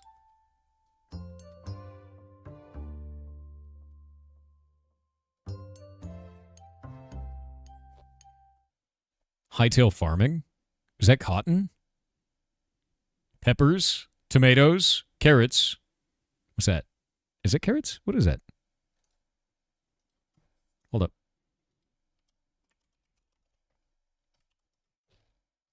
Nope. God damn it.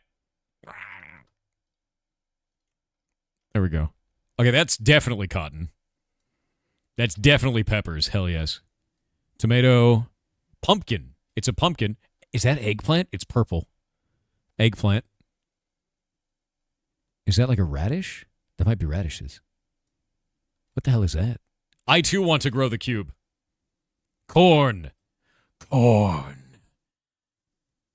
Corn. My God. There's so many plants. Hey, herbalism bros, your life is about to get really cool. That's what's going to happen. I'm going to make so much stuff. Cooking and herbalism is going to shoot into the moon. That's what's going to happen to that. Yep. Stop watching corn on stream. No, I refuse. I'm going to show corn on stream, and there's nothing you can do about it. That's right. I'm going to go to Corn Hub right now and get the hottest, most buttered corn imaginable. I'm going to show it live on stream. And there's nothing you can do about it. You're trapped in here with me. That's right. Look at it. Uncensored corn. Right there. Yeah, all the kernels for free. Exactly. Why do any of you stay here? It's insane. Uncensored corn. Corn Hub. Hey, Zultralord, have you seen all the changes to the block game yet? It's pretty good. Been doing some cool shit. I'm adding research books right now to make sure that these don't feel weird. Subtitles bleeped out the corn. Nice. Can't wait to get banned. Very funny, dude. You haven't been able to dive back in? Yeah, so we've updated a whole bunch of shit. I'm changing... So Jake is on a task right now to change corruption. We're going to make it per item. We're removing this as a stat. It's stupid. I don't like it. So we're going to change that up. And then the other thing is buffs last. They persist through server restarts now. And Murkheim is way better. So if we warp to Murkheim real quick. You can just go pretty much in any direction now, and it will always have POIs. And I've switched them to major and minor POIs. So like right here, there's already a tower, right? And then like as you go through the world, there's tons of stuff to just explore and find now. It's not just like one item. There's another tower there. There should be like tents and stuff everywhere. There's a portal right there. There's another portal over there. So there's stuff everywhere now, dude. Everywhere ever. Is it server? Yeah. It's our MMO server. Forget everything you know about Minecraft. Throw it away. Because it doesn't apply here anymore. But lots and lots of stuff is out here now. There's like a tent right... Oh, somebody stole the wool off of it. Monsters. Actually monsters. Pornhub is a real site. It was a joke done by Pornhub for April Fools. But no, we've changed up a lot of stuff now. And I just keep adding more shit. So if I warp to Test World, you can see that I've added in this new building for swamps this last week. And then this, which... can randomly change between this one and this one per block, but a 20% chance to be these darker ones.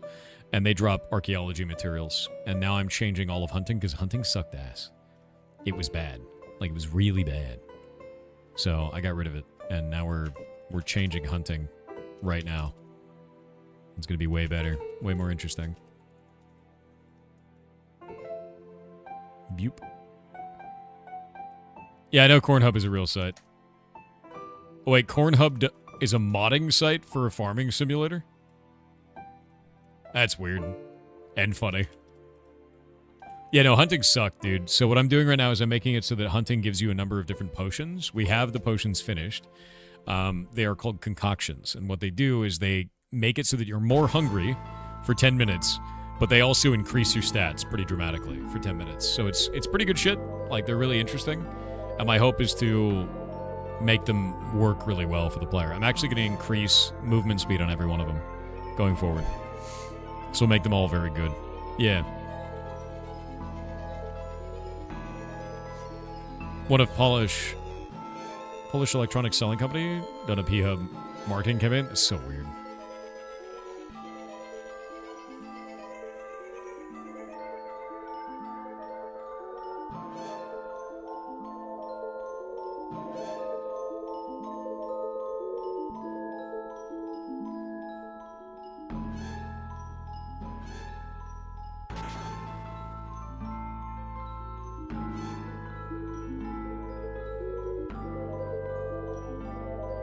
Everything is server-side, no client mods required. Correct, it's all server-side. Absolutely everything.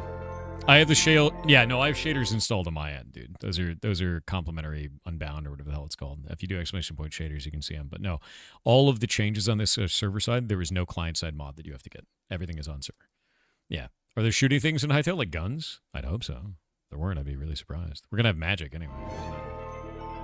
Yeah. All right. I need to get a snack. I am ridiculously hungry. Give me just a minute.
I have returned.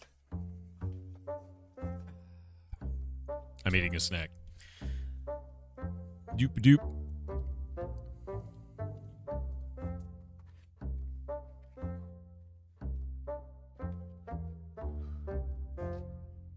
Does it crunch? No, it doesn't. It doesn't crunch, Soldier Lord. It's not the same snack, dude.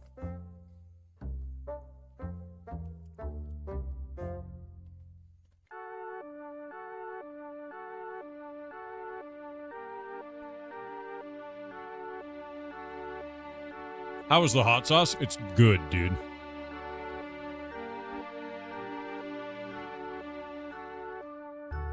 You would have bet your car it's gonna crunch? Alright. Ship me the keys, dude.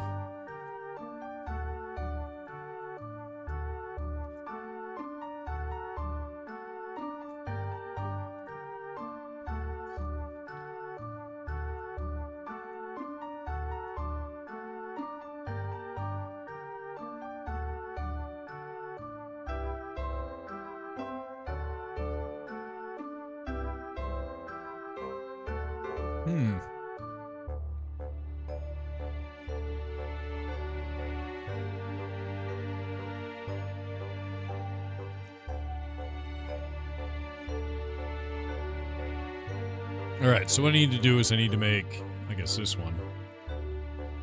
We'll take this. Put an output on it.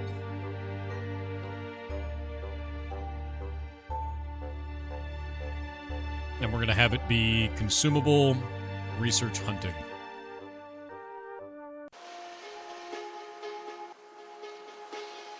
That'll be the output.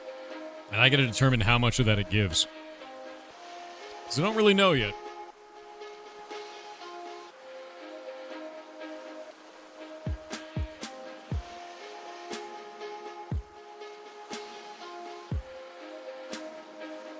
I'm eating a snack. There will be no face cam. There we go.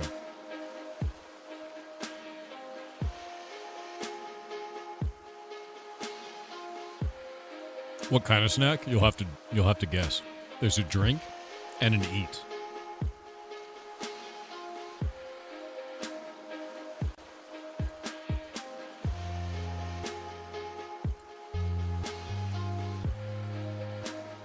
One is a combination. The other was cooked at home.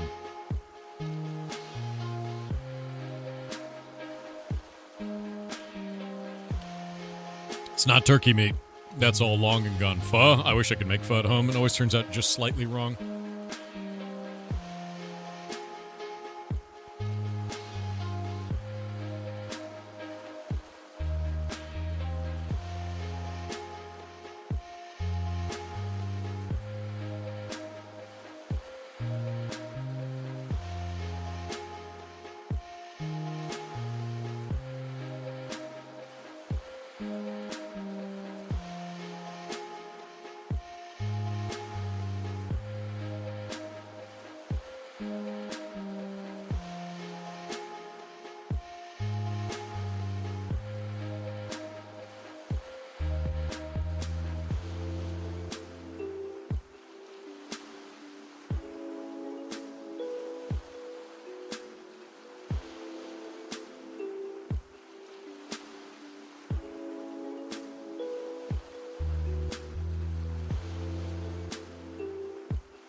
Does it have kimchi? No.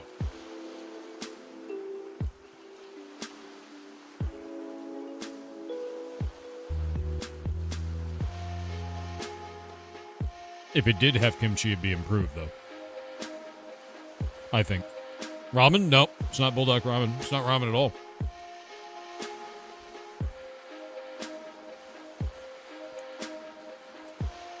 Is it savory? It is sweet, sour, and lightly spicy.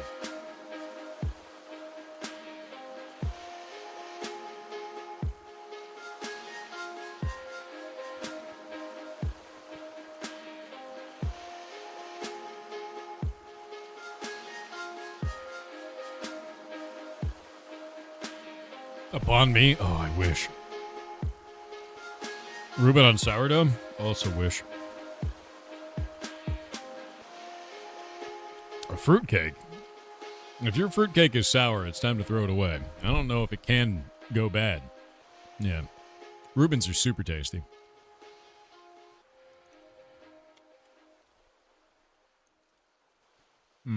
Mexican street corn? Oh, God. Mexican street corn is so good. Sweet and sour chicken? You're very close. That's really close. Homemade orange chicken. Ding, ding, ding. Princess Akana has got it. That is exactly what it was. God, I love it.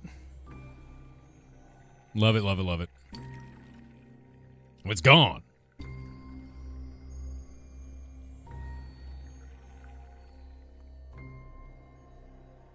That last hint cinched it perfectly, yeah. Sweet, sour, lightly spicy. By the way, I have been having that hot sauce. The Trinidad Emerald Scorpion Pepper hot sauce. It's good. It's good on everything. That light spice turned out to be... It's becoming more spicy. It's really good. You look a bit red. Only a little bit. I am a white man engaging in the spice. It was powerful substance. We like Chinese mustard? I do, and Russian mustard, too. It's good. The spice is flowing. Yeah. You fried home? No. I don't really fry anything. It's not really a thing I do. If I was going to do it, it'd probably be in an air fryer kind of a thing. Your eyes are turning purple and glowing? Nice. Yeah, old lady mustard. Japanese mustard? I don't think I've had a Japanese mustard. I've had French mustard. American mustard is bad. I'm just going to come out and say it. Yellow mustard is... It's so bad. The American yellow mustard is awful. I would say that the best yellow mustard that I've had is from Germany. Senf. Senf is very good. Yeah. American yellow mustard is like eating paint. It's like really sad. I hate it.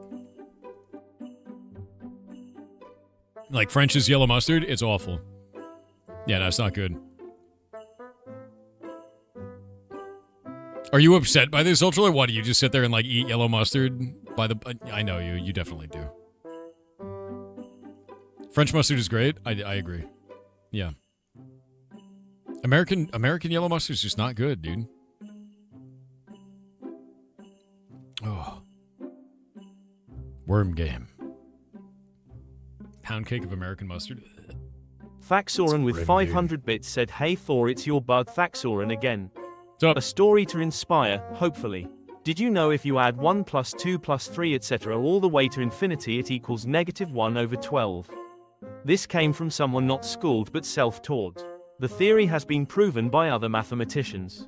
So if you enjoy something enough, you can learn to do anything. Like how I learn how Thor is awesome to watch each stream." -1/12? Wait, what?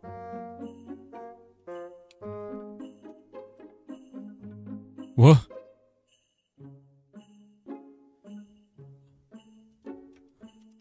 I'm confused. I have deep confusion. Send me information. I need to know. I need to know. There's a debunk video on YouTube from a maths professor. I love the internet.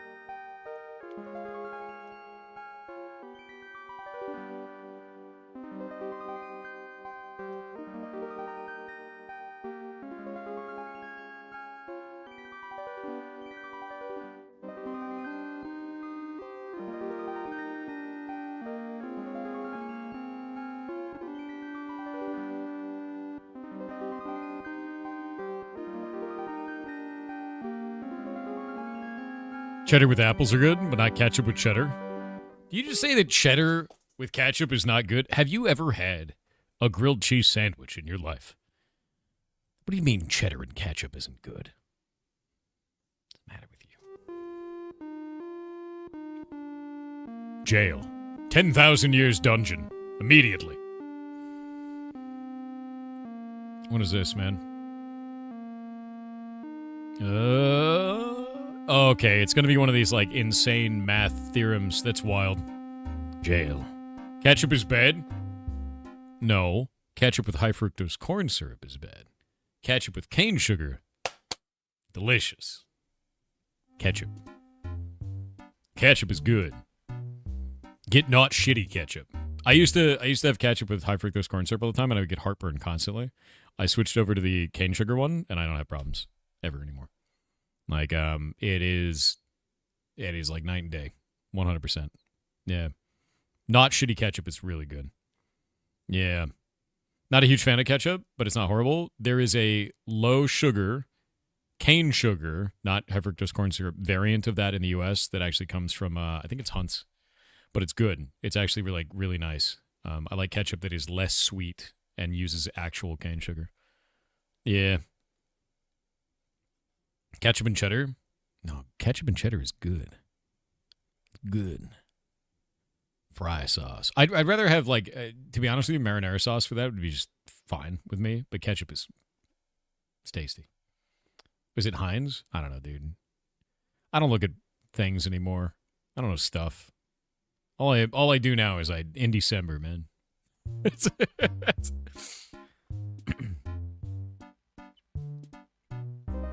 Fried rice with sauce. I'm gonna make some fried rice later today. That's what I'm gonna do. I've got some day-old rice. I've still got some MSG left. I'm gonna make some fried rice today. That's what I'm gonna do. Yep. Day-old rice, MSG. And I got some Maji for it, too. Why does the U.S. make so much unhealthy food? Because we eat it. You know? Eat white rice? Yeah, I eat white rice, brown rice, all kinds of stuff, to be honest with you. Hunt's and Heinz are two different things. They do get easily confused. You're right. I think Hunt's is the barbecue sauce, isn't it? Am I wrong about that? Pretty sure it is. Heinz is the ketchup, though.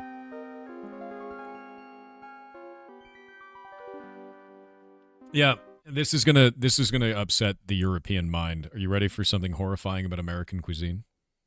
And I put cuisine, I guess, in air quotes. If you pull any loaf of bread off of our store shelves here, any of them, even the ones that say that they're healthy, such as wheat only or anything like that, look at the ingredients and you'll see that it's 1 to 2 grams of sugar per slice of bread. Right in the ingredients listed. Grams of sugar per slice. The only ones that won't have that is if you get like a keto bread. And the funny thing is the normal bread will mold very quickly because it's filled with sugar. But the keto bread just turns hard like a baguette because there's no sugar in it to feed the mold process. So it's just cake. We just sell cake. That's what we do, which is why I cook bread at home, or bake bread at home, rather. It's a big reason why I switched over to that, is reducing the amount of sugar in my diet. Yep. Funny how you misspelled cake. Yeah, no, it's not great. It's a lot of sugar. Way more than you would expect. Oh my God, please stop. I won't. Europeans, come to America. Eat our cake bread. Be upset about it. Yeah. Enjoy your American cake bread. Actually, I think it's time for the next game. Hold up. I have to set up the next game. The next game is sponsored. In December sponsored. It's different.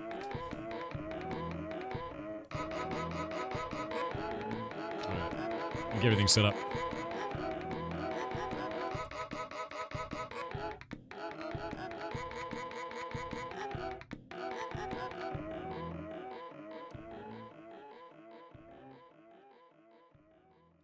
Installing it.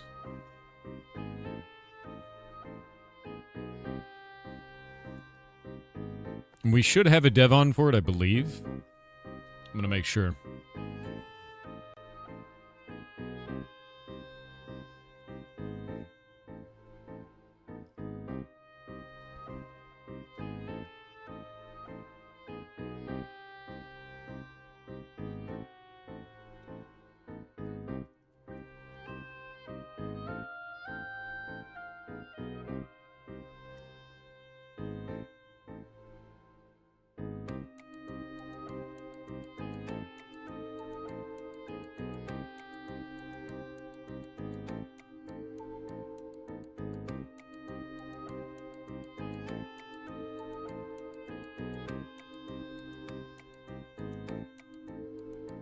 Actually, hold up. Give me just a minute. One moment.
Talking to the team about something real quick.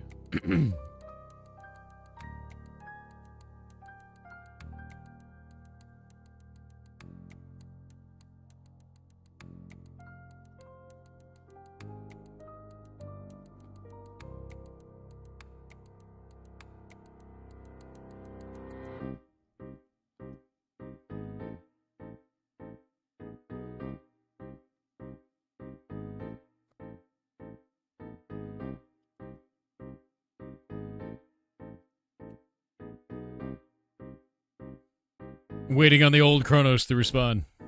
What happened? Don't worry about it. It'll be fine. I'm asking questions. Questions I need answers to.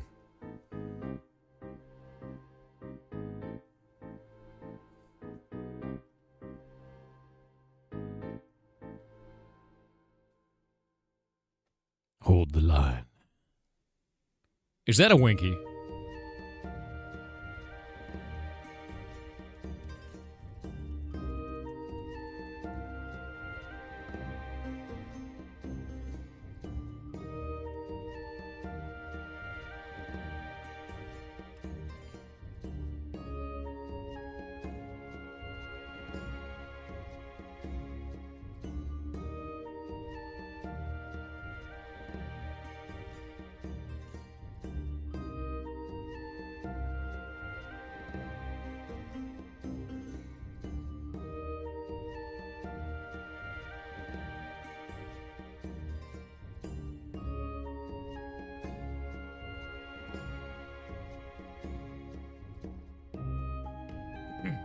All right, there's going to be a little bit of a change of plans.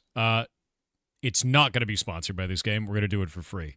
I just took a look at their game on Steam. This is one that I thought had a larger thing behind it. They do not have a large amount of stuff behind them. We're going to show their game. We're not going to charge them a dime to do so whatsoever.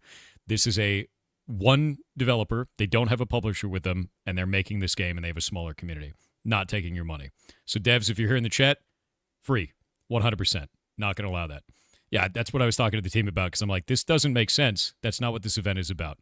I don't want you guys to be paying for that. So we're going to fix that right now. I'm going to remove that from the thing. We're going to show the game, and I don't want your money. Not even close. That is not what In December is for.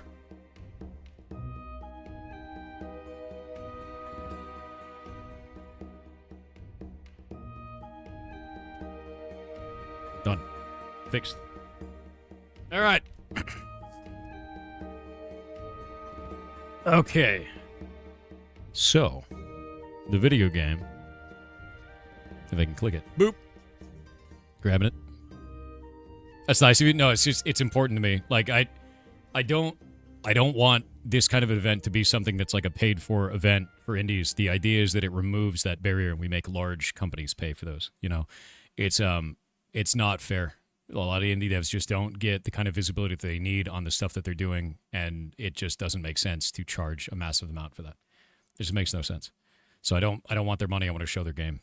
You know, and with this kind of a case, it just doesn't make sense. They're making something interesting. Let's take a look at it. You know. All right, so, boop. Let me grab this. I'm going to get the whole game set up. One sec. Almost have it set up. I was handling that first because I'm like, dude, this feels weird. Are the others paid then? No, nobody's paid. So the idea is that we're showing all of the indie games off for free, and I wanted to have corporate sponsors to pay for the event. That's the idea. To pay for all the, like, there's people that have to manage this whole thing and everything like that. So, like, the idea is to have corporate sponsors that are doing that kind of a thing, and larger game devs that want to engage with it are going to do that kind of a thing. And I think that's the most important thing there, is to do that. You know, I don't like the idea of charging an indie. I don't want there to be a financial barricade to a small team doing something really cool that they want to do. And this is, like, when I go to look at their game, like I look at the developer for this is their game, right? And they have one other one coming soon, and, like, that's it. And there's nothing else on this. So it's like, that doesn't make any sense, dude. It made its game. It's on itch.io. Good for you. Do it. All right. I'm going to link this up on the top there. There we go. That'll be the game for you guys there. And let's get into it. One sec. Let me grab the clients. Get this over here. It's quite loud. One sec. You can't hear it, thankfully. It's very loud.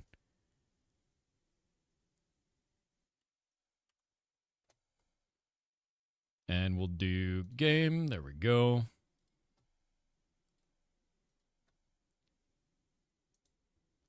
Properties. There we go.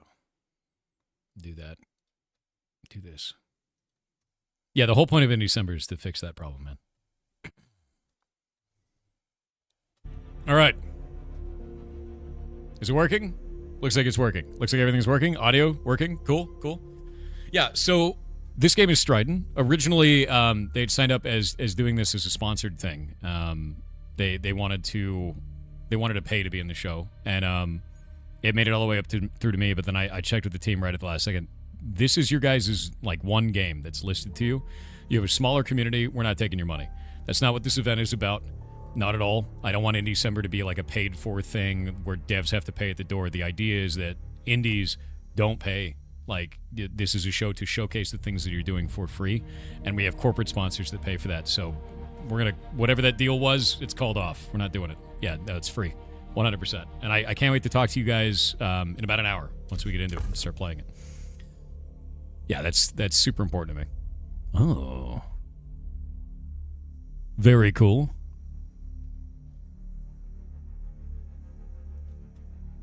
Boop. Connecting to server. So the one thing I did see with this that is rough for the game is it's got mixed reviews. But I went and looked at the reviews, and if you look at those, the grand majority of them are there's not enough people playing this. So it's a game that is based around multiplayer gameplay, and it just needs more eyes, right? Hell yeah. Dude, look at this map. I wonder how big this actually is.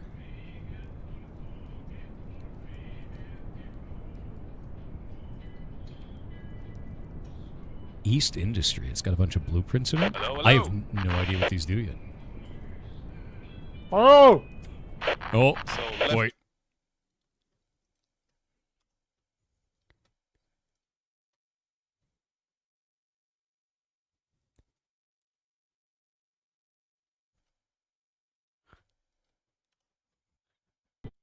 I didn't realize it had voice on.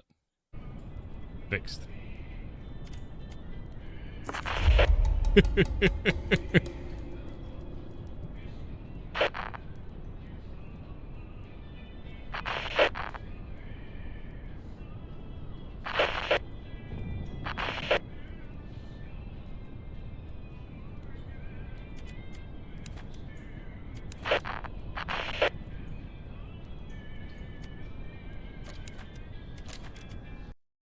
I have to restart the game to apply those. One moment. That's very funny. I'm glad it was just hellos and not immediately screaming obscenities. But I'm gonna turn off voiceover on that just because I have no idea who they all are. Yeah, no, it'll be okay. Yeah, I'm gonna start it over. We won't have that voiceover stuff on. Redeploy. How many devs are on the team? Looks pretty good. I have no idea. We're going to find out. It's only $5 too. The game is quite cheap. It's $5. It's in early access, right? Yeah. Majority of the time, VoIP folks are all right. They are. Majority of the time. Not every time, right? That's the problem. So I when I'm streaming, I don't do that. Only because it's like a risk, you know.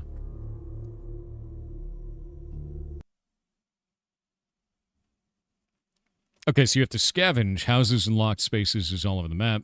Reach them and then scavenge Listen stuff. up, team. Our mission is to get out of this shit as soon as possible. Good. The end goal is to get the radio transmitter to work so we can transmit the rescue message. Before that, find supplies that help us build up the strongest team. Be sure to capture a stronghold and watch out for the radioactive fog. And don't forget, we are not alone here. So the idea that we actually just have like a hammer to start off with. We can get blueprint currencies.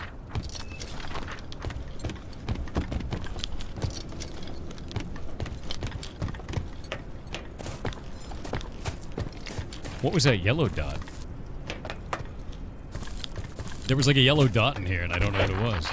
Oh, it's gone now. It could be anything. Oh wait, it's a person. It's over there. I like the run animation. Feels nice. I'm not quite sure what I can do with this. Can I break down other materials? Can I build things? Is it PvP? Yes. Team Odin has secured a stronghold. I have more blueprints. I have a gas mask filter. Good. Oh, the enemy team has a lot of people.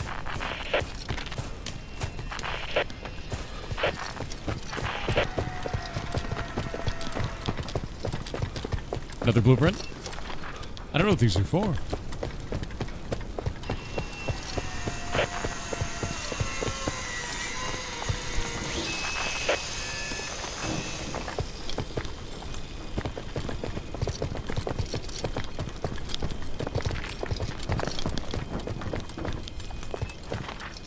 I want to follow this dude. I have no idea what he's doing, but it looks like he's doing it. Yeah, it's super pitch black. I really like the lighting being so stark. A lot of these types of games don't do enough stark contrast for that, I think. Stronghold captured. From now, this is our new main base. What do you bet that this guy also has no idea what he's doing? And it's just the blind leading the blind, dude. Oh, he's saying follow. I'm following him.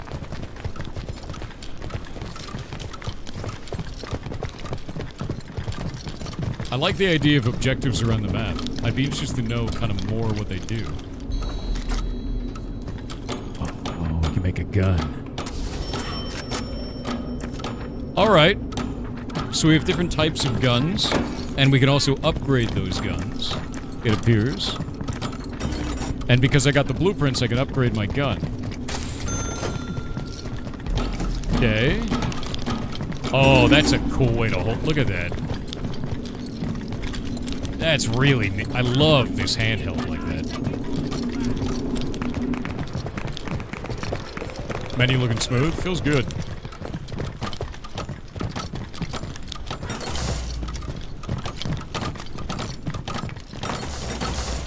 Are they hammering stuff? It sounds like people who are fortifying the base. Oh, they totally are. Look, they're like... Look at the machinery on this. That's really cool, dude. Look at this. Yeah, they're building doors and machines. What does this do? Radio transmitter.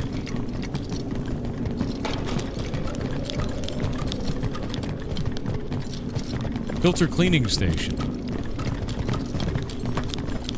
Oh, this is really cool, because it seems like it'd be like really slow-paced kind of combat, right? Where it's more about like build fortifications, get out there and like collect materials and then fight. Like a really kind of long-standing battle.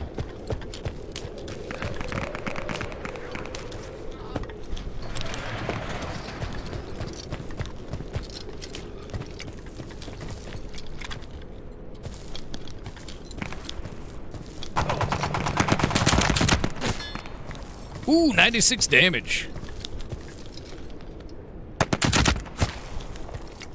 24 damage.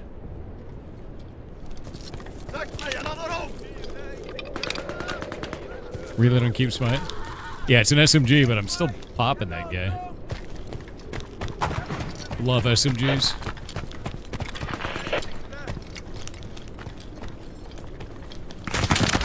Oh! Oh! It hurts my bones. My bones! That man is dead.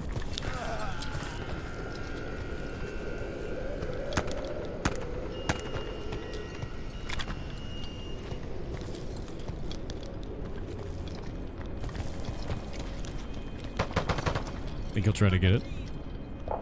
Think he'll try to get it? Bet he will.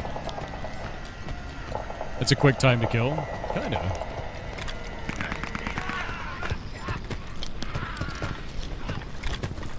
Okay, that guy seems to get... Oh no, my bones! Oh no! It was Skeletor, dude. He took me out. Can't believe Skeletor is here. He was behind me. This is really cool, though.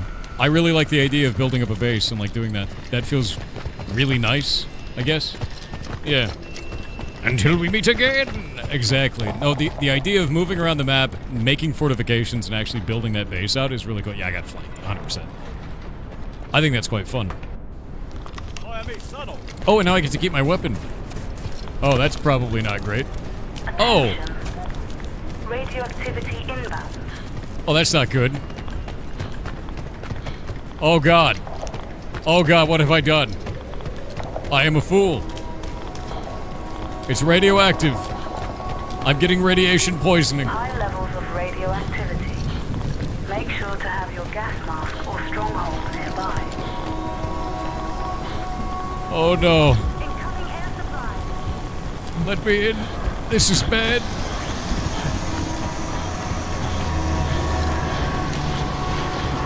Oh. Oh, thank God. The radiation stops at the door.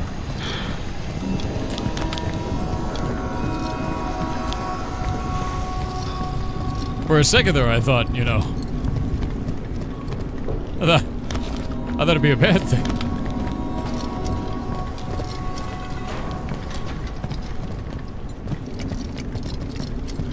Alright, let's see what we got here. Oh. What? Wait, what? Oh, a guy snuck it behind me, I guess. Radiation has to be invited in, yes. Wait, is my camera locked to the machine? It is. I was like... That's not your base? Oh. Yeah, that'd do it. Yeah, that would do it, wouldn't it?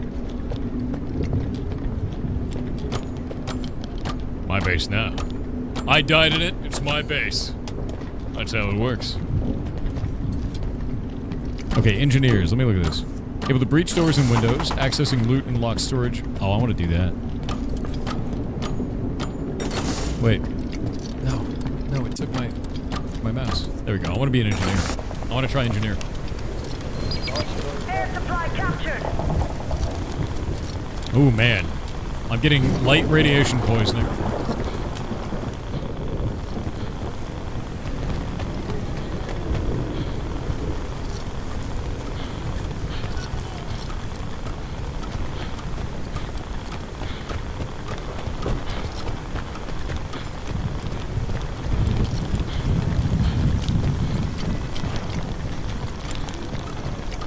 How do I break this? I feel like there's a way to break it as an engineer, and I don't know the way to do it.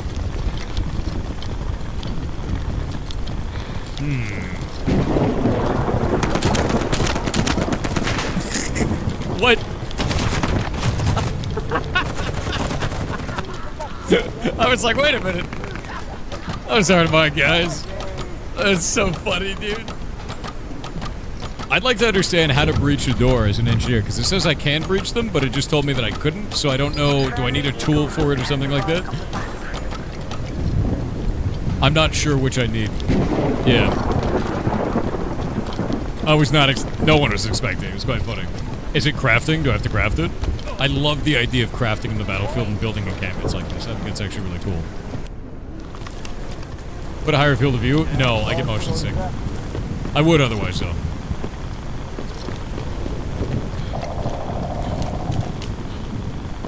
I love the gas mask UI, just kind of slightly obscuring it. Enemies has reached the air supply. Okay, this is... Have secured the air supply.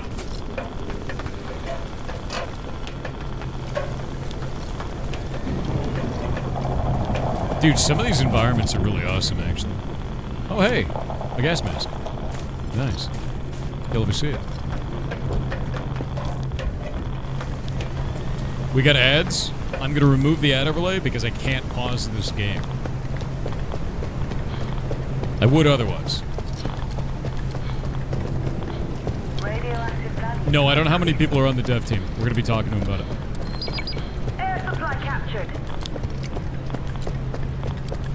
Can I use...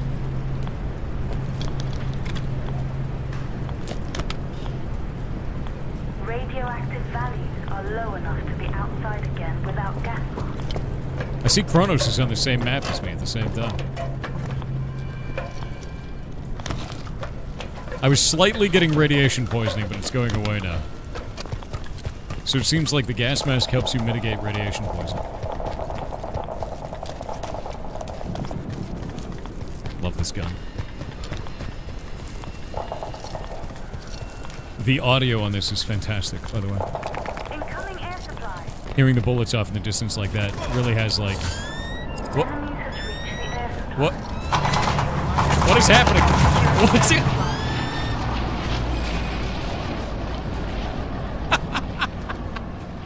What was that, dude? I got picked up by a bird. What just happened to me? That's not a bug? Explain this to me immediately. How did... What just happened? Friendly radioactive bear is active. What is that? Does anyone play this game and know? Devs, are you there? I need to understand what just happened to me.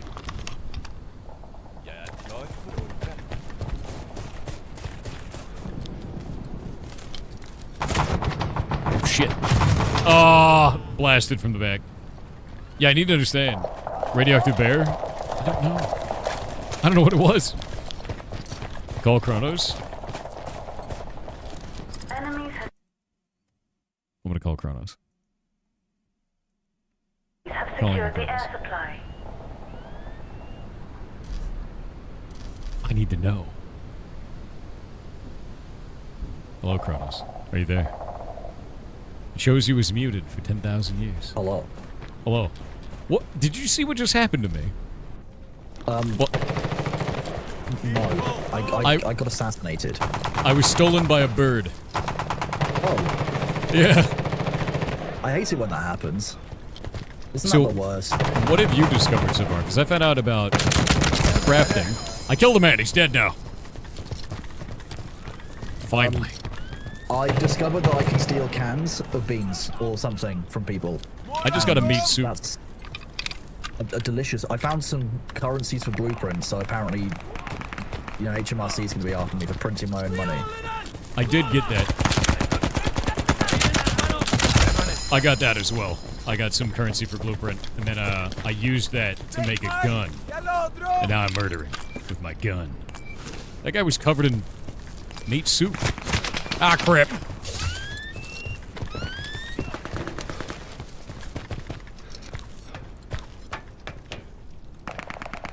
I don't know where my health is. Is it regenerating? How do I see my meat soup? The little bar underneath your name at the bottom, I think. Oh god, he's a bird! That man is a bird. What? He's a bird. That man's a bird.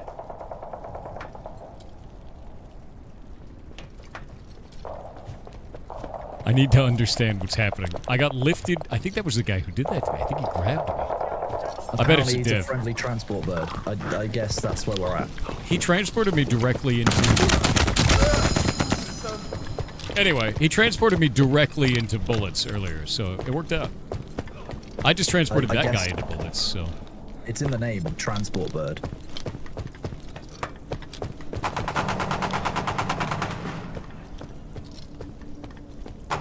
I've killed 3 this life. It feels good.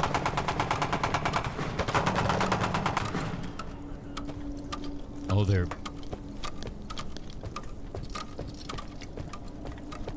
I hear them making this base strong. But I don't know where they are. I found Luther. Kill him. I shot Luther in the ass. Nice. This is the way. These maps are enormous and very interesting, dynamically. I jumped that. I hear the ticking of people making this place stronger. The darkness in this game is stupidly dark. I killed Luther. Good, good. He deserved it. Unless he was on our team. I can't take his clothes, gun, or weapons. What kind of simulation is this? Ah! That's a bear! It's an actual bear. What is happening? Enemies have secured the air supply. Why is he a bear? Why is he a bear? You've been taking spice again, haven't you? No. Okay, maybe. Only a little. Enough. He's a bear. He's a bear, dude. Jesus Christ. Wait, no, the bird! Why have you done this? Alright, thank you.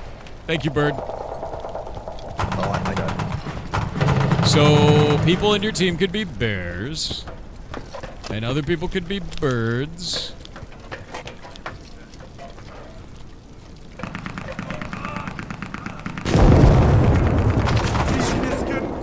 Somebody just tried to shoot where I was standing.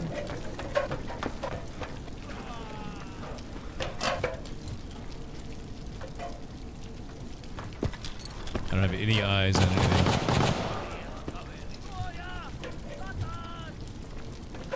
I hear the bird around me. I have a deep fear.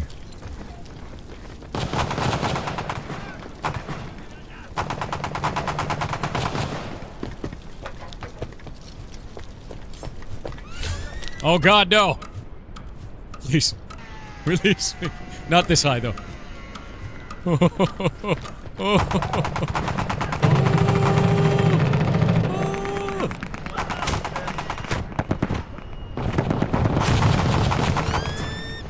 Why does this bird keep stealing me?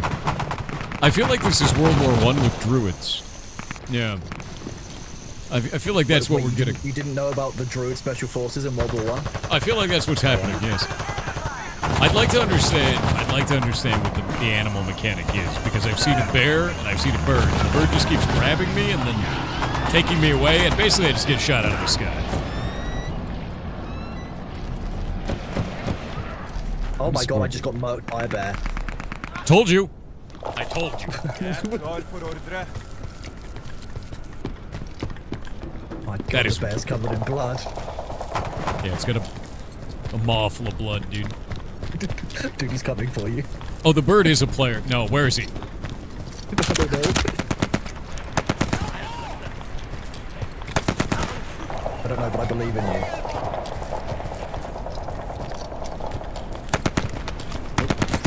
Oh, that's an ally. Yeah.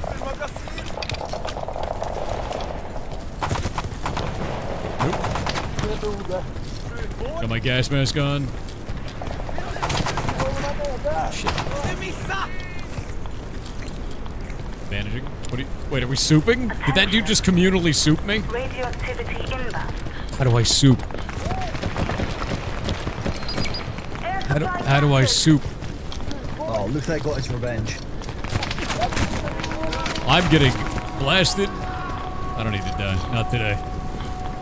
Did Luther get his revenge as a bear, though? No, that would be more terrifying. Stronghold nearby.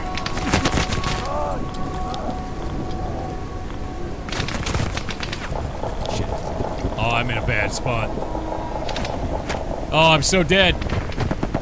Ah! I didn't know where the enemies were.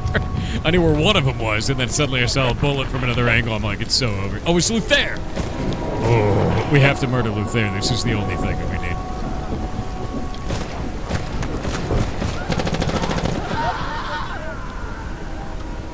Luther is the target now. He is the enemy.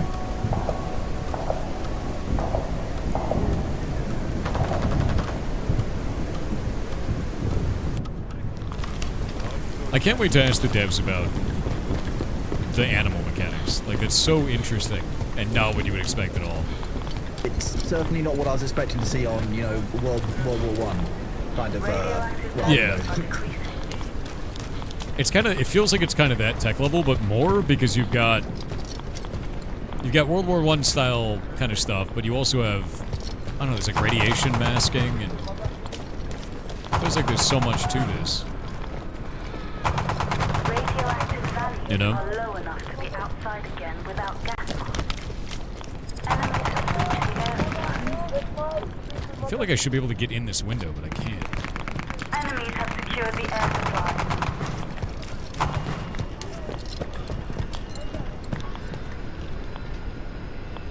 Can't interact with that. Can I break this in some way? Or... There we go. Enemy moose tank has arrived on the battlefield. Cutting my way in. Who gave you an angle drive? Me. Oh crap. They were mad that I did that. I cut open the door of their base. I opened the soup can and then died. Did she just say moose tanks? I don't know. Yes, that's what I think I heard. Might have been goose tanks, which I'm not sure if I'm more or less afraid of. I feel like I'm more afraid of a goose tank. If it's a goose tank in a flying V formation, I'd be very afraid. Yeah, because they can fly, you know? Like, that's the danger of the goose.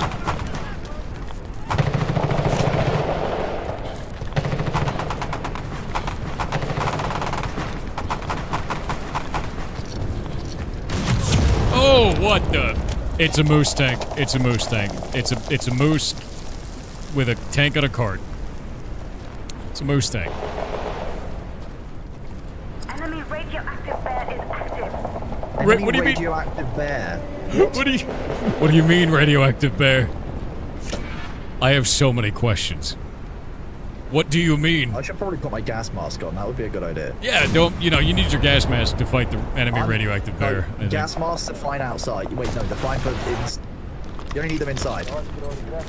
No, you need them outside. If you have gas, you need them inside. That's how that works. Oh, okay. Electrotube was installed. Hey, I'm getting items. I looted some blueprints. Maybe we too can build a radioactive bear. I got murked by I got killed by Luther as a bear. Oh my god, I saw him. That was horrifying. There's like 5 deaths here. Wait, is Luther the radioactive bear? Luther is a radioactive bear. Confirmed. Jesus Christ, dude.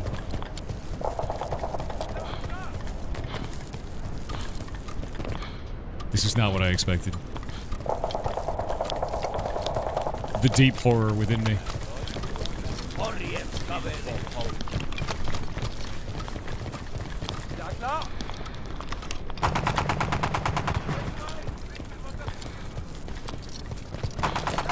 Oh my god, the bear.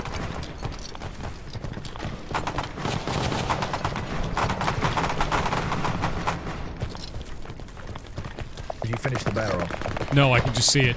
I saw it. It ran past our base. I don't know where it is. I fear it. Who releases a radioactive bear, man? Oh. Was it the bear? Oh, supply drop. Who releases a moose-drawn tank? Apparently them. Enemy bomb eagle has entered the battlefield. Enemy Whoa! radioactive bear is active. I'm just concerned every time I hear the term radioactive bear. That makes me more concerned each time. I can't climb this. Do you hear the bird? I do. Alright, it's time to go out. We got a supply drop at the top of this tower. There's an enemy at the top of the tower as well, be careful.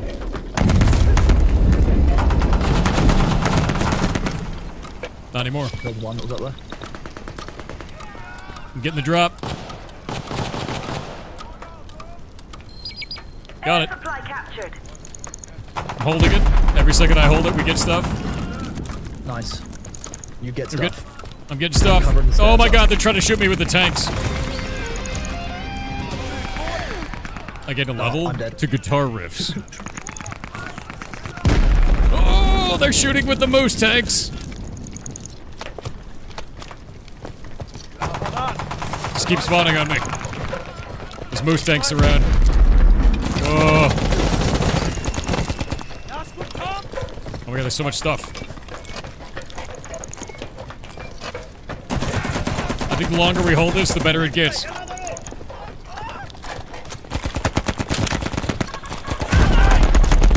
Yeah, eat it, bird. Unlocked radioactive bear. What does that mean? What does it mean?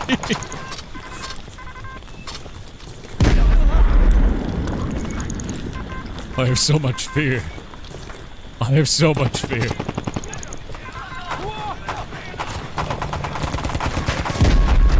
Where'd that bird go? Oh no. Protos, I have a deep fear. Ah! That's fine. Don't worry about that fear. There was a bird. There was a bird. I think he killed that man. I'm next. No. Ah! Ah! I got killed by a sniper. Press 5 to be bear. Is that true? I want to be a bear. Enemies have secured the air supply. Kronos, release the radioactive bear. I don't know that's wise. Enemy radioactive bear is active. Oh wait, I can totally do it. Look at this. Radioactivity inbound. I'm a bear. I'm a radioactive bear. It's time. Remember World War I when you got to turn into a radioactive bear? I remember. Make sure to have your gas mask strong. I ate him. I ate a man. I ate another man. I'm about to die as a radioactive bear. Wait, is that guy a radioactive bear? How many bears are there in this thing? Quite a few. It's hard to pilot the bear, by the way. It's like piloting a bus.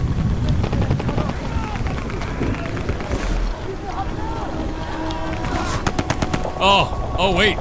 Oh, when I die as a bear, I turn back into a man. Bear to man. Basically you're a druid. That's what you've become. Yeah, but like, you go back to where you summoned the bear. Oh, really? So it's a remote bear drone. It's yeah. It's a remote. Bear V. Yeah, I'm a UBV. UBV. How do I turn off my front light? L, I think. There we go.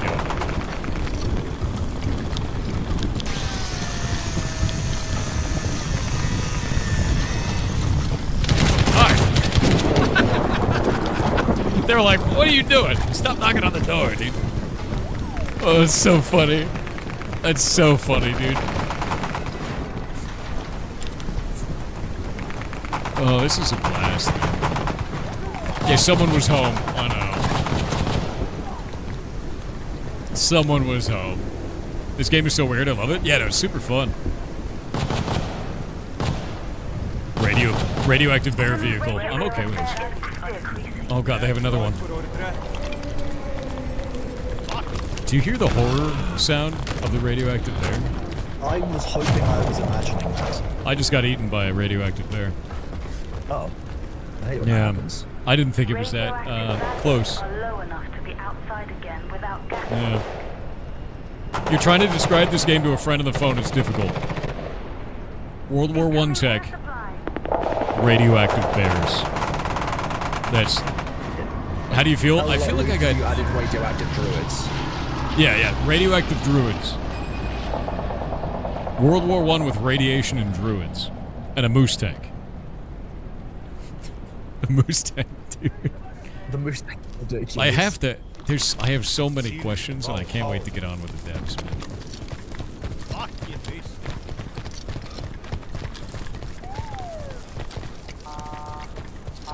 What a weird way to do this. I love that. What a weird and creative thing. Hook has arrived on the battlefield.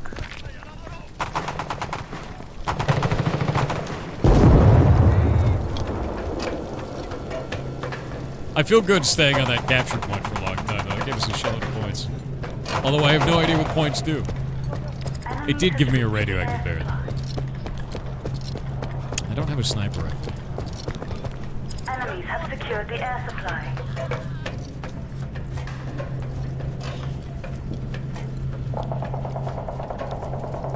I hear flapping.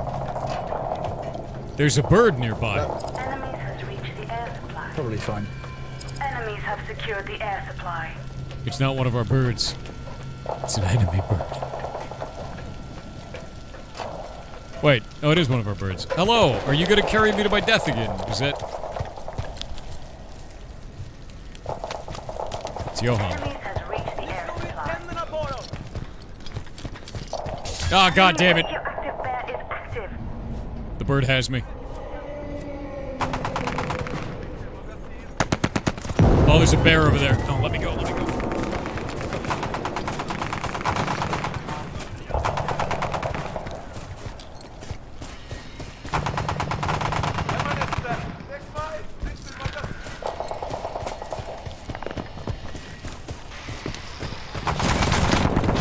Oh, Has arrived on the battlefield. that guy's AK.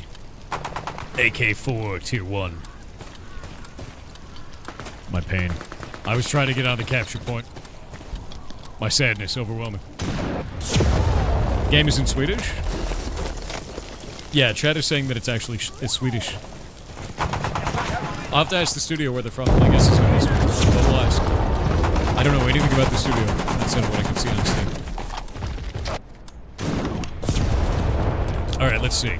The game's only $5 too, which is like kinda awesome. Honestly.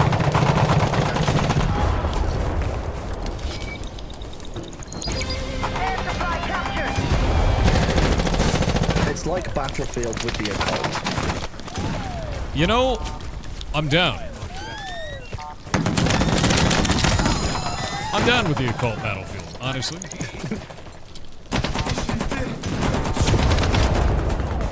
Oh, we've got enemies apparently in our base. I'm on a capture point right now, and I've murdered a man, and I'm like seconds from death, but also that guy was shooting a corpse. It was Luther. Luther was shooting a corpse, and I murdered him. Hi, friend. That was funny. That guy walked up and rubbed his butt on my face, and then I shot him to death. An electron tube was stolen. That was probably the best kill I've gotten so far. Our base is being raided, by the way. Oh, I don't know where that is, but I have an airdrop. And Luther's corpse is hanging out near me. Oh, they got a spawn beacon in the basement, that's why.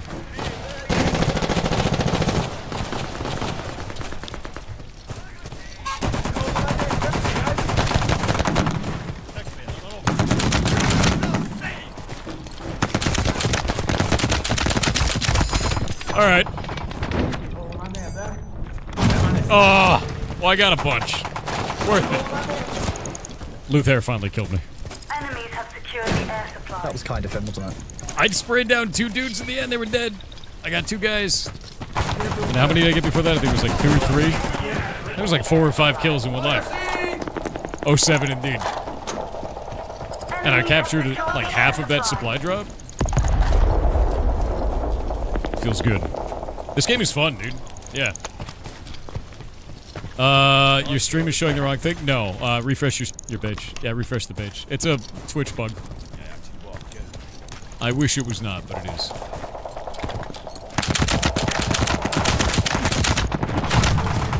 I don't know if I killed anyone there, but both of them are very low now. Incoming air supply. Yeah, I should say Striden. In about 14 minutes, I'll go talk to the devs. Enemies have secured the air supply. Take cover. Enemy bomb Eagle has entered the battlefield.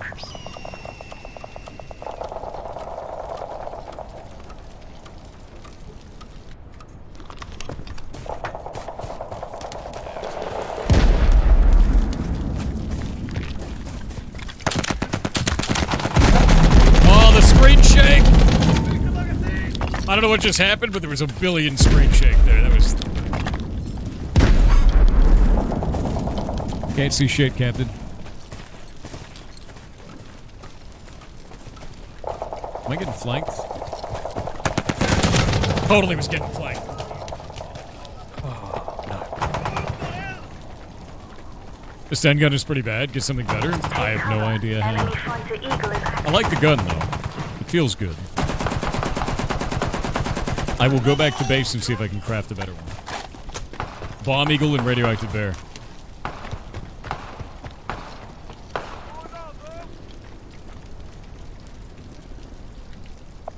Striden in Scandinavian means the battle / the skirmish. Okay.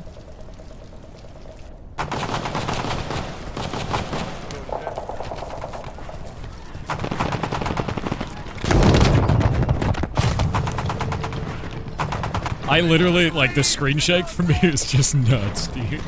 You're a radioactive bear? Dude, I wish. I wish I could be one right now. Okay, let's see. Radar tower. They're trying to take over my space. Oh, I was before, man.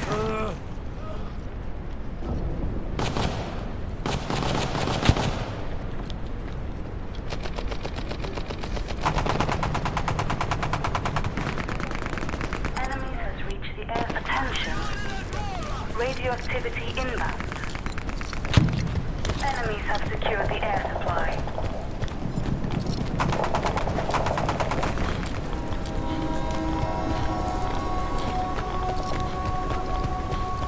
Levels of radioactivity. Make sure to have your gas mask or stronghold nearby.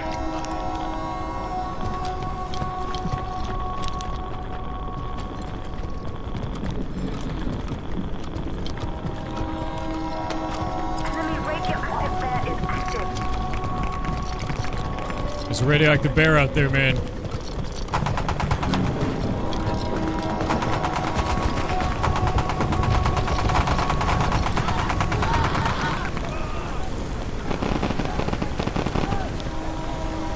The horror. The horrors of war.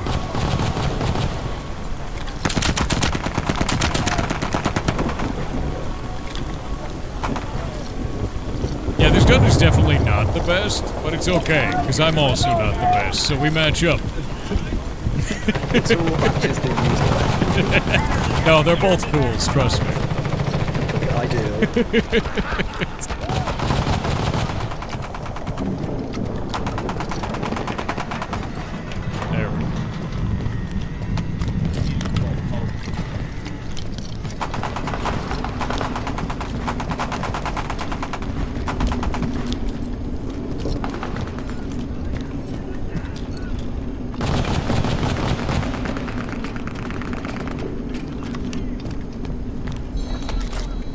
Swedish K.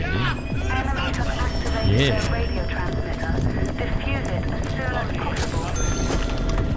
Alright. What does this gun shoot like? Oh, that's kind of sick. Shoots fast, too. The interesting thing with this is I'm wondering how long does the map last?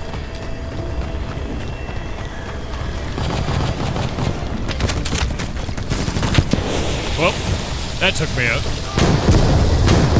Is there friendly fire? I don't know.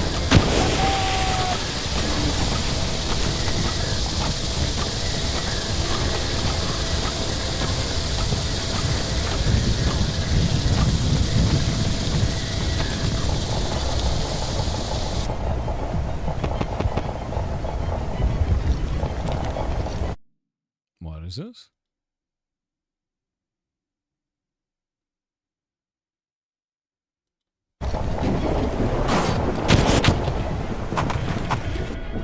Alright, let's see.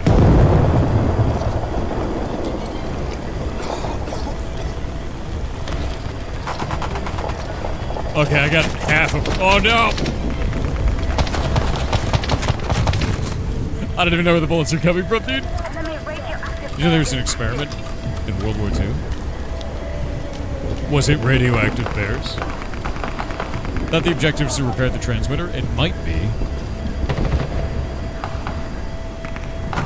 This breaches doors. This one heals.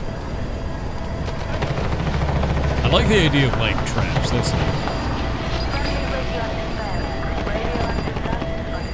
Organize the home base. Base model. Turn this off again.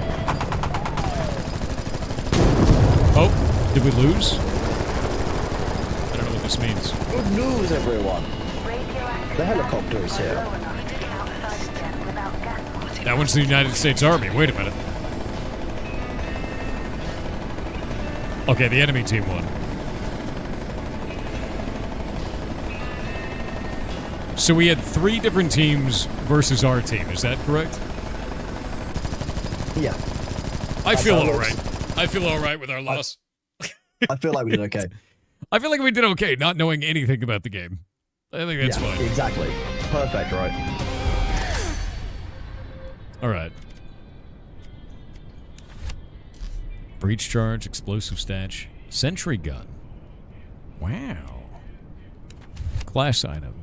Power spike. So a power spike is a power that you get to use. You can do a bomb eagle, a fighter eagle, equipped with LMG and rocket pod, equipped with 8mm mortar shells, an eagle hook, eagle able to grab and carry both friends and foes, the moose tank, moose armored carriage.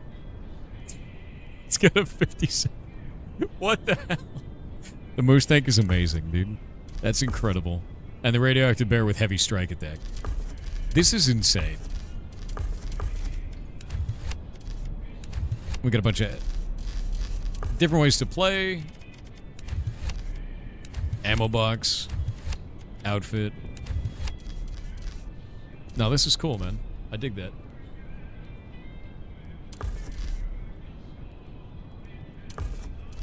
All right, I'm gonna call the devs. I'm gonna go down to the dev channel. So, Hey, sounds good. This was fun though. I will be in the channel. Good luck. Where is it? Where'd it go? Striden. There we go.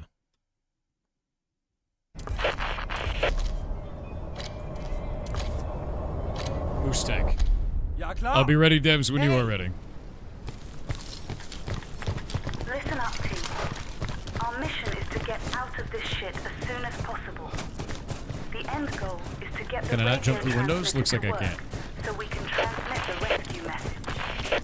Before that, find supplies that Hello. help us build up the strongest Hey. team. Wait, Be sure to you were the capture bird the carrying me stronghold around. and watch out for the Yeah, I radioactive am the sparks. bird taxi. And don't forget, we are I was not like, what is alone here. happening? Oh, that's funny. I'm gonna turn the game down just a bit, and then we can talk. It'll be easy. There we go. All right, so if you'd like to introduce yourself to the community, go right ahead. This is hilarious, man. This is super fun. But yeah, go ahead and tell everybody who you are and what you work on. Yeah, so my name is Johan. I'm one of the devs on Striden. So I work on the indie studio called Five Fortress, placed in northern Sweden, in Boden. So we Boden. are like, yeah, it's very close to the polar cycle. It's very close to it. So it's a lot of snow here right now. Mm-hmm. And we wanted to make a first-person PvP shooter that takes place at our home in the northern part of Sweden. We wanted to use, instead of battle tanks and attack helicopters, we wanted to use the Scandinavian animals as the substitute of vehicles in a first-person shooter. That's actually awesome. I didn't expect that at all. Like the moment I saw one, I was like, "What the hell was that?" And, and the bear just runs people over. So like they are terrifying. When you see one, you're like, "Wait a minute, that's not.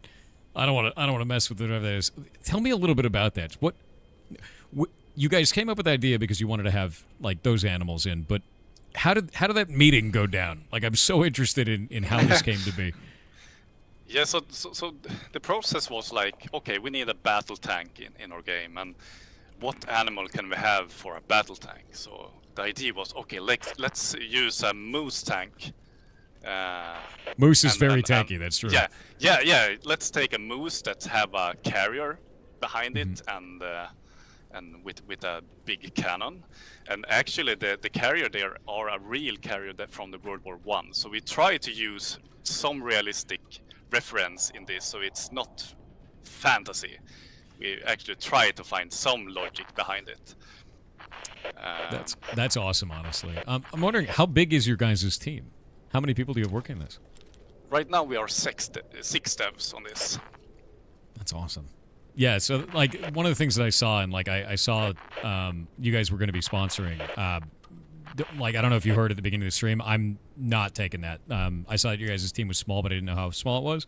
And the intention behind Indie December is to give you guys a platform, especially for smaller teams, without having to have a financial barrier there. I don't want to deal with that. I don't think that's fair. I don't think it makes sense. We want to have that's so kind. Thank you a lot. We want to have It means a lot corporates. for us. The idea is to have corporate entities pay for that stuff, not you guys. So.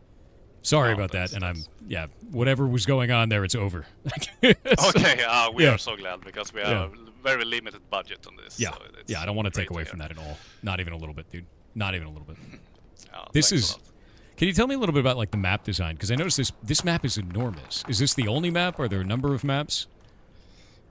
Let me think. I think we have 5 maps for this game mode, and we have 2 smaller maps for the other game mode that is like capture the flag, domination.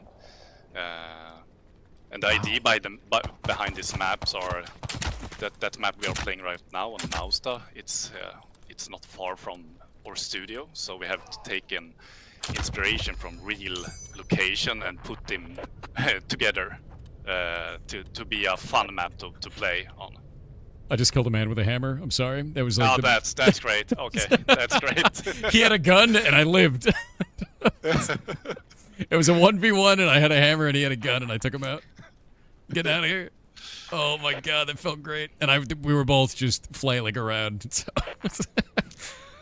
No, that's cool though, having that many maps of this. And are all of them about this size? Are they smaller or larger than this? Because this map is huge. Like I feel like I'm getting lost in it. I haven't even seen most of this map already. Oh, okay. No, the maps are actually quite small, but we have made the illusion of an open world map. So I would say this is like a medium-sized map in Battlefield, the old Battlefield games. Mm-hmm. So we're trying to get this survival team open world maps to every map, but the distance aren't so big that you think it is. It's a just quite feels small big. map. Yeah, exactly. So it's an illusion. That's really cool though, because it does feel big, and maybe it's just because there's so much in it, you know, like there's so much happening. Because like it does feel large. Yeah, exactly. So we try to have teams on section on the map. So for example, we have one team here. I'm on the cannon battery right now, and we have a big hydro dam behind it, and so on. So we try to have point of interest in the maps that you recognize, so you can easily say, okay, right now I need help on the cannon, and players that have played this map for like 3 times know where on the map it is. Mm-hmm. That makes sense. Yeah, no, I barely know anything just yet, but I feel quite good about all of this. I love the idea of base building in this. This feels really fun to me. Like, I really enjoy that. So, like, everything so far has been quite nice, and it's more of a matter of getting to understand the game systems, getting to understand all the different features that are available, and just kind of going from there. But this has a lot more in it than I expected, is basically what it is. I thought it was just going to be a shooter. I didn't realize there was base building and all these other mechanics and everything else that was going on. This feels awesome, dude. Oh, thank you a lot. Yeah, so the idea was that we wanted to make, we really loved survival shooters back in the days, like DayZ and so on. But we thought that, can we make like a survival game that are more like a sandbox shooter, and you don't need to invest a lot of time to get a weapon, good loot and so on. So every match, everybody on the server had to start with a hammer. So if you look at other survival games, maybe you find a player in the woods with a really good weapon and you had nothing. So that was the idea. We want that feeling of a survival game, but like more like a Battlefield easiness on the game. But we have a rough time to get players to know what to do. So we have tried to make some tutorial videos in the main menu, but that's not enough. So that's something we struggle with right now, to get new players to know what to do in the game. That's fair. Yeah, I think when I joined up, I had absolutely no idea, but I also didn't check out the tutorial, so I think I'll do that. I'm gonna go and leave the server and then go do those tutorials. You said it was on the main menu? Yeah, exactly. Yeah, because that's the thing is like I had basically no idea, but I feel like it made sense going forward. The game Welcome loop to the of Striden Early scavenging stuff. We'll Access. watch this real quick. A fast-paced looter-shooter experience. If you're new to the game, be sure to check out our tutorial series in the main menu. Keep in mind that the game is still in development. If you want to be part of Striden's future, join our Discord server. Good luck out there. I have to say, that video was hilarious. Just seeing the dude get carried around by this. Oh, we'll keep going through each one of these because I think this is important context. Striden I don't know anything about the introduces a game. brand new game mode called Transmit. That's In what we're this playing. mode, it's up to your team to activate the radio transmitter in your stronghold and send out a rescue message. If your team manages to complete the full transmission, you win. Every match has 3 phases. In the beginning, it's all about looting and gathering supplies for your team. In the second phase, your goal is to capture a stronghold, start building up your base, and purchase your loadout. The final phase is all about fighting for air supplies and electron tubes to secure victory. Each stronghold has a broken radio transmitter located on the top floor. It's missing 4 electron tubes, and your mission is to retrieve them from incoming air supplies and safely deliver them to your stronghold. Once your team has collected 4 electron tubes and earned 15,000 team score, you're ready to arm the transmitter. From this point on, your stronghold defenses will be put to the test. Every hostile team will try to interrupt your transmission, using everything in their arsenal to breach your stronghold and shut it down. If they succeed in stopping your transmission, your transmitter will require a 3-minute re-arm time before it can be activated again. This gives enemy teams a valuable opportunity to arm their own radio transmitter or make other tactical moves to shift the momentum of the match. Good to know. You can steal electron tubes from other teams' transmitters. But once a team has reached 15,000 team score and secured all 4 tubes, their tubes become locked for the rest of the match. So that's what was happening on it. I didn't understand that that's what was going on for like the transmit. That makes complete sense now because I was like, what is going on with this machine? It's asking for tubes. I didn't know where to get them. Yeah, no, these videos are great for this, 100%. I am really interested. So you guys have 6 members of your team.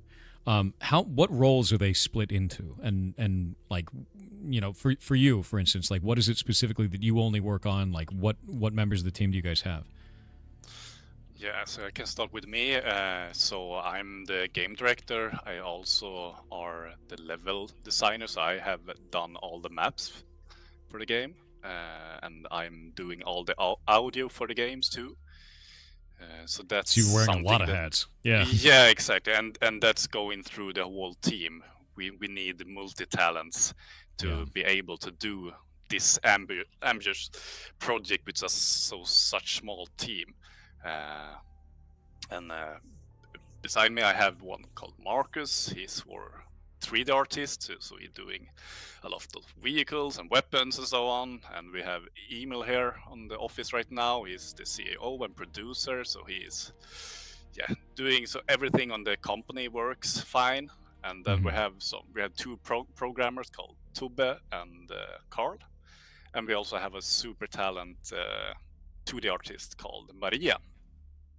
And I will also say that we have the past time had more.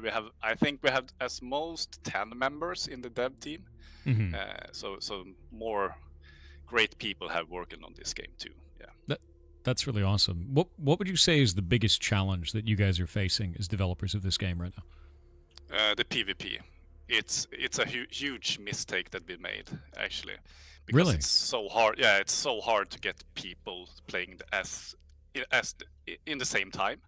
Mm-hmm. So that's something we struggle with a lot right now. So we actually got great reviews of the game, but when player buys the game right now, it's not that much players on the servers. So that's something that we are not happy with that. So actually we are right now working on a PvE mode for this game. So like a single player that you can also play with 3 of your friends, like a co-op. So that is something that we hope can rescue this project, because right now we have a too low CCU on the game. And that's really sad. Yeah, no, I did look through your guys' review. I saw that the reviews are mixed, and I went and looked to see what those reviews are. And the grand majority of negative reviews are just people saying there's not enough people playing the game. For you guys, exactly. This game is $5. Go fill up those servers, like 100%. That's it. It's very, very cheap for what it is. This could be a lot of fun with a huge amount of people in it. And I think you're right. I think it's hard to keep people in a multiplayer environment. That is always a difficulty. I think the idea of making a single player campaign for that seems like it would be really awesome, because more people would be in it. You already bought it, fantastic. And if you don't want to buy it, if you're wondering about it, just add it to your wish list, because if you do that, it will show it to more people on Steam. A big part of Steam's algorithm is based entirely on wish lists. The more people that wish list a game, the more that Steam will try to push it to other people to show them what it is, and that's super important for any type of, especially a multiplayer game. Like, that's so hard to get people to engage in a multiplayer game, especially if it's got that, like you said, you already have like low player base, so it makes it harder to have a valid player base again to fix that problem. So I hope this helps in some way. 100%. Because what you guys are making it's very fun. Like, it's silly. It's silly when you're like, oh my god, it's a moose tank, but it's also kind of terrifying, right? But like, the gameplay feels fun. It's like something that I could just sit down and just hang out and let's go play Striden, right? Like, it's the map dynamics are also really interesting. Like, I kind of want to find out more about that. I really liked the idea of transmit after watching the video and understanding what was going on. That was cool. I think that could add a lot of actually, before I talk about it for a moment, I saw that there were 3 teams against us. Was it actually 4 teams all against each other? Yeah. Okay, that makes dramatically more sense. Okay, so with that in mind, when we activated a transmitter, that would make it so all the teams try to fight against us, but they're also fighting against each other at the same time, so it just becomes total chaos in your base.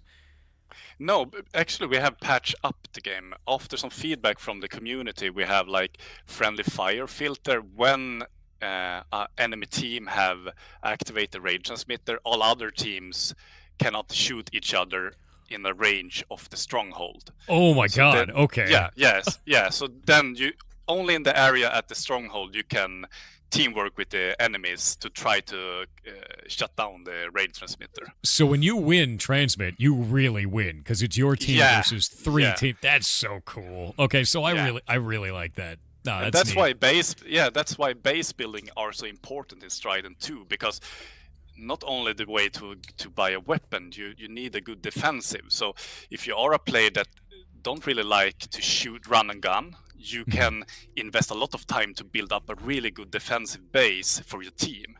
And that's something that we have seen, that players that aren't play first-person shooters like this game, because I can be a good teammate here, scrambling and loot a lot of blueprints and build a good defensive, put out the mines around the house, put up some sentry guns and so on. So it's a very important part to be a good base builder. And you also need the guys that like to run and gun, because you need to fight for these electrotubes. So you need to fight for these airdrops, and that's the goal with the airdrops are to get all the players on the map to one point on the map, so we get these hectic fights.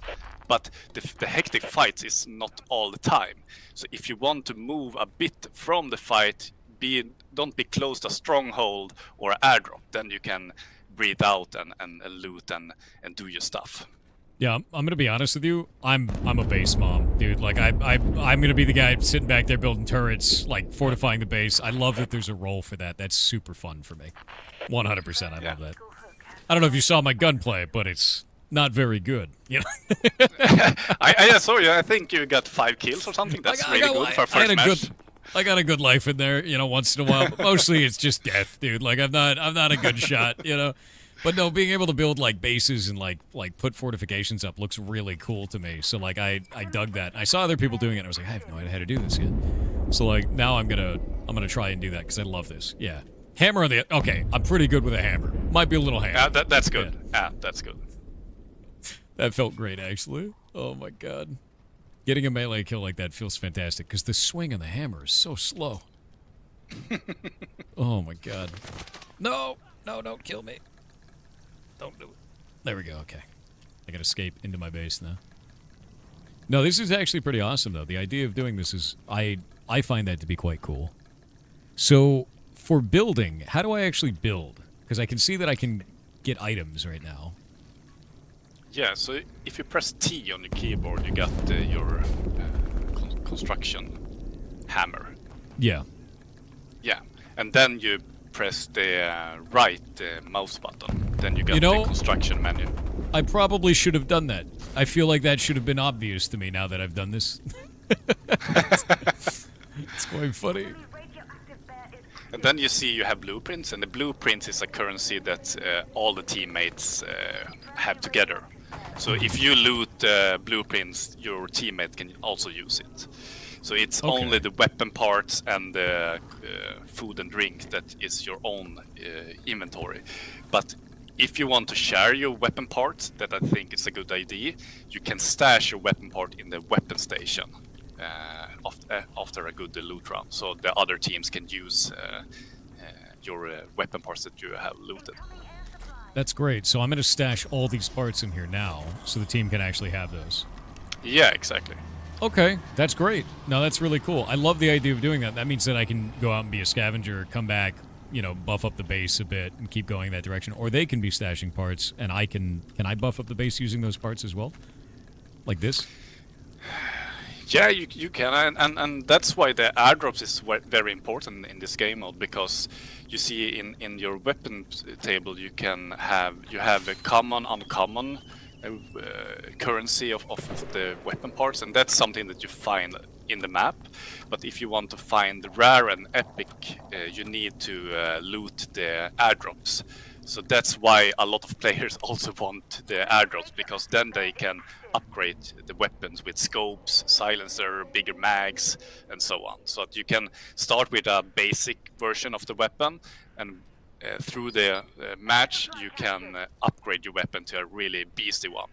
Yeah, no, I super dig that, because I was sitting on an airdrop earlier. I think we were getting shot by moose tanks at the top of a tower, which was horrifying. I was like, there's explosions everywhere, but like we managed to hold it for a long time, and then I got to turn into a bear. So, can you talk? What causes you to be able to summon the bear and the moose tank and all those types of things? Like, how does that mechanic actually work?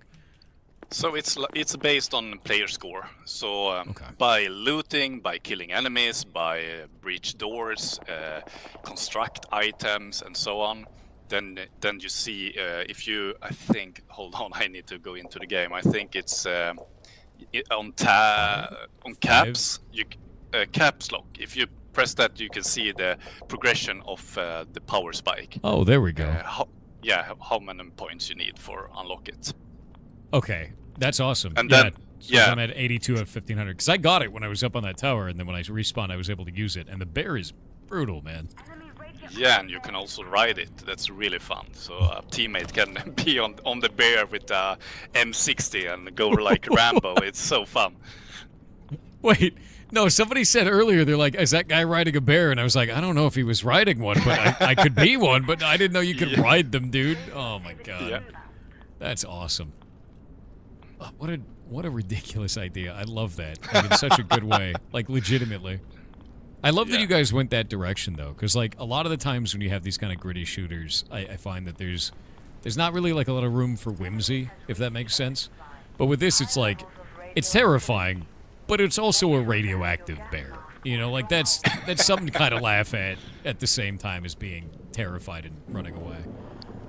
Yeah, and that's the great with being indie dev, because we don't have any limits on our IDs. We can put whatever we want in the game.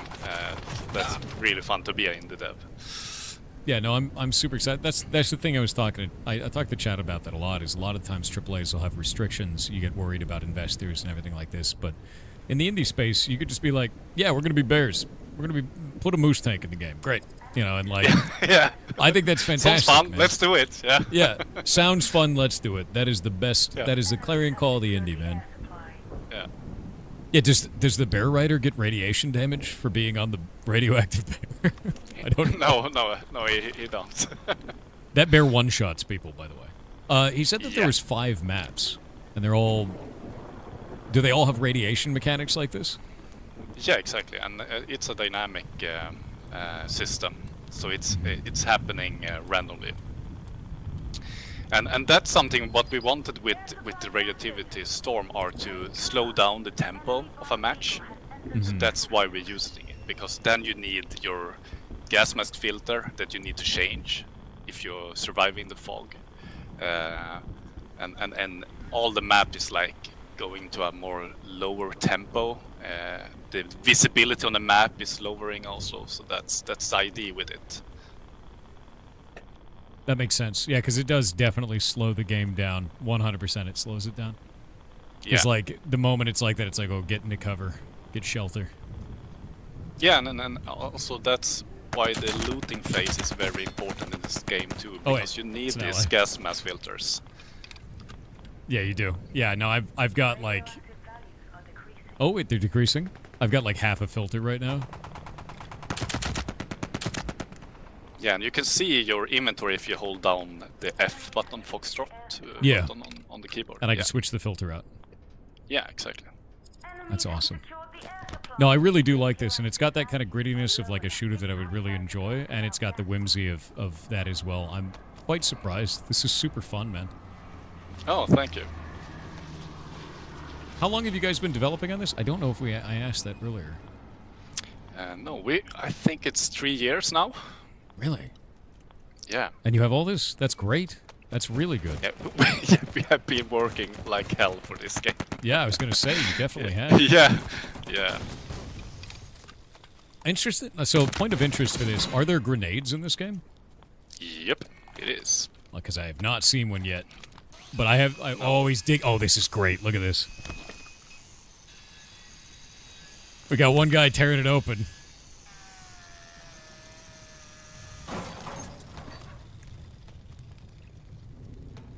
We're in the base.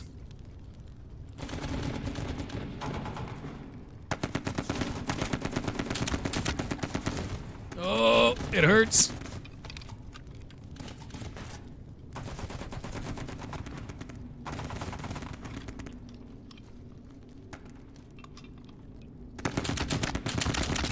Got him. Oh! I didn't know there was another one. Can you sabotage the base once you're inside of it, or no? Yeah, you can. You can put out, if you are the assault class, you can put out breach shards on windows and doors, and you can also, if you have explosive like C4, if you have crafted that, you can destroy the weapon station and the vending machine and so on. So, yeah. That's actually really awesome. No, this is really cool, and it feels like you guys have put a lot of effort into making the combat feel very dynamic and still have that kind of like whimsical nature of the animals being on it. You know, I really, really do like this. I think there's a lot of really cool... It's a really, really cool kind of epic gameplay. Even in just the short time that I've played it, we've had some like epic moments with that, which is nice, you know? And that's not always the case in games like this. Like, no, this feels really good. Yeah, you really enjoy it? Yeah. Chat's enjoying it.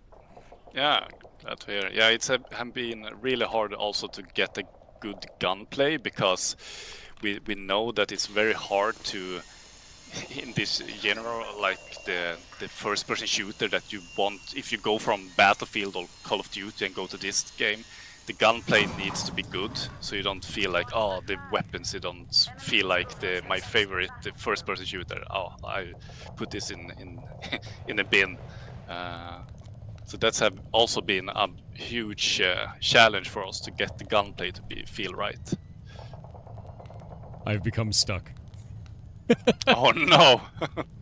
I breached the door in a spot where the door opened directly onto me, and it's over for me. This is it. This is how I die. Can I respawn? How do I leave? Yeah, if you escape and respawn. Okay, there we go. That's quite funny. Dorth, stop breaking games? No. We open doors, not close them. I'm really glad I was killed by Pirate Software. You know, that guy's a jerk. No, that's cool though, man. Like I think you guys are doing something really awesome here, and I hope your community grows because of this. Oh wait, we have ads rather. So the ads run every 30 minutes for 2 minutes. We just kind of chill out during them. Community can still hear. I can still hear you. All right. I can still hear you. Yeah. But I want to wait for those who don't have money to buy a sub or anything like that, so they don't miss any content, basically. Yeah, right. Yeah, no worries at all. You have eyes, yeah. Oh, a bear! I have a bear. No, I got killed by a bear. That's the best part about this. The bear is Yeah. I also made the sound for the bear. It's my voice. Just fun fact. You're gonna have to say that after the ad break, because that's hilarious. Yeah, I can do it. All right. I can tell the community the recipe to make a bear voice. I'm just slowly disintegrating this base. It's my job now. Enemies have secured the air supply.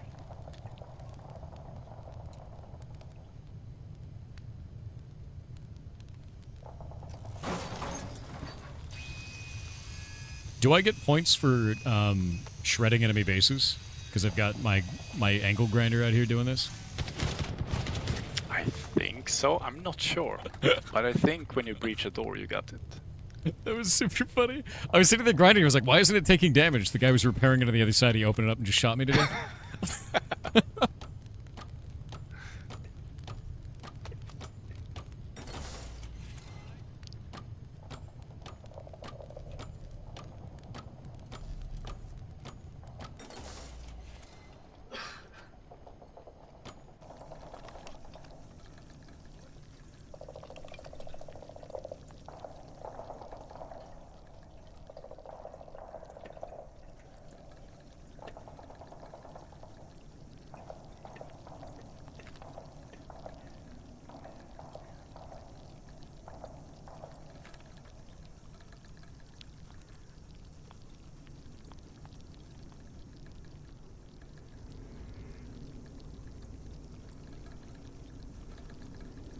Incoming air supply. Attention. Radioactivity inbound.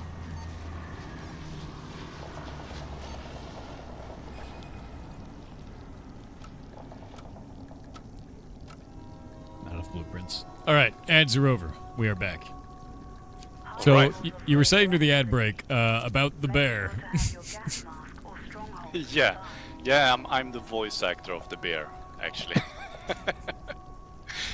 Did you just go into like a studio and just record yourself making growls? That's Yep. So the recipe are you need to have a lot of chocolate in your throat, and then a big toilet paper tube, and then you put the microphone in the end of the tube, and then just go bananas, sound like you get killed and roll and things. Then pitch it down a bit, and there you have a Swedish bear. You have the perfect Swedish bear. That's fantastic, Yeah. dude. That is amazing. Oh my god. Actually, I wonder if I can make a better garage door. Can I upgrade that garage door? Oh no, it's just a garage door, so it's just open otherwise. I'm learning what things I can actually build on the base. Is there any way to upgrade those fortifications, or is it just like tier 1 is the whole tier? Yeah, it's the whole tier right now. Yeah. That's cool. Yeah, as long as, like, I'm just trying to get the bounds and understand, like, am I being effective at what I'm doing in any way? Yeah, I understand. I really dig that, honestly. I think that you guys have done a really cool job with this. I'm really happy to show this to the community. How are you guys Yeah. feeling about it? Say how you feel in chat. We have a shooter game where you can turn into a bear and have base fortifications on this mode. Swedish bear. Someone just, yeah. Could easily be a AAA game. Yeah, no. I mean, the thing is I don't think it needs to be. It needs to be indie because, like, they get to do wild, crazy stuff, like let you turn into a bear. I'm gonna take all this stuff back to base. And you can you can construct other things in your base if you select another class. So like the spotter can do mines outside, and the engineer can build barricades and so on. So you can switch between the soldier classes to build different things. You said mine, and I'm immediately switching to spotter. I'm just gonna surround the base in mines. How many mines can I put out? How many you want? It's all about the blueprints, so you need to loot a lot of blueprints if you want to mine your backyard. I'm gonna be honest with you. I love mines. I love too. mines. Yeah. Is the alert rocket, camo hut,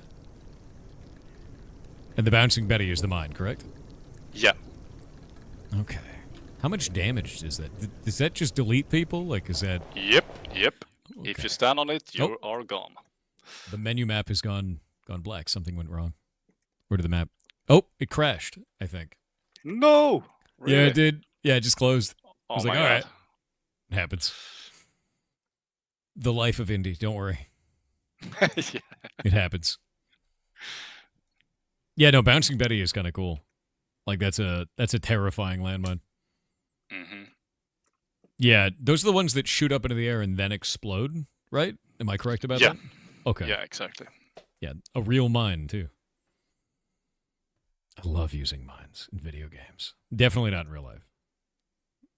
No, just mines. Mines and games. There we go. So, with all of this going on, and you guys having your team, and the only real problem that you guys have is basically more players. How far out do you believe that your single player experience is currently? Yeah, we're aiming for the Q1 the next year, Oh, that's great. 2026. Yeah, so we are working hard like hell right now to get it out, because we really want to give a good experience when you buy this game. We don't want empty servers. It's every day we see that we have a low amount of players hurt for us. So we hope that after this year we're going to have a first version of the PvE, and that is going. It's going to be an open world map. That's a huge map for real, and it's a lot of things to explore. And we also have vehicles, so you can drive a Swedish car that's called Saab. I don't know if you know what Saab is, but that's a really cool car. I don't know anything about. I know nothing about cars. I'm gonna be honest with you. Yeah, Saab is a company here in Sweden. They doing I know the car. I know the company, but I don't know the car. They're doing a lot of weapons right now. But they used to make cars too, and here in Sweden, Saab is something really cool. So we're putting in some cool cars in the PV. Well, that's you awesome. Can you can upgrade them like in the weapon station, so you can have a tier 1 car and upgrade it to a tier 5 or something like that. So it's really cool. With that in mind, do you have plans to add like cars to or other vehicles to the PvP maps as well, or is that something you want to stay away from? If it works, maybe for another game mode. I don't know if transmit is the right game mode for vehicles, but why not try it? I mean, it will be really cool to see a moose tank fighting a real battle tank. Actually terrifying, yeah. Oh, there's a moose, or there's a bear right there. There he goes.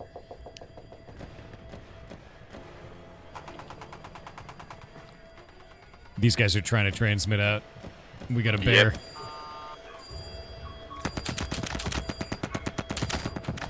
Oh, but he got me. But they're transmitting. Oh, they got it. They escaped. They escaped. That's cool, though. I mean, like, next year, Q1 is very, very soon. Are you feeling confident about it currently? No, not at all. Honest. I mean, if you were confident, I think I'd be more worried. You know, like, that's a scary moment, right? You know, like, you guys have a lot riding on the line. You've got a multiplayer game. You're making a single-player experience. How does your community feel about the single-player experience coming out? What do they feel about that so far?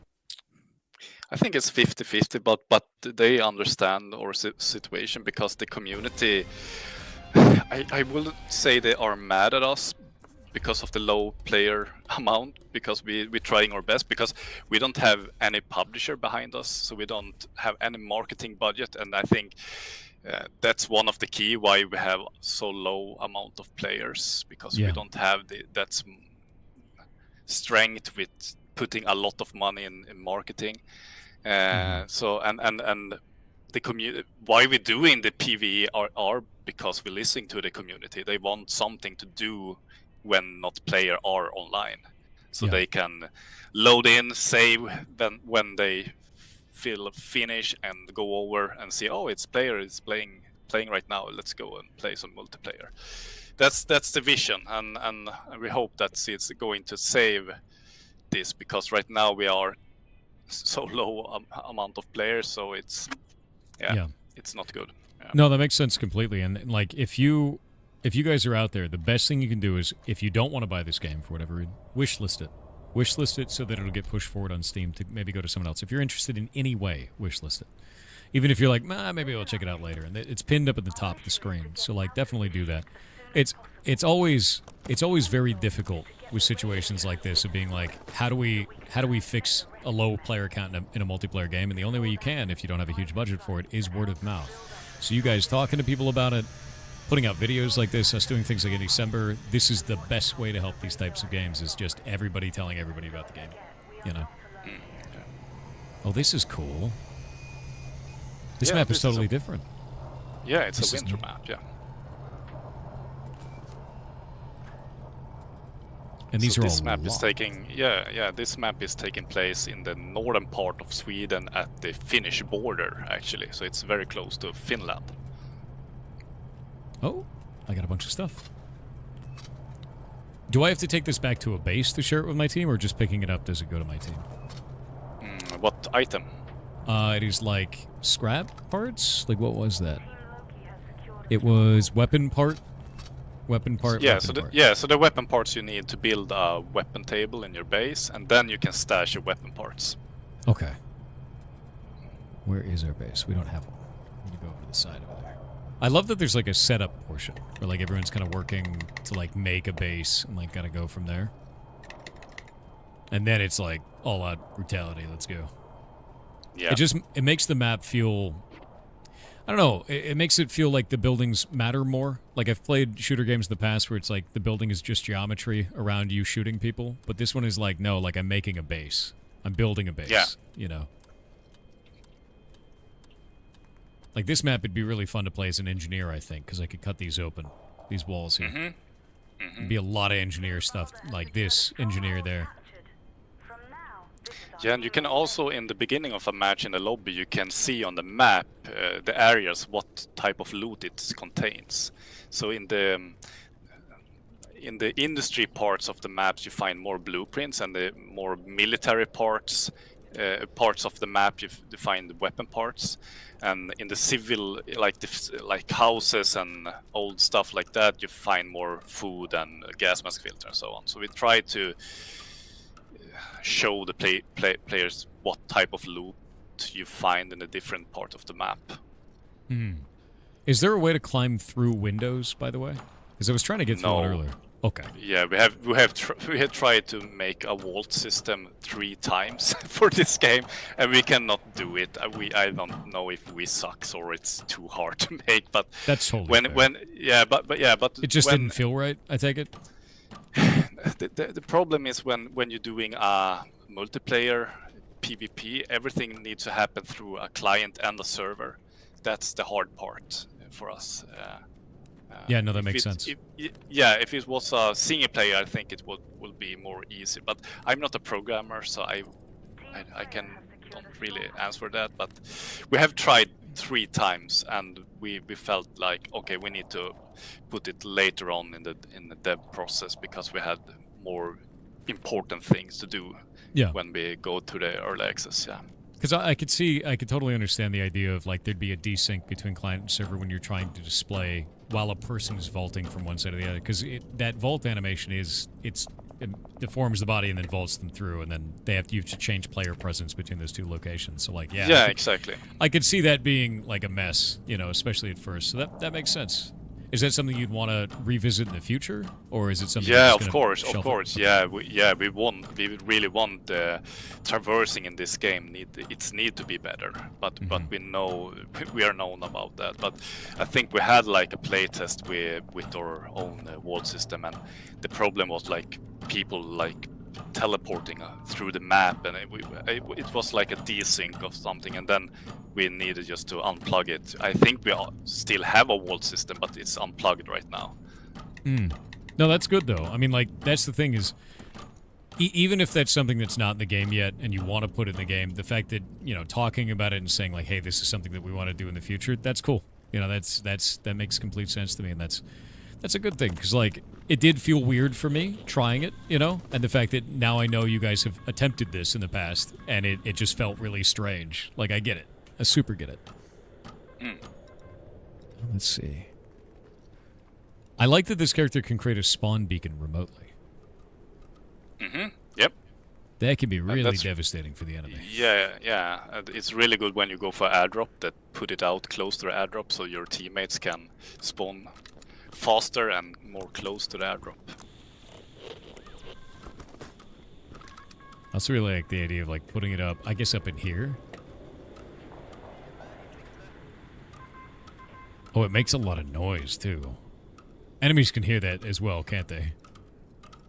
Yeah, if they are close to it, they can hear it.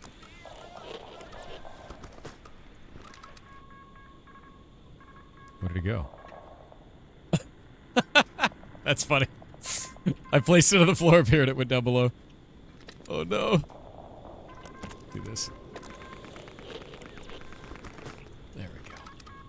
Mouse and keyboard only? I don't know. Do you guys have controller support for this? I think it's tough. Yeah, we need to. Maybe we will do a new inventory for the open world PvE, and maybe we will put into the PvP, and that's why we haven't put the controller support yet, because we need to have a good UI to support the controller, because we have a lot of inventory managing and so on. So that's why we have waited with the controller support. Yeah, a lot of people don't realize that when you switch over to controller support, menus and UI elements are the most difficult thing. And it's one of those things where it's like, people don't realize that, you know, when you press up on the controller, what does that mean in the UI? For the context of that specific UI. No! I fail. Yeah, so it's like, what happens when you press up? Where are you on the menu? That ends up being really complicated really fast in any type of menu system. You know, like that's, with the mouse and keyboard, you're just like, only whenever they click, what button are they over? Done. You know, much simpler. I want to make a medic location here, I think. I saw that I think it was the medic put out a station that allowed them to just heal anybody who came nearby, so I want to set something up like that. Yeah, and you can also make a campfire outside if you want a healing station on the field. Really? I'm getting used to like all the different stuff you can build in this. It's quite phenomenal, though. I think you guys are doing a really good job. I think this is actually really cool, honestly. Oh, thanks a lot. Yeah. Healing station. There it is.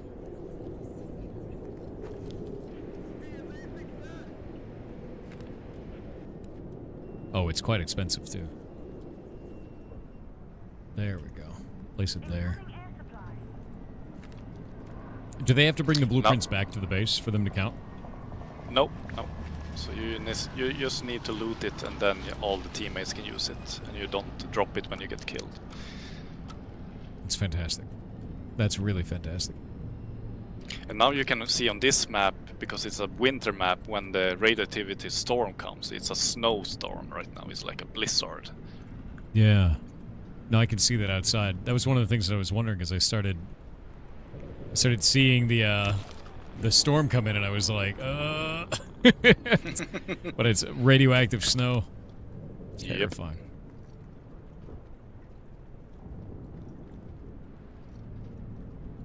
Let's see.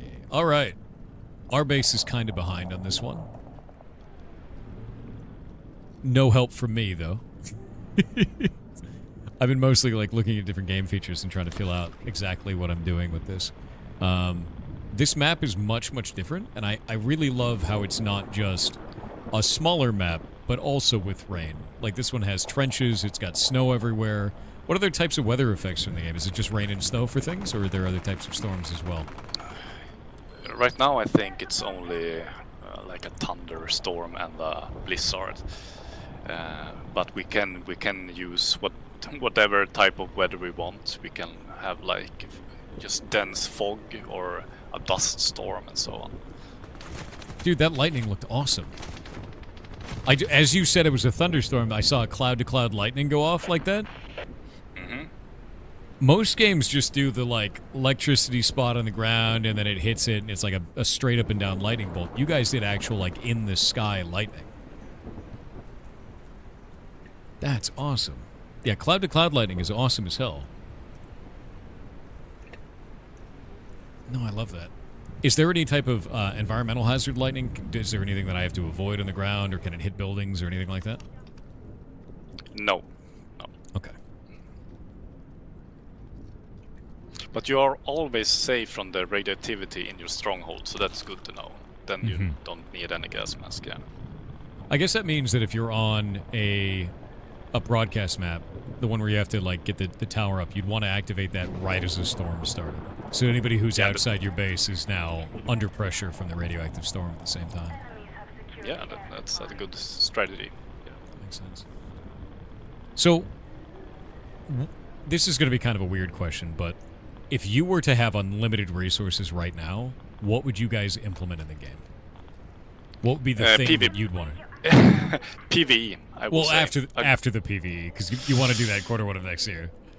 Then I think achievement system, like that you can unlock weapon skins, more stuff to do for a player to hold them into the game more. Like, yeah, I think that will be the number one for the PvP part. And also fix all the bugs in the game and do a performance pass and everything, and just go through all the feedback that we get from all the players and see what they think and what we can change. So that's have been really important for us to listening to the community, because we're doing this game for the players, not for ourselves. So that's very important. Yeah. Oh. I didn't even see that guy. I got annihilated from that. I mean, honestly, I think the coolest part about your explanation there is it seems like whether you had unlimited resources or the limited resources that you have, you would be doing exactly the same thing. Nothing would change. So I think that's fantastic. You guys have a very solid vision of what it is that you want to do with this game, what direction you want to go, and exactly what kind of player, you want to do it to make it a better experience for the players. I think it's great, honestly. I think you have the very admirable goal there, and I think it makes a lot of sense to me, and I think that makes me want to play the game more, right? What game is this? It's called Striden, and it's made by a 6-person team, and it is a first-person shooter with different objectives for different maps. It also has different weather effects for the different maps. There's radiation exposure and other types of things, and also powers such as being able to turn into a radioactive bear, which is insane and awesome. So it's got some really cool mechanics, honestly. As you just heard, a radioactive bear is active. The deep horror. I wonder if I could loot stuff from here. I think this is an enemy base.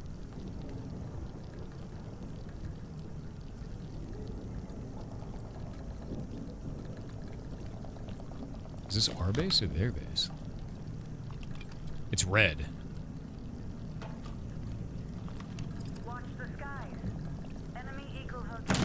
Ah, no, it's a bear!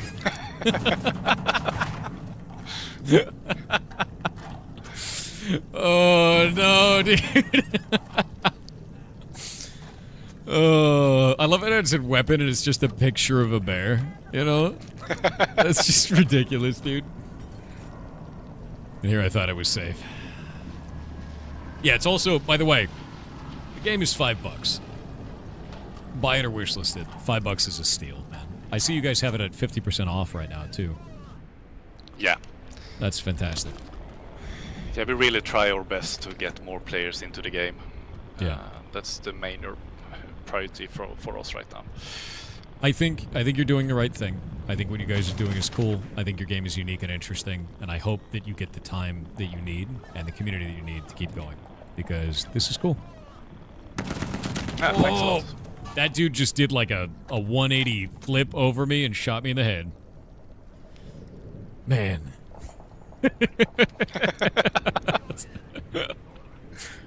You already bought it already, and you're trying to get a few friends to do so as well? Yeah, especially for $5, right? Like at a time where games, like if you want to play a game that has gameplay even close to this, you're looking at something at $60 to $70 baseline.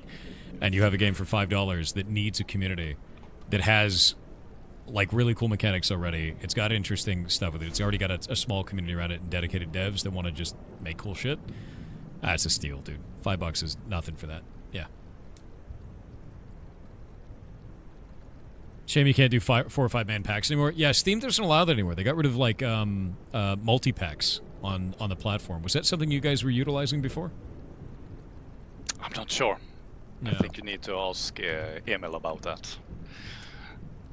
PW, if you're seeing that the stream title is wrong, just refresh the stream. It'll fix it.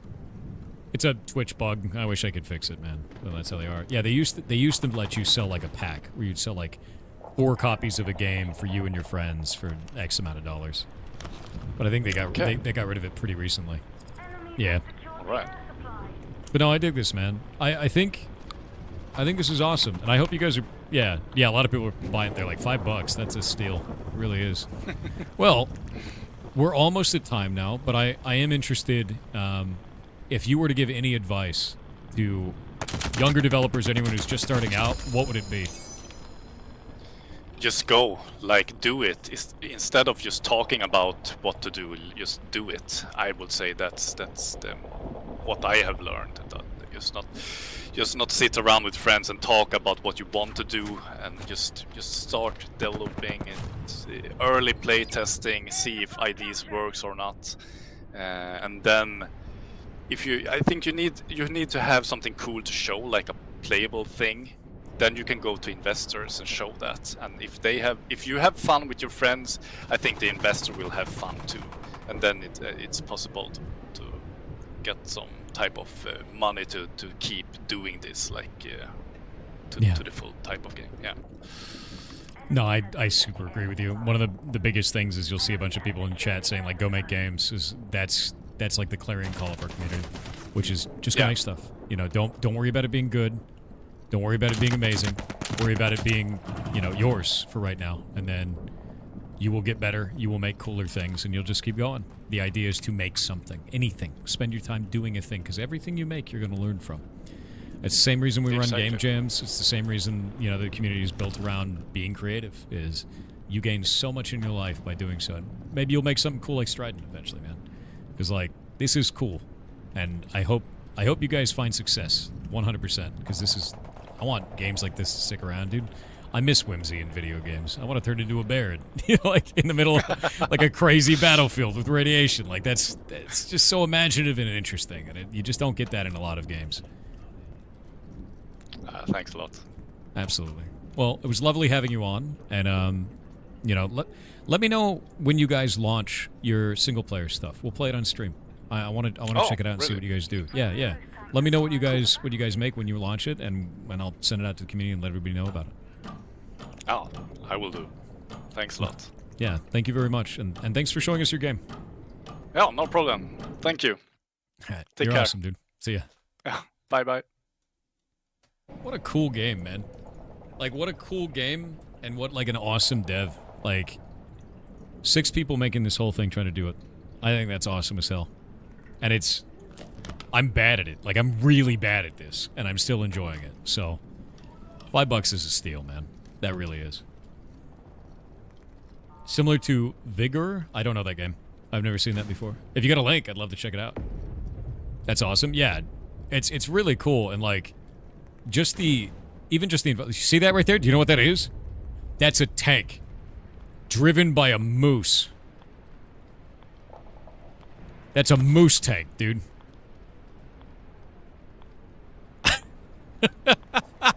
That's one of the powers you could use. You're like, I want to summon a moose tank when you get enough points. Or you could turn into a bear. Can you ride it? I think so. Can I ride it? Can I ride the moose? I don't know if I can ride the moose. I know you can ride the bear. But, like, look at this thing, dude.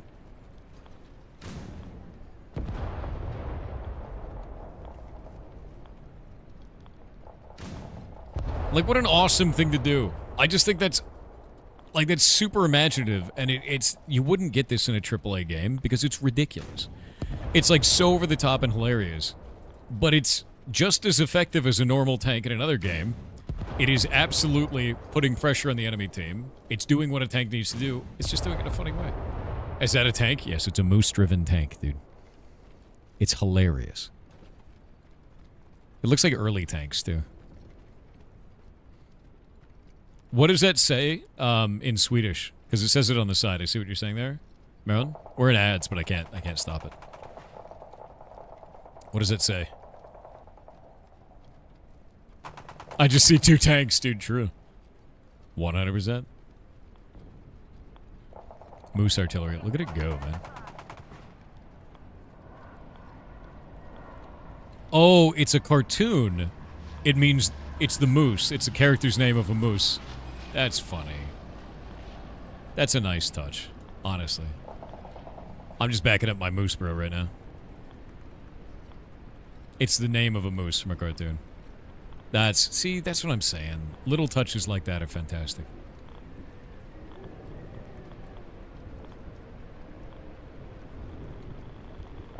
Yeah, I'm waiting on the ads.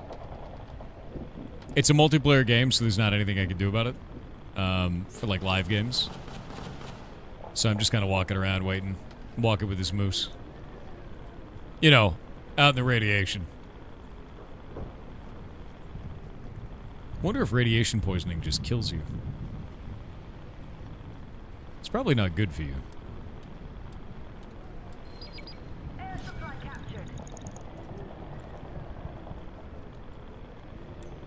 Hello, Moose Bro.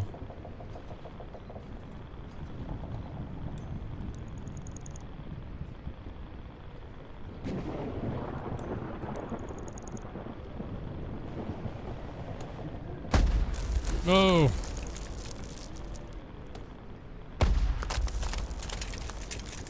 Horrifying. Oh no, our Moose Bro is dead.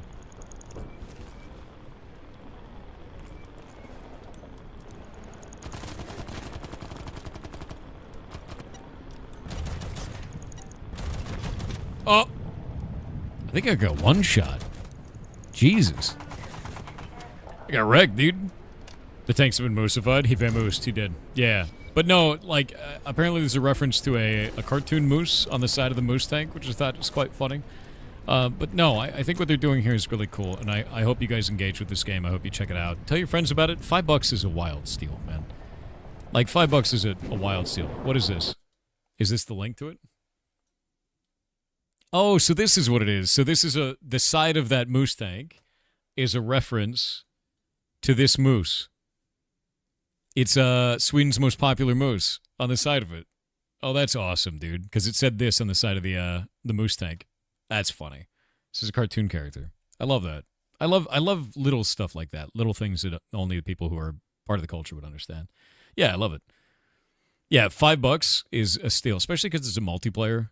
And, like, the more of you guys that get it and get engaged with it, the better that's going to be for the game. So I hope that you have fun with it. I had fun with it. The game link is there in this. It's going to be added to the Steam page soon. We'll have it on the list for that. And there you go. There you go. Yeah, the moose exploded. But there you go. And I hope you guys engage with this. And I'm going to swap the content back. It's a lot of fun. Yeah, even if it was a half an hour, $5 is wild. Yeah, that's... Like, the way that I feel about it is I feel like with enough people in this, you're going to get a Battlefield-style experience, like from what I was playing through this, but slowed down and more methodical, and you're paying $5 instead of $70, right? Like, that's... And I play the shit out of Battlefield, so, like, this kind of a thing, this definitely feels like you can get a huge amount of enjoyment out of it for $5. That's nothing, dude. Comparatively, that's wild. So, definitely engage with this game. I'm going to swap this over to Dev. There we go. Yeah, super high quality for $5 too. That's what kind of blew me away. I was like, this is not expensive. Not at all. Not in the least. So kind of blew me away. Really awesome. I have a problem. Thanks to you. Every game you play or show, recommend. And the games I wanted are now 300 on my Steam wishlist. Get wrecked. Oh, that's funny. You took a ton of clips. This game is great. Yeah, nice. Did you get the one where that guy tried to rub his butt on my face and then I killed him? And he was rubbing his butt on my face while I was reloading. And there was nothing I could do, and then he didn't notice me, and I still killed him. It's a great kill. It was fantastic, actually.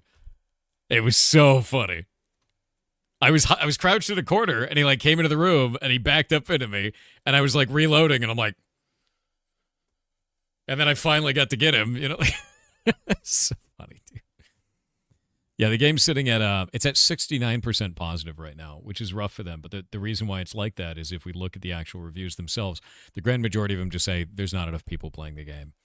For $5, there can be enough people playing the game. That's quite cheap. So I hope you guys engage with it. I hope you have a lot of fun. This was a blast. Super enjoyed it. Very, very much so. And if you don't want to pay for it, if you don't want to buy it, if you don't got $5 for it, then click on wishlist it because that'll show it to more people. That is super, super good for the devs. All right. Unpin that. We're going to go look at this. And there we go. And I'm going to go add this to the list real quick, so we'll actually have it up there. Give me just a second to get all that set up. And I'm going to get the music running. Cool game, man. Like, really cool game. We've had some really good ones today. Really awesome stuff. I think as it goes through and in December, we start seeing more and more cool ideas. It just sort of blows me away. There's so much out there.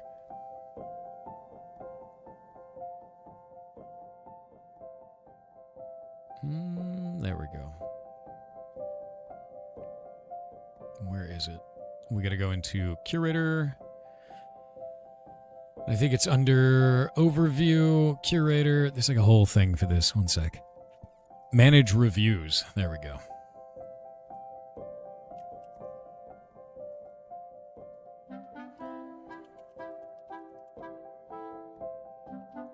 There we go. Informational.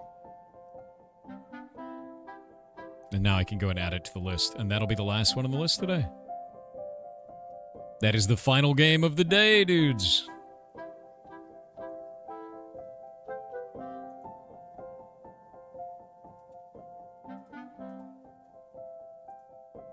Admin on this. Manage lists. Edit this. We now have 18 games on the list.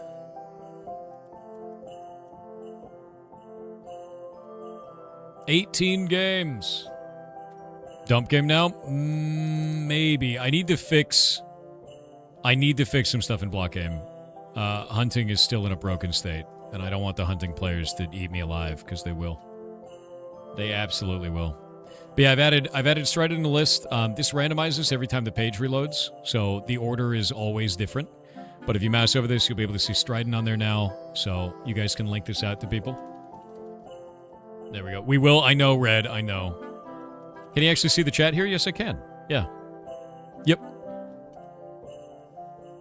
Yeah, 100%. He's always streaming when I go to bed and when I wake up. I stream 12 hours a day, so normally I only do that 6 days a week, and then the 7th day I go and do other stuff in the real world with humans, right? And then this month I'm doing every day of the month, and the reason why is we're doing in December. In December is we're doing showcases of a whole bunch of games, and the idea is to showcase indies for free, not make them pay anything, right? And that's the whole point with it is to get corporate sponsors to pay for stuff and let indies get shown off to the world in a way that is going to help their teams. And like the last one is exactly that, right? They're suffering from not having enough players instead of a multiplayer game in a smaller community. They don't have a big budget for stuff, so we show off the game and play around with it and talk to the devs. So each one of these is an hour of gameplay and then at least an hour of development, like talking to the devs in some way. So usually about 2 hours for each one. And we're doing that the whole month. The reason why I'm not taking days off this month is because we had 500 submissions. I can't do 500 games. So by not taking those days off, we can do another 9 games in the month. It's 3 games each day. So because of that, I get 3 extra Thursdays on stream. We get 9 more games, and I think that's important. I think it's something to do. The next thing is all the people who didn't get accepted into this one. It's not because their games suck or anything like that. We just have limited slots. I'm going to do another one of these events in the summer. We're going to do June, so we'll do Indie Summer. Indie Summer, right? Good stuff. And then we'll do that for 2026, and then we'll do another Indie Summer in 2026, and I'll just keep doing this. And I think it's something that we can do to really showcase a lot of the really cool ideas that are out there and give these devs a little bit of a platform without making them sell out their game to a publisher. Because there's a lot of publishers out there that will just rip the control of your game away from you for money. It's a rough place, you know, and I don't think that money should be a barrier to showing people your indie game, you know, 100%. I don't think it should. So that's the intention, and that's the whole point. And this is the first time I've done this. We've never done it before. It was terrifying, and a lot of people put in a lot of work to make sure that all the contact information, everything was set up correctly. So thank you to Kronos, and thank you to Shane. You guys are doing awesome stuff, and the people over at SideQuest. Being able to get this all going, it has worked really, really well. You love this so much. You love finding cool games. You got a bunch wishlisted. Yeah, it's been a blast. These games are rad. I think for me, I've also found a new addiction, which has been a problem, which is Star Vortex, because I keep playing it on my Steam Deck, which is a problem for my brain. Because I go to bed and I'm like, I've now associated going to bed with playing Star Vortex in bed on my Steam Deck, which is, it's probably not healthy, you know, like, yeah, that one's addictive. It's like Diablo in space, dude. Like, it's a huge problem for me. I love Diablo. I love just loot, you know. I don't see a problem. Yeah, it's been a huge mistake. It has been. Super has been. Also, Worm Game was awesome. That game was hard as shit. I had a blast with that. I can't wait for more Peppered as well. Apparently, Peppered said that they got like a whole bunch of people wishlisted and a whole bunch of people ended up buying the game. So hell yeah. I'm really glad. That dev was very fun to talk to. But each of these is also turning into a YouTube video that's going up on the YouTube channel. I've been releasing one of those every day as our editor finishes them. Star Vortex 1 comes out in about 57 minutes. So that'll be out then. I got to queue up the short for the day too. I haven't done that. Or have I? Yes, I have. Today is Pickle Pepsi. Gross short. Today's short is about Pickle Pepsi. I hate it. I hate it. Yeah. Star Vortex good on Steam Deck? It is. Super good. Like, really good on Steam Deck. It feels perfect. The only thing I would say, sometimes the menus get a little bit jank. Just escape the menu and go back into it and you're fine. Like, I have noticed a little bit of jank there, so... yeah. You've been playing Deck of Haunts off stream too? I have not yet. The reason why is because I think I played Deck of Haunts yesterday. Pretty sure I played it yesterday. But I played it. Let me check my schedule. No, I played Deck of Haunts 2 days ago. And then I got like 2 hours of sleep for yesterday's stream. And then I slept normally today. And then I woke up and I've been working on other stuff. Because I got to get the Heartbound shit done for the month. Because we got an update to put out. Yeah. So I'm going to be honest with you. I have very little me time this month at all. I have very little me time this month whatsoever. Everything is planning for this, doing this kind of stuff, and then working on things outside of that. I haven't even played Arc Raiders, and I love Arc Raiders, and I haven't gotten a chance to play it at all. So, like, no time whatsoever. Not this month. Next month, I can do whatever the hell I want. This month, nothing. Yeah, Deck of Haunts is awesome. It's every December for you. It's going to be my every December from now on, and June. You're streaming on Christmas, right? Yes. Let me actually see if we have any December games. What day of the month is Christmas this year? I don't know when that is. I don't know shit anymore.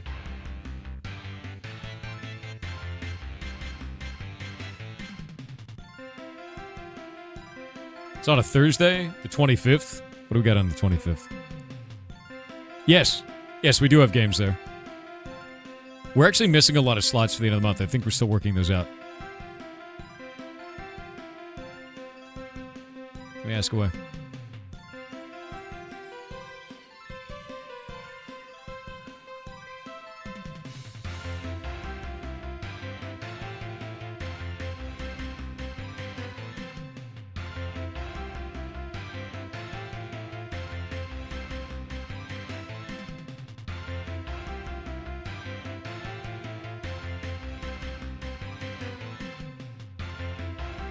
Okay, let's see.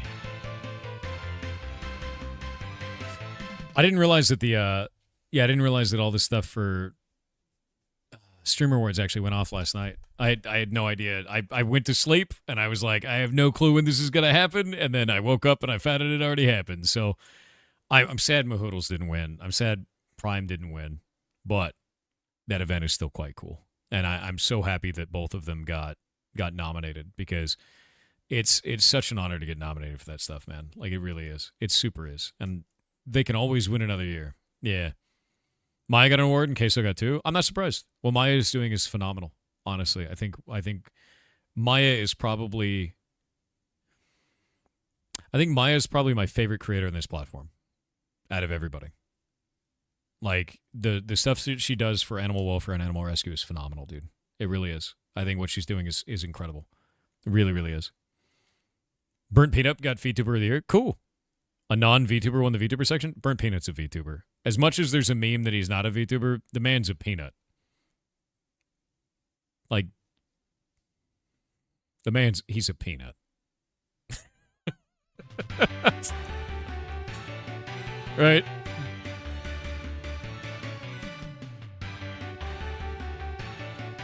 Yeah. Not every VTuber needs to be an anime girl, all right? It's a virtual tuber. Okay? Like, that's how it works. He's a VTuber. Actually, I guess he would be he's not a VTuber because he's not a potato. He'd be a V-legume. He's a V-legume. Yeah, because he's a virtual peanut. Yeah. Yeah. I'm okay with that. A P-tuber? P-tuber also works. A V-nut. Yeah, he's a V-nut. Wait, he's just a peanut. What if you guys met him in real life and he actually was just a peanut? What would you do? That's horrifying. He'd be eaten? Wow, dude, that's murder. Whoa. That's terrifying. A V-nut? Yeah. No, I mean, I think that's the thing that's, like, really important about that, though, is, like, I don't know why every year during the Streamer Awards people get all up in arms and they get really negative about every community and everything like this. It's supposed to be a celebration of different people making cool shit across the platform. That's what it should be. And if you're using that as an opportunity to cause strife and angst for some creator that you think shouldn't have won, you're missing the point. Everybody who's nominated in that wins 100%. There are 7 million average broadcasters on Twitch every month. Twitch alone being one of the very few that either wins or is nominated at the Streamer Awards is a massive honor. It's a very big deal. And people need to understand that. I don't think they have that perspective, which they should. They really should. And QT Cinderella sacrifices a shitload to pull that off every year and should absolutely be respected for doing so. You super happy that Moo got nominated and people seen her? Exactly. So many people found out about Mahoodles because of that? Hell yeah, dude. That's a great thing for her. One sec.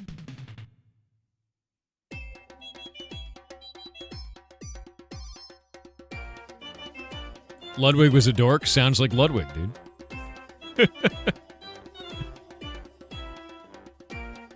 Dude, Ludwig's one of the best dorks I know. Mahoodles is amazing. Love her snorts, yeah. She snorts a lot. That's funny, too. What if you have nut allergies? Well, then he'll kill you in a PvP game. That's how it works. You mean racing car driver Ludwig? I thought it was Ludwig from video games. Which Ludwig, dude? Or Ludwig? Ludwig. It's Ludwig, actually. It's true. All right.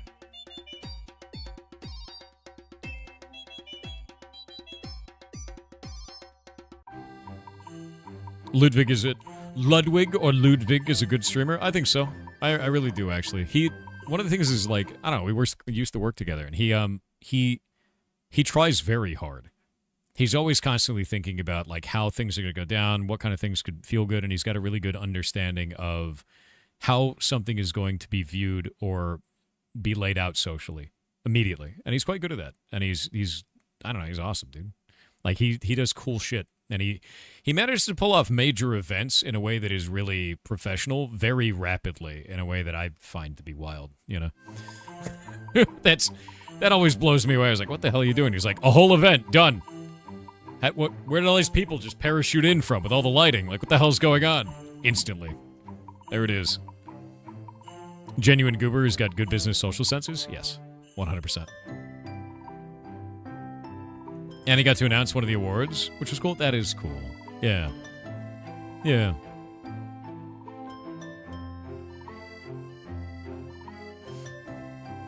The guy puts in so much work and everything he even attempts to do. He does. Yeah. I know that firsthand.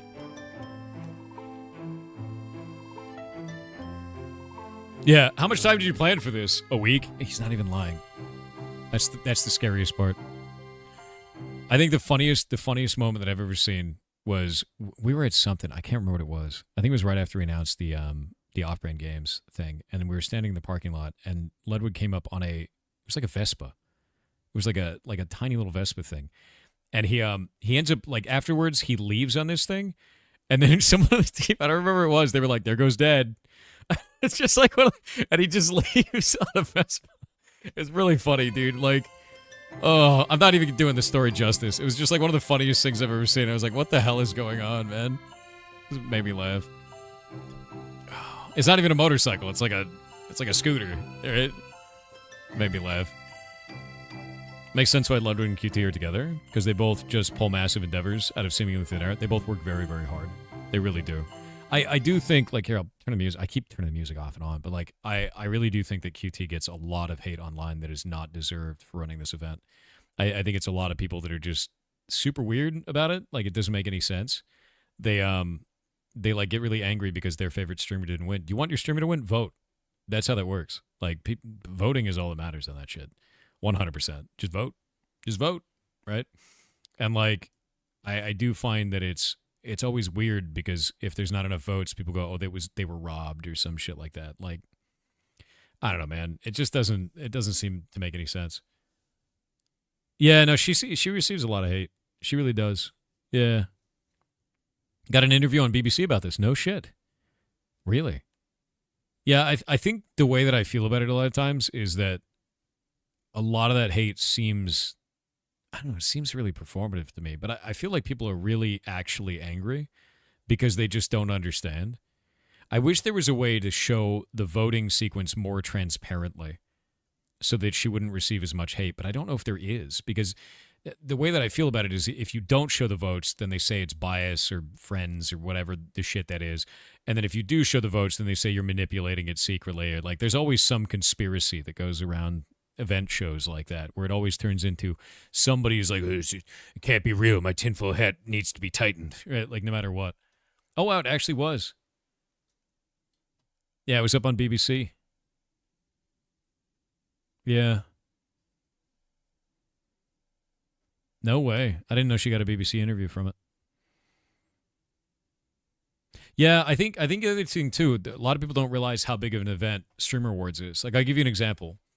Every streamer of any size has weird fans. And what I mean by that is people who definitely overstep the line. You guys saw what happened to Amaru. That exists. That exists for any streamer you could possibly know of, I would say, about 50 to 100 or higher on average. Like, you're going to start getting weird people. Now, imagine if you have 1 million over the course of a month, right? Now imagine that you put maybe 50 to 100 of those people that have audiences of that size or larger in one place. Think of the security you would have to have for that building. And now have all of that run by QT Cinderella. Think of everything that she has to handle from a security standpoint, from a catering standpoint, making sure that all the food is delivered, making sure that the food is cooked in a way that nobody's going to have an allergic reaction, taking all the allergies down for every one of those streamers, right? That's a big deal. Making sure that everybody is getting the placements that they need, managing all of the clips that they're going to have, the shorts that they're going to be putting up there for every one of those things. Like, this is going to get nuts very fast, right? It's going to get way out of hand, and then people hate her online for doing it. It's such a massive amount of work. and people are still assholes about it. And that's just kind of how that goes. And I think it comes down to lack of understanding of how much effort goes into something like that, and lack of understanding of really what is going on there. And it should be an event around being positive, and it should be an event around holding people up instead of buckets of crabs. It's very bucket of crabs on people online. I find the internet is like that anyway. There seem to be some production issues with the stream as well. Oh, yeah, no, there always will be. There's going to be camera cues that get missed. There's going to be, power outage stuff. There's going to be, we switched to the wrong camera, all kinds of stuff, right? There's always going to be that because it's a live broadcast. Do all of the things that I just talked about and then do it live. The moment you do it live, everything is out the window. That is such a huge amount of work at the same time. And then you're like, live production, let's go, right? Not only that, live production with technical stuff and being able to do a singing number or anything like that. It's crazy. It's crazy. Live camera switching. You got people in comms talking to each other to know exactly when the cameras are supposed to switch. You can only account for so much. Yeah. You can absolutely mess up pre-recorded, and live is so much harder. It's incredibly hard. Yeah. So I think that's the biggest thing is I think people should respect that more. And me saying this won't change their mind. So I just want to say it because I think it's important to say it.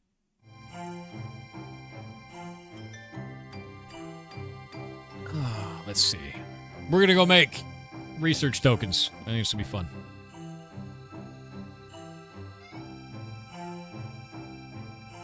You manage 30 kids 5 times a day, and that's stressful? Now imagine all of those kids have massive fan bases, and they still act like children as adults. Basically any streamer you could possibly think of. And put 100 of them in one room, and tell them not to throw food at each other. Also, they're wearing suits.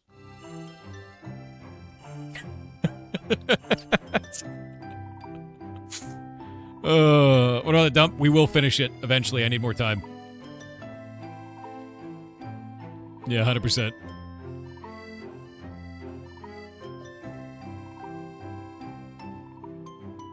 You manage 1 meat per day, hard enough. I don't even manage that. I got Chronos for that, dude. Think I manage myself at this point? Nah. I don't even know what's going on my calendar till I wake up that day. Yeah, I mean, that's exactly what it is, Marco. I don't know, streamers live in a hyper-reality, right? I don't know what the hell is going on in real life. I sit on the internet all day. I'm a big shut-in. I just sit on the internet,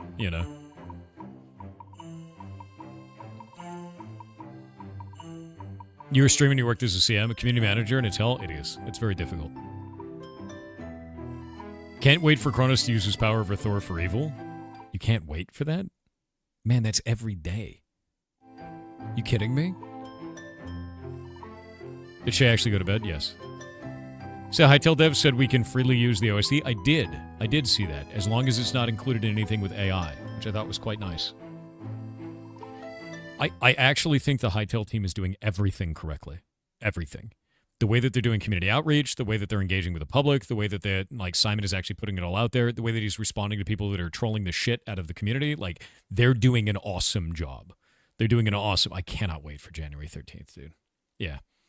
Yeah, 100%. Thor plays Harkonnen for crying out loud? I mean, yeah, of course I'm playing Harkonnen. Do you know why? Because I'm not a bitch. Your move, Atreides nuts. Now what? Now what?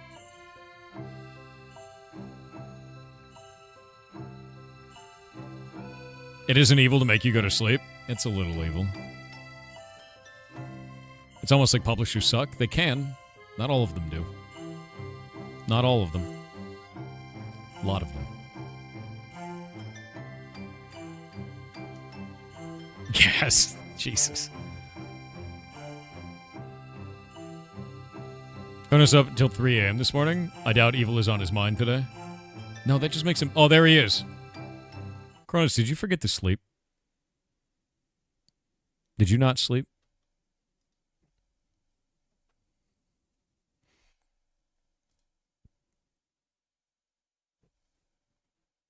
You didn't forget? No, that's a British answer. When I say, did you forget to sleep? And you said, I didn't forget, which means you intentionally didn't sleep. I'm onto your bullshit. I know I've known you long enough. Oh, you had to go buy dice. Oh. Z-Man, yes, Moose. He's very... dude, Kronos has the worst combination for bullshitting you in a conversation. He's got being British and also being a lawyer. Which means no matter what he says, you can't believe him. No matter what. He's wriggling somehow. You can't... don't believe anything he says. Don't do it. He's a British lawyer, dude. That's double bullshit. Literally double bullshit. 7-layer burrito of deception. That's exactly it. And you know what? It's over $1 per layer. Goddamn $1 per layer burritos. Last night he was a Scottish turtle. What? I missed something here. Oh, we've got ads. Do some TTS. AIR036 said microchips are just rocks we managed to gaslamp to think. True. Does that mean electronic engineers are geomancers? Yes.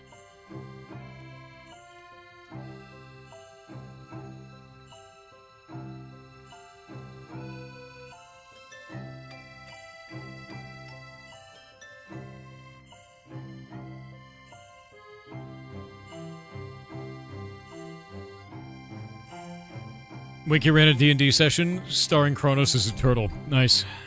It's fantastic. Wait, did you actually play a turtle? God damn. Insane behavior.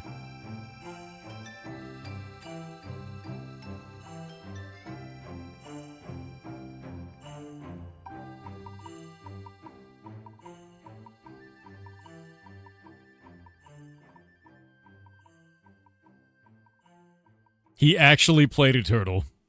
That's so fun. Oh, you played a turtle monk? Oh, you min-maxed. That's min-maxing. I know what you're doing. You're bullshit. Your armor class must have been so high, dude.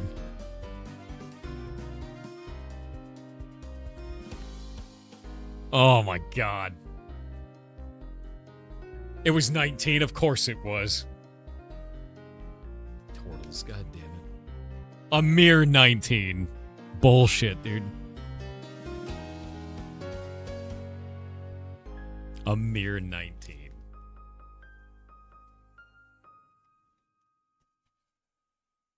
I think there was a short recently about a guy talking about turtle defense being like 30-something AC. You could go all the way up it.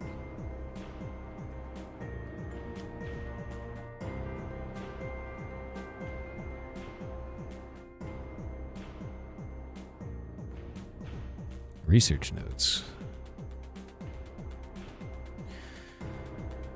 Okay, time to make something weird.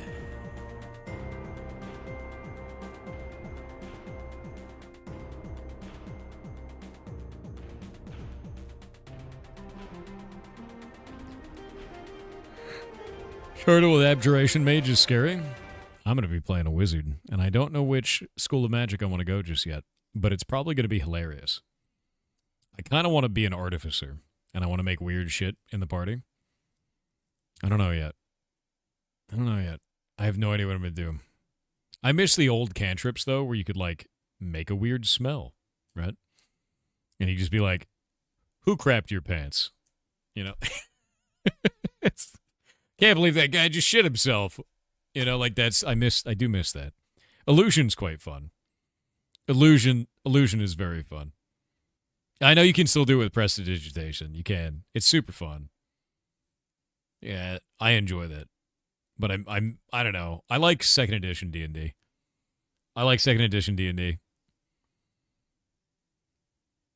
Lizard Wizard who can't do magic. Maybe I'll be the Lizard Wizard. I have a whole bag of avocados. Like my entire inventory is full of avocados. Because I'm a Lizard Wizard and I think they're the most toxic substance known to man. And I'll be like, don't worry, guys. I'll kill him. Shoves an avocado in his mouth. That's how we do it.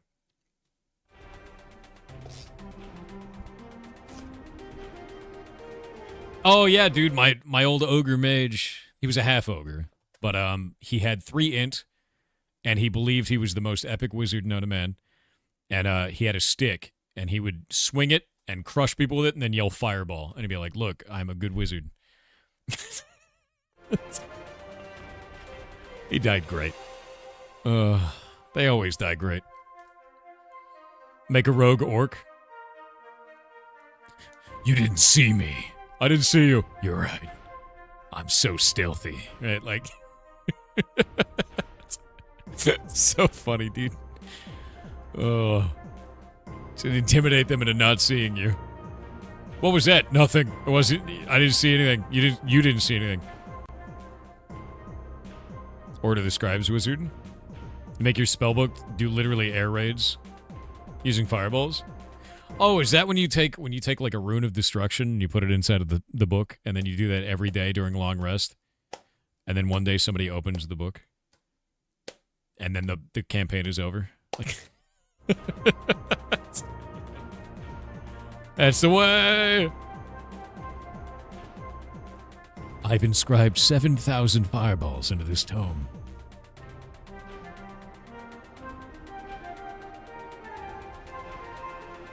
Yeah, all of Faerun is a crater now. Order of Scribes can alter spells? Yeah. Get Awakened Spellbook. You can cast through with the Order of the Scribe. Yes. Yeah, from the location of your spellbook. So, like, that's the part that's really insane about that, is once you start getting the ability to triangulate spells and do all kinds of shit, you can do some really awesome stuff. You make a scripture class in Hytale, have to use scriptures to cast spells. Actually, I kind of like the way the Thaumaturge played out. Legitimately so. The Thaumaturge using its own blood to cast magic is cool. Maybe it might be interesting to make it so that other ranged weapons have an ammunition of some kind. Like, Rangers actually using arrows would be cool. It's just they didn't work in Minecraft because it felt like shit, right? So, like, Rangers having arrows in the quiver would be interesting. Where you could say, like, it has 2,000 charges kind of a thing, right? Or spellbooks actually having a resource. Right now we just use durability. That's all we use for it. Which is fine, but, like, it just kind of feels weird, right? Let's fill a spellbook with Tasha's Dance and cast it on everything in a room. So it has to start dancing. Terrifying. Actual ammo always feels bad to me either way. I mean, we effectively have ammo in block game in the form of durability. So, like, as you use the weapon, it lowers durability, and, like, that's ammo, right? You know what I mean? That's kind of how it works. It's basically the same functionality. There's nothing different there. You're mad genius. You might be mad. I don't know about the genius part. Get arrows that have charges. You could theoretically create an arcane archer. You could. You totally could. Durability is not ammo, though. Yeah, but they serve the same purpose, right? So, like, think about it this way. If you have 100 arrows, or if you have one quiver with 100 durability that loses one every time you shoot an arrow, what is the difference for the player?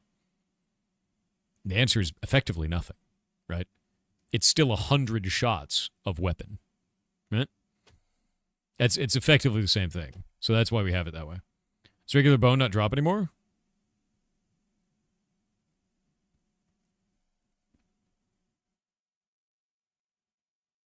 I may have made a mistake. Let me check. Yeah, I may have screwed something up.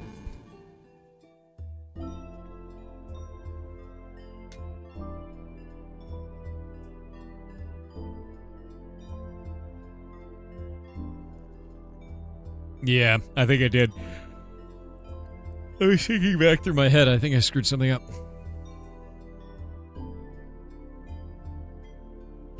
Mobs. No, we're going to go into here. Professions. Welcome, Raiders.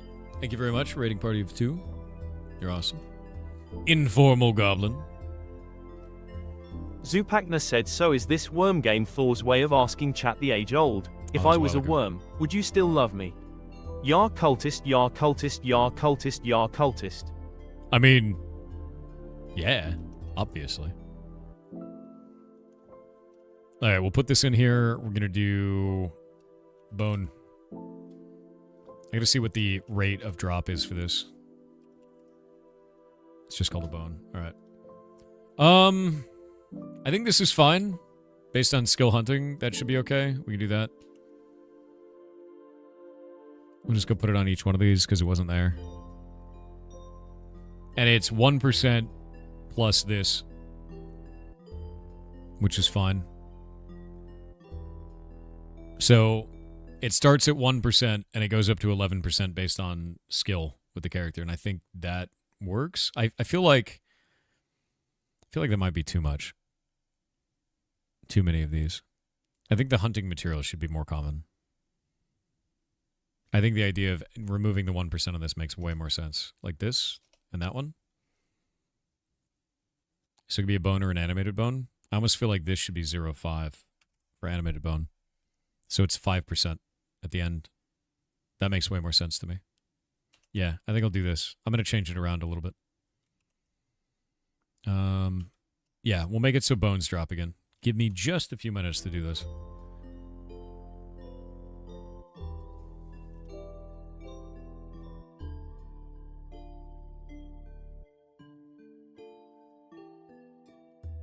I really only want the hunting material to, like, drop consistently, you know?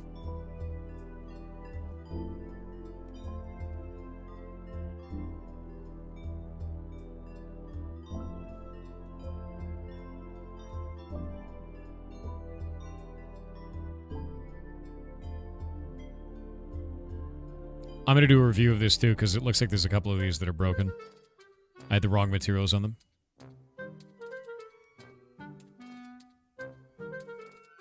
The creaking doesn't have anything unique on it yet, either.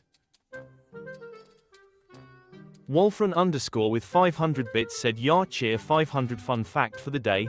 The mother Stegodipus spider liquefies her own internal organs and allows her newly hatched young to climb on and consume her body entirely, fulfilling her final, fatal duty to nourish them."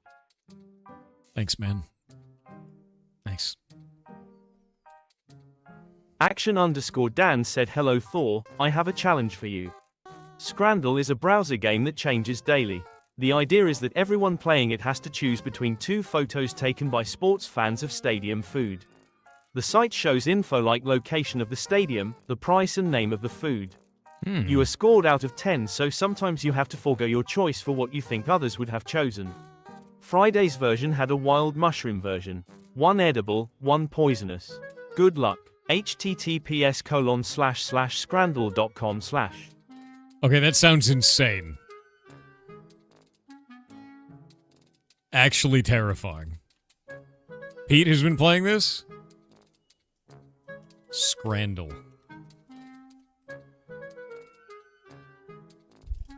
The thrilling daily game of food comparison. You just have to choose which one you would eat? Is that it? Which one do you think is more popular?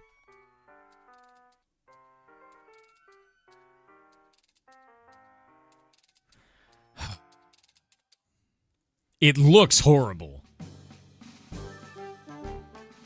But tempura? But here's the thing. It's not just tempura. It's tempura with a beer. Look at that place. That's full. It looks horrible, but it's probably delicious. But this is tempura with a beer at an event. Right? I'm going to go tempura with a beer. How do I get to find out? I don't get to know? When do I get to know? At the end? Beef brisket roll? That's a very American-looking food. Wait, that's it. This one's U.S.? Bacon-wrapped hot dog? I'm going to say bacon-wrapped hot dog. We love that. Really? Really? Barbecue hot dog? Oh, I'm just going to get hungry playing this, dude. Bombay sandwich? What the hell is that? Chicken, kadai pie, and a vegetable samosa in a bun. I'm going to say barbecue hot dog. Only because the name Fat Snags is pretty good. Goddamn right. Yeah. This is great. This is the... I can't stop doing this. I have to stop doing that. My mouth is watering. I haven't eaten today. I ate a snack earlier, and that was like it. I had like a small snack of orange chicken, and that's it. I'm hungry as hell. Poutine is so good, dude. Poutine is amazing.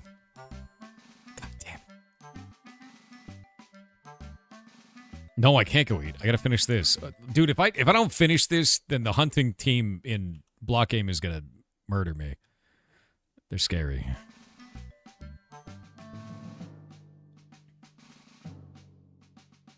Okay, spider is good. Remove that. I'm okay with murdering you. Please don't. I like being unmurdered. I would like to be unmurdered, you know?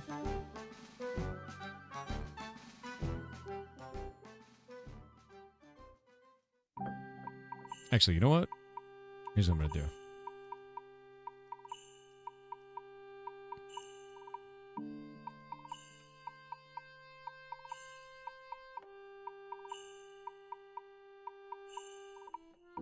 Done. Okay, let me think about anything else. We're going to go back up to this. I need to take a look. There was a spider that was broken. We're going to do a review to make sure that all of these are done correctly. It should be string and material. So anytime there's string like this, for hunting spider, I need to make sure that this is being dropped correctly. So hunting zombie is correct. Ancient husk is not set up right. We're going to go do mysterious meat on this as well. And I kind of want the mysterious meat to be like this sort of a thing. I don't want that extra 1%. So what I'm doing here is I'm going to do this. And then I'm going to get the same thing over to here.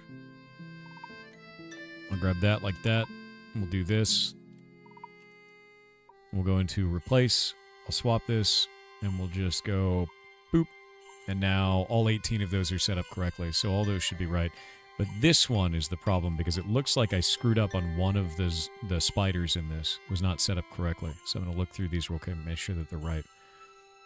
Skeleton is set up. Husk is cool. Skeleton is cool. The Vex is fine. Zombie, skeleton, spider. There we go. Spider. This is the one. See this? That doesn't make any sense. Fixed. Zombie. Slime. That one I have to fix. I'm going to change that. Really glad you guys had such a good time within December, though, so far, man. Like, it's a big fear for the team. Really big fear for the team. Hoping that, like, all this would work out, you know? And you've made it awesome, so thank you.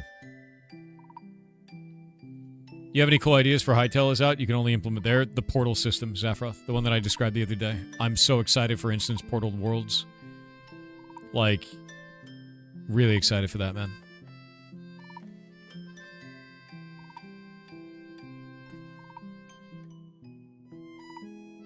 It's been incredible. Hardest you've worked in your own game in all year. I'm really glad.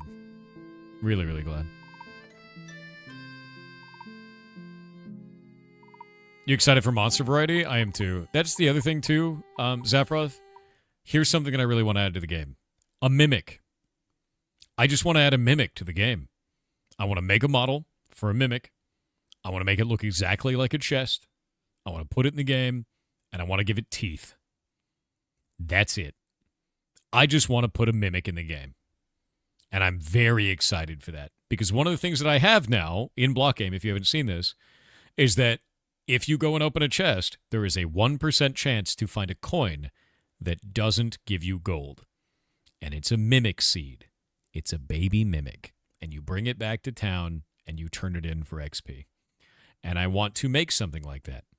The other thing I want to do is I want to make it so that you can have pets. And one of those pets is I want a baby mimic pet. I want a tiny little chest that follows you around.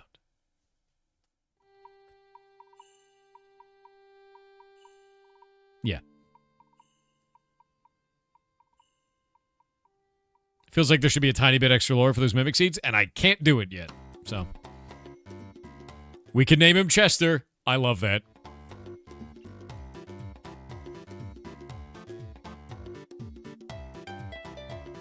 Will the baby mimic bite your ankles? Actually, I was thinking about making that so the baby mimic would kill non-combat animals in the general area. So, like, if there was a squirrel running by, he would run over and just go, and you'd hear a chomp noise, and the squirrel would be gone. I think a lot about these things. Please, January 13th can't come sooner. Yeah. Yeah.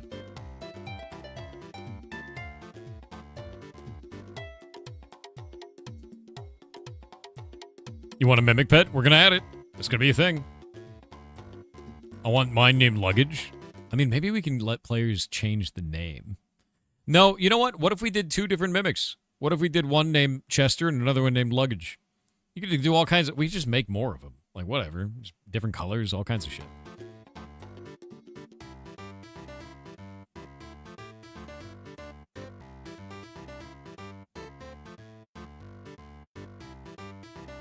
Name it Lug.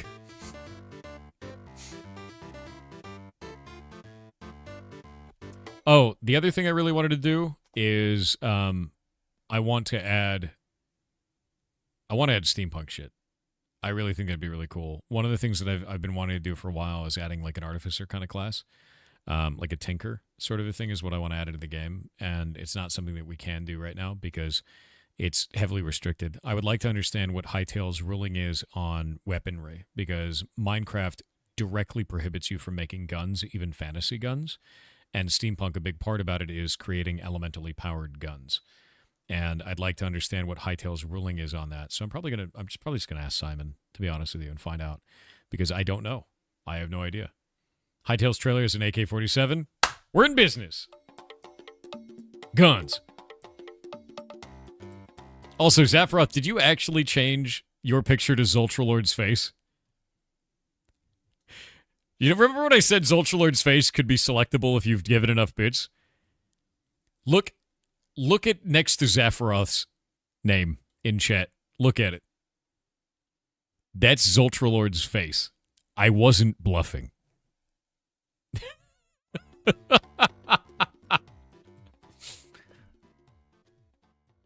That's so funny, dude. Why? Because Zultralord was the first person to throw 400,000 bits to the stream, and we declared that he had paid to win the stream, and then he could have his face on there. He approved it. He wanted it. He threw an astronomical amount of bits in there, and now the 400,000 bit icon is Zultralord's face. Zultralord loves pay to win. He loves it. So now he's immortalized as the pay to win king of 400,000 bits. It's ridiculous. No, Zaphiroth, he doesn't anymore. He got fired. He literally came on stream today and said they took him out in a restructure, man. He lost his job. I still had to shit on him to make him happier, because that's what he wants when he comes here. But yeah, he lost his job. He's throwing out resumes trying to get a new one. Yeah, it sucks, man. Like, it actually sucks. He's gonna scramble and get a bunch of resumes out. Yep. Is he gonna be okay? He should be fine. Zultralord is quite good at what he does. I hope he's not hear it. I hope he didn't hear that. That'd be unfortunate if he heard me saying nice things about him. But no, he's quite good at what he does, and I'm sure he'll get another job very quickly, legitimately so. Yeah, he's a sysadmin. He's a very skilled sysadmin, and by skilled I mean, shut up! Don't clip this. It's a bad idea. This didn't happen. It was AI.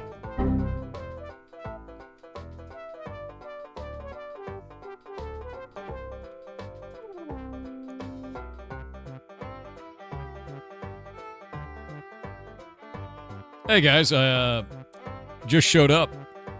What you been up to? Sorry I was so late. Count the fingers and teeth. I thought you mean tooth. Singular. That's the way, dude.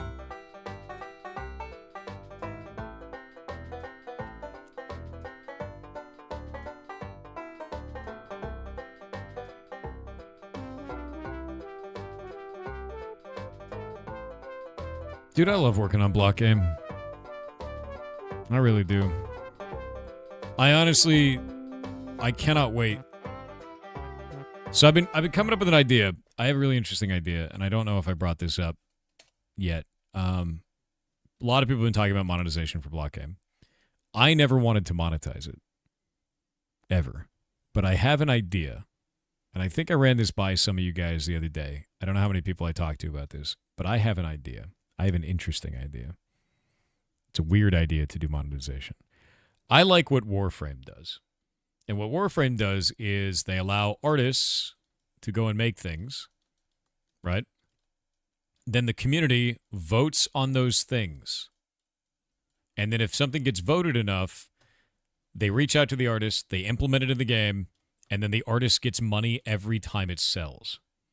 Tennogen is awesome.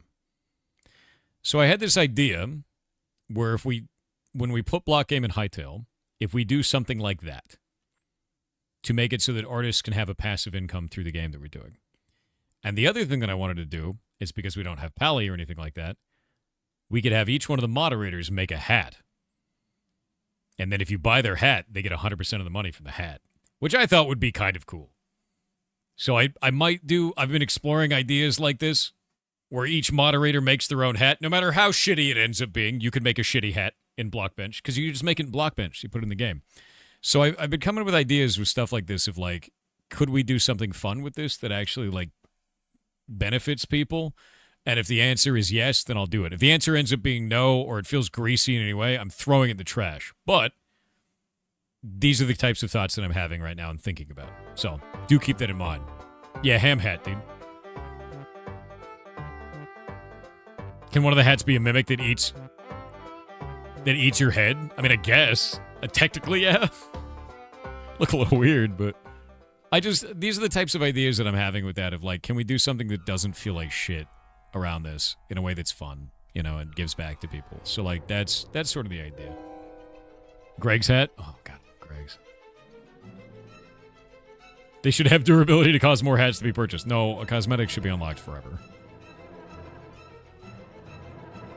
Can mods design loafers? Who made you this way? Greg's hat surely would be a pork pie hat. I'd eat it. I'd eat that hat. I'd eat that hat, dude. Would that be the replacement for the mod tip feature that used to be around? I wouldn't say a replacement for it, because not all the community is going to play Block Game, right? But, like, I don't know, it's something to celebrate them, right? Something like that. Because the mod tipping feature that we're using was run by a third party that got kind of, I don't know, they got a little shady and weird, dude. Like, they got sold to a third party, and then they stopped updating it, and we stopped getting information, and then they said, we ran into this weird situation where suddenly, like, a lot of money disappeared from what was going to be spent to the moderators, and then they claimed that it was a chargeback, and I said, I want to get information from you about this chargeback. What information can you give me? And they just never gave us information. And I was like, okay, you're really suspicious. This feels weird. I'm going to stop using your service. Like, your service is now weird. I don't know what you're doing. There's no visibility, and, like, no, you know, like, it was really strange. And we weren't the only people having problems. Like, I went into their Discord, and there were people in there, they're like, we haven't been able to get in touch with the devs for over a month.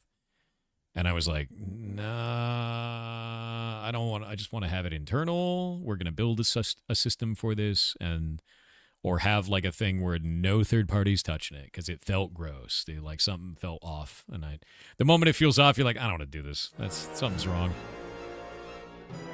Yeah, not a fan of that. Yeah, it felt suspicious as shit, dude. That's what it felt like. All right, this is done. Saved.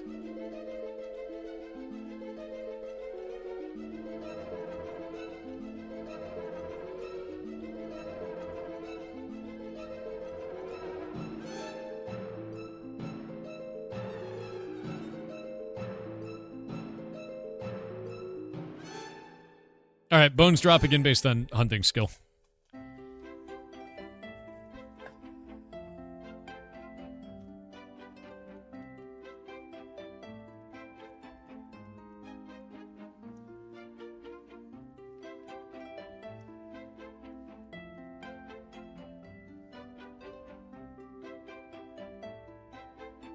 So this is going to be the whole deal, though. That's what I'm looking forward to. Dex AMD with 500 bits said, "Yar matey, congratulations of the launch of your new venture within December.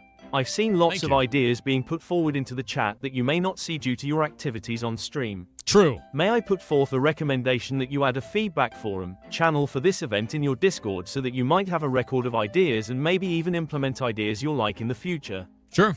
Yeah, I have no problems with it. I'm pretty excited for how we've done this. I think that it's turned out really nice. There's a little bit of scuff. There's some things that, like, we have to fix here and there, but I think it's done. I think we've done really well with it. I think that it's done the right things. And today, after that last game, I need to go and review all the ones that have accepted sponsorship, because the buck stops with me. They were going to be on for a sponsored stream, and I was under the impression that they were a much larger team. And I looked into them, I was like, oh shit, it's only a small amount of people. They've got a tiny community, they've got a tiny game. We're not taking your money. So like I let them know live on stream. I was like, the sponsorship is null and void. Just show me your game. Like 100%, because like that doesn't feel right to me. So I need to go and review the rest of them and do the same thing before we have that happen again. So like there's scuff. There's definitely 100% scuff happening where I have to fix these things and like go for it. So I've already got a whole laundry list of stuff I have to fix. But after that, I will pull stuff from you guys in the community, because I know what to fix first, and then we've got the next layer of how you guys felt about it. You see it light up town launch? Oh god damn it! I want them to reach out to us.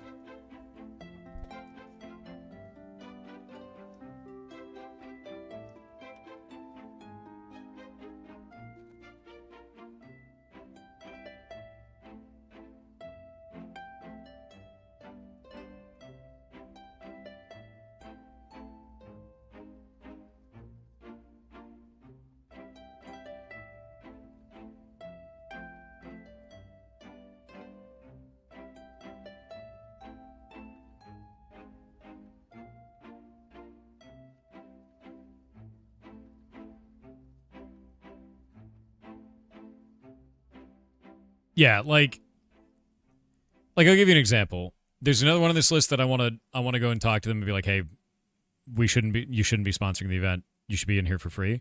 But then there's one after that has a big, massive publisher behind them. Big, massive publisher? Yes. Totally fine with that. Pay. 100%. But for the indie that's like, this is our first game, this is only our team, they shouldn't be paying. I think that feels wrong to me to make them do that. So yeah. That's sort of the heart and soul of the event, you know.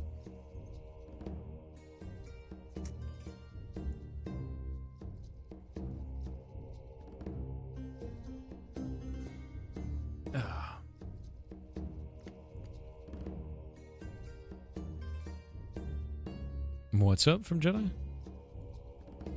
Thoughts of mods curating questions in your Discord chat during in December? I mean, I guess. They're moderating the chat, though. They've got their hands full, to be honest with you. Warms my heart to see games showcased this way. Thanks, man. I'm really glad. It's how it should be. Stormy said, Mr. Goblin Man, will you be playing the new Warframe update when it releases? When's it release? When the hell does that come out? Everything's coming out all at the same time.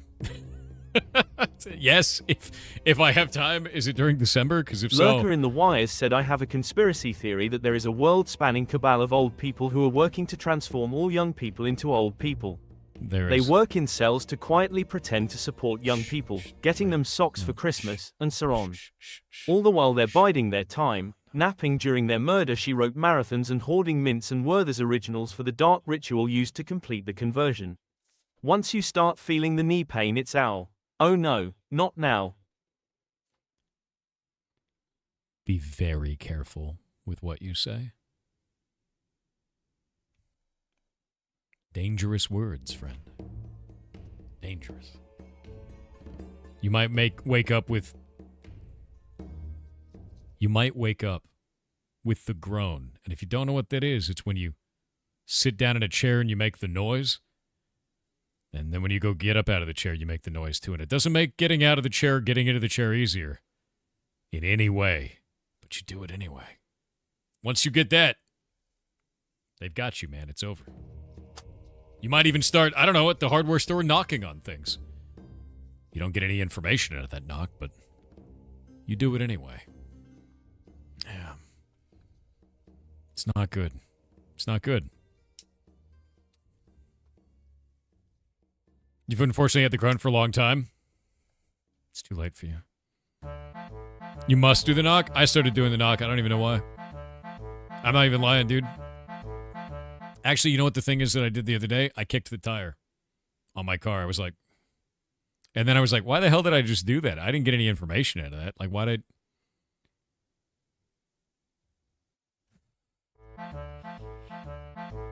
Like... I've knocked on shit at Home Depot. I was like, why did I do that? That doesn't do anything for me. What? Did you feel better after you did it? I felt, oddly enough, yeah. Yeah, like after I kicked the tire, after I knocked on, like, I forget what it was even knocking on. It was like I think it was a piece of wood. No, it was a 2x4 at Home Depot. I did feel good. I was like, yeah, that's sturdy. And I was like, it's a 2x4, you dumbass. Like there was a name in my brain, like there's a word in the back of my brain that was like, it's wood, you idiot. Of course it's sturdy. Like, I was like, what? Yep, that's wood. Like, here, let me pull this up.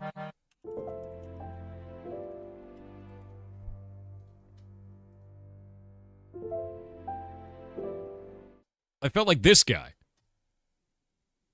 Like 100%, I felt like immediately I felt like I was that guy. Like, yep, there it is. That's wood. Like,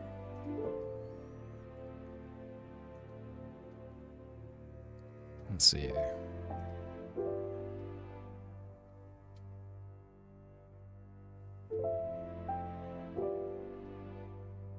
Okay, let's see. Research hunting zombie. We'll make this here. I'm going to make this so that it gives out... I need to figure out how many items we want to do for this. Right? Because my intention is that you turn in some of the resources and then you leave it to cook and then you come back and you pick them up. There's a couple things I need to figure out with this is, do your recipes disappear or do they persist through server restart? That's a big one. That's a really big one, actually. Number 2 is I need to set up the layouts to have these again. So there's a default layout. Default, there we go. And the default layout has recipe slots here for queue slots. So we'll go grab those. And then I'm going to go into this. And we'll go to layout for Hunter. Where is he? Where's the Hunter? Hunting. Is it Herald? Are we on Herald right now? Yeah, you're Herald. We'll go to Hunting Herald. And we'll put that back on him. And then I need to go into this, and we need to move all this. So I'm going to move that up.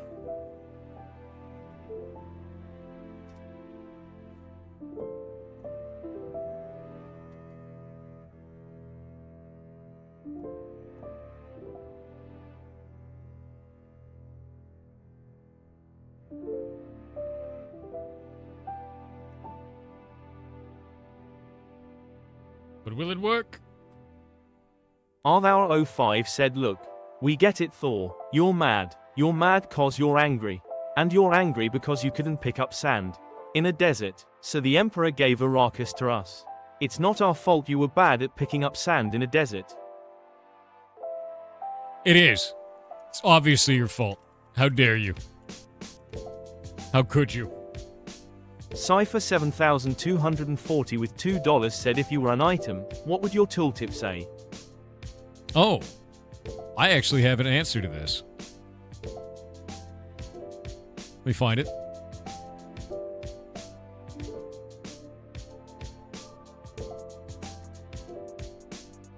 I'd be this item with that tooltip.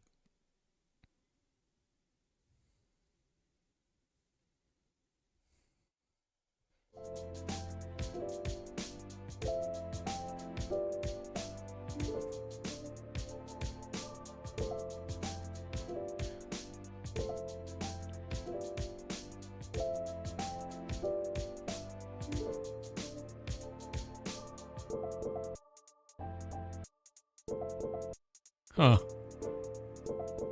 Well, this needs to be fixed. There's no timer on that.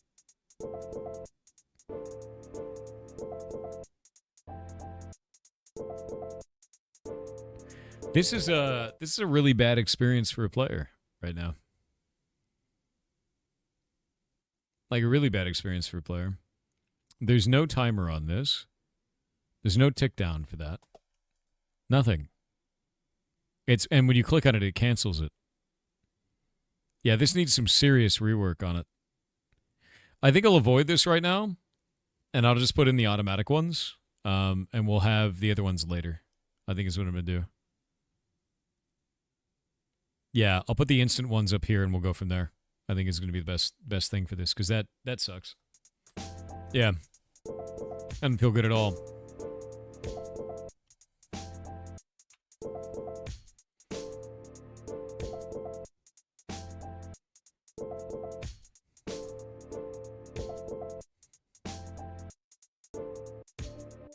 What are you doing? Adding some profession shit to the video game?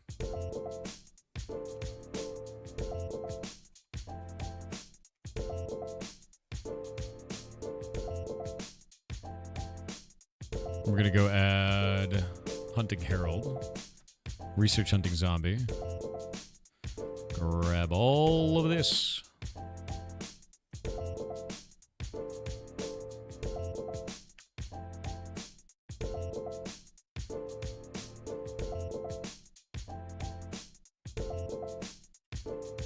We'll make it research instant for each one of these.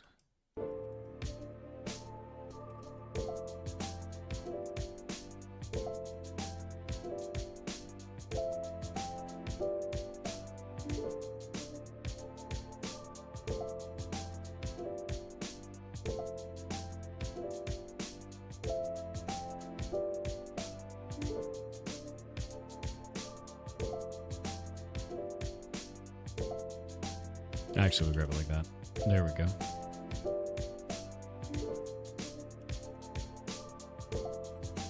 Zafaroff with 500 bits said ideas I've had. Mimic variety where different mimics ambulate differently and behave differently to keep the players guessing.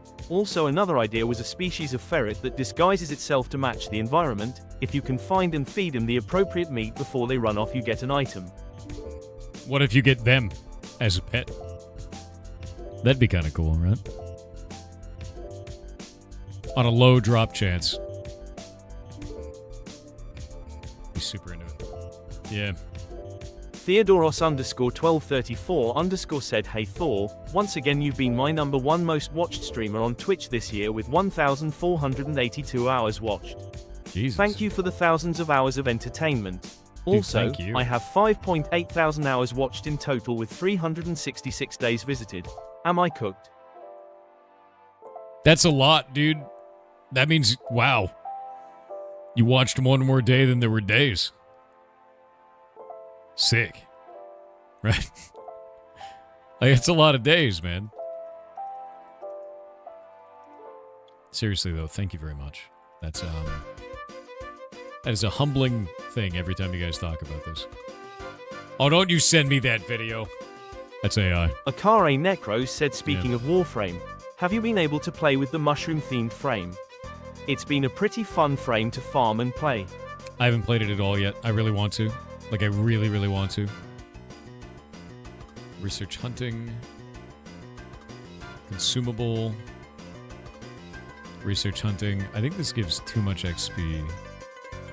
It gives 100 per.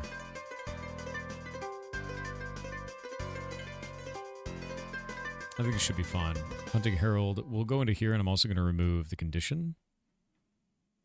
For profession hunting on this. I think that's fine.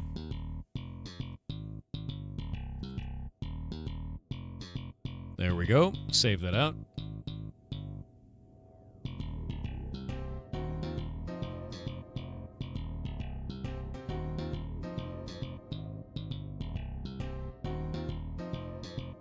$39.3 hours per day on Twitch last year. So you were running multiple streams. How many streamers were you watching at once? That seems